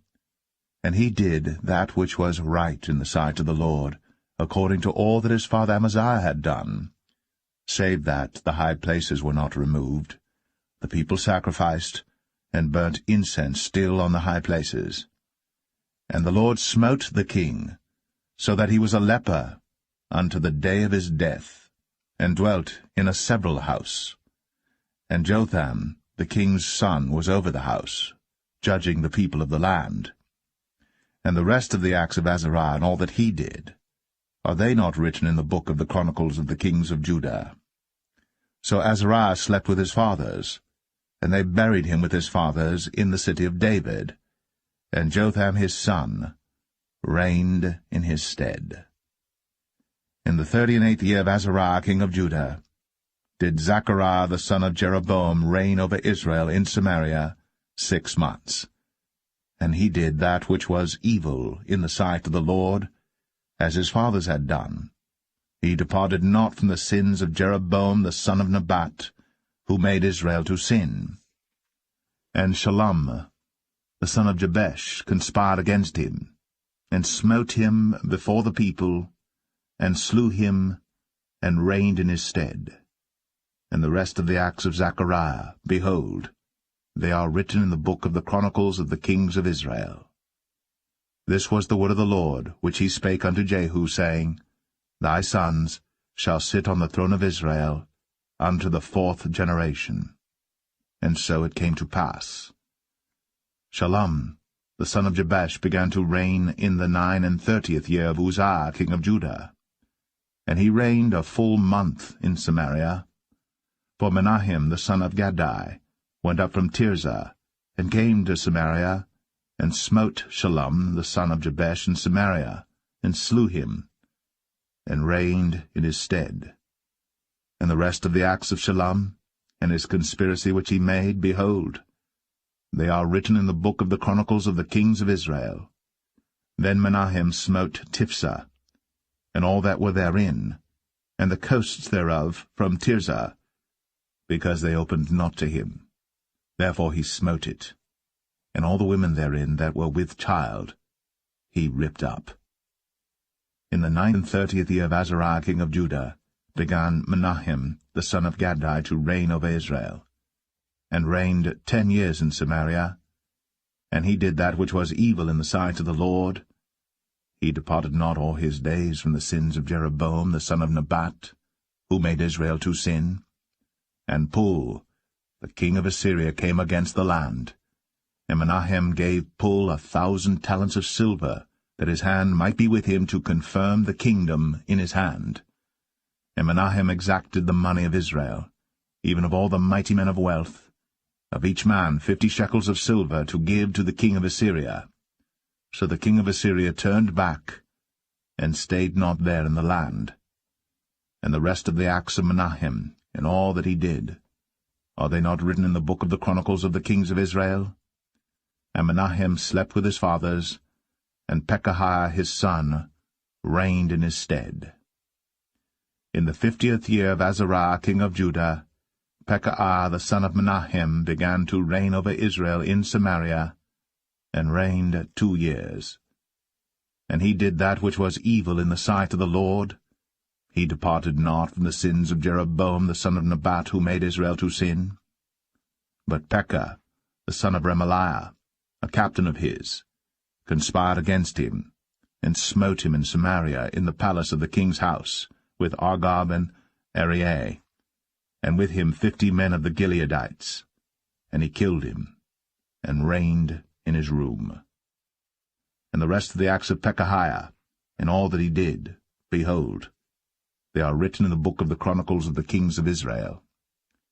In the 52nd year of Azariah king of Judah, Pekah, the son of Remaliah, began to reign over Israel in Samaria, and reigned 20 years. And he did that which was evil in the sight of the Lord. He departed not from the sins of Jeroboam the son of Nebat, who made Israel to sin. In the days of Pekah king of Israel came Tiglath-Pileser, king of Assyria, and took Ion, and Abel-Beth-Maachah, and Genoa, and Kadesh, and Hazor, and Gilead, and Galilee, all the land of Naphtali, and carried them captive to Assyria. And Hoshea, the son of Elah, made a conspiracy against Pekah the son of Remaliah, and smote him, and slew him, and reigned in his stead, in the 20th year of Jotham the son of Uzziah. And the rest of the acts of Pekah, and all that he did, behold, they are written in the book of the chronicles of the kings of Israel.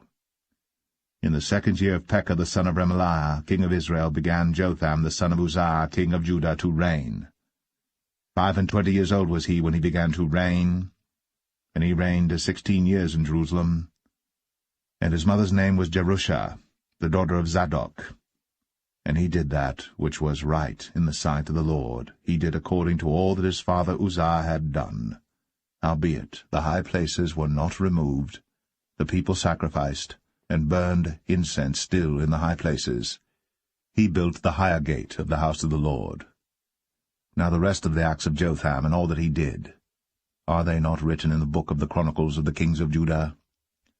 In those days the Lord began to send against Judah Rezin, the king of Syria, and Pekah the son of Remaliah. And Jotham slept with his fathers, and was buried with his fathers in the city of David his father. And Ahaz, his son, reigned in his stead.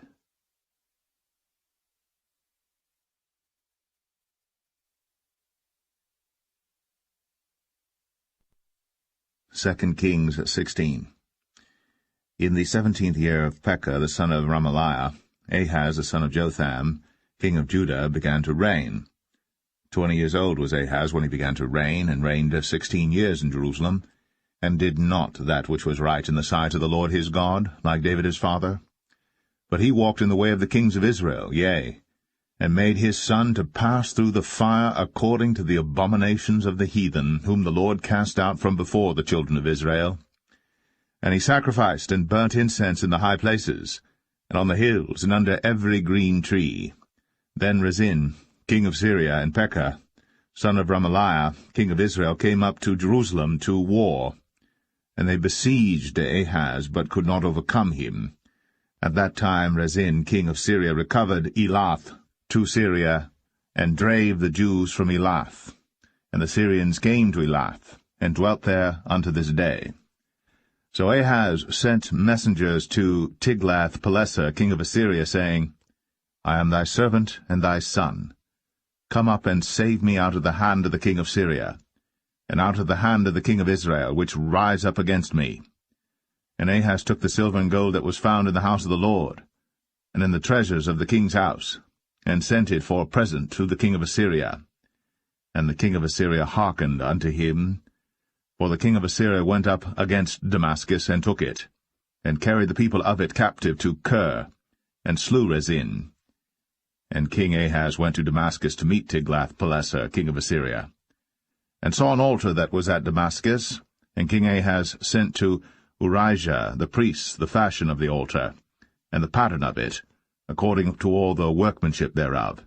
And Urijah the priest built an altar according to all that King Ahaz had sent from Damascus. So Urijah the priest made it, against King Ahaz came from Damascus. And when the king was come from Damascus, the king saw the altar, and the king approached to the altar and offered thereon. And he burnt his burnt offering and his meat offering, and poured his drink offering, and sprinkled the blood of his peace offerings upon the altar. And he brought also the brazen altar, which was before the Lord, from the forefront of the house, from between the altar and the house of the Lord, and put it on the north side of the altar. And King Ahaz commanded Urijah the priest, saying, Upon the great altar burn the morning burnt offering, and the evening meat offering, and the king's burnt sacrifice, and his meat offering, with the burnt offering of all the people of the land, and their meat offering, and their drink offerings, and sprinkle upon it all the blood of the burnt offering, and all the blood of the sacrifice, and the brazen altar shall be for me to inquire by. Thus did Urijah the priest, according to all that King Ahaz commanded. And King Ahaz cut off the borders of the bases, and removed the laver from off them, and took down the sea from off the brazen oxen that were under it, and put it upon a pavement of stones. And the covert for the Sabbath that they had built in the house, and the king's entry without, turned he from the house of the Lord for the king of Assyria. Now the rest of the acts of Ahaz which he did, are they not written in the book of the chronicles of the kings of Judah? And Ahaz slept with his fathers, and was buried with his fathers in the city of David, and Hezekiah his son reigned in his stead.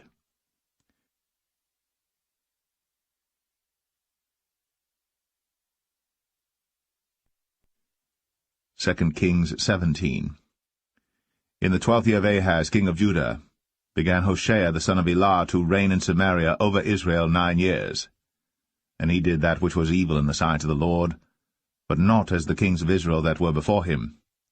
Against him came up Shalmaneser king of Assyria, and Hoshea became his servant, and gave him presents. And the king of Assyria found conspiracy in Hoshea, for he had sent messengers to So king of Egypt, and brought no present to the king of Assyria, as he had done year by year. Therefore the king of Assyria shut him up, and bound him in prison. Then the king of Assyria came up throughout all the land, and went up to Samaria, and besieged it 3 years. In the 9th year of Hoshea the king of Assyria took Samaria, and carried Israel away into Assyria, and placed them in Halah and in Habor, by the river of Gozan, and in the cities of the Medes. For so it was, that the children of Israel had sinned against the Lord their God, which had brought them up out of the land of Egypt, from under the hand of Pharaoh king of Egypt, and had feared other gods, and walked in the statutes of the heathen, whom the Lord cast out from before the children of Israel, and of the kings of Israel which they had made. And the children of Israel did secretly those things that were not right against the Lord their God, and they built them high places in all their cities, from the tower of the watchman to the fenced city.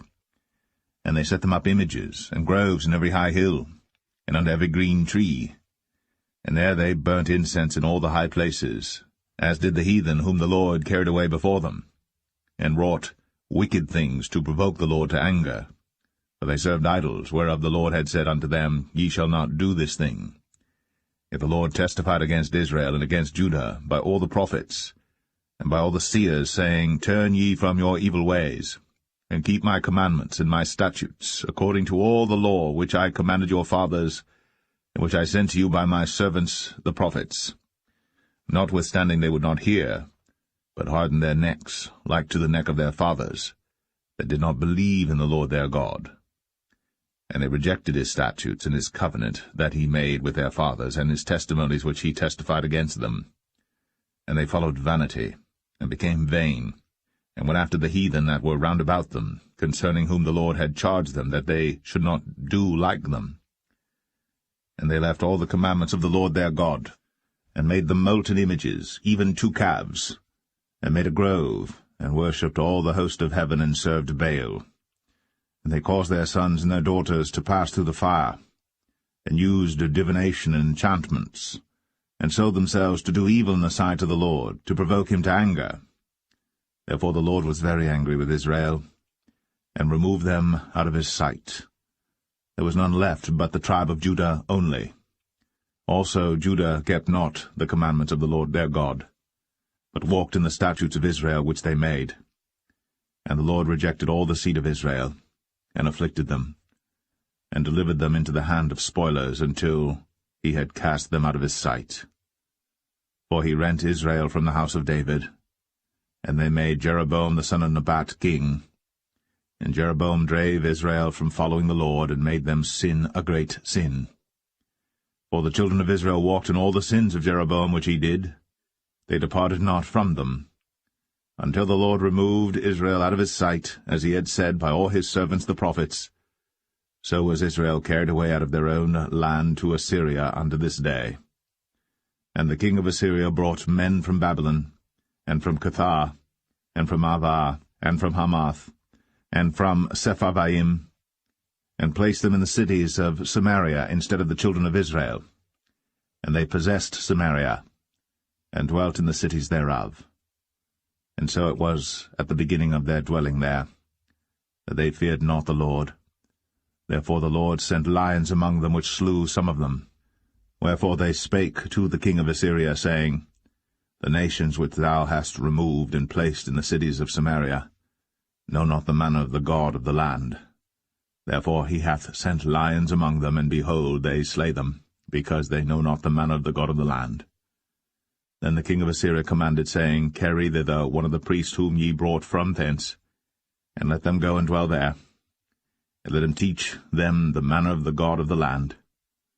Then one of the priests whom they had carried away from Samaria came and dwelt in Bethel, and taught them how they should fear the Lord.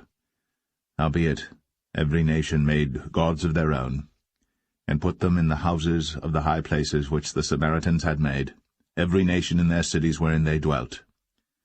And the men of Babylon made Succoth-Benoth, and the men of Cuth made Nergal, and the men of Hamath made Ashima, and the Avites made Nibhaz and Tartak, and the Sepharvites burnt their children in fire to Adramelech and Anamelech, the gods of Sepharvaim.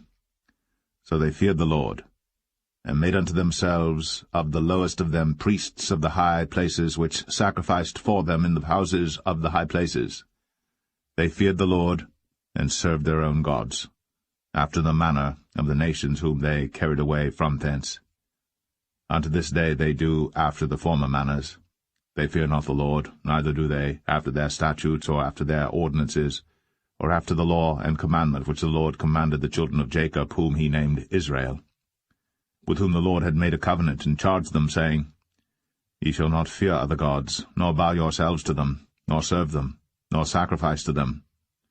But the Lord, who brought you up out of the land of Egypt with great power and a stretched out arm, him shall ye fear, and him shall ye worship, and to him shall ye do sacrifice. And the statutes and the ordinances and the law and the commandment, which he wrote for you, ye shall observe to do for evermore, and ye shall not fear other gods. And the covenant that I have made with you ye shall not forget, neither shall ye fear other gods. But the Lord your God ye shall fear, and he shall deliver you out of the hand of all your enemies.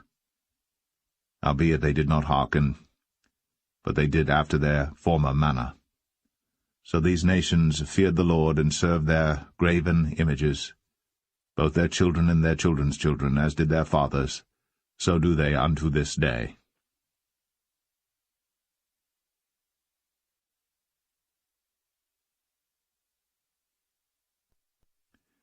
2 Kings 18.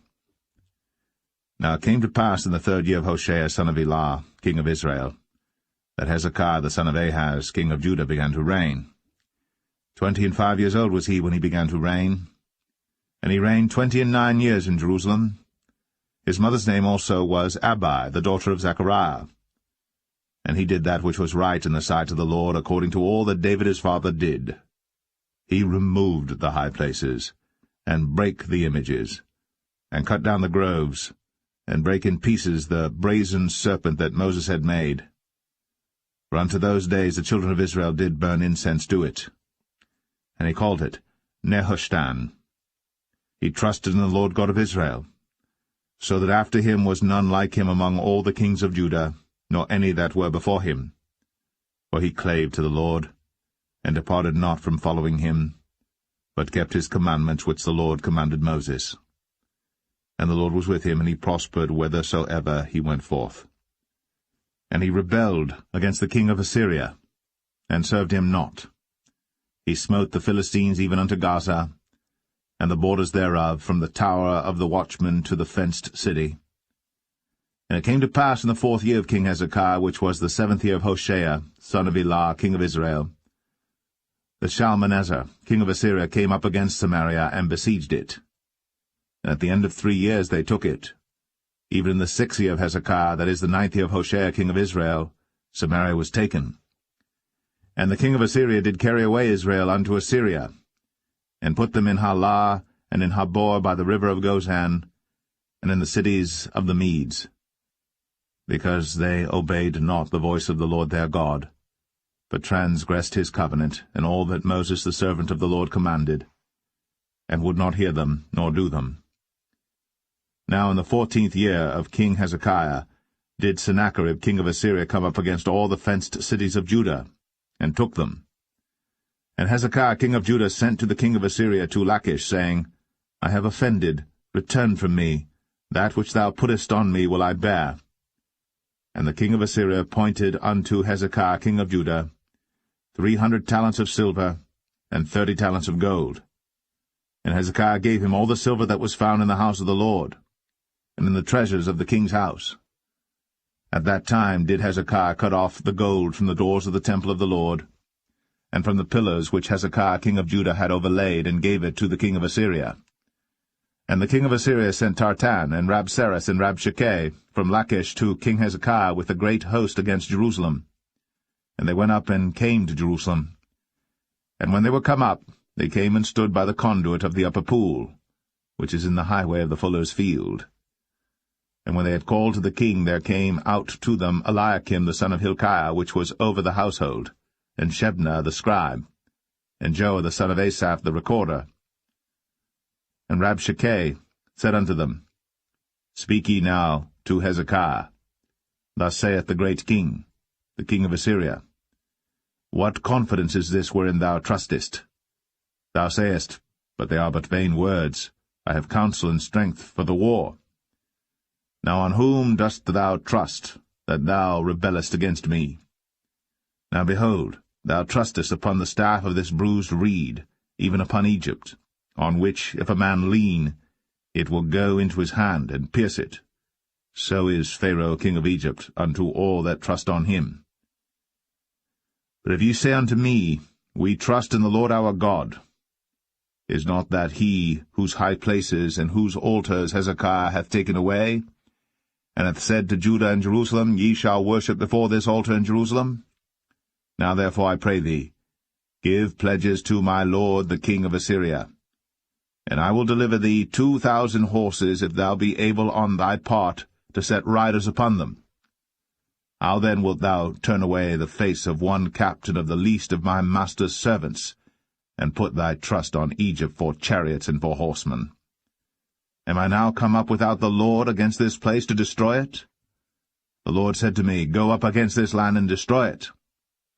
Then said Eliakim the son of Hilkiah, and Shebna, and Joah, unto Rabshakeh, Speak, I pray thee, to thy servants in the Syrian language, for we understand it, and talk not with us in the Jews' language in the ears of the people that are on the wall. But Rabshakeh said unto them, Hath my master sent me to thy master, and to thee to speak these words? Hath he not sent me to the men which sit on the wall, that they may eat their own dung and drink their own piss with you? Then Rabshakeh stood and cried with a loud voice in the Jews' language, and spake, saying, Hear the word of the great king, the king of Assyria. Thus saith the king, Let not Hezekiah deceive you, for he shall not be able to deliver you out of his hand. Neither let Hezekiah make you trust in the Lord, saying, The Lord will surely deliver us, and the city shall not be delivered into the hand of the king of Assyria. Hearken not to Hezekiah, for thus saith the king of Assyria, Make an agreement with me by a present, and come out to me.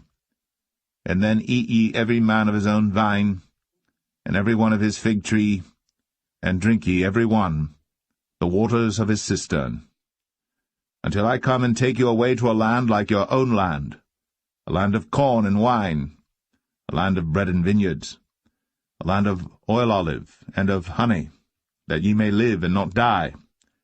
And hearken not unto Hezekiah, when he persuadeth you, saying, The Lord will deliver us.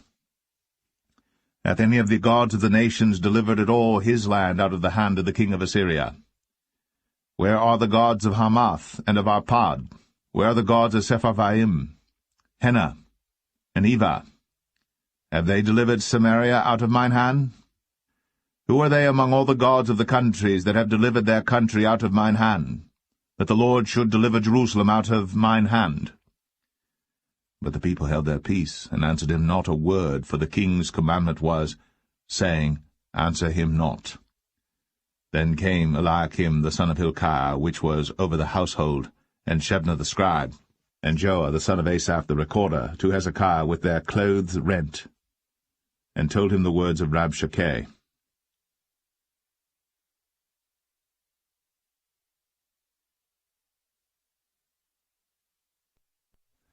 2 Kings 19. And it came to pass, when King Hezekiah heard it, that he rent his clothes, and covered himself with sackcloth, and went into the house of the Lord. And he sent Eliakim, which was over the household, and Shebna the scribe, and the elders of the priests, covered with sackcloth, to Isaiah the prophet, the son of Amoz. And they said unto him, Thus saith Hezekiah, This day is a day of trouble, and of rebuke and blasphemy, for the children are come to the birth, and there is not strength to bring forth. It may be the Lord thy God will hear all the words of Rabshakeh, whom the king of Assyria his master hath sent to reproach the living God, and will reprove the words which the Lord thy God hath heard. Wherefore lift up thy prayer for the remnant that are left. So the servants of King Hezekiah came to Isaiah. And Isaiah said unto them, Thus shall ye say to your master, Thus saith the Lord, Be not afraid of the words which thou hast heard, with which the servants of the king of Assyria have blasphemed me. Behold, I will send a blast upon him, and he shall hear a rumour, and shall return to his own land, and I will cause him to fall by the sword in his own land. So Rabshakeh returned, and found the king of Assyria warring against Libnah, for he had heard that he was departed from Lachish. And when he heard say of Tirhakah, king of Ethiopia, Behold, he is come out to fight against thee, he sent messages again unto Hezekiah, saying, Thus shall ye speak to Hezekiah king of Judah, saying, Let not thy God in whom thou trustest deceive thee, saying, Jerusalem shall not be delivered into the hand of the king of Assyria. Behold, thou hast heard what the kings of Assyria have done to all lands by destroying them utterly, and shalt thou be delivered? Have the gods of the nations delivered them which my fathers have destroyed, as Gozan and Haran, and Rezeph, and the children of Eden, which were in Thelasar? Where is the king of Hamath, and the king of Arpad, and the king of the city of Sepharvaim, of Hena and Ivah? And Hezekiah received the letter of the hand of the messengers, and read it. And Hezekiah went up into the house of the Lord, and spread it before the Lord. And Hezekiah prayed before the Lord, and said, O Lord God of Israel, which dwellest between the cherubims, thou art the God, even thou alone, of all the kingdoms of the earth. Thou hast made heaven and earth. Lord, bow down thine ear, and hear. Open, Lord, thine eyes, and see. And hear the words of Sennacherib, which hath sent him to reproach the living God.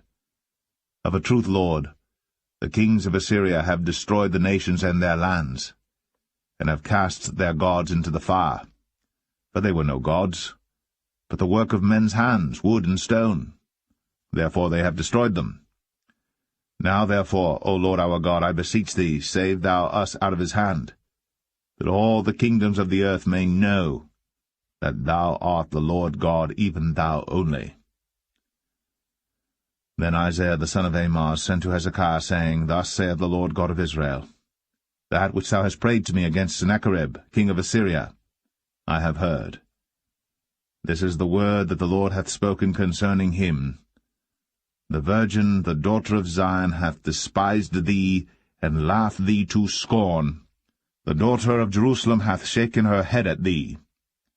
Whom hast thou reproached and blasphemed? And against whom hast thou exalted thy voice, and lifted up thine eyes on high? Even against the Holy One of Israel.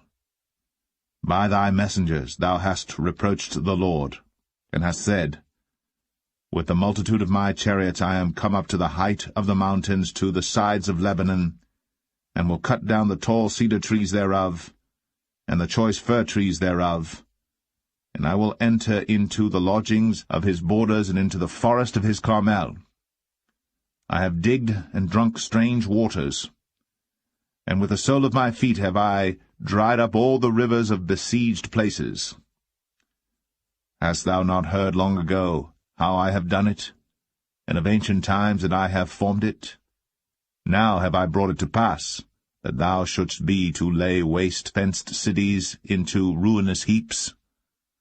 Therefore their inhabitants were of small power. They were dismayed and confounded. They were as the grass of the field, and as the green herb, as the grass on the housetops, and as corn blasted before it be grown up. But I know thy abode, and thy going out and thy coming in, and thy rage against me, because thy rage against me and thy tumult is come up into mine ears. Therefore I will put my hook in thy nose, and my bridle in thy lips, and I will turn thee back by the way by which thou camest.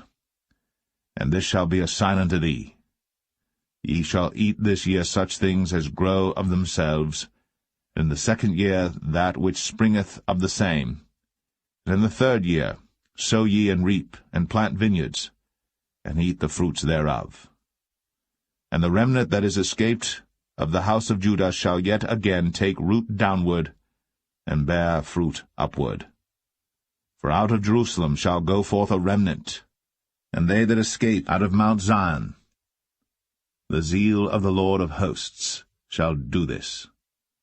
Therefore thus saith the Lord concerning the king of Assyria, He shall not come into this city, nor shoot an arrow there, nor come before it with shield, nor cast a bank against it.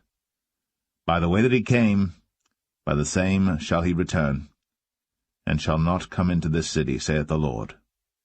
For I will defend this city to save it, for mine own sake, and for my servant David's sake. And it came to pass that night, that the angel of the Lord went out, and smote in the camp of the Assyrians 180 and 5,000. And when they arose early in the morning, behold, they were all dead corpses. So Sennacherib king of Assyria departed, and went, and returned, and dwelt at Nineveh. And it came to pass, as he was worshipping in the house of Nisroch his god, that Adramelech and Sharezer his sons smote him with the sword, and they escaped into the land of Armenia.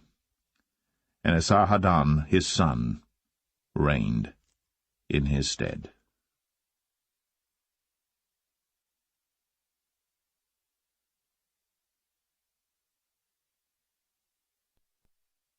Second Kings 20. In those days was Hezekiah sick unto death. And the prophet Isaiah the son of Amoz came to him, and said unto him, Thus saith the Lord, Set thine house in order, for thou shalt die, and not live. Then he turned his face to the wall, and prayed unto the Lord, saying, I beseech thee, O Lord, remember now how I have walked before thee in truth, and with a perfect heart, and have done that which is good in thy sight. And Hezekiah wept sore. And it came to pass, afore Isaiah was gone out into the middle court, that the word of the Lord came to him, saying, Turn again, and tell Hezekiah, the captain of my people, Thus saith the Lord, the God of David thy father, I have heard thy prayer, I have seen thy tears. Behold, I will heal thee. On the third day thou shalt go up into the house of the Lord. And I will add unto thy days 15 years. And I will deliver thee and this city out of the hand of the king of Assyria. And I will defend this city for mine own sake, and for my servant David's sake. Then Isaiah said, Take a lump of figs. And they took and laid it on the boil, and he recovered. And Hezekiah said unto Isaiah, What shall be the sign that the Lord will heal me, and that I shall go up into the house of the Lord the third day? And Isaiah said, This sign shalt thou have of the Lord, that the Lord will do the thing that he hath spoken. Shall the shadow go forward 10 degrees, or go back 10 degrees? And Hezekiah answered, It is a light thing for the shadow to go down 10 degrees, nay, but let the shadow return backward 10 degrees. And Isaiah the prophet cried unto the Lord, and he brought the shadow 10 degrees backward, by which it had gone down in the dial of Ahaz. At that time Beroch-dak-Baladan, the son of Baladan, king of Babylon, sent letters and a present unto Hezekiah, for he had heard that Hezekiah had been sick.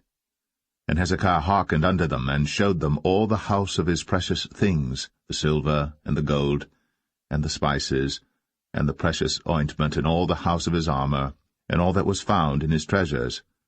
There was nothing in his house, nor in all his dominion, that Hezekiah showed them not. Then came Isaiah the prophet unto King Hezekiah, and said unto him, What said these men, and from whence came they unto thee? And Hezekiah said, They are come from a far country, even from Babylon. And he said, What have they seen in thine house? And Hezekiah answered, All the things that are in mine house have they seen. There is nothing among my treasures that I have not showed them. And Isaiah said unto Hezekiah, Hear the word of the Lord. Behold, the days come, that all that is in thine house, and that which thy fathers have laid up in store unto this day, shall be carried into Babylon. Nothing shall be left, saith the Lord. And of thy sons that shall issue from thee, which thou shalt beget, shall they take away, and they shall be eunuchs in the palace of the king of Babylon. Then said Hezekiah unto Isaiah, Good is the word of the Lord which thou hast spoken. And he said, Is it not good if peace and truth be in my days? And the rest of the acts of Hezekiah, and all his might, and how he made a pool and a conduit, and brought water into the city, are they not written in the book of the chronicles of the kings of Judah? And Hezekiah slept with his fathers, and Manasseh his son reigned in his stead.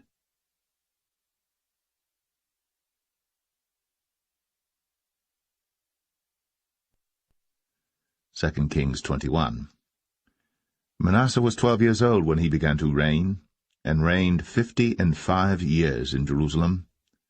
And his mother's name was Hephzibah.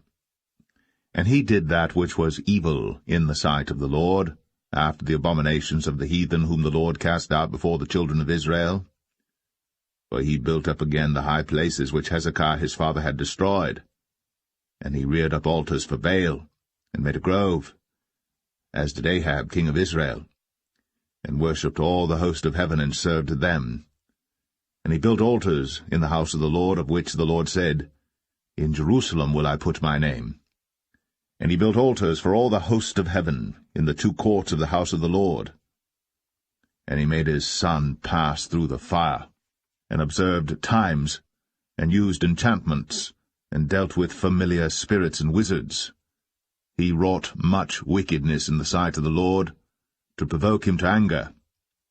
And he set a graven image of the grove that he had made in the house, of which the Lord said to David, and to Solomon his son, In this house, and in Jerusalem, which I have chosen, out of all tribes of Israel, will I put my name forever.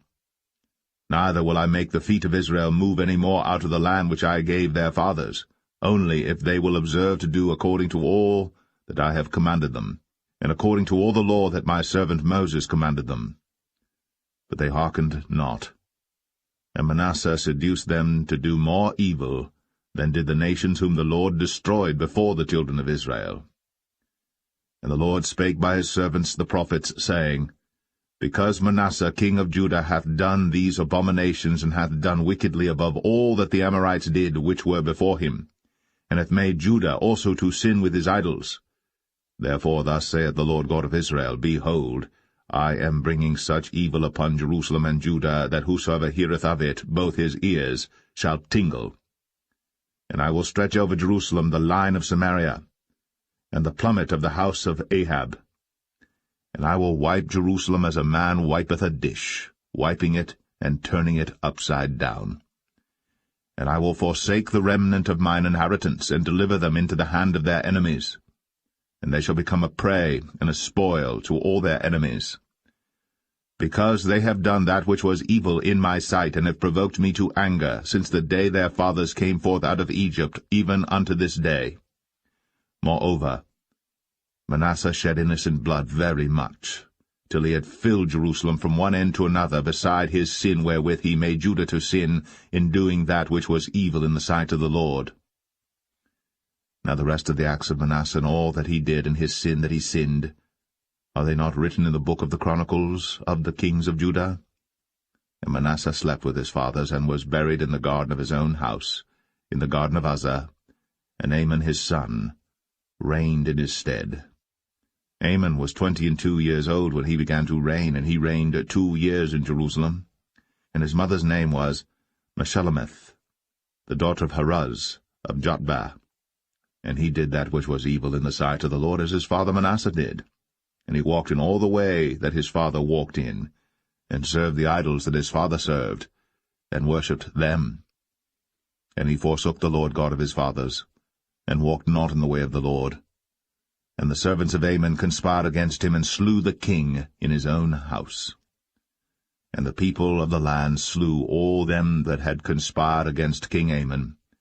And the people of the land made Josiah his son king in his stead.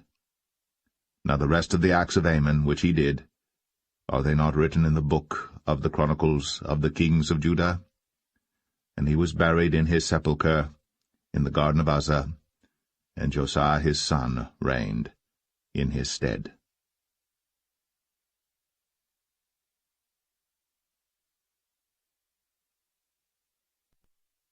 Second Kings 22. Josiah was 8 years old when he began to reign, and he reigned 31 years in Jerusalem. And his mother's name was Jedidah, the daughter of Adaiah of Boscath.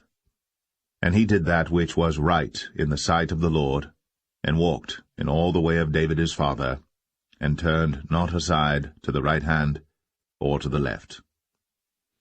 And it came to pass in the 18th year of King Josiah that the king sent Shaphan the son of Azaliah, the son of Meshullam, the scribe, to the house of the Lord, saying, Go up to Hilkiah the high priest, that he may sum the silver which is brought into the house of the Lord, which the keepers of the door have gathered of the people, and let them deliver it into the hand of the doers of the work, that have the oversight of the house of the Lord, and let them give it to the doers of the work which is in the house of the Lord, to repair the breaches of the house, unto carpenters and builders and masons, and to buy timber and hewn stone to repair the house.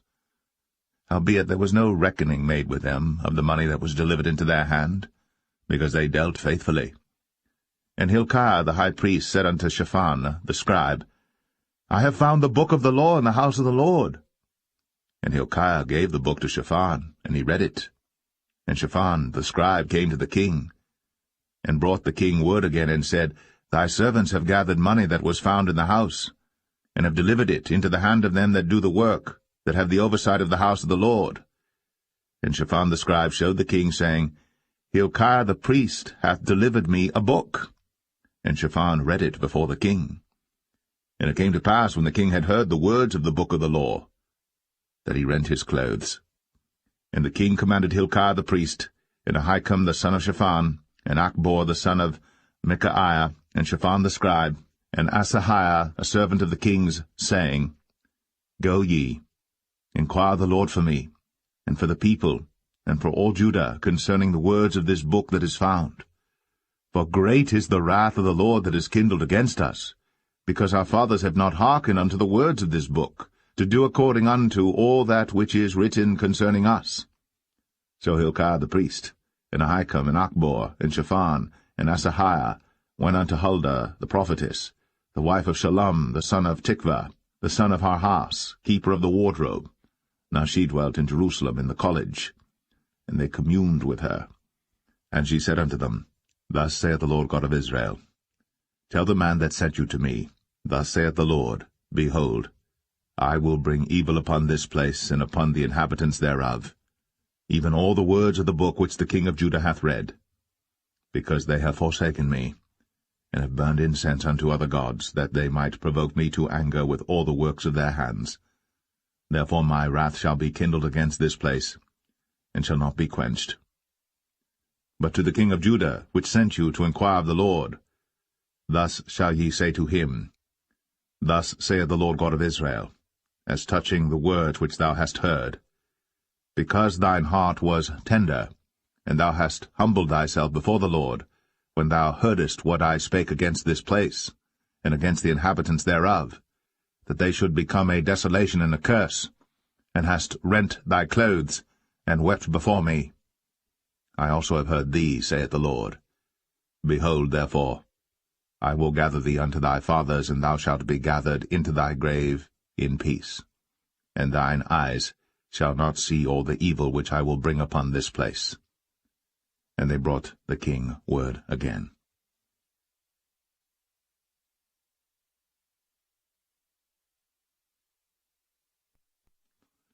2 Kings 23. And the king sent, and they gathered unto him all the elders of Judah and of Jerusalem.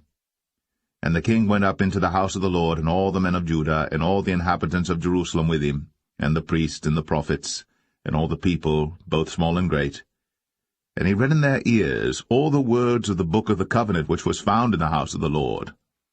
And the king stood by a pillar, and made a covenant before the Lord to walk after the Lord, and to keep his commandments and his testimonies and his statutes with all their heart and all their soul, to perform the words of this covenant that were written in this book. And all the people stood to the covenant. And the king commanded Hilkiah the high priest, and the priests of the second order, and the keepers of the door, to bring forth out of the temple of the Lord all the vessels that were made for Baal, and for the grove, and for all the host of heaven. And he burned them without Jerusalem in the fields of Kidron, and carried the ashes of them unto Bethel.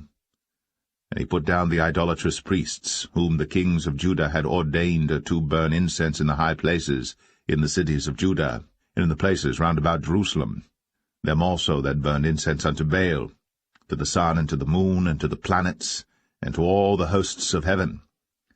And he brought out the grove from the house of the Lord without Jerusalem unto the brook Kidron, and burned it at the brook Kidron, and stamped it small to powder, and cast the powder thereof upon the graves of the children of the people. And he brake down the houses of the Sodomites, that were by the house of the Lord, where the women wove hangings for the grove. And he brought all the priests out of the cities of Judah, and defiled the high places where the priests had burned incense from Geba to Beersheba, and brake down the high places of the gates that were in the entering in of the gate of Joshua, the governor of the city, which were on a man's left hand at the gate of the city. Nevertheless the priests of the high places came not up to the altar of the Lord in Jerusalem, but they did eat of the unleavened bread among their brethren. And he defiled Topheth, which is in the valley of the children of Hinnom, that no man might make his son or his daughter to pass through the fire to Molech. And he took away the horses that the kings of Judah had given to the sun, at the entering in of the house of the Lord, by the chamber of Nathan-Melech, the chamberlain, which was in the suburbs, and burned the chariots of the sun with fire. And the altars that were on the top of the upper chamber of Ahaz, which the kings of Judah had made, and the altars which Manasseh had made in the two courts of the house of the Lord, did the king beat down, and break them down from thence, and cast the dust of them into the brook Kidron.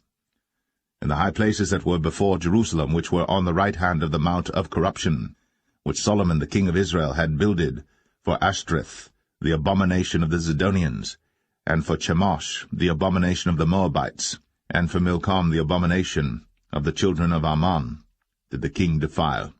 And he brake in pieces the images, and cut down the groves, and filled their places with the bones of men. Moreover, the altar that was at Bethel, and the high place which Jeroboam the son of Nebat, who made Israel to sin, had made, both that altar and the high place he brake down, and burned the high place, and stamped it small to powder, and burned the grove. And as Josiah turned himself, he spied the sepulchres that were there in the mount, and sent, and took the bones out of the sepulchres, and burned them upon the altar, and polluted it, according to the word of the Lord which the man of God proclaimed, who proclaimed these words. Then he said, What title is that I see?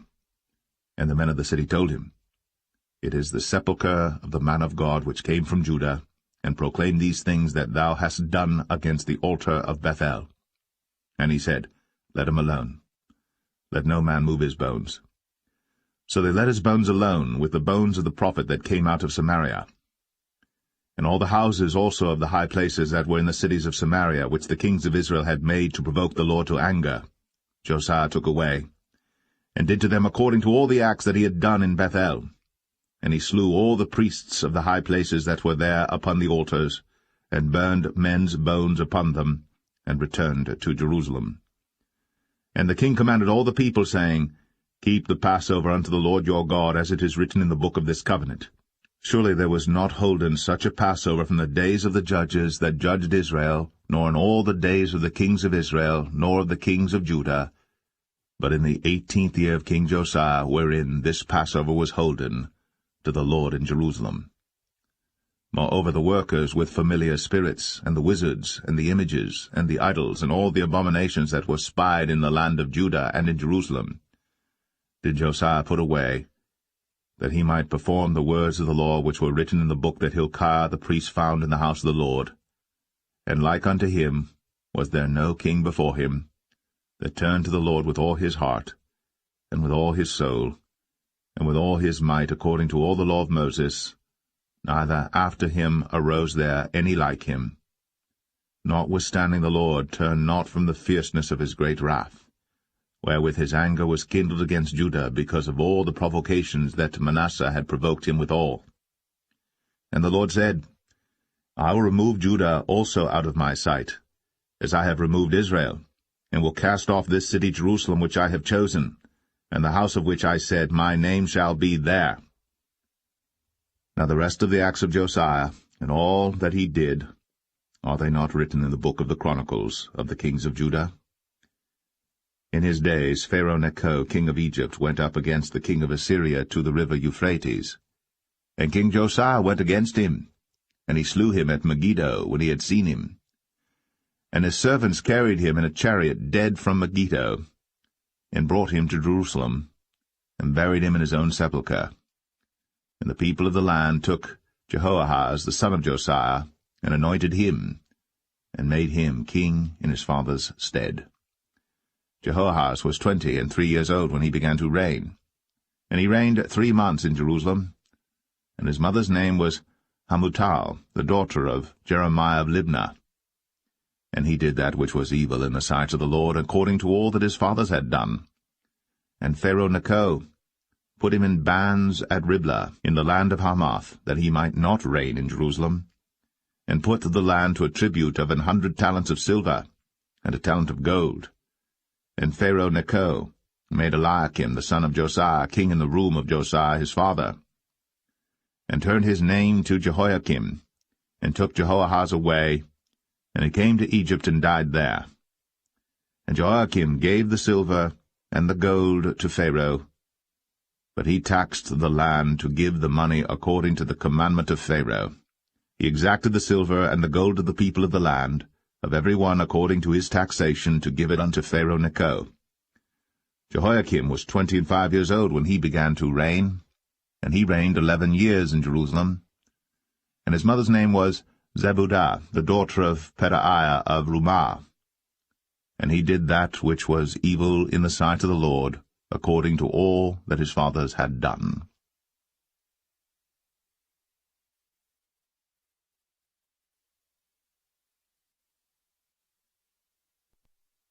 Second Kings 24. In his days Nebuchadnezzar king of Babylon came up, and Jehoiakim became his servant 3 years. Then he turned and rebelled against him. And the Lord sent against him bands of the Chaldees, and bands of the Syrians, and bands of the Moabites, and bands of the children of Ammon, and sent them against Judah to destroy it, according to the word of the Lord which he spake by his servants the prophets. Surely at the commandment of the Lord came this upon Judah, to remove them out of his sight, for the sins of Manasseh according to all that he did, and also for the innocent blood that he shed. For he filled Jerusalem with innocent blood which the Lord would not pardon. Now the rest of the acts of Jehoiakim, and all that he did, are they not written in the book of the Chronicles of the kings of Judah? So Jehoiakim slept with his fathers, and Jehoiachin his son reigned in his stead. And the king of Egypt came not again any more out of his land, for the king of Babylon had taken from the river of Egypt unto the river Euphrates all that pertained to the king of Egypt. Jehoiachin was 18 years old when he began to reign, and he reigned in Jerusalem 3 months. And his mother's name was Nehushta, the daughter of Elnathan of Jerusalem. And he did that which was evil in the sight of the Lord, according to all that his father had done. At that time the servants of Nebuchadnezzar king of Babylon came up against Jerusalem, and the city was besieged. And Nebuchadnezzar king of Babylon came against the city, and his servants did besiege it. And Jehoiachin the king of Judah went out to the king of Babylon, he and his mother and his servants, and his princes and his officers. And the king of Babylon took him in the 8th year of his reign. And he carried out thence all the treasures of the house of the Lord, and the treasures of the king's house, and cut in pieces all the vessels of gold which Solomon king of Israel had made in the temple of the Lord, as the Lord had said. And he carried away all Jerusalem, and all the princes, and all the mighty men of valor, even 10,000 captives, and all the craftsmen and smiths, none remained, save the poorest sort of the people of the land. And he carried away Jehoiachin to Babylon, and the king's mother, and the king's wives, and his officers, and the mighty of the land. Those carried he into captivity from Jerusalem to Babylon. And all the men of might, even 7,000, and craftsmen and smiths 1,000, all that was strong and apt for war, even them the king of Babylon brought captive to Babylon. And the king of Babylon made Mattaniah his father's brother king in his stead, and changed his name to Zedekiah. Zedekiah was 21 years old when he began to reign, and he reigned 11 years in Jerusalem. And his mother's name was Hamutal, the daughter of Jeremiah of Libnah. And he did that which was evil in the sight of the Lord, according to all that Jehoiakim had done. For through the anger of the Lord it came to pass in Jerusalem and Judah, until he had cast them out from his presence, that Zedekiah rebelled against the king of Babylon.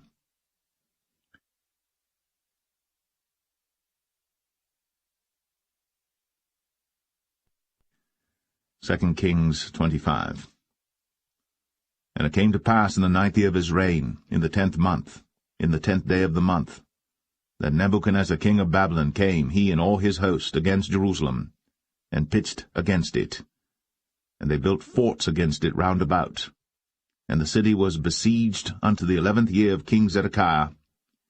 And on the 9th day of the 4th month the famine prevailed in the city, and there was no bread for the people of the land.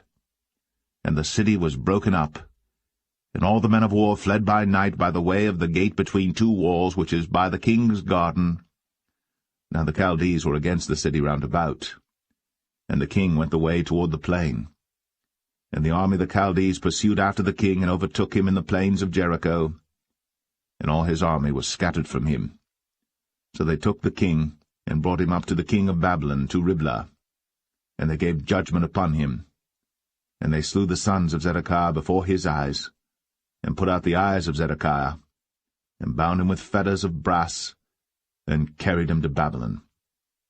And in the 5th month, on the 7th day of the month, which is the 19th year of King Nebuchadnezzar, king of Babylon, came Nebuzaradan, captain of the guard, a servant of the king of Babylon, unto Jerusalem.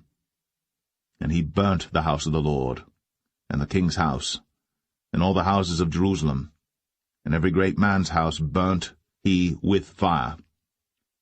And all the army of the Chaldees that were with the captain of the guard brake down the walls of Jerusalem round about. Now the rest of the people that were left in the city, and the fugitives that fell away to the king of Babylon, with the remnant of the multitude, did Nebuzaradan, the captain of the guard, carry away. But the captain of the guard left of the poor of the land to be vine-dressers and husbandmen. And the pillars of brass that were in the house of the Lord, and the bases, and the brazen sea that was in the house of the Lord, did the Chaldees break in pieces, and carried the brass of them to Babylon. And the pots, and the shovels, and the snuffers, and the spoons, and all the vessels of brass wherewith they ministered, took they away. And the firepans, and the bowls, and such things as were of gold, in gold, and of silver, in silver, the captain of the guard took away. The 2 pillars, 1 sea, and the bases which Solomon had made for the house of the Lord, the brass of all these vessels was without weight. The height of the 1 pillar was 18 cubits, and the chapiter upon it was brass, and the height of the chapiter 3 cubits, and the wreathen work, and pomegranates upon the chapiter round about, all of brass, and like unto these had the 2nd pillar with wreathen work. And the captain of the guard took Seraiah the chief priest, and Zephaniah the 2nd priest, and the 3 keepers of the door. And out of the city he took an officer that was set over the men of war, and 5 men of them that were in the king's presence, which were found in the city, and the principal scribe of the host, which mustered the people of the land, and 60 men of the people of the land that were found in the city. And Nebuzaradan, captain of the guard, took these, and brought them to the king of Babylon to Riblah. And the king of Babylon smote them, and slew them at Riblah in the land of Hamath. So Judah was carried away out of their land. And as for the people that remained in the land of Judah, whom Nebuchadnezzar king of Babylon had left, even over them he made Gedaliah the son of Ahikam, the son of Shaphan, ruler.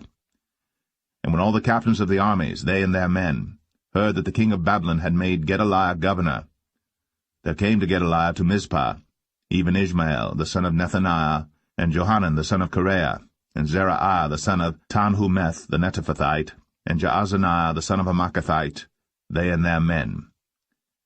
And Gedaliah sware to them, and to their men, and said unto them, Fear not to be the servants of the Chaldees, dwell in the land, and serve the king of Babylon, and it shall be well with you.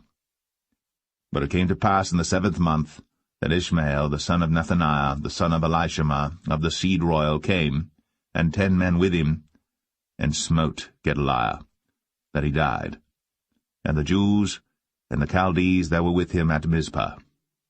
And all the people, both small and great, and the captains of the armies, arose and came to Egypt, for they were afraid of the Chaldees. And it came to pass in the 37th year of the captivity of Jehoiachin king of Judah, in the 12th month, on the 27th day of the month, that Evil-Merodach king of Babylon, in the year that he began to reign, did lift up the head of Jehoiachin king of Judah out of prison, and he spake kindly to him, and set his throne above the throne of the kings that were with him in Babylon, and changed his prison garments, and he did eat bread continually before him all the days of his life. And his allowance was a continual allowance given him of the king, a daily rate for every day, all the days of his life.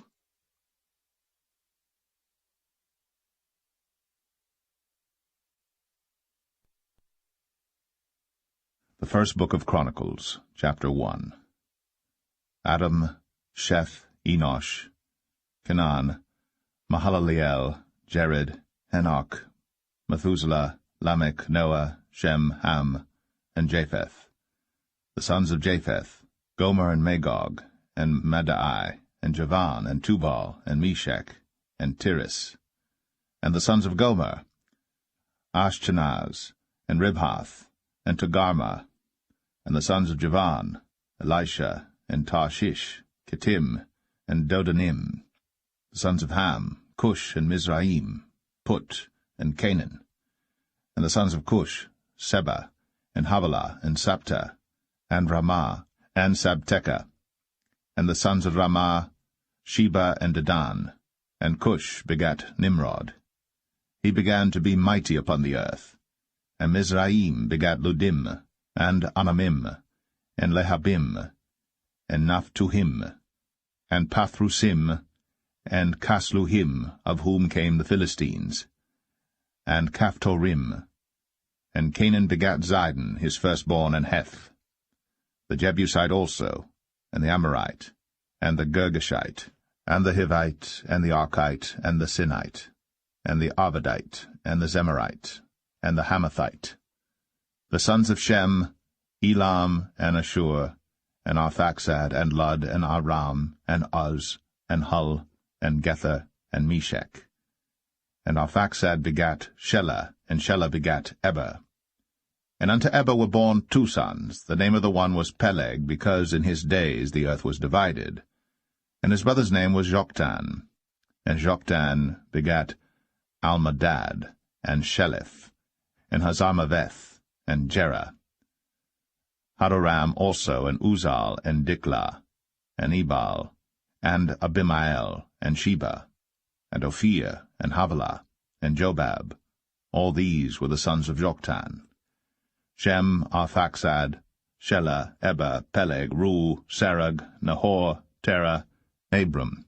The same is Abraham. The sons of Abraham, Isaac, and Ishmael.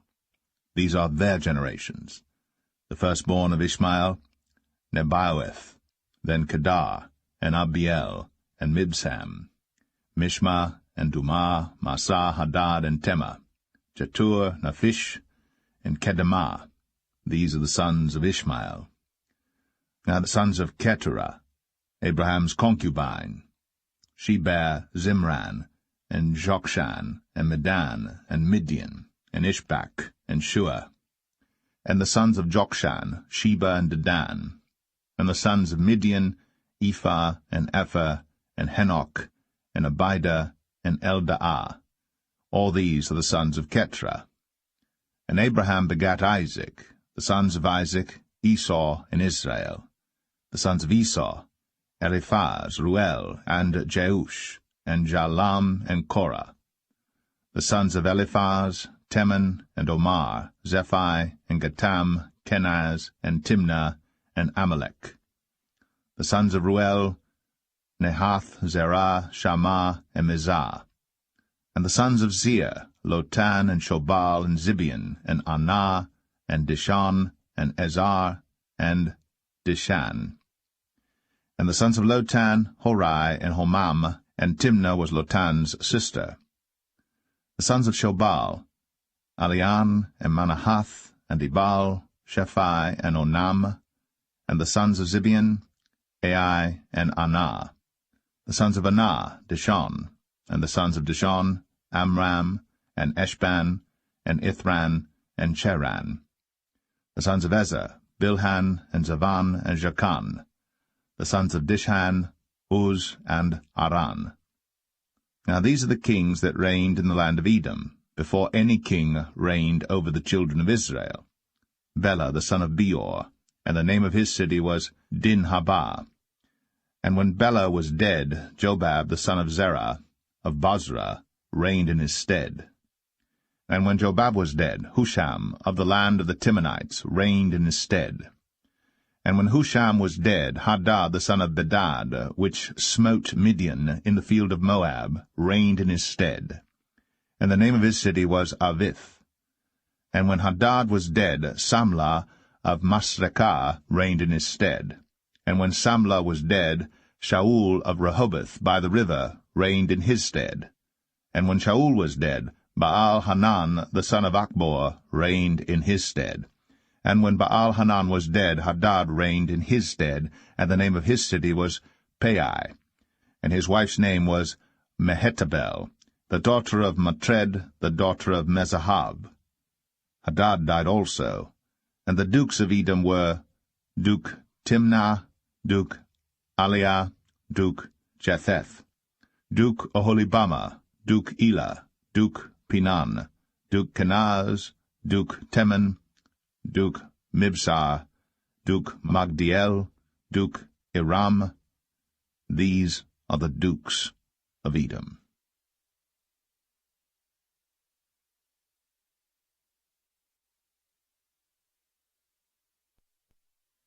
1 Chronicles 2. These are the sons of Israel: Reuben, Simeon, Levi, and Judah, Issachar, and Zebulun, Dan, Joseph, and Benjamin, Naphtali, Gad, and Asher.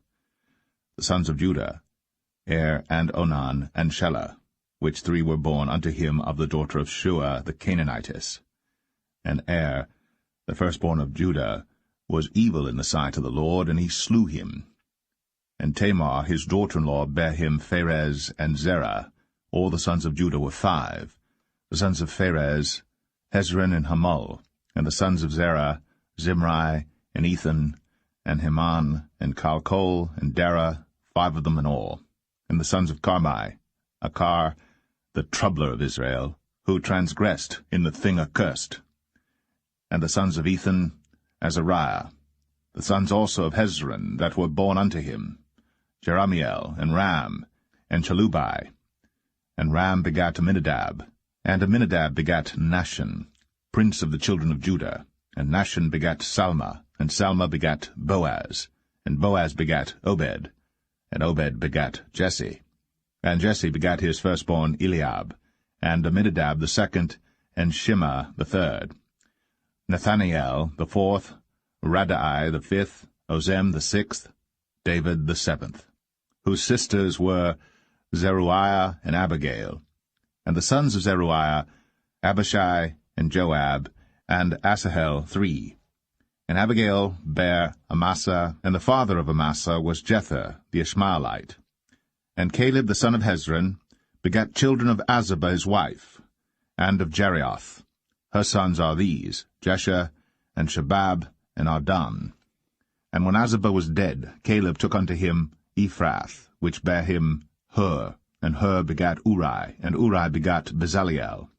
And afterward Hezron went in to the daughter of Machir, the father of Gilead, whom he married when he was 60 years old. And she bare him Segub, and Segub begat Jair, who had 23 cities in the land of Gilead. And he took Gesher and Aram, with the towns of Jair from them, with Kenath, and the towns thereof, even 60 cities. All these belonged to the sons of Machir, the father of Gilead. And after that Hezron was dead, and Caleb Ephratah. Then Abiah, Hezron's wife, bare him Asher, the father of Tekoa. And the sons of Jeramiel, the firstborn of Hezron, were Ram the firstborn, and Bunah, and Oren, and Ozem, and Ahijah. Jeramiel had also another wife, whose name was Adarah. She was the mother of Onam. And the sons of Ram, the firstborn of Jeramiel, were Maaz, and Jamin, and Acher. And the sons of Onam were Shammai, and Jadah. And the sons of Shammai, Nadab, and Abishur. And the name of the wife of Abishur was Abihail, and she bare him Aban and Molid. And the sons of Nadab, Seled, and Appaim. But Seled died without children. And the sons of Appaim, Ishai. And the sons of Ishai, Sheshan. And the children of Sheshan, Alai. And the sons of Judah, the brother of Shemai, Jether and Jonathan. And Jether died without children. And the sons of Jonathan, Paulett and Zazah. These were the sons of Jeramiel. Now Sheshan had no sons but daughters, and Sheshan had a servant, an Egyptian, whose name was Jarha. And Sheshan gave his daughter to Jarha his servant to wife, and she bare him Attai. And Attai begat Nathan, and Nathan begat Zabad, and Zabad begat Ephlal, and Ephlal begat Obed. And Obed begat Jehu, and Jehu begat Azariah, and Azariah begat Helez, and Helez begat Eleazar, and Eleazar begat Sesamiah, and Sesamiah begat Shalom, and Shalom begat Jechamiah, and Jechamiah begat Elishama. Now the sons of Caleb, the brother of Jeremiel, were Mesha, his firstborn, which was the father of Ziph, and the sons of Mareshah, the father of Hebron, and the sons of Hebron, Korah, and Tapua, and Rechem, and Shema. And Shema begat Raham, the father of Jorkoam, and Rechem begat Shemai. And the son of Shemai was Maon, and Maon was the father of Beth-zur.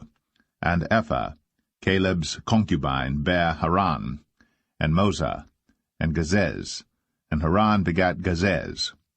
And the sons of Jaddai, Regem, and Jotham, and Gesham, and Paulett, and Ephah, and Shaaph. Maacah, Caleb's concubine, bare Sheber, and Tirhanah. She bare also Shaaph, the father of Madmanah, Sheba, the father of Machbenah, and the father of Gibeah, and the daughter of Caleb was Aksah. These were the sons of Caleb, the son of Hur, the firstborn of Ephratah, Shobal, the father of Kirjath-Jearim, Salma, the father of Bethlehem, Hareph, the father of Beth-Gader, and Shobal, the father of Kirjath-Jearim, had sons, Haraway, and half of the Manahethites. And the families of Kirjath-Jearim, the Ithrites, and the Puhites, and the Shumathites, and the Mishraites. Of them came the Zerethites, and the Eshtuelites. The sons of Salma, Bethlehem, and the Netophathites, Adaroth, the house of Joab, and half of the Manahethites, the Zorites. And the families of the scribes which dwelt at Jabez, the Terathites, the Shimeathites, and Sukathites. These are the Kenites that came of Hemath, the father of the house of Rechab.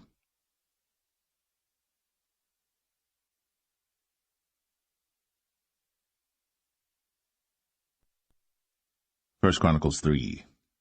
Now these were the sons of David, which were born unto him in Hebron. The firstborn, Amnon, of Ahinoam, the Jezreelitess.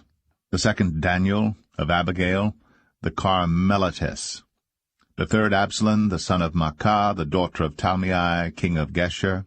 The fourth, Adonijah, the son of Haggith. The fifth, Shephatiah of Abital. The sixth, Ithraam, by Eglah his wife. These 6 were born unto him in Hebron, and there he reigned 7 years and 6 months. And in Jerusalem he reigned 33 years.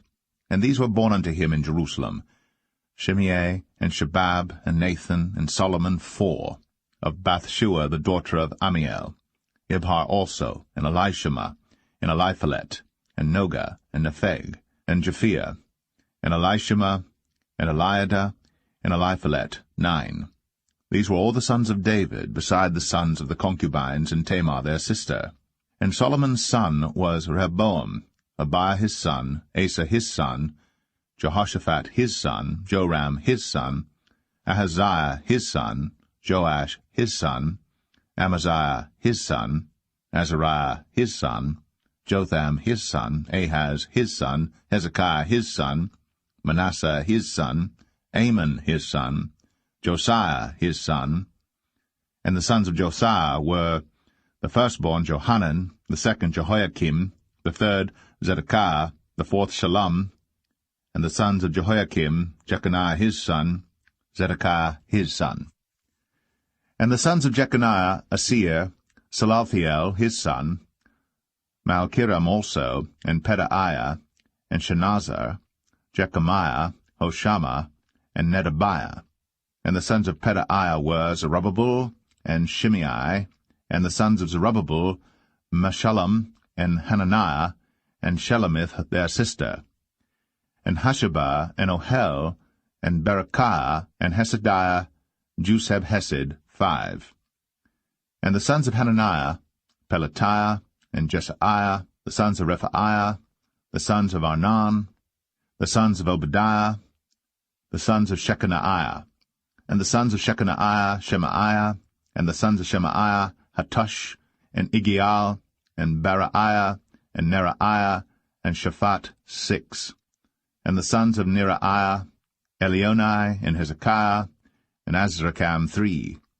And the sons of Elionai were Hodiah, and Eliashib, and Pelaiah, and Akub, and Johanan, and Dalaiah, and Anani, 7.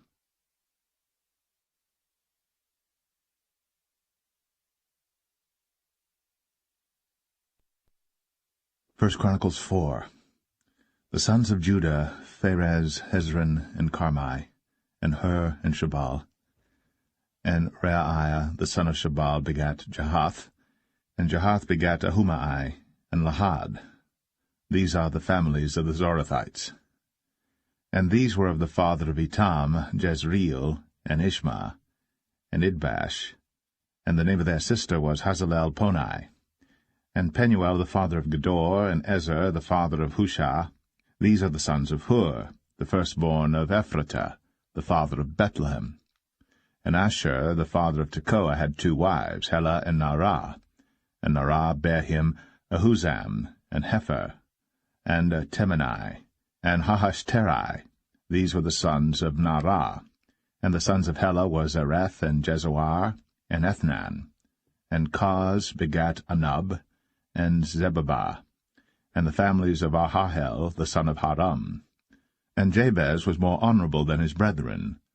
And his mother called his name Jabez, saying, Because I bare him with sorrow.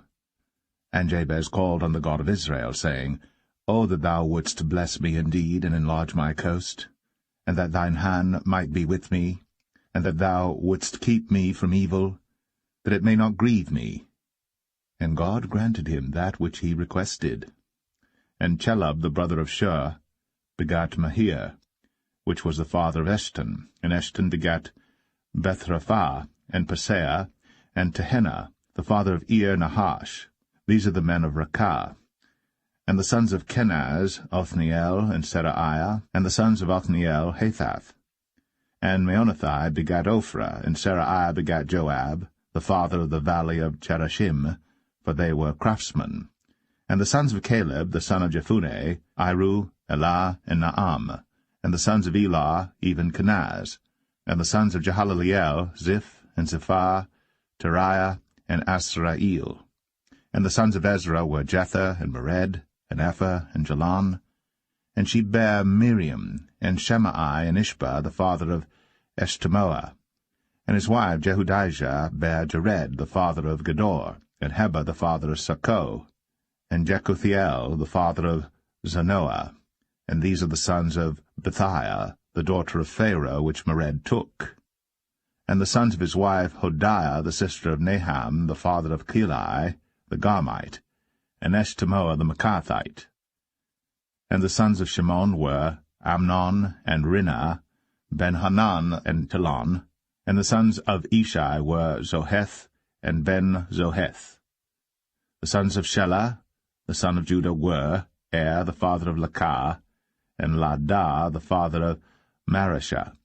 And the families of the house of them that wrought fine linen of the house of Ashbea. And Joachim, and the men of Chozeba, and Joash, and Seraph, who had the dominion in Moab, and Jashubai Lehem. And these are ancient things. These were the potters, and those that dwelt among plants and hedges. There they dwelt with the king for his work. The sons of Simeon were Nemuel, and Jamin, Jerib, Zerah, and Shaul.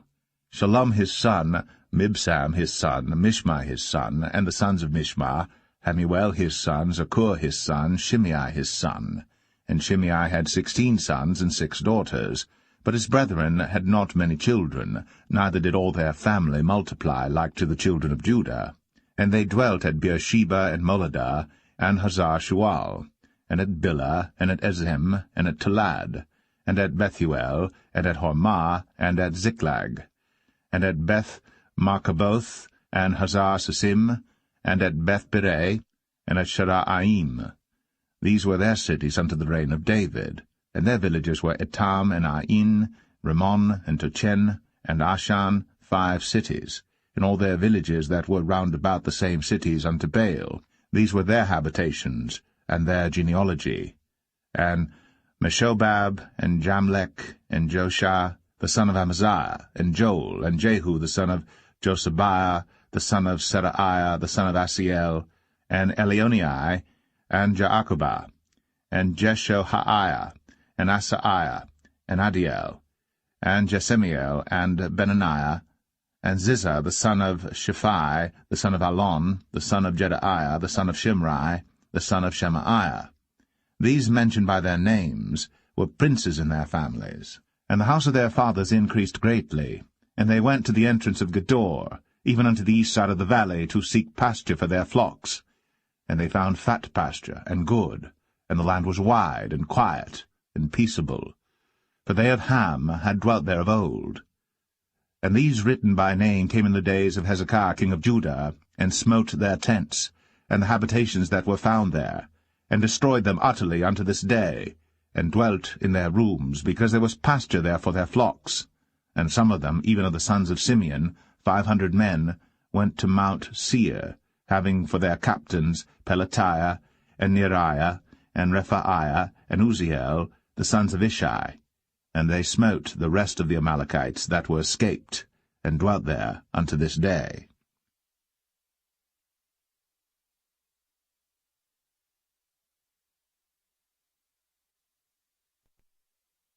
1 Chronicles 5. Now the sons of Reuben, the firstborn of Israel, for he was the firstborn, but forasmuch as he defiled his father's bed, his birthright was given unto the sons of Joseph, the son of Israel. And the genealogy is not to be reckoned after the birthright. For Judah prevailed above his brethren, and of him came the chief ruler, but the birthright was Joseph's. The sons, I say, of Reuben, the firstborn of Israel, were Hanok, and Palu, Hezron, and Carmi. The sons of Joel, Shemaiah his son, Gog his son, Shimei his son, Micah his son, Reaiah his son, Baal his son, Beerah his son, whom Tilgath-Pilneser king of Assyria carried away captive. He was prince of the Reubenites. And his brethren by their families, when the genealogy of their generations was reckoned, were the chief, Jeiel and Zechariah.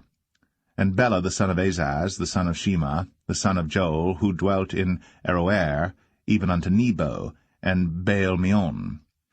And eastward he inhabited unto the entering in of the wilderness from the river Euphrates, because their cattle were multiplied in the land of Gilead. And in the days of Saul they made war with the Hagarites, who fell by their hand, and they dwelt in their tents throughout all the east land of Gilead. And the children of Gad dwelt over against them, and the land of Bashan unto Salcah, Joel the chief, and Shaphan the next, and Jaanai, and Shaphat in Bashan. And their brethren of the house of their fathers were Michael, and Meshullam, and Sheba, and Jorai, and Jachan, and Zia, and Heber, 7. These are the children of Abihail, the son of Huri, the son of Jeroah, the son of Gilead, the son of Michael, the son of Jeshai, the son of Jado, the son of Buz. Ahi, the son of Abdiel, the son of Gunai, chief of the house of their fathers. And they dwelt in Gilead and Bashan, and in her towns, and in all the suburbs of Sharon upon their borders. All these were reckoned by genealogies in the days of Jotham king of Judah, and in the days of Jeroboam king of Israel. The sons of Reuben and the Gadites, and half the tribe of Manasseh, of valiant men, men able to bear buckler and sword, and to shoot with bow, and skillful in war, were 44,760 that went out to the war. And they made war with the Hagarites, with Jetur, and Nephish, and Nodab. And they were helped against them, and the Hagarites were delivered into their hand, and all that were with them, for they cried to God in the battle, and he was entreated of them, because they put their trust in him. And they took away their cattle, of their camels 50,000, and of sheep 250,000, and of asses 2,000, and of men 100,000. For there fell down many slain, because the war was of God, and they dwelt in their steads until the captivity. And the children of the half-tribe of Manasseh dwelt in the land, They increased from Bashan unto Baal-Hermon, and Sinir, and unto Mount Hermon. And these were the heads of the house of their fathers, even Ephah, and Ishai, and Eliel, and Azriel, and Jeremiah, and Hodaviah, and Jadiel, mighty men of valor, famous men, and heads of the house of their fathers. And they transgressed against the God of their fathers, and went a-whoring after the gods of the people of the land whom God destroyed before them. And the God of Israel stirred up the spirit of Pul, king of Assyria, and the spirit of Tilgath-Pilneser, king of Assyria. And he carried them away, even the Reubenites, and the Gadites, and the half-tribe of Manasseh, and brought them unto Halah, and Habor, and Harah, and to the river Gozan, unto this day.